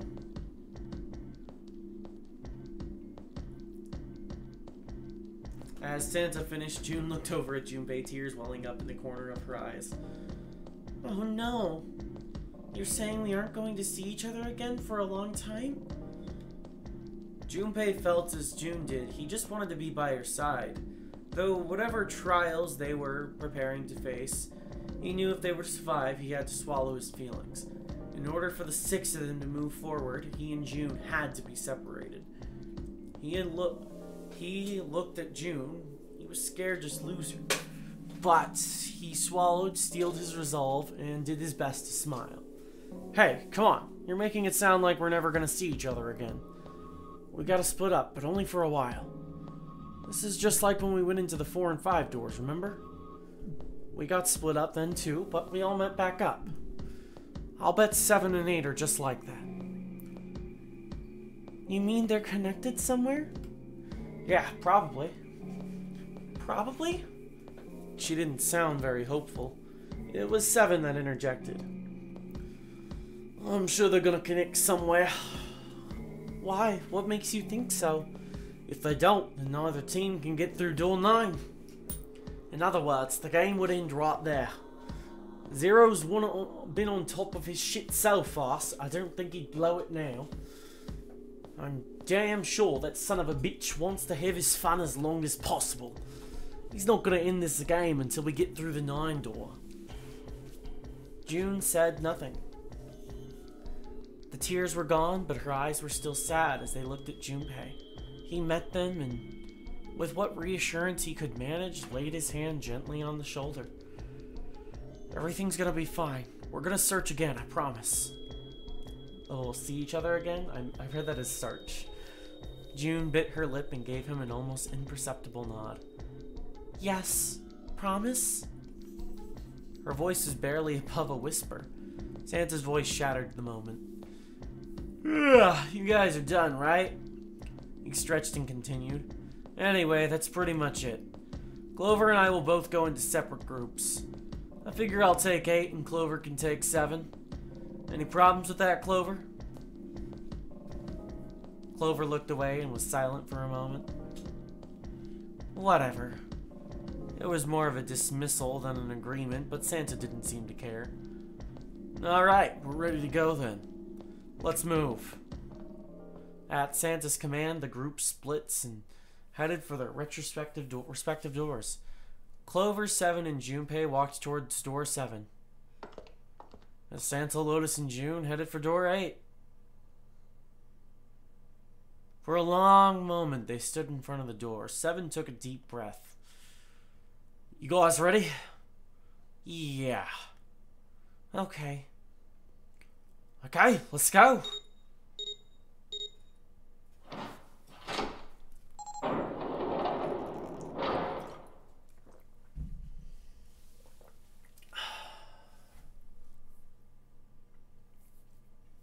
It's open.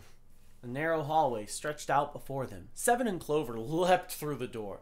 Let's do this. Hurry. The moment they did, their bracelets beeped. The detonators in the bracelets had been activated. Junpei stepped forward to follow them. But as he was about to step over the threshold, he stopped. He looked to his right, toward door 8. June stood there, a mirror image of Junpei. She turned and looked towards him. Their eyes met. They nodded. June. Jumpy. Their farewell took almost 1.5 seconds. The hell are you doing, Junpei? And someone took hold of Junpei's arm and hauled him bodily through that door. He heard the sound of the numbered door slam shut behind him. His bracelet gave a cold electronic beep. Only 81 seconds left. No time to waste, guys. Let's get moving. 7 led the way down the hallway. Junpei and Clover followed him as fast as they could. After what seemed like far more than 81 seconds, they reached the end of the hall. Look! On the door on the left, I can see the dead. There was no time to rest or catch their breath. All 3 slammed their hands in quick succession over the scanner panel on the dead.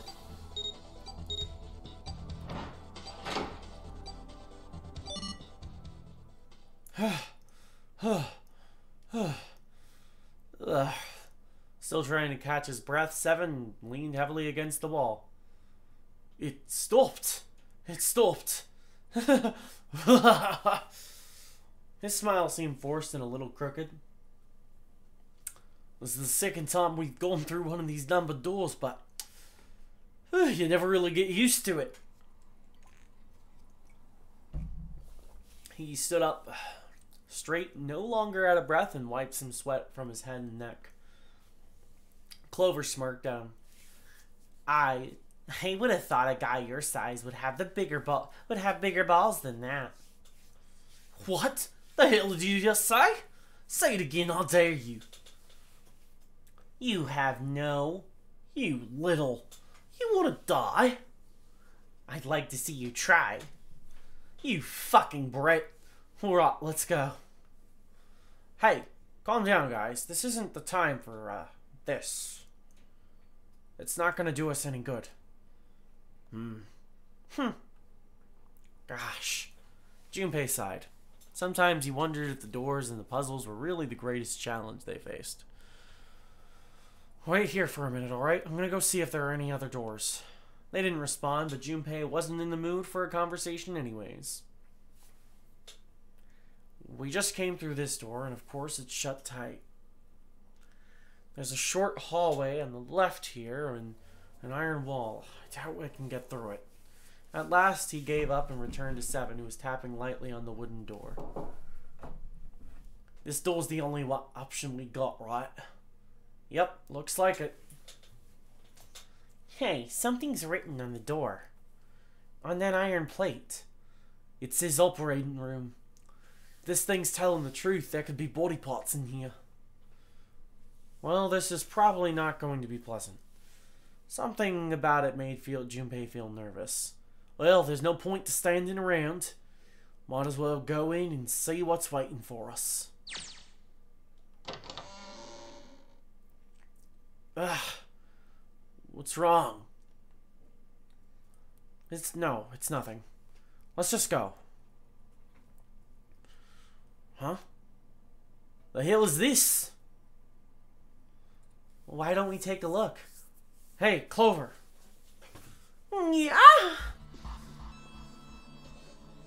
What? Clover. Hey, what's wrong? What the hell is this? Is this a corpse?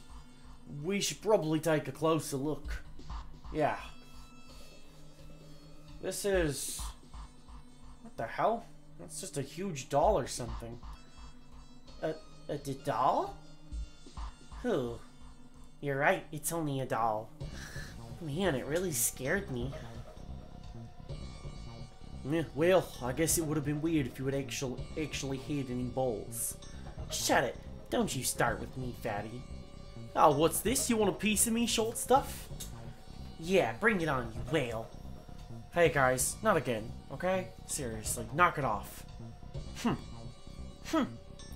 Jeez. Anyway, it looks like he's got something the two of you could attend to, have a little more of. Talking about a heart. Huh. Oh, this, you mean his chest? Yeah. Why would there be a heart in a doll? I don't think it's a doll. You think maybe it's like a medical mannequin or something? Or maybe it's got more personal uses. Anyway, how about we take a quick look around this place? Let's go. Okay. Sure thing.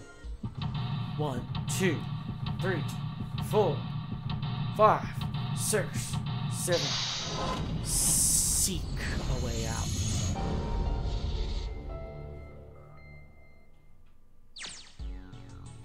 Operating room. Alright. We are in the operating room. What a fucking place. Alright, I am gonna go to the fucking bathroom again because I'd be fucking... God, I am fucking just consuming the fluids tonight for water. Like, 8.5 hours of, like, voicing characters, you would not believe how much fucking water that consumes. Gotta keep these vocals moist. Alright, I'll be back. Y'all have fun with the vibey tunes.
Okay.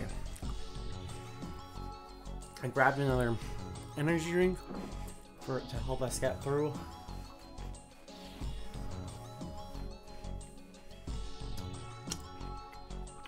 To whatever the next ending will be.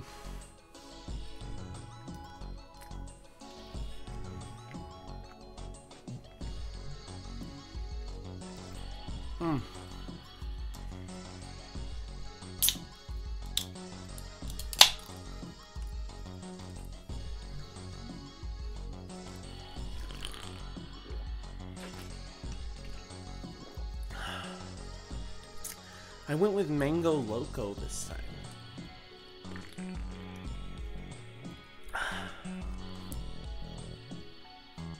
Tastes pretty good. I mean, I knew it was gonna taste good, but it's always nice when it actually does. Okay.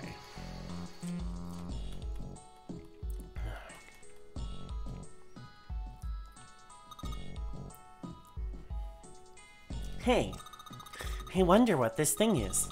It says kg on the display. You think maybe it's a scale? Oh, there's some sort of lid on this thing. Why don't you try opening it? Can't. There's no handle. I can't get under it with my fingernails either. These dolls are really kind of creepy, you know. Hey, it says something here. John. You think that's this doll's name? Maybe. The thing is creepy. I wonder why it's on the bed.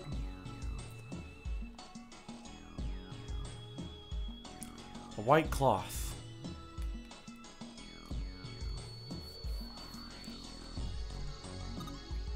They use these for surgery, right? Let's see. Syringes, cups, a plate. There's sort of a scissory-ish thing here. Kosher forceps. Yeah, I don't think I need anything else here. Another medical mannequin? From the looks of it, this one's a chick. She has a name too. Lucy. Poor thing. Looks like Miss Lucy only has a head and a left arm. Maybe we're supposed to gather all of her parts? There's some kind of device attached to the bed. It says kg on the panel. Is this a scale? The bed doesn't look very comfortable. Alright. What's going on over here? What's this thing? It's got these short iron legs. Maybe it's a heater? There's nothing inside it. Well, there's nothing inside it. I should be the judge of that, Junpei. Fake chest. Ew, that's gross. It's the chest.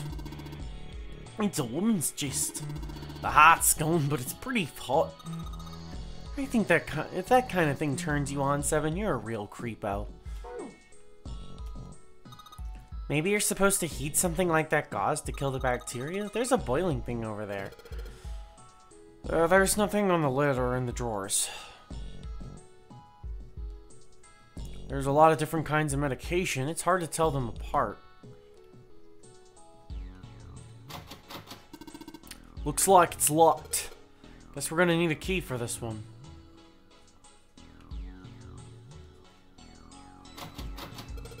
It's locked. We can probably find the key if we just look some more. Let's look somewhere else.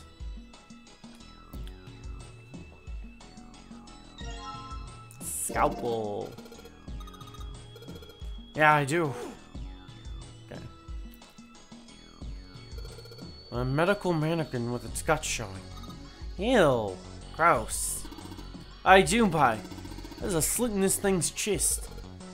Yeah, sure is. There's something in there. Maybe we can get it out. Damn it. Stinking thing won't budge. It's stuck. I guess you can't use force on this one then. Maybe we need something small that can fit into that little hole.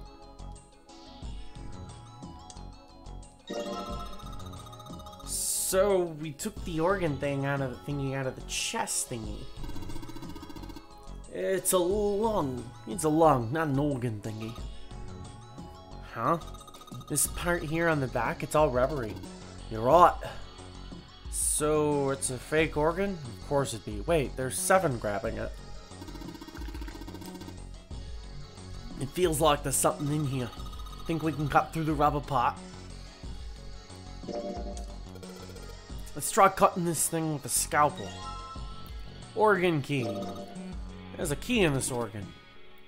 Found a key in the internal organ.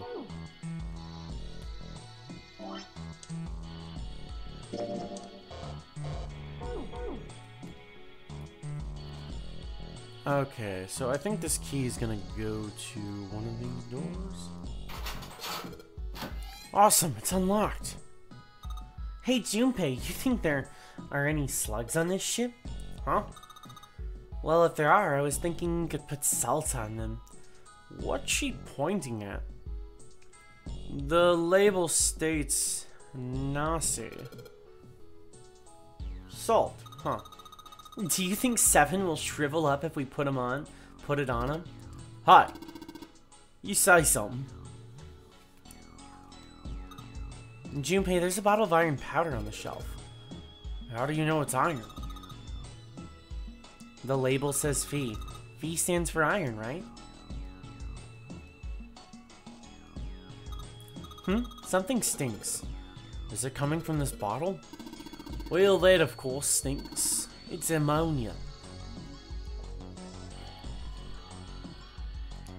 There's a note on top of the table.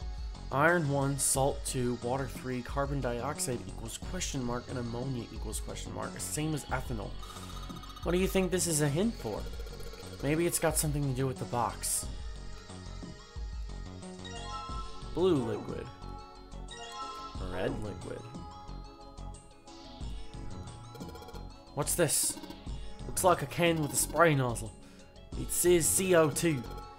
Maybe it can be filled with carbon dioxide.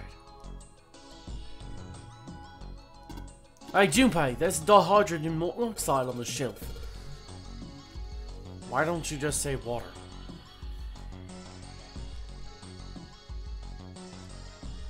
Ah, good stuff, let's go for a drink. What are you talking about? I'm talking about that bottle. It says C2H5OH, right? It's ethanol. That's right. It's known as ethyl alcohol. It's pretty much what booze is made of. So, you're gonna drink it. Nah, I won't. You might say that's what it is on the label. There could be anything in there.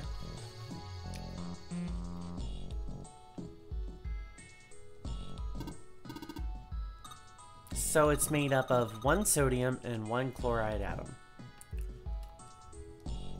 Salt is made up of 1 sodium and 1 chloride atom.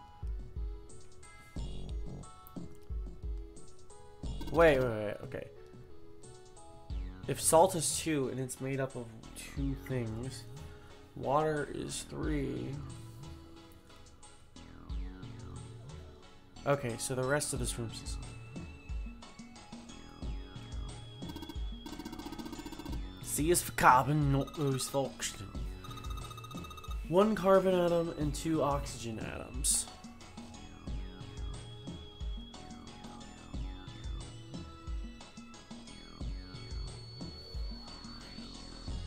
So 3?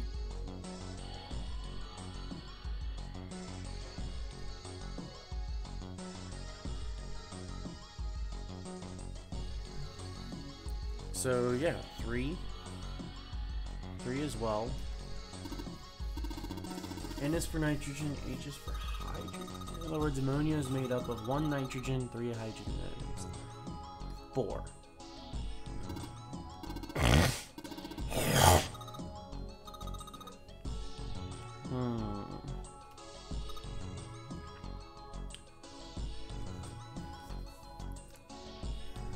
Four.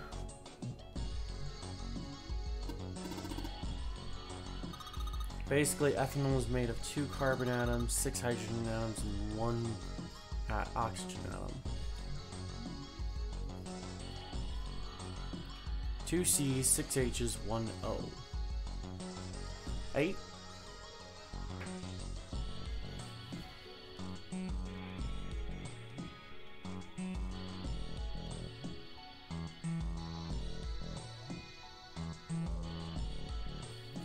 1 salt iron, 1 salt, 3 water.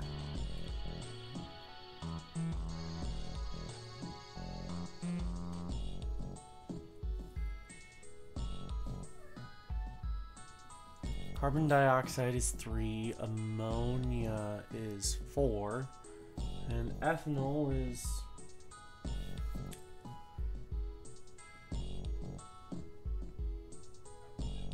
8, I think.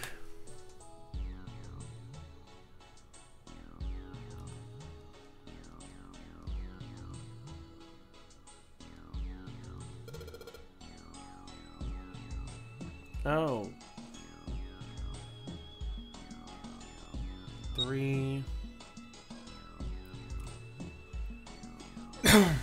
4, 8.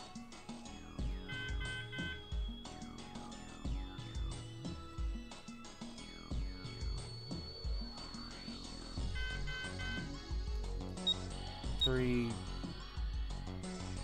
5, 8.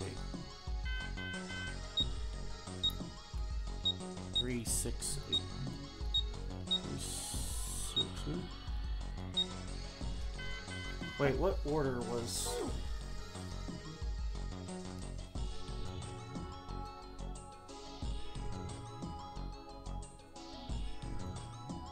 It's carbon dioxide, ammonia, and ethanol.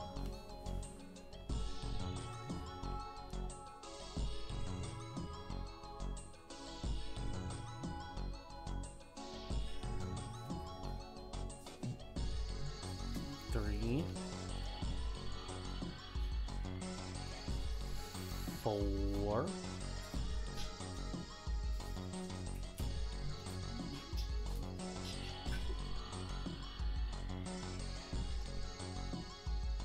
9.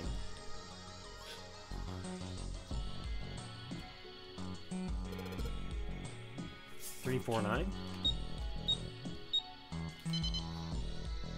Yes! There we go. I solved it. By looking back and forth a lot. Fake right arm. It's kind of creepy. And a fake card.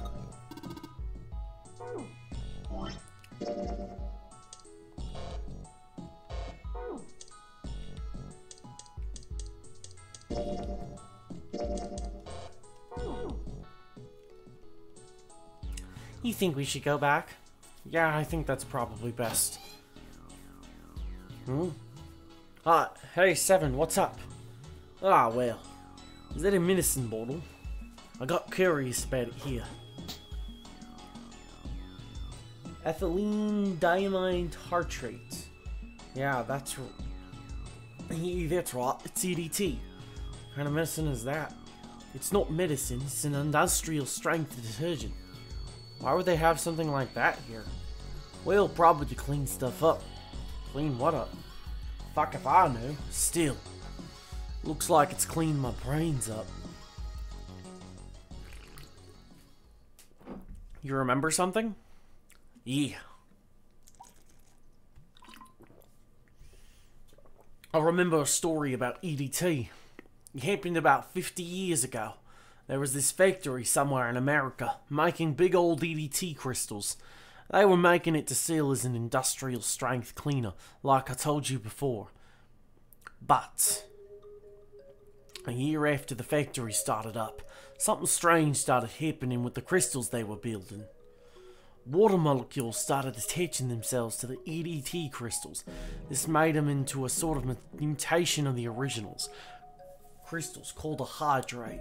Once the crystal turned into a hydrate though, it's useless as a cleaner. The factory had just dumped the crystals as a hydrate and that were useless. But it didn't end there. Factories everywhere, even the ones nowhere near the first factory, they'd been making crystals the same way with the same materials and the same equipment and environment.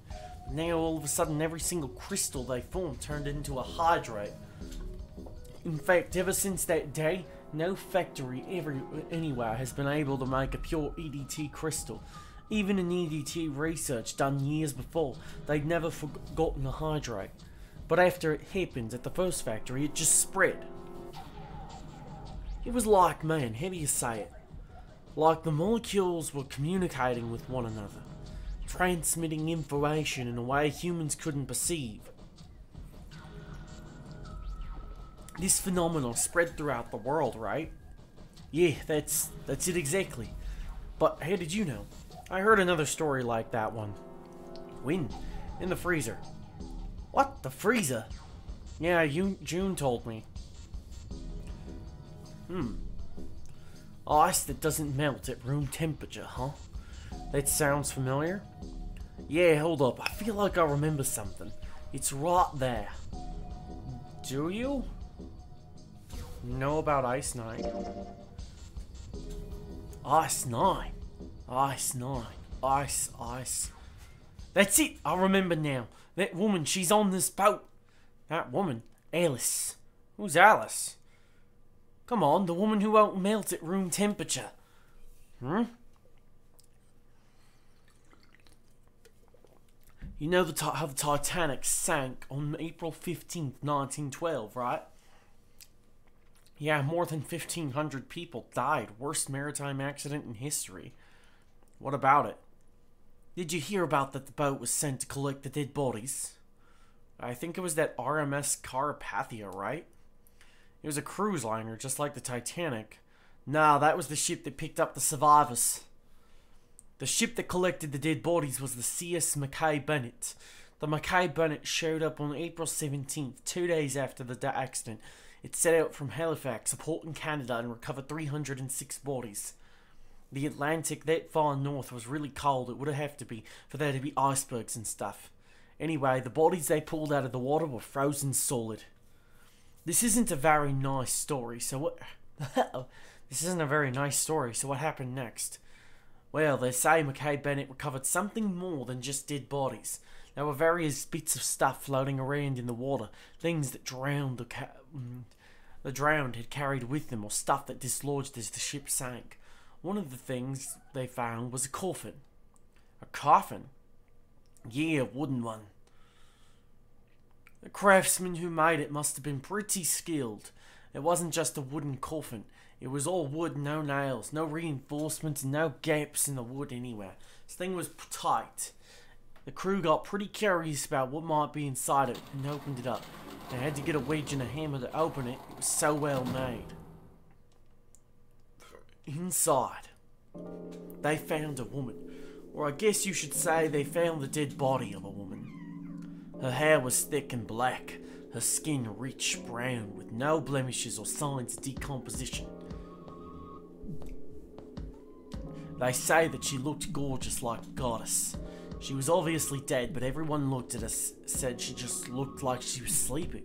Her skin was so lifelike, she looked like she might wake up any minute. She didn't though. Like the rest of us, the bodies they found was frozen solid. Eventually, the Mackay Bennett finished searching and returned to Halifax. 306 bodies were unloaded and taken ashore. However, it was warm enough that they all began to thaw. They say that the stink was horrible. But there was one body who didn't thaw, and that was the girl in the coffin. That's right. Everybody thought for sure that she'd melt and start to rot like the rest of them eventually. But weeks passed and nothing happened.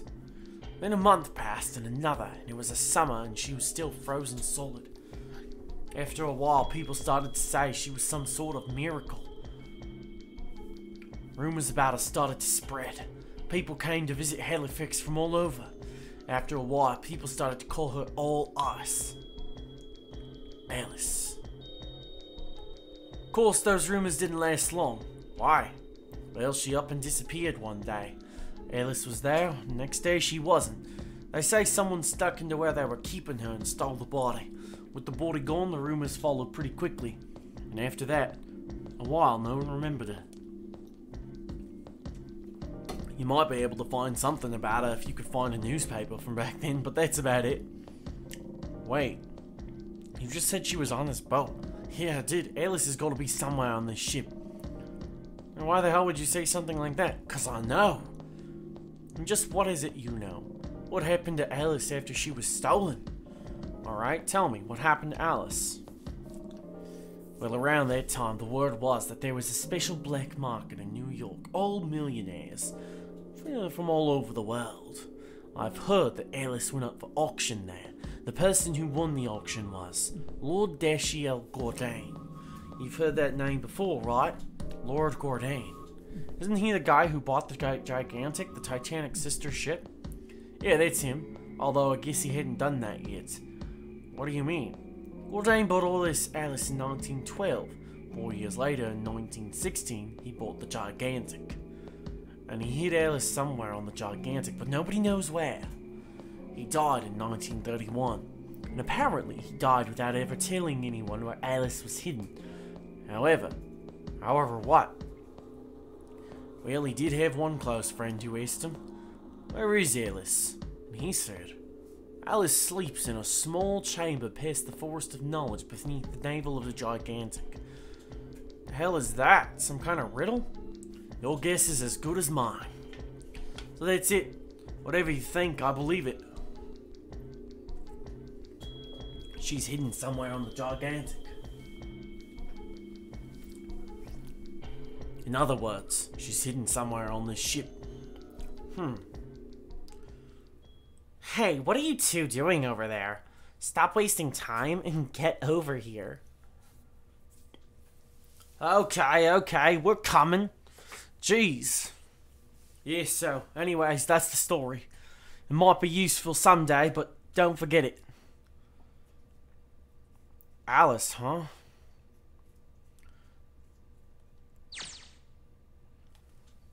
That mummy wasn't just a normal mummy.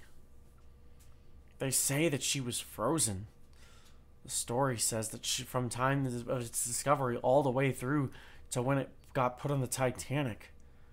Even though it was carried through the desert, the body never melted. Then was that Egyptian priestess Alice? Did the water in her body become Ice 9? No, that's nuts. There's no way somebody like that could exist. Junpei shook his head, trying desperately to clear it, and it followed Seven to the operating room where Clover was waiting.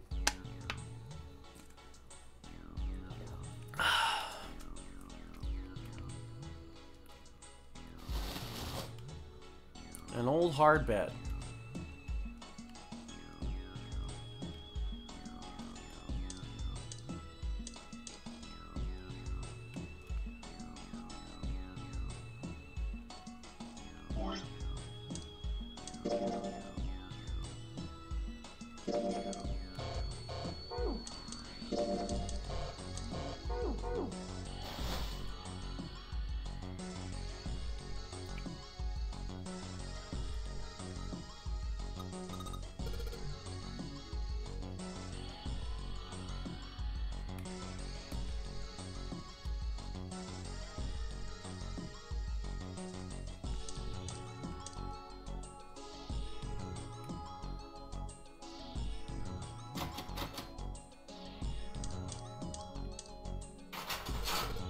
Oh, it opens this door too.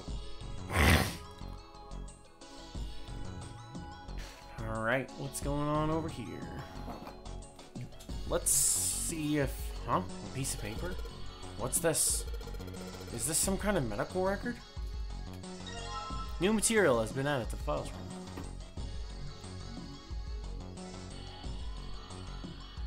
There are 4 different lights, each one a different color. White, red, blue, and purple. Does this thing react to something and then the lights light up? I found a beaker.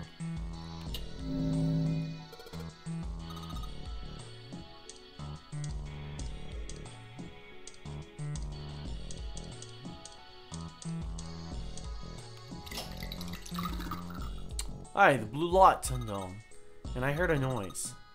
It sounded like something unlocking.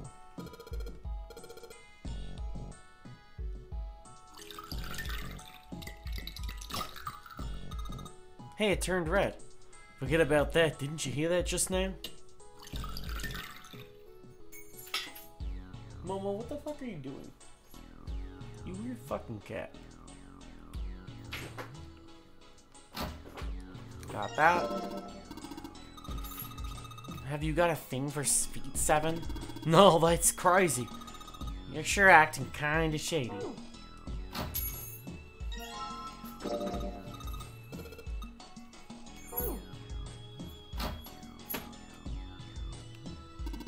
I'll sink. Doctors and nurses probably wash their hands here before an operation.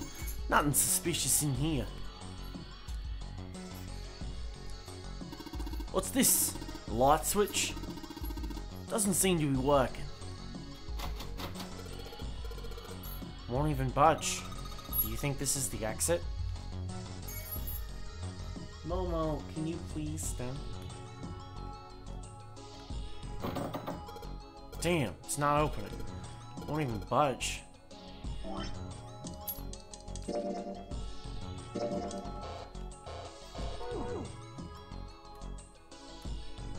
Well, there's only one thing to do.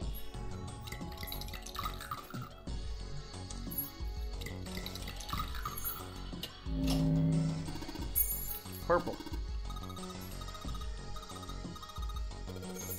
Alright, let's see what happened. Got that piece.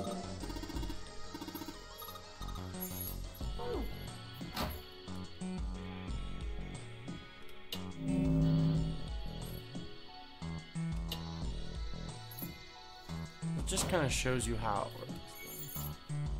Okay, let's go over to here.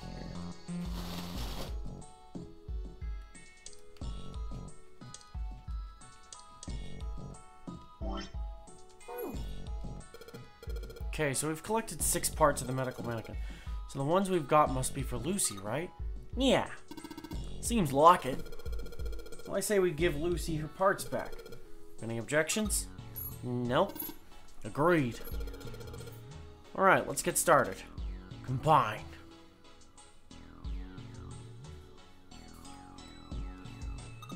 Hey, nothing happened. That's odd. Maybe it's the wrong way. Wait. Yeah, well, you know, there's a scale on the side of this bed. Maybe we need to get the scale to a specific number. How are we gonna do that? I think we're just supposed to swap our body parts with John's. No, let's give it a shot.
Oh, you're just supposed to switch all the body parts. That's fucking weird. Hi, Jumper. I just heard something. It came from John's operating table. We better check it out. Alright. The lid on the scale. Hey, it opened. Oh, I get it. It must have opened because we matched John's weight to Lucy's. And we got the Jupiter key. Alright, we are done here.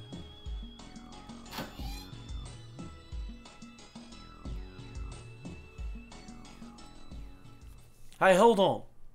Junpei stopped, about to put the key in the doorknob. What's up? Where's Clover? Huh? Junpei turned around. Clover was nowhere to be seen. God damn it, where the hell did she go? Ugh, okay, just hold on a minute. I'll go get her. Sure thing. Junpei left Seven at the door and headed back to the operating room. He found her standing next to the operating table. She was staring at the mannequin. Hey, Clover, what's wrong? Come on, let's get out of here. She didn't respond. If she hadn't been standing up and breathing, Junpei might have thought she was dead. What are you doing? Didn't you want to come back here and say goodbye to John? It wasn't the best joke, but it was something, an attempt to lighten the mood. Clover didn't laugh. She stood stock still and said nothing. Hey, Clover, can you hear me? Perhaps it was something he'd said, or perhaps it was something else. Suddenly, her mouth opened and she whispered in a dry, dead voice. My brother might be dead. Huh? That's why we couldn't find him. If he's dead, I'm going to be next. Suddenly, the operating room felt really very cold. What are you talking about? What's wrong with you? He gave her a small shake, but she didn't respond. The silence grew heavier. Junpei, what do you want to do? Give her that 4-leaf clover. Oh yeah. He didn't know why, but suddenly Junpei remembered something he'd been given earlier. It's in my pocket somewhere, but... here it is. He reached out into his pocket and dug it out. A 4-leaf clover. Santa had given it to him in the second classroom. He held it out to Clover. Hey, did you know? Each leaf means something. Hope, faith, love, and luck. That's what a 4-leaf clover stands for. Take it. Use it as a good luck charm. He pressed the 4-leaf clover into her hand. Listen to me, Clover. No matter what happens, you can never lose hope. You have to remember what's most important, and that's to have faith and to have love. If you remember all those, that'll bring you good luck. Snake, I mean your brother, he's not dead. He's alive, somewhere. I'm sure of it. You've just got to believe in that. Clover stared at the 4-leaf clover in her hand. He could see tears start to form at the corners of her eyes. Thank you. Her voice was tiny and broken, and she started to cry. She tried to hide her tears by looking at the floor, but it did little good. She wiped away the tears with baggy arms of her jacket, but the more quickly took their place. No matter how she tried, she couldn't stop crying. Her tears made small, wet circles on the floor. Thank you, she said it again. Then she looked up at Junpei and seemed to choke down the last of her grief. She did her best to smile. Junpei wiped an errant tear from her cheek with his thumb and gave her the best smile he could manage. Now, come on. Seven's waiting for us at the exit. But still, she didn't move. Wait, before we go, there's one thing I want to ask you. What's that? What do you think when you hear the word experiment? For a moment, his mind froze. Then he came back to his sentences and realized that the world meant nothing to him.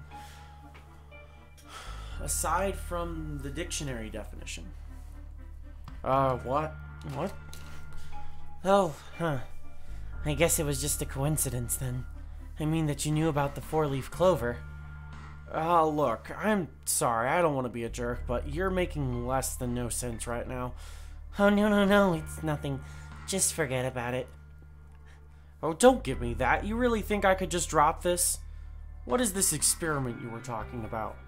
Clover looked away. The 4-leaf clover was still in her hand. She stared at it for a long moment and then finally spoke. You promise you won't tell anyone? Cross my heart. Really? Really. I can trust you, right? Of course you can. Clover slipped the 4-leaf clover into her pocket. Her eyes still red from crying, she looked up at Junpei. Okay then, I'll tell you. I'll tell you what happened on this ship 9 years ago. Wait. On this ship? Yeah, this ship. He was entirely lost. He had 1,000 questions, but it was probably best, he thought, to save them until Clover had finished. It was an experiment to test some sort of psychic thing, communicating through these fields that you can't see. Fields that you can't see. He'd heard something like this before. Clover nodded. Like, think about this. She pointed at the operating table. On top of it was a somewhat mismatched medical mannequin whose parts had been swapped with another. This is John, right? But is he really John? Huh? All Junpei could think, she has finally completely lost it. Isn't this Locke's Socks? Or the ship of Theseus? Junpei grew even more confused. He'd never heard of either of those things, although they sounded smart. You don't know. You haven't heard of these paradoxes. No. Junpei shook his head. Really? Clover laughed. Okay, well, pay attention then. This is how Locke's Socks works. Let's say I've got a pair of socks. They're my favorite socks. One of them gets a hole in it. What would you do if that was your sock, Junpei? Patch it up? Well, I guess I'd patch it up. Get some cloth and close up the hole. But what if another hole opens? I'd add another patch, I suppose. What if another hole opened after that? Another patch, I guess? Let's just say you keep adding new patches until eventually the original cloth of the sock is totally gone. Once you get to that point, can you really say they're the same socks you started with? Well, that's, tough. Junpei crossed his arms. So that's the locked socks thing, huh? Yep, the ship of Theseus is a lot like it. The ship of Theseus. If you keep fixing the damaged parts of a ship, eventually it ends up with none of the parts it started with. Can you really say the ship is the same one you started with? And what if you took all the old parts from the first ship and built another one, somewhere else? Then which ship is the real ship of Theseus? The one you repaired or the one you built with all the original parts? It was an interesting question. Clover could see Junpei was intrigued. Hey, do you think it's the same? What's the same? These guys. Is this John or is it Lucy now? Junpei looked at the operating table again. Mannequin full of body parts from a different body. Clover had been right. It was just like Locke's socks in the ship of Theseus. The part of the body that holds a person's identity is the head. Of course, for many hundreds of years, emotional wisdom had held that a man's identity resided in his heart, any number of internal organs, and here they had both. John's head and heart are both his, but apart from those in a single arm, the rest of his body was Lucy's. Was that mannequin really John? We're just like these mannequins. She looked at Junpei again. Think about it. The cells in our bodies change every day. Old ones die and new ones are born. Maybe part of my arm is made up of stuff from a fish I ate once. Or maybe your right side is made up from a cow you ate. If you take it all just a little further, those cows and fishes are made from something else too, right? That's how we're all connected. Through fields that can't be seen with the naked eye. The silence was broken by Seven. Hi! What the hell is taking you two so long? Seven's head appeared in the doorway. He was not happy. How long are you gonna make me wait?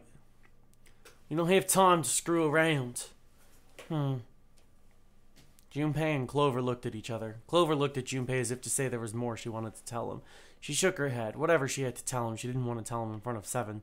Seven seemed to catch on. Oh, what were you two doing? Was this some sort of secret meeting? No, it wasn't. We were just playing with the mannequins? Huh? Let's go, Junpei. Moving a little bit fast to be entirely innocent, Clover headed towards the exit. Seven started after her, then turned to Junpei with an amused expression.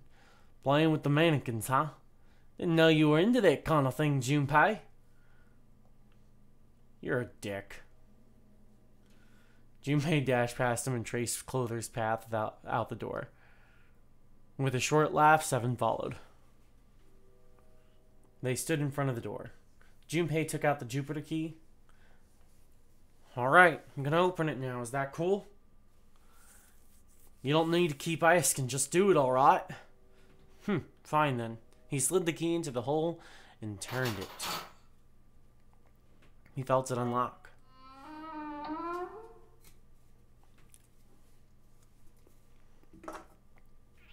The door opened with a soft, melancholy creak.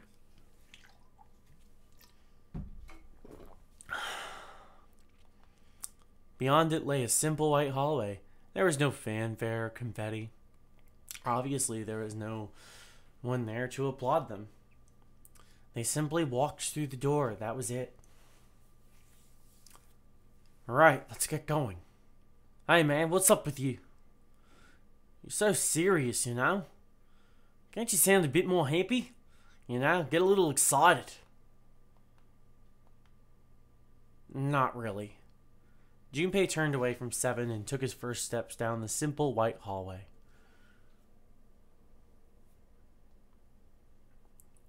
My brother might be dead. I'm going to be next. Clover had only told him a few minutes before that her brother was probably dead and she was likely to follow him. Oh, Junpei, like hell I can. Not after hearing something like that. You found it! I don't think that one was that hard. It makes me realize that I would probably be pretty good at escape rooms in real life. Maybe I should go to an escape room with some friends. You know? Maybe I'll be pretty good at it. Or I'll be pretty bad, I don't fucking know. They left the operating room. The hallway took them around several corners and past several doors. They were all locked. Here too, huh?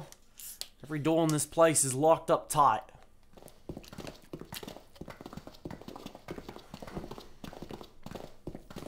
How about that one? The final door was hidden in the corner of the hall. May as well give it a try. Junpei grabbed the handle as he made the push should open. A voice stopped him.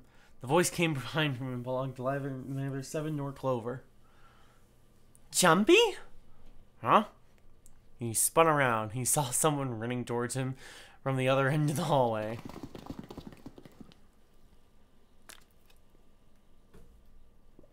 There were 3 people coming towards Junpei and his companions. June? And Santa and Lotus, too? They pulled up short in front of Junpei, breathing hard. Whoa, what the hell is this?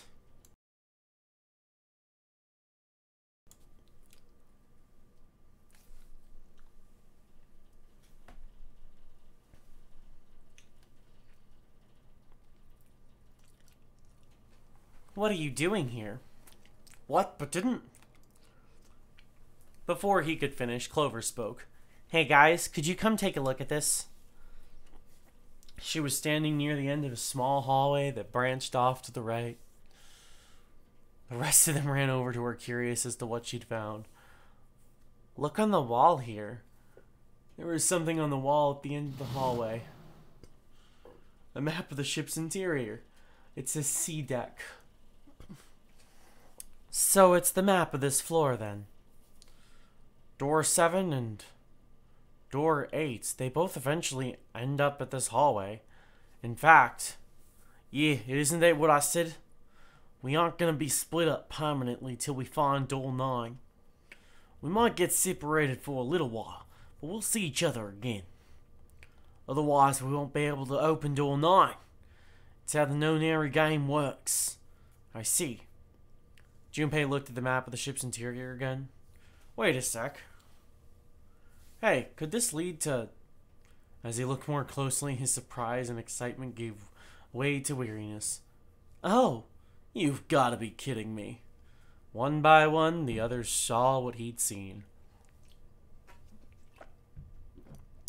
Well, we may as well go. Yeah. They moved as one for the door. Oh, almost forgot. We should keep this. He pulled the map of the ship's interior off the wall, put it in his pocket, and followed the others. The 6 of them stood in front of the door, arrayed in a semicircle. Santa stepped forward. He took hold of the door and spoke without looking back at the other 5. Ready? I'm gonna open it. Slowly, all 5 nodded their silent assent. With a deep breath, Santa threw open the door.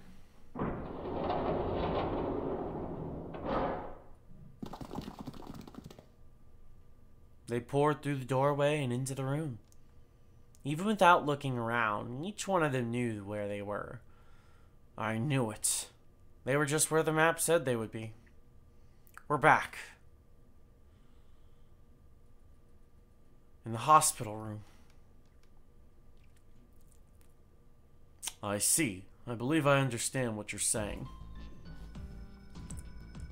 The 6 of you split into 2 teams and went through doors 7 and 8. You solved the puzzles in the operating room and laboratory. And then met one another in the hallway after opening your respective locked doors. He looked like anyone might, but only just waking up, but it seemed that his brain was working as well as ever.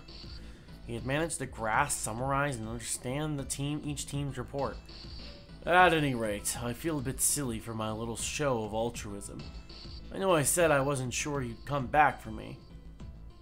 I didn't think it would happen so soon, though. Ace shook his head with a rueful smile. Well, we saw each other again. We ain't dead, so I say that's good enough. 7 smiled. Anyway, I say we get out of this creepy old place. We found the key we need. The key?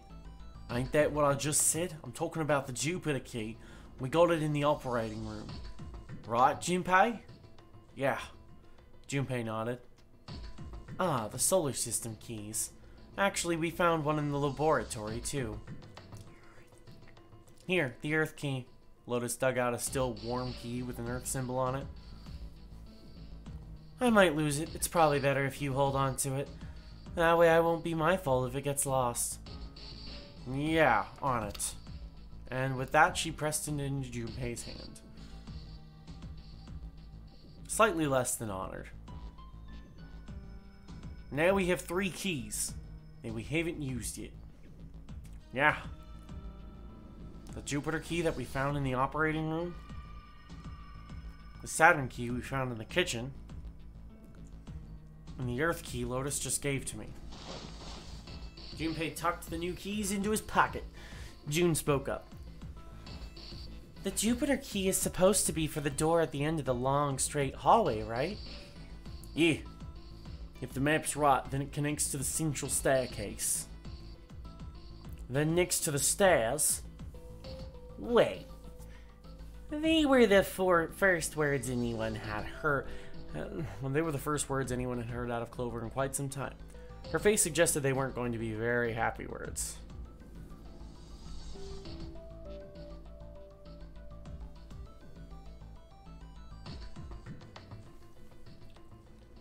What about door 3? Look, you saw the map, right? Look, you saw the map, right? It's the same as 7 and 8. It just leads us back to the big hospital room. There's no point in seeing what's on the other side of that door. There is a point. At least there is for me. There were tears in her eyes, but she glared at 7 as hard as she could, just the same. She looked very much like a frightened puppy. There wasn't a man alive who would have resisted those eyes. 7 looked everywhere in the room, except at Clover, and muttered and coughed apologies under his breath. Yeah, you're right, I'm sorry. Snake might be on the other side of door 3. Clover nodded once. The next person to speak was Ace.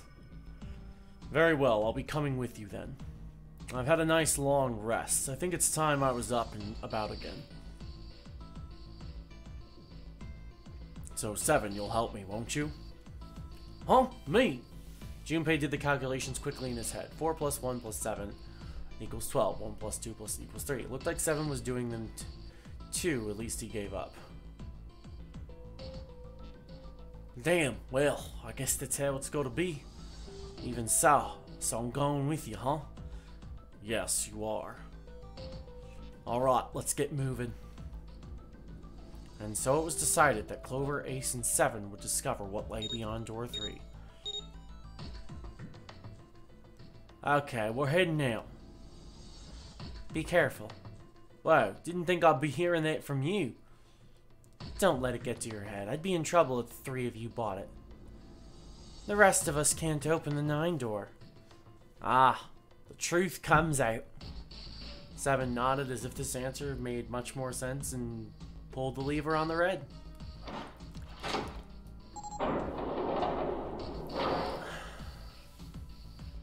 Oh, okay, we're off.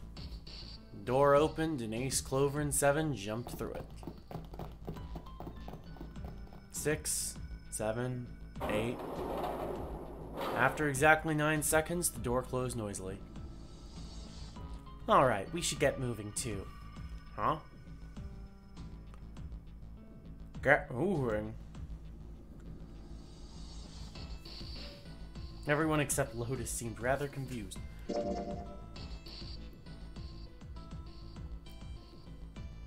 Yeah, you should technically still be able to get into room 3. That's weird.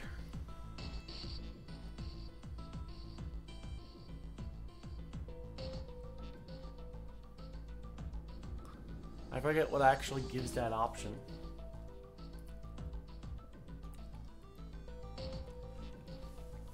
Everyone except Lotus seemed rather confused. Well, it would be a waste of time to just sit around here, wouldn't it? Let me explain. Oh, I get it. We're gonna see if we can get anywhere interesting with the Jupiter key. Yes, if we're lucky, we might find Snake. They were at the end of the hallway lined by individual hospital rooms.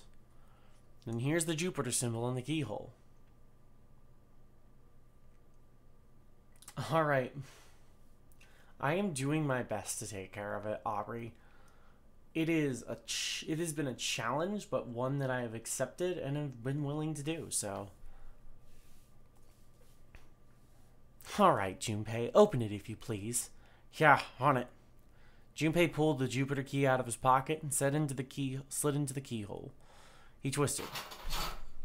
With a nice sharp click, he felt the door unlock.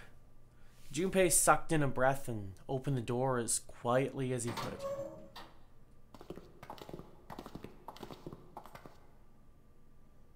Inside was exactly what he expected to see. From the map of the ship's interior, they were in a tremendous hall, almost like a ballroom.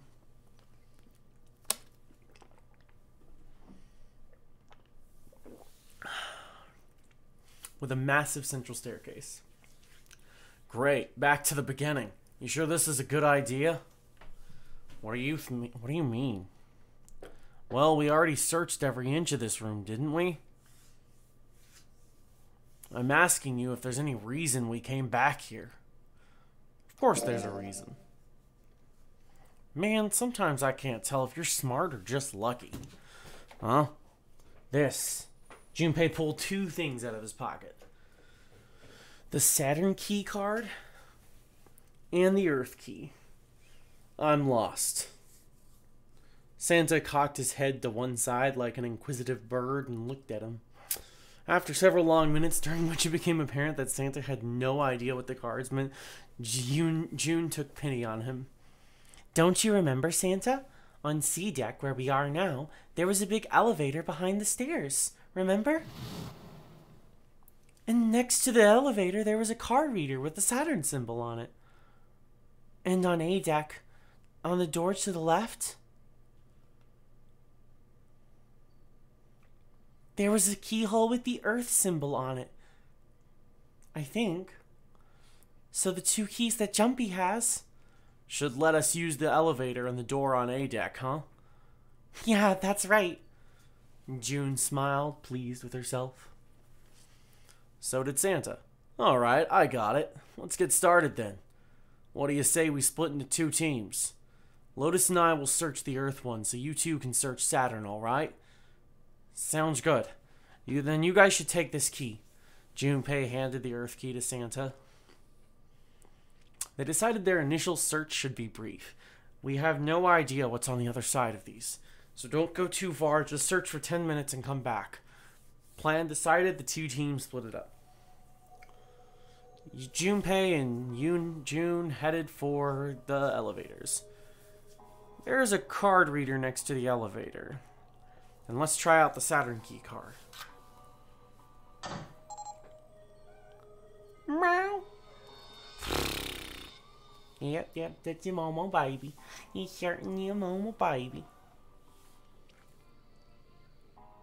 A light on the upper left corner blinked to life. Great, looks like it's working now. Alright, how do I call the elevator? There was a single button to the right of the elevator door. Oh, it only has the upside down triangle on it. I guess there's no up button. Well, we may as well try pushing this one. The door slid shut and they heard the grinding of the motor and the elevator car move down.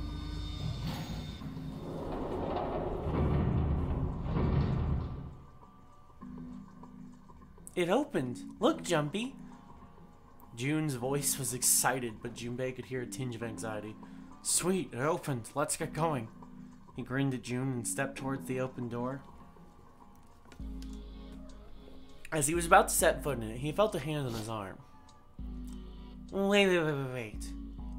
What? I'm not really, oh gosh. Junpei was at something of a loss. What could she possibly be so frightened of? June was probably afraid of.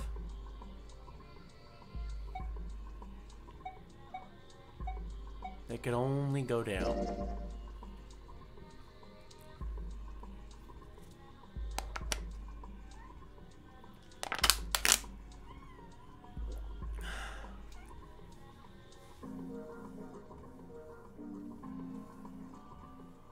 Come to think of it, the lower floor D-deck is completely underwater. An elevator heading to a submerged floor? That's pretty scary. Hey, wait a minute. This elevator came up from somewhere under us, right? Well, yes, I guess it did. It didn't open right away after you pressed the button. There was a motor noise, like it was moving, and then it opened. Yeah, exactly. Yes. So take a look inside. Junpei jerked his head towards the interior of the elevator. It's not wet at all, is it? The walls and even the floors are totally dry. Oh, you're right, they are. She looked around the elevator, slightly embarrassed. Well, let's test it. Test? Well, let's test it. Test it? Yeah, watch this. Now, I'll just put one foot inside the elevator and look over at this buttons. Oh, there's only two. E and C. Alright, I'll push E. He pushed the E button and jumped out of the elevator. The door slid shut and they heard the grinding of the motor as the elevator car moved down.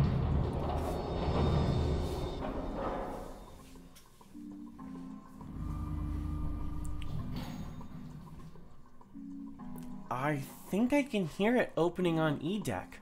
Okay, that's done now. I'll just press the button again. A few moments later, the elevator returned.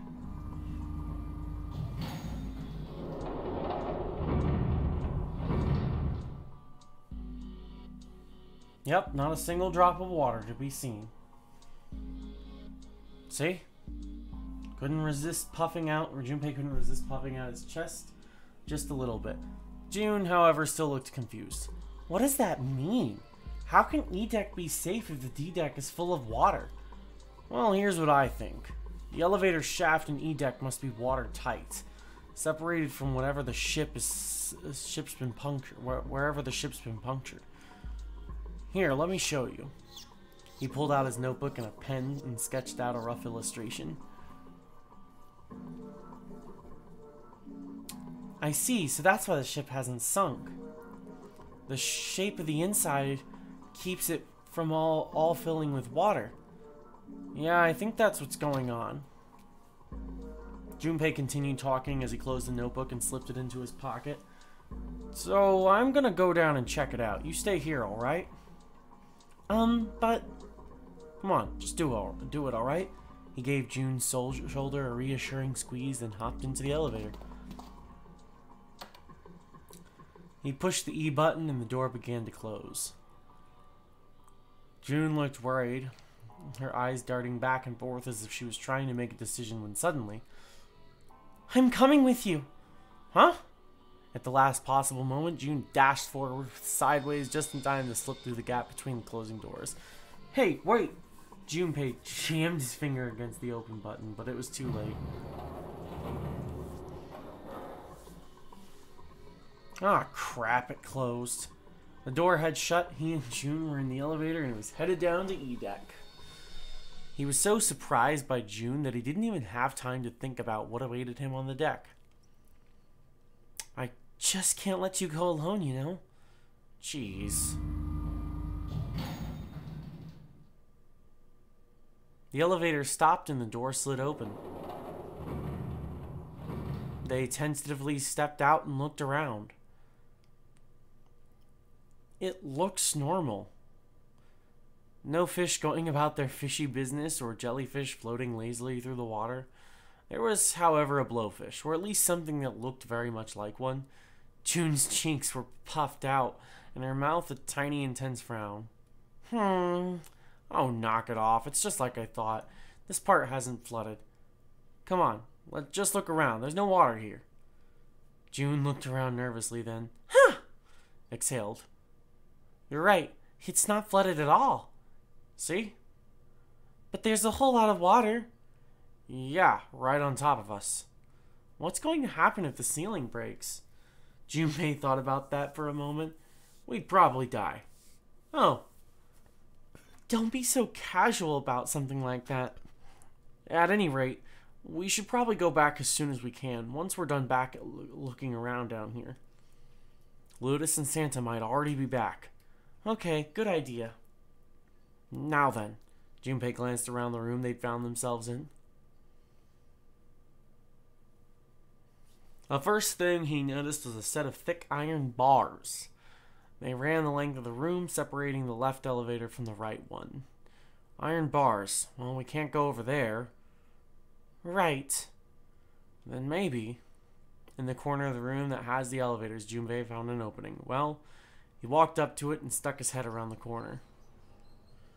It looks like there's a long straight halfway down this way. Something's written on the door. Wait, is that? Let's check. Junpei and June set off down the hallway at a brisk clip, somewhere between a run and a jog. Before long, they found themselves in front of the door.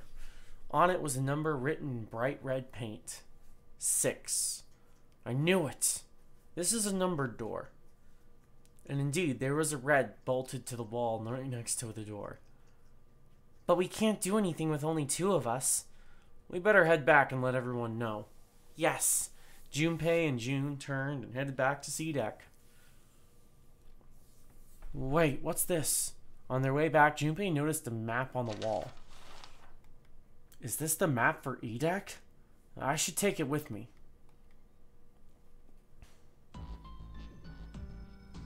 Huh, so you guys found door 1. They'd met back up with Santa and Lotus, who had explained what they found. Apparently, there was a numbered door on A deck, just like the one on E deck, beyond the door that Earthkey opened. According to Santa and Lotus, there was a 1 on the door. So now we've located 2 new doors, the 6th door and the 1. It is interesting that E deck wasn't flooded. Lotus was quiet for a moment, lost in thought. Well, we don't really know if all of E deck is safe. We only checked the area around the elevator. Even so, it's still very interesting. You said the 6th door was there, right? Yes. And that means Zero planned all this out, even the sinking. That would have meant some pretty serious remodeling of the ship's interior. It's pretty mind-blowing when you think about it. Yeah, I wonder how long it took. I can't even imagine how much it cost. It would have been a ton, that's for sure.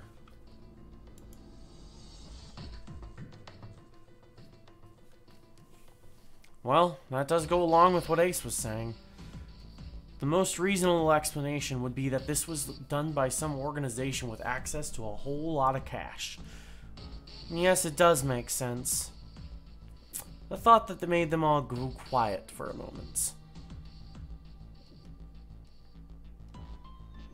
June bit her lip while Lotus sighed softly to herself and Santa cracked a stiff neck and stared off into the distance at nothing. Yeah? I don't think it's a very good idea to stay here. June looked up at Junpei with the large, pleading eyes. Yeah, you're right. Ace and his team might be back already. Well, Junpei and I should be able to open door 1. Huh? You guys leaving me behind? 8 plus 6 plus 5 equals 19. 1 plus 9 is 10. 1 plus 0 equals 1. Just kidding. Alright, let's go. Lotus's words were all the impetus they needed. Back to the large hospital room they went.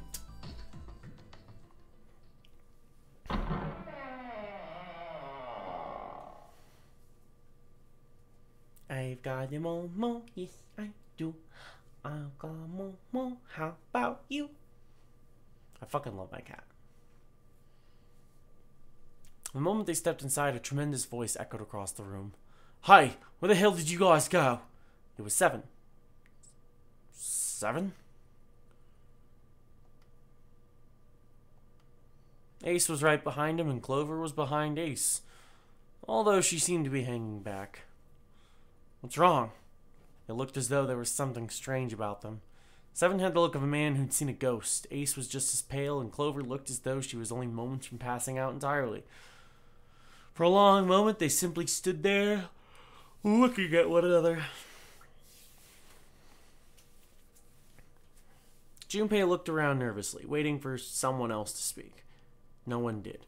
He looked at 7. What happened? What the hell kind of a question is that? 7 was trying very hard to be angry, but something had shaken him hard. His shoulders were trembling and his voice was strained. Snake is... 7 couldn't finish. He just looked away, his face twisted by Junpei wasn't sure what.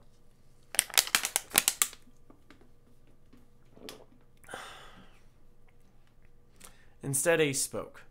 He took a deep breath, closed his eyes, and spoke. Snake is dead. He died, just as the 9th man did. It was as if all the air had suddenly been sucked out of the room. Junpei felt his heartbeat quicken, and he realized he was having trouble breathing.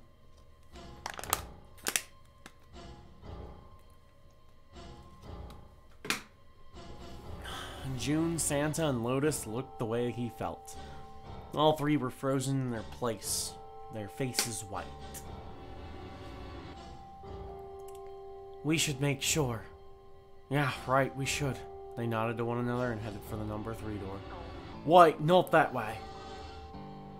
What? Why not? They stopped short and turned to look at 7. He was pointing at the door with no number. I stuck a screwdriver in there to keep the door from closing all the way. It's not locked, so you can go in that way. Where is he? The shower room on the left side of the hallway. I put a broom in there too to keep the door open. That means we can get in there without going through the numbered door, right? Yeah, that's right. Then let's go. The new destination clear, Junpei and his companions headed for the door with no number.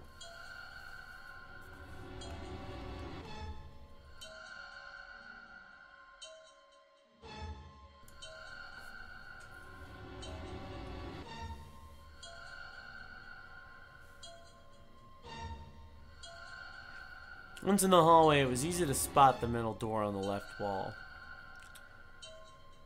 This wasn't open when we passed here before, but now, just as 7 said, there was a broom stuck between the door and the frame, keeping it open.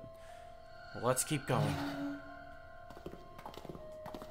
They looked at it for a moment, then stepped inside. Ugh, it smells horrible. Lotus wrinkled her nose and covered her mouth in disgust. Even Santa pinched his nose shut. Yeah, this is pretty awful. I feel like I'm gonna puke. It's just as bad as they said, perhaps worse. A hideous smell filled the air, so thick they could almost taste it. It was sour and smelled of fish, feces, and burnt meat. It worked its way through Junpei's nose and down his throat against the entrance to his stomach. Ugh. He put his hand over his nose and struggled to keep what little was in his stomach where it belonged. Where is he? Where's Snake? They didn't have to wonder where the body was. There. There was blood everywhere. A few arms and splatter reaching toward them as they walked in through the door. All one had to do was follow the many radial arms to their source. The body itself was hidden behind a divider. June, you should stay here. But, please, just do me a favor, okay? Alright? He didn't give her a chance to say no. He put his hand on her shoulder as if to shove her into the ground like a tent pole, turned and walked towards the end of the divider. I'm going in. It felt like he took an entire eternity for him to get there. Ugh. Santa and Lotus followed, timid and nervous as a pair of children. Eventually they reached the divider. They looked at one another and nodded slowly. Junpei put his hands on the divider and peered around the corner. Ugh. For a moment he forgot to breathe. He felt his heart collapse in the chest like an empty cigarette carton, and time froze. He knew in that instant he would take the image before him to the grave. What was left of the body sat in a sea of blood. Chunks of flesh torn from the body sat in the blood like tiny islands in a great red sea. A vast, ragged hole been torn in the torso, and what remained of the intestines spilled out of it like fresh spaghetti. Smaller chunks of meat had been battered against the wall, and they become stuck there as they dried. Globules of yellowish fat had left trails like tiny slugs as gravity pulled them down, even as they'd have dried to it. Just like Ace said. Santa's voice was strained. Junpei suspected he was holding down some vomit of his own. Just like the ninth man. The detonator in his bracelet set off the bomb in his gut. It looked as though the explosion had been quite powerful. Oh, God. The bone is coming out of his left arm. It's definitely an open fracture. His legs were both bent in an odd, unnatural way, and his left arm had split open, exposing the painfully white bone of his own. His bracelet lay next to him. It seemed to have hit the wall hard enough to completely shatter the display, which lay on the ground in pieces. The face. It's horrible. Yeah, you can't even tell who it is. Half of his head had simply collapsed. The blood coating almost made it look like raw pizza dough covered in tomato sauce. Kind of fucked up way to compare it, Junpei. Or whoever, but his clothes too were covered in blood. The burgundy tie, the white shirt, the jacket with the yellow piping, and the gray slacks. But the clothes are. They were all familiar to Junpei. No mistake about that, it's Snake. Lotus's voice was unnaturally deep and strained. Junpei heard it catch her in her throat.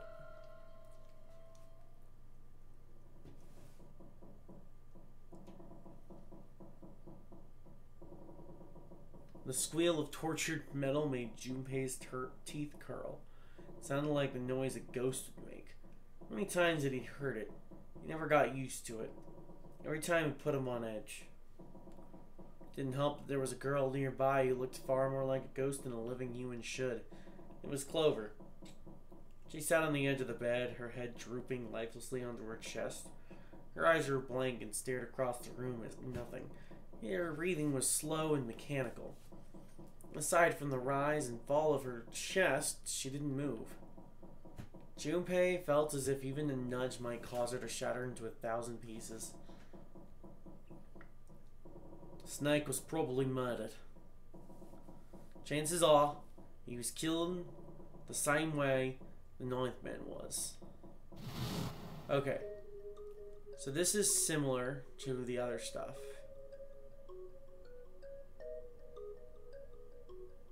We're just going through... Of course he is. Yeah, we're just going through the dialogue for after we learn. Like after the snake's death thing. When everybody sees it and they discuss.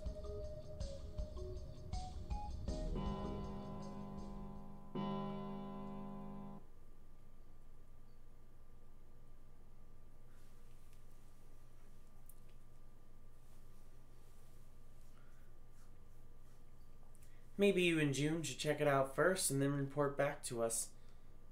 Alright, let's go, June. Right. Here it is. It sat bolted to the wall near the stairs that led to the casino and kitchen between two elevators. The Mercury card reader. We're using the card 7 gave us, right? Yep. I found it when we were checking out the shadow room. I think 7 said something like that. Anyway, let's see what happens. Junpei slid the card through the reader. The light on the reader turned green and made a tiny electronic noise. Well, I guess the elevator works now? Jumpy, I know it's only the two of us, but let's do our best. What's with you all of a sudden? Well, I'm happy we were put together. Ah, you know it's just for searching E-Deck, right? Even so, I'm glad I'm with you. Oh. First, we need to find out if the elevator comes up full of water. Just like we did before? I would just say, fuck it. Just hop on it.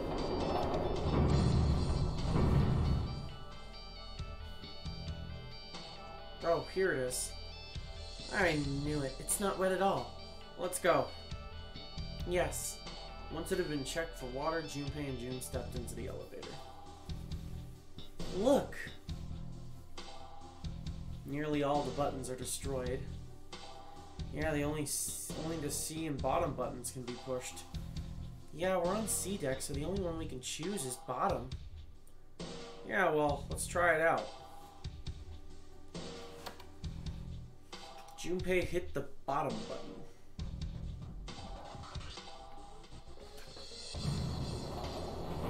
The door closed. Slowly, they began to move downwards. So this is the bottom deck. They stopped off and saw that the hallway to their right ended somewhere between 20 and 25 feet in front of them. The hallway in front of them was a dead end, but not a regular dead end. Hey, over there. This is a numbered door. This is the 8th one we found. There were 2 numbered doors on B deck near the central staircase. They were doors 4 and 5.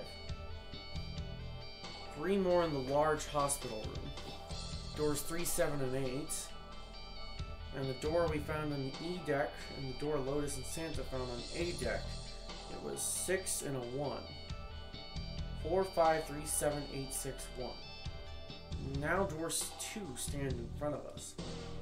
That means... You think the next door we find? Yeah, I think so. The next one's gonna be door 9. Despite himself, Junpei felt excited. And there was something about the excitement that frightened him as well. Finally.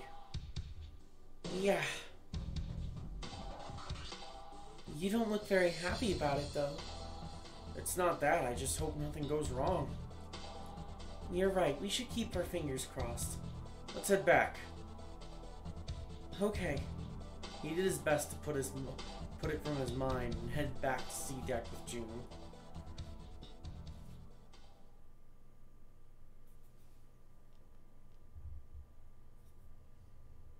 One, 2, 3, 4. Alright, 7 pieces. Pieces of paper they folded up lay on the ground next to Junpei's legs. Everyone had written on paper, pulled from Junpei's notebook in an effort to pull together a blind vote. Just double checking it, but everyone wrote their code name and a door they want, right? Yes, just like you told us earlier. Can't believe we're voting here. Why they decided to vote that way? We need to make the whole thing fair, blady bloody blah. This is a complicated plan, you know? Hurry it up. I have a brilliant idea. They decided it wasn't fair to simply ask everyone at once. That would allow people to force others to go through certain doors. Yeah. Quiet in the peanut gallery. And he had a plan. It wasn't a plan he wanted anyone catching wind of, however, so he did his best to act calm as he began to open and read the pieces of paper. Alright, let's open these up. The first one says, Ace requests door 1. Yes, I do. Would you like me to explain why? No, we don't have the time for that. Sorry, let's keep going. He opened the second one. Next is Santa. He wants door 6. Yep, that's what I wrote. Junpei continued with the third, fourth, and fifth pieces of paper. Clover wants 1, Lotus wants 2, and 7 also wants 2. Yeah, wait a minute. There's no way I'm going anywhere with the Elephant Man. No, there'd be no point in voting if we let people change their choices because of the stuff like that. But just give it up, Lotus. It's not like I want to hang out with some exhibitionist grandma. I'm not an exhibitionist. I'm wearing clothes. Barely. So, last I checked, that's not a crime. Maybe, but what about common decency? Nobody wants to have to look at a chick who looks like a half-naked raisin. I'm gonna kill you. Lotus's hair flared out like the mane of an angry lion, and she roared with a voice that shook the walls. Oh, not good. Let's go. Let go of me. I'm killing him. With some difficulty, Ace managed to restrain her. Junpei, read the rest. Right. Junpei tore his eye away and looked down at the 6th piece of paper. He opened it. June wants door 6. Yeah, I don't really have a reason. I just felt like it. All the papers save Junpei's had been read. He did some quick calculations in his head. So this was everyone's vote. Ace and Clover requested door 1. This was the door on the A deck, near the central staircase. 7 and Lotus requested door 2. This was the door on the bottom deck and could be reached by taking the elevator to the bottom of the ship. Santa and June requested door 6. This is the door on the E deck and could be reached by taking the elevator to the staircase down. Then the door I should choose is... It took him less than a second to run through the numbers. He opened the 7th piece of paper and spoke. Okay, the last one is mine. I want to go through...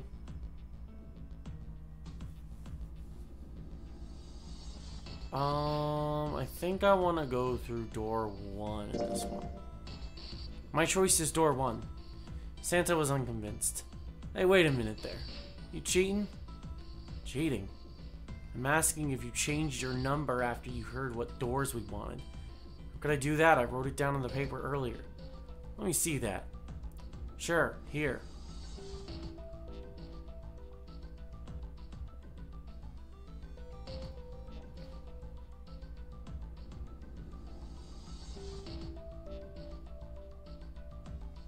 I had 3 pieces of paper ready for doors 1, 2, and 6, and I put the one with door 6 on it into the pot. He put a small mark on it so that he would know which one was his. I just needed to make sure I drew last.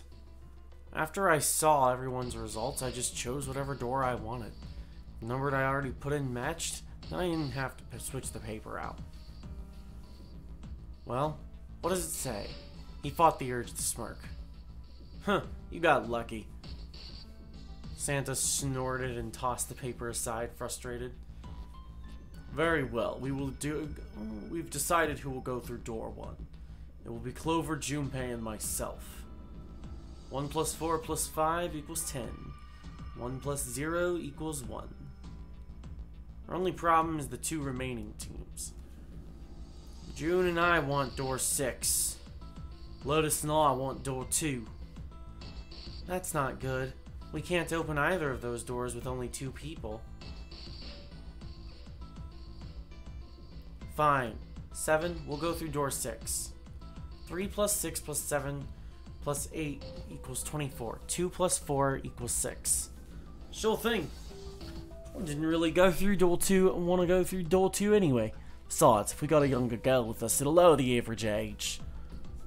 Right, June? Well, June was at a loss for words.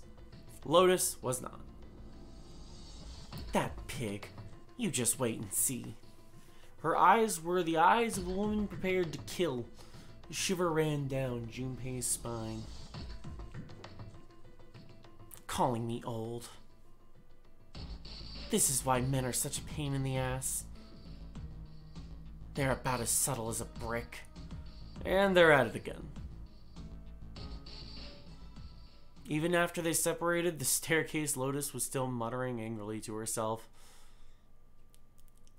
I'll see you later, June. Jumpy. Circumstances dictated that Junpei and June would have to part ways again. But this time it didn't sting quite so much. Don't make that face. It'll be like what Seven said. We aren't going to be split up permanently till we find door 9. We might get separated for a little while, but we'll see each other again. Otherwise, we can't open door 9. That's how the no-name game works. Seven's words took a weight off Junpei's shoulder and felt much better. It'll be fine. I'll see you soon. Alright, see you later. Lingering uneasy remained, but they went their separate directions without much trouble.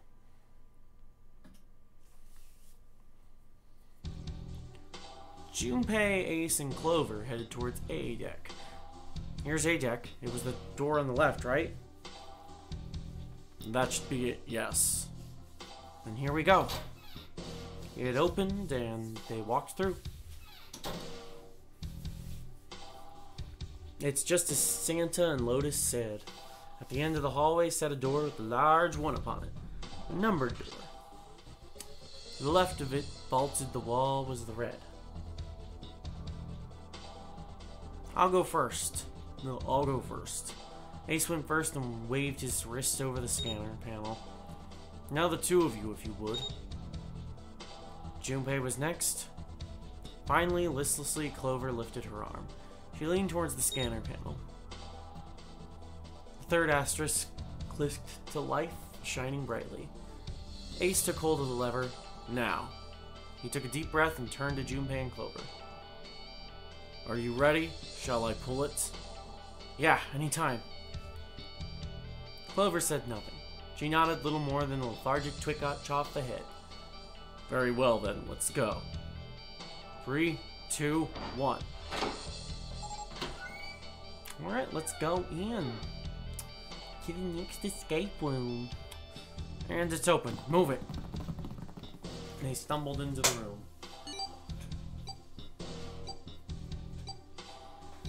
Where is it?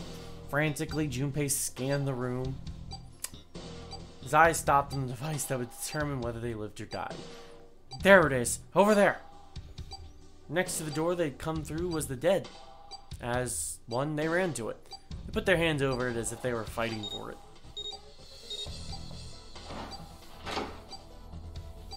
I like how Clover is a depressed sack of shit right now, but she's still doing whatever she can to survive. Huh. It stopped. Yes, it did. Junpei could feel his heart pounding against the inside of his ribs. Ace and Clover were breathing hard and fast.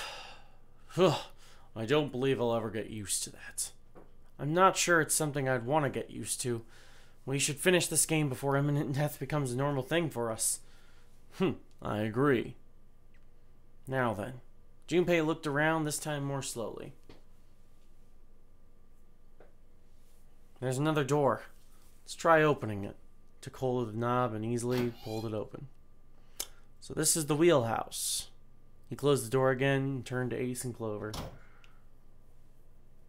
He fixed each in turn with a meaningful stare, then spoke. Ace, you investigate the wheelhouse next door. Very well. Clover, you're in charge of this room. Say something. Okay, I will.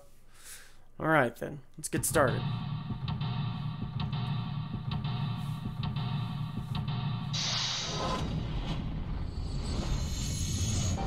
Seek a way out.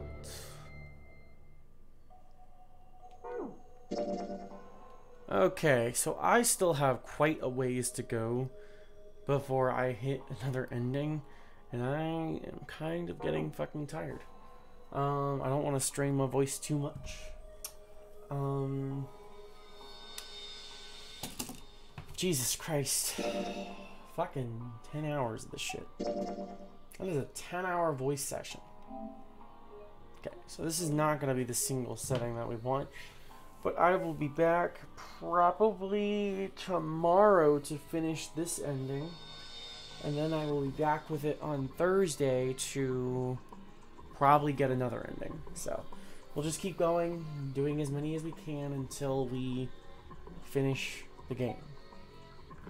We'll just save again, double check. Would you like to save? Yes, I would.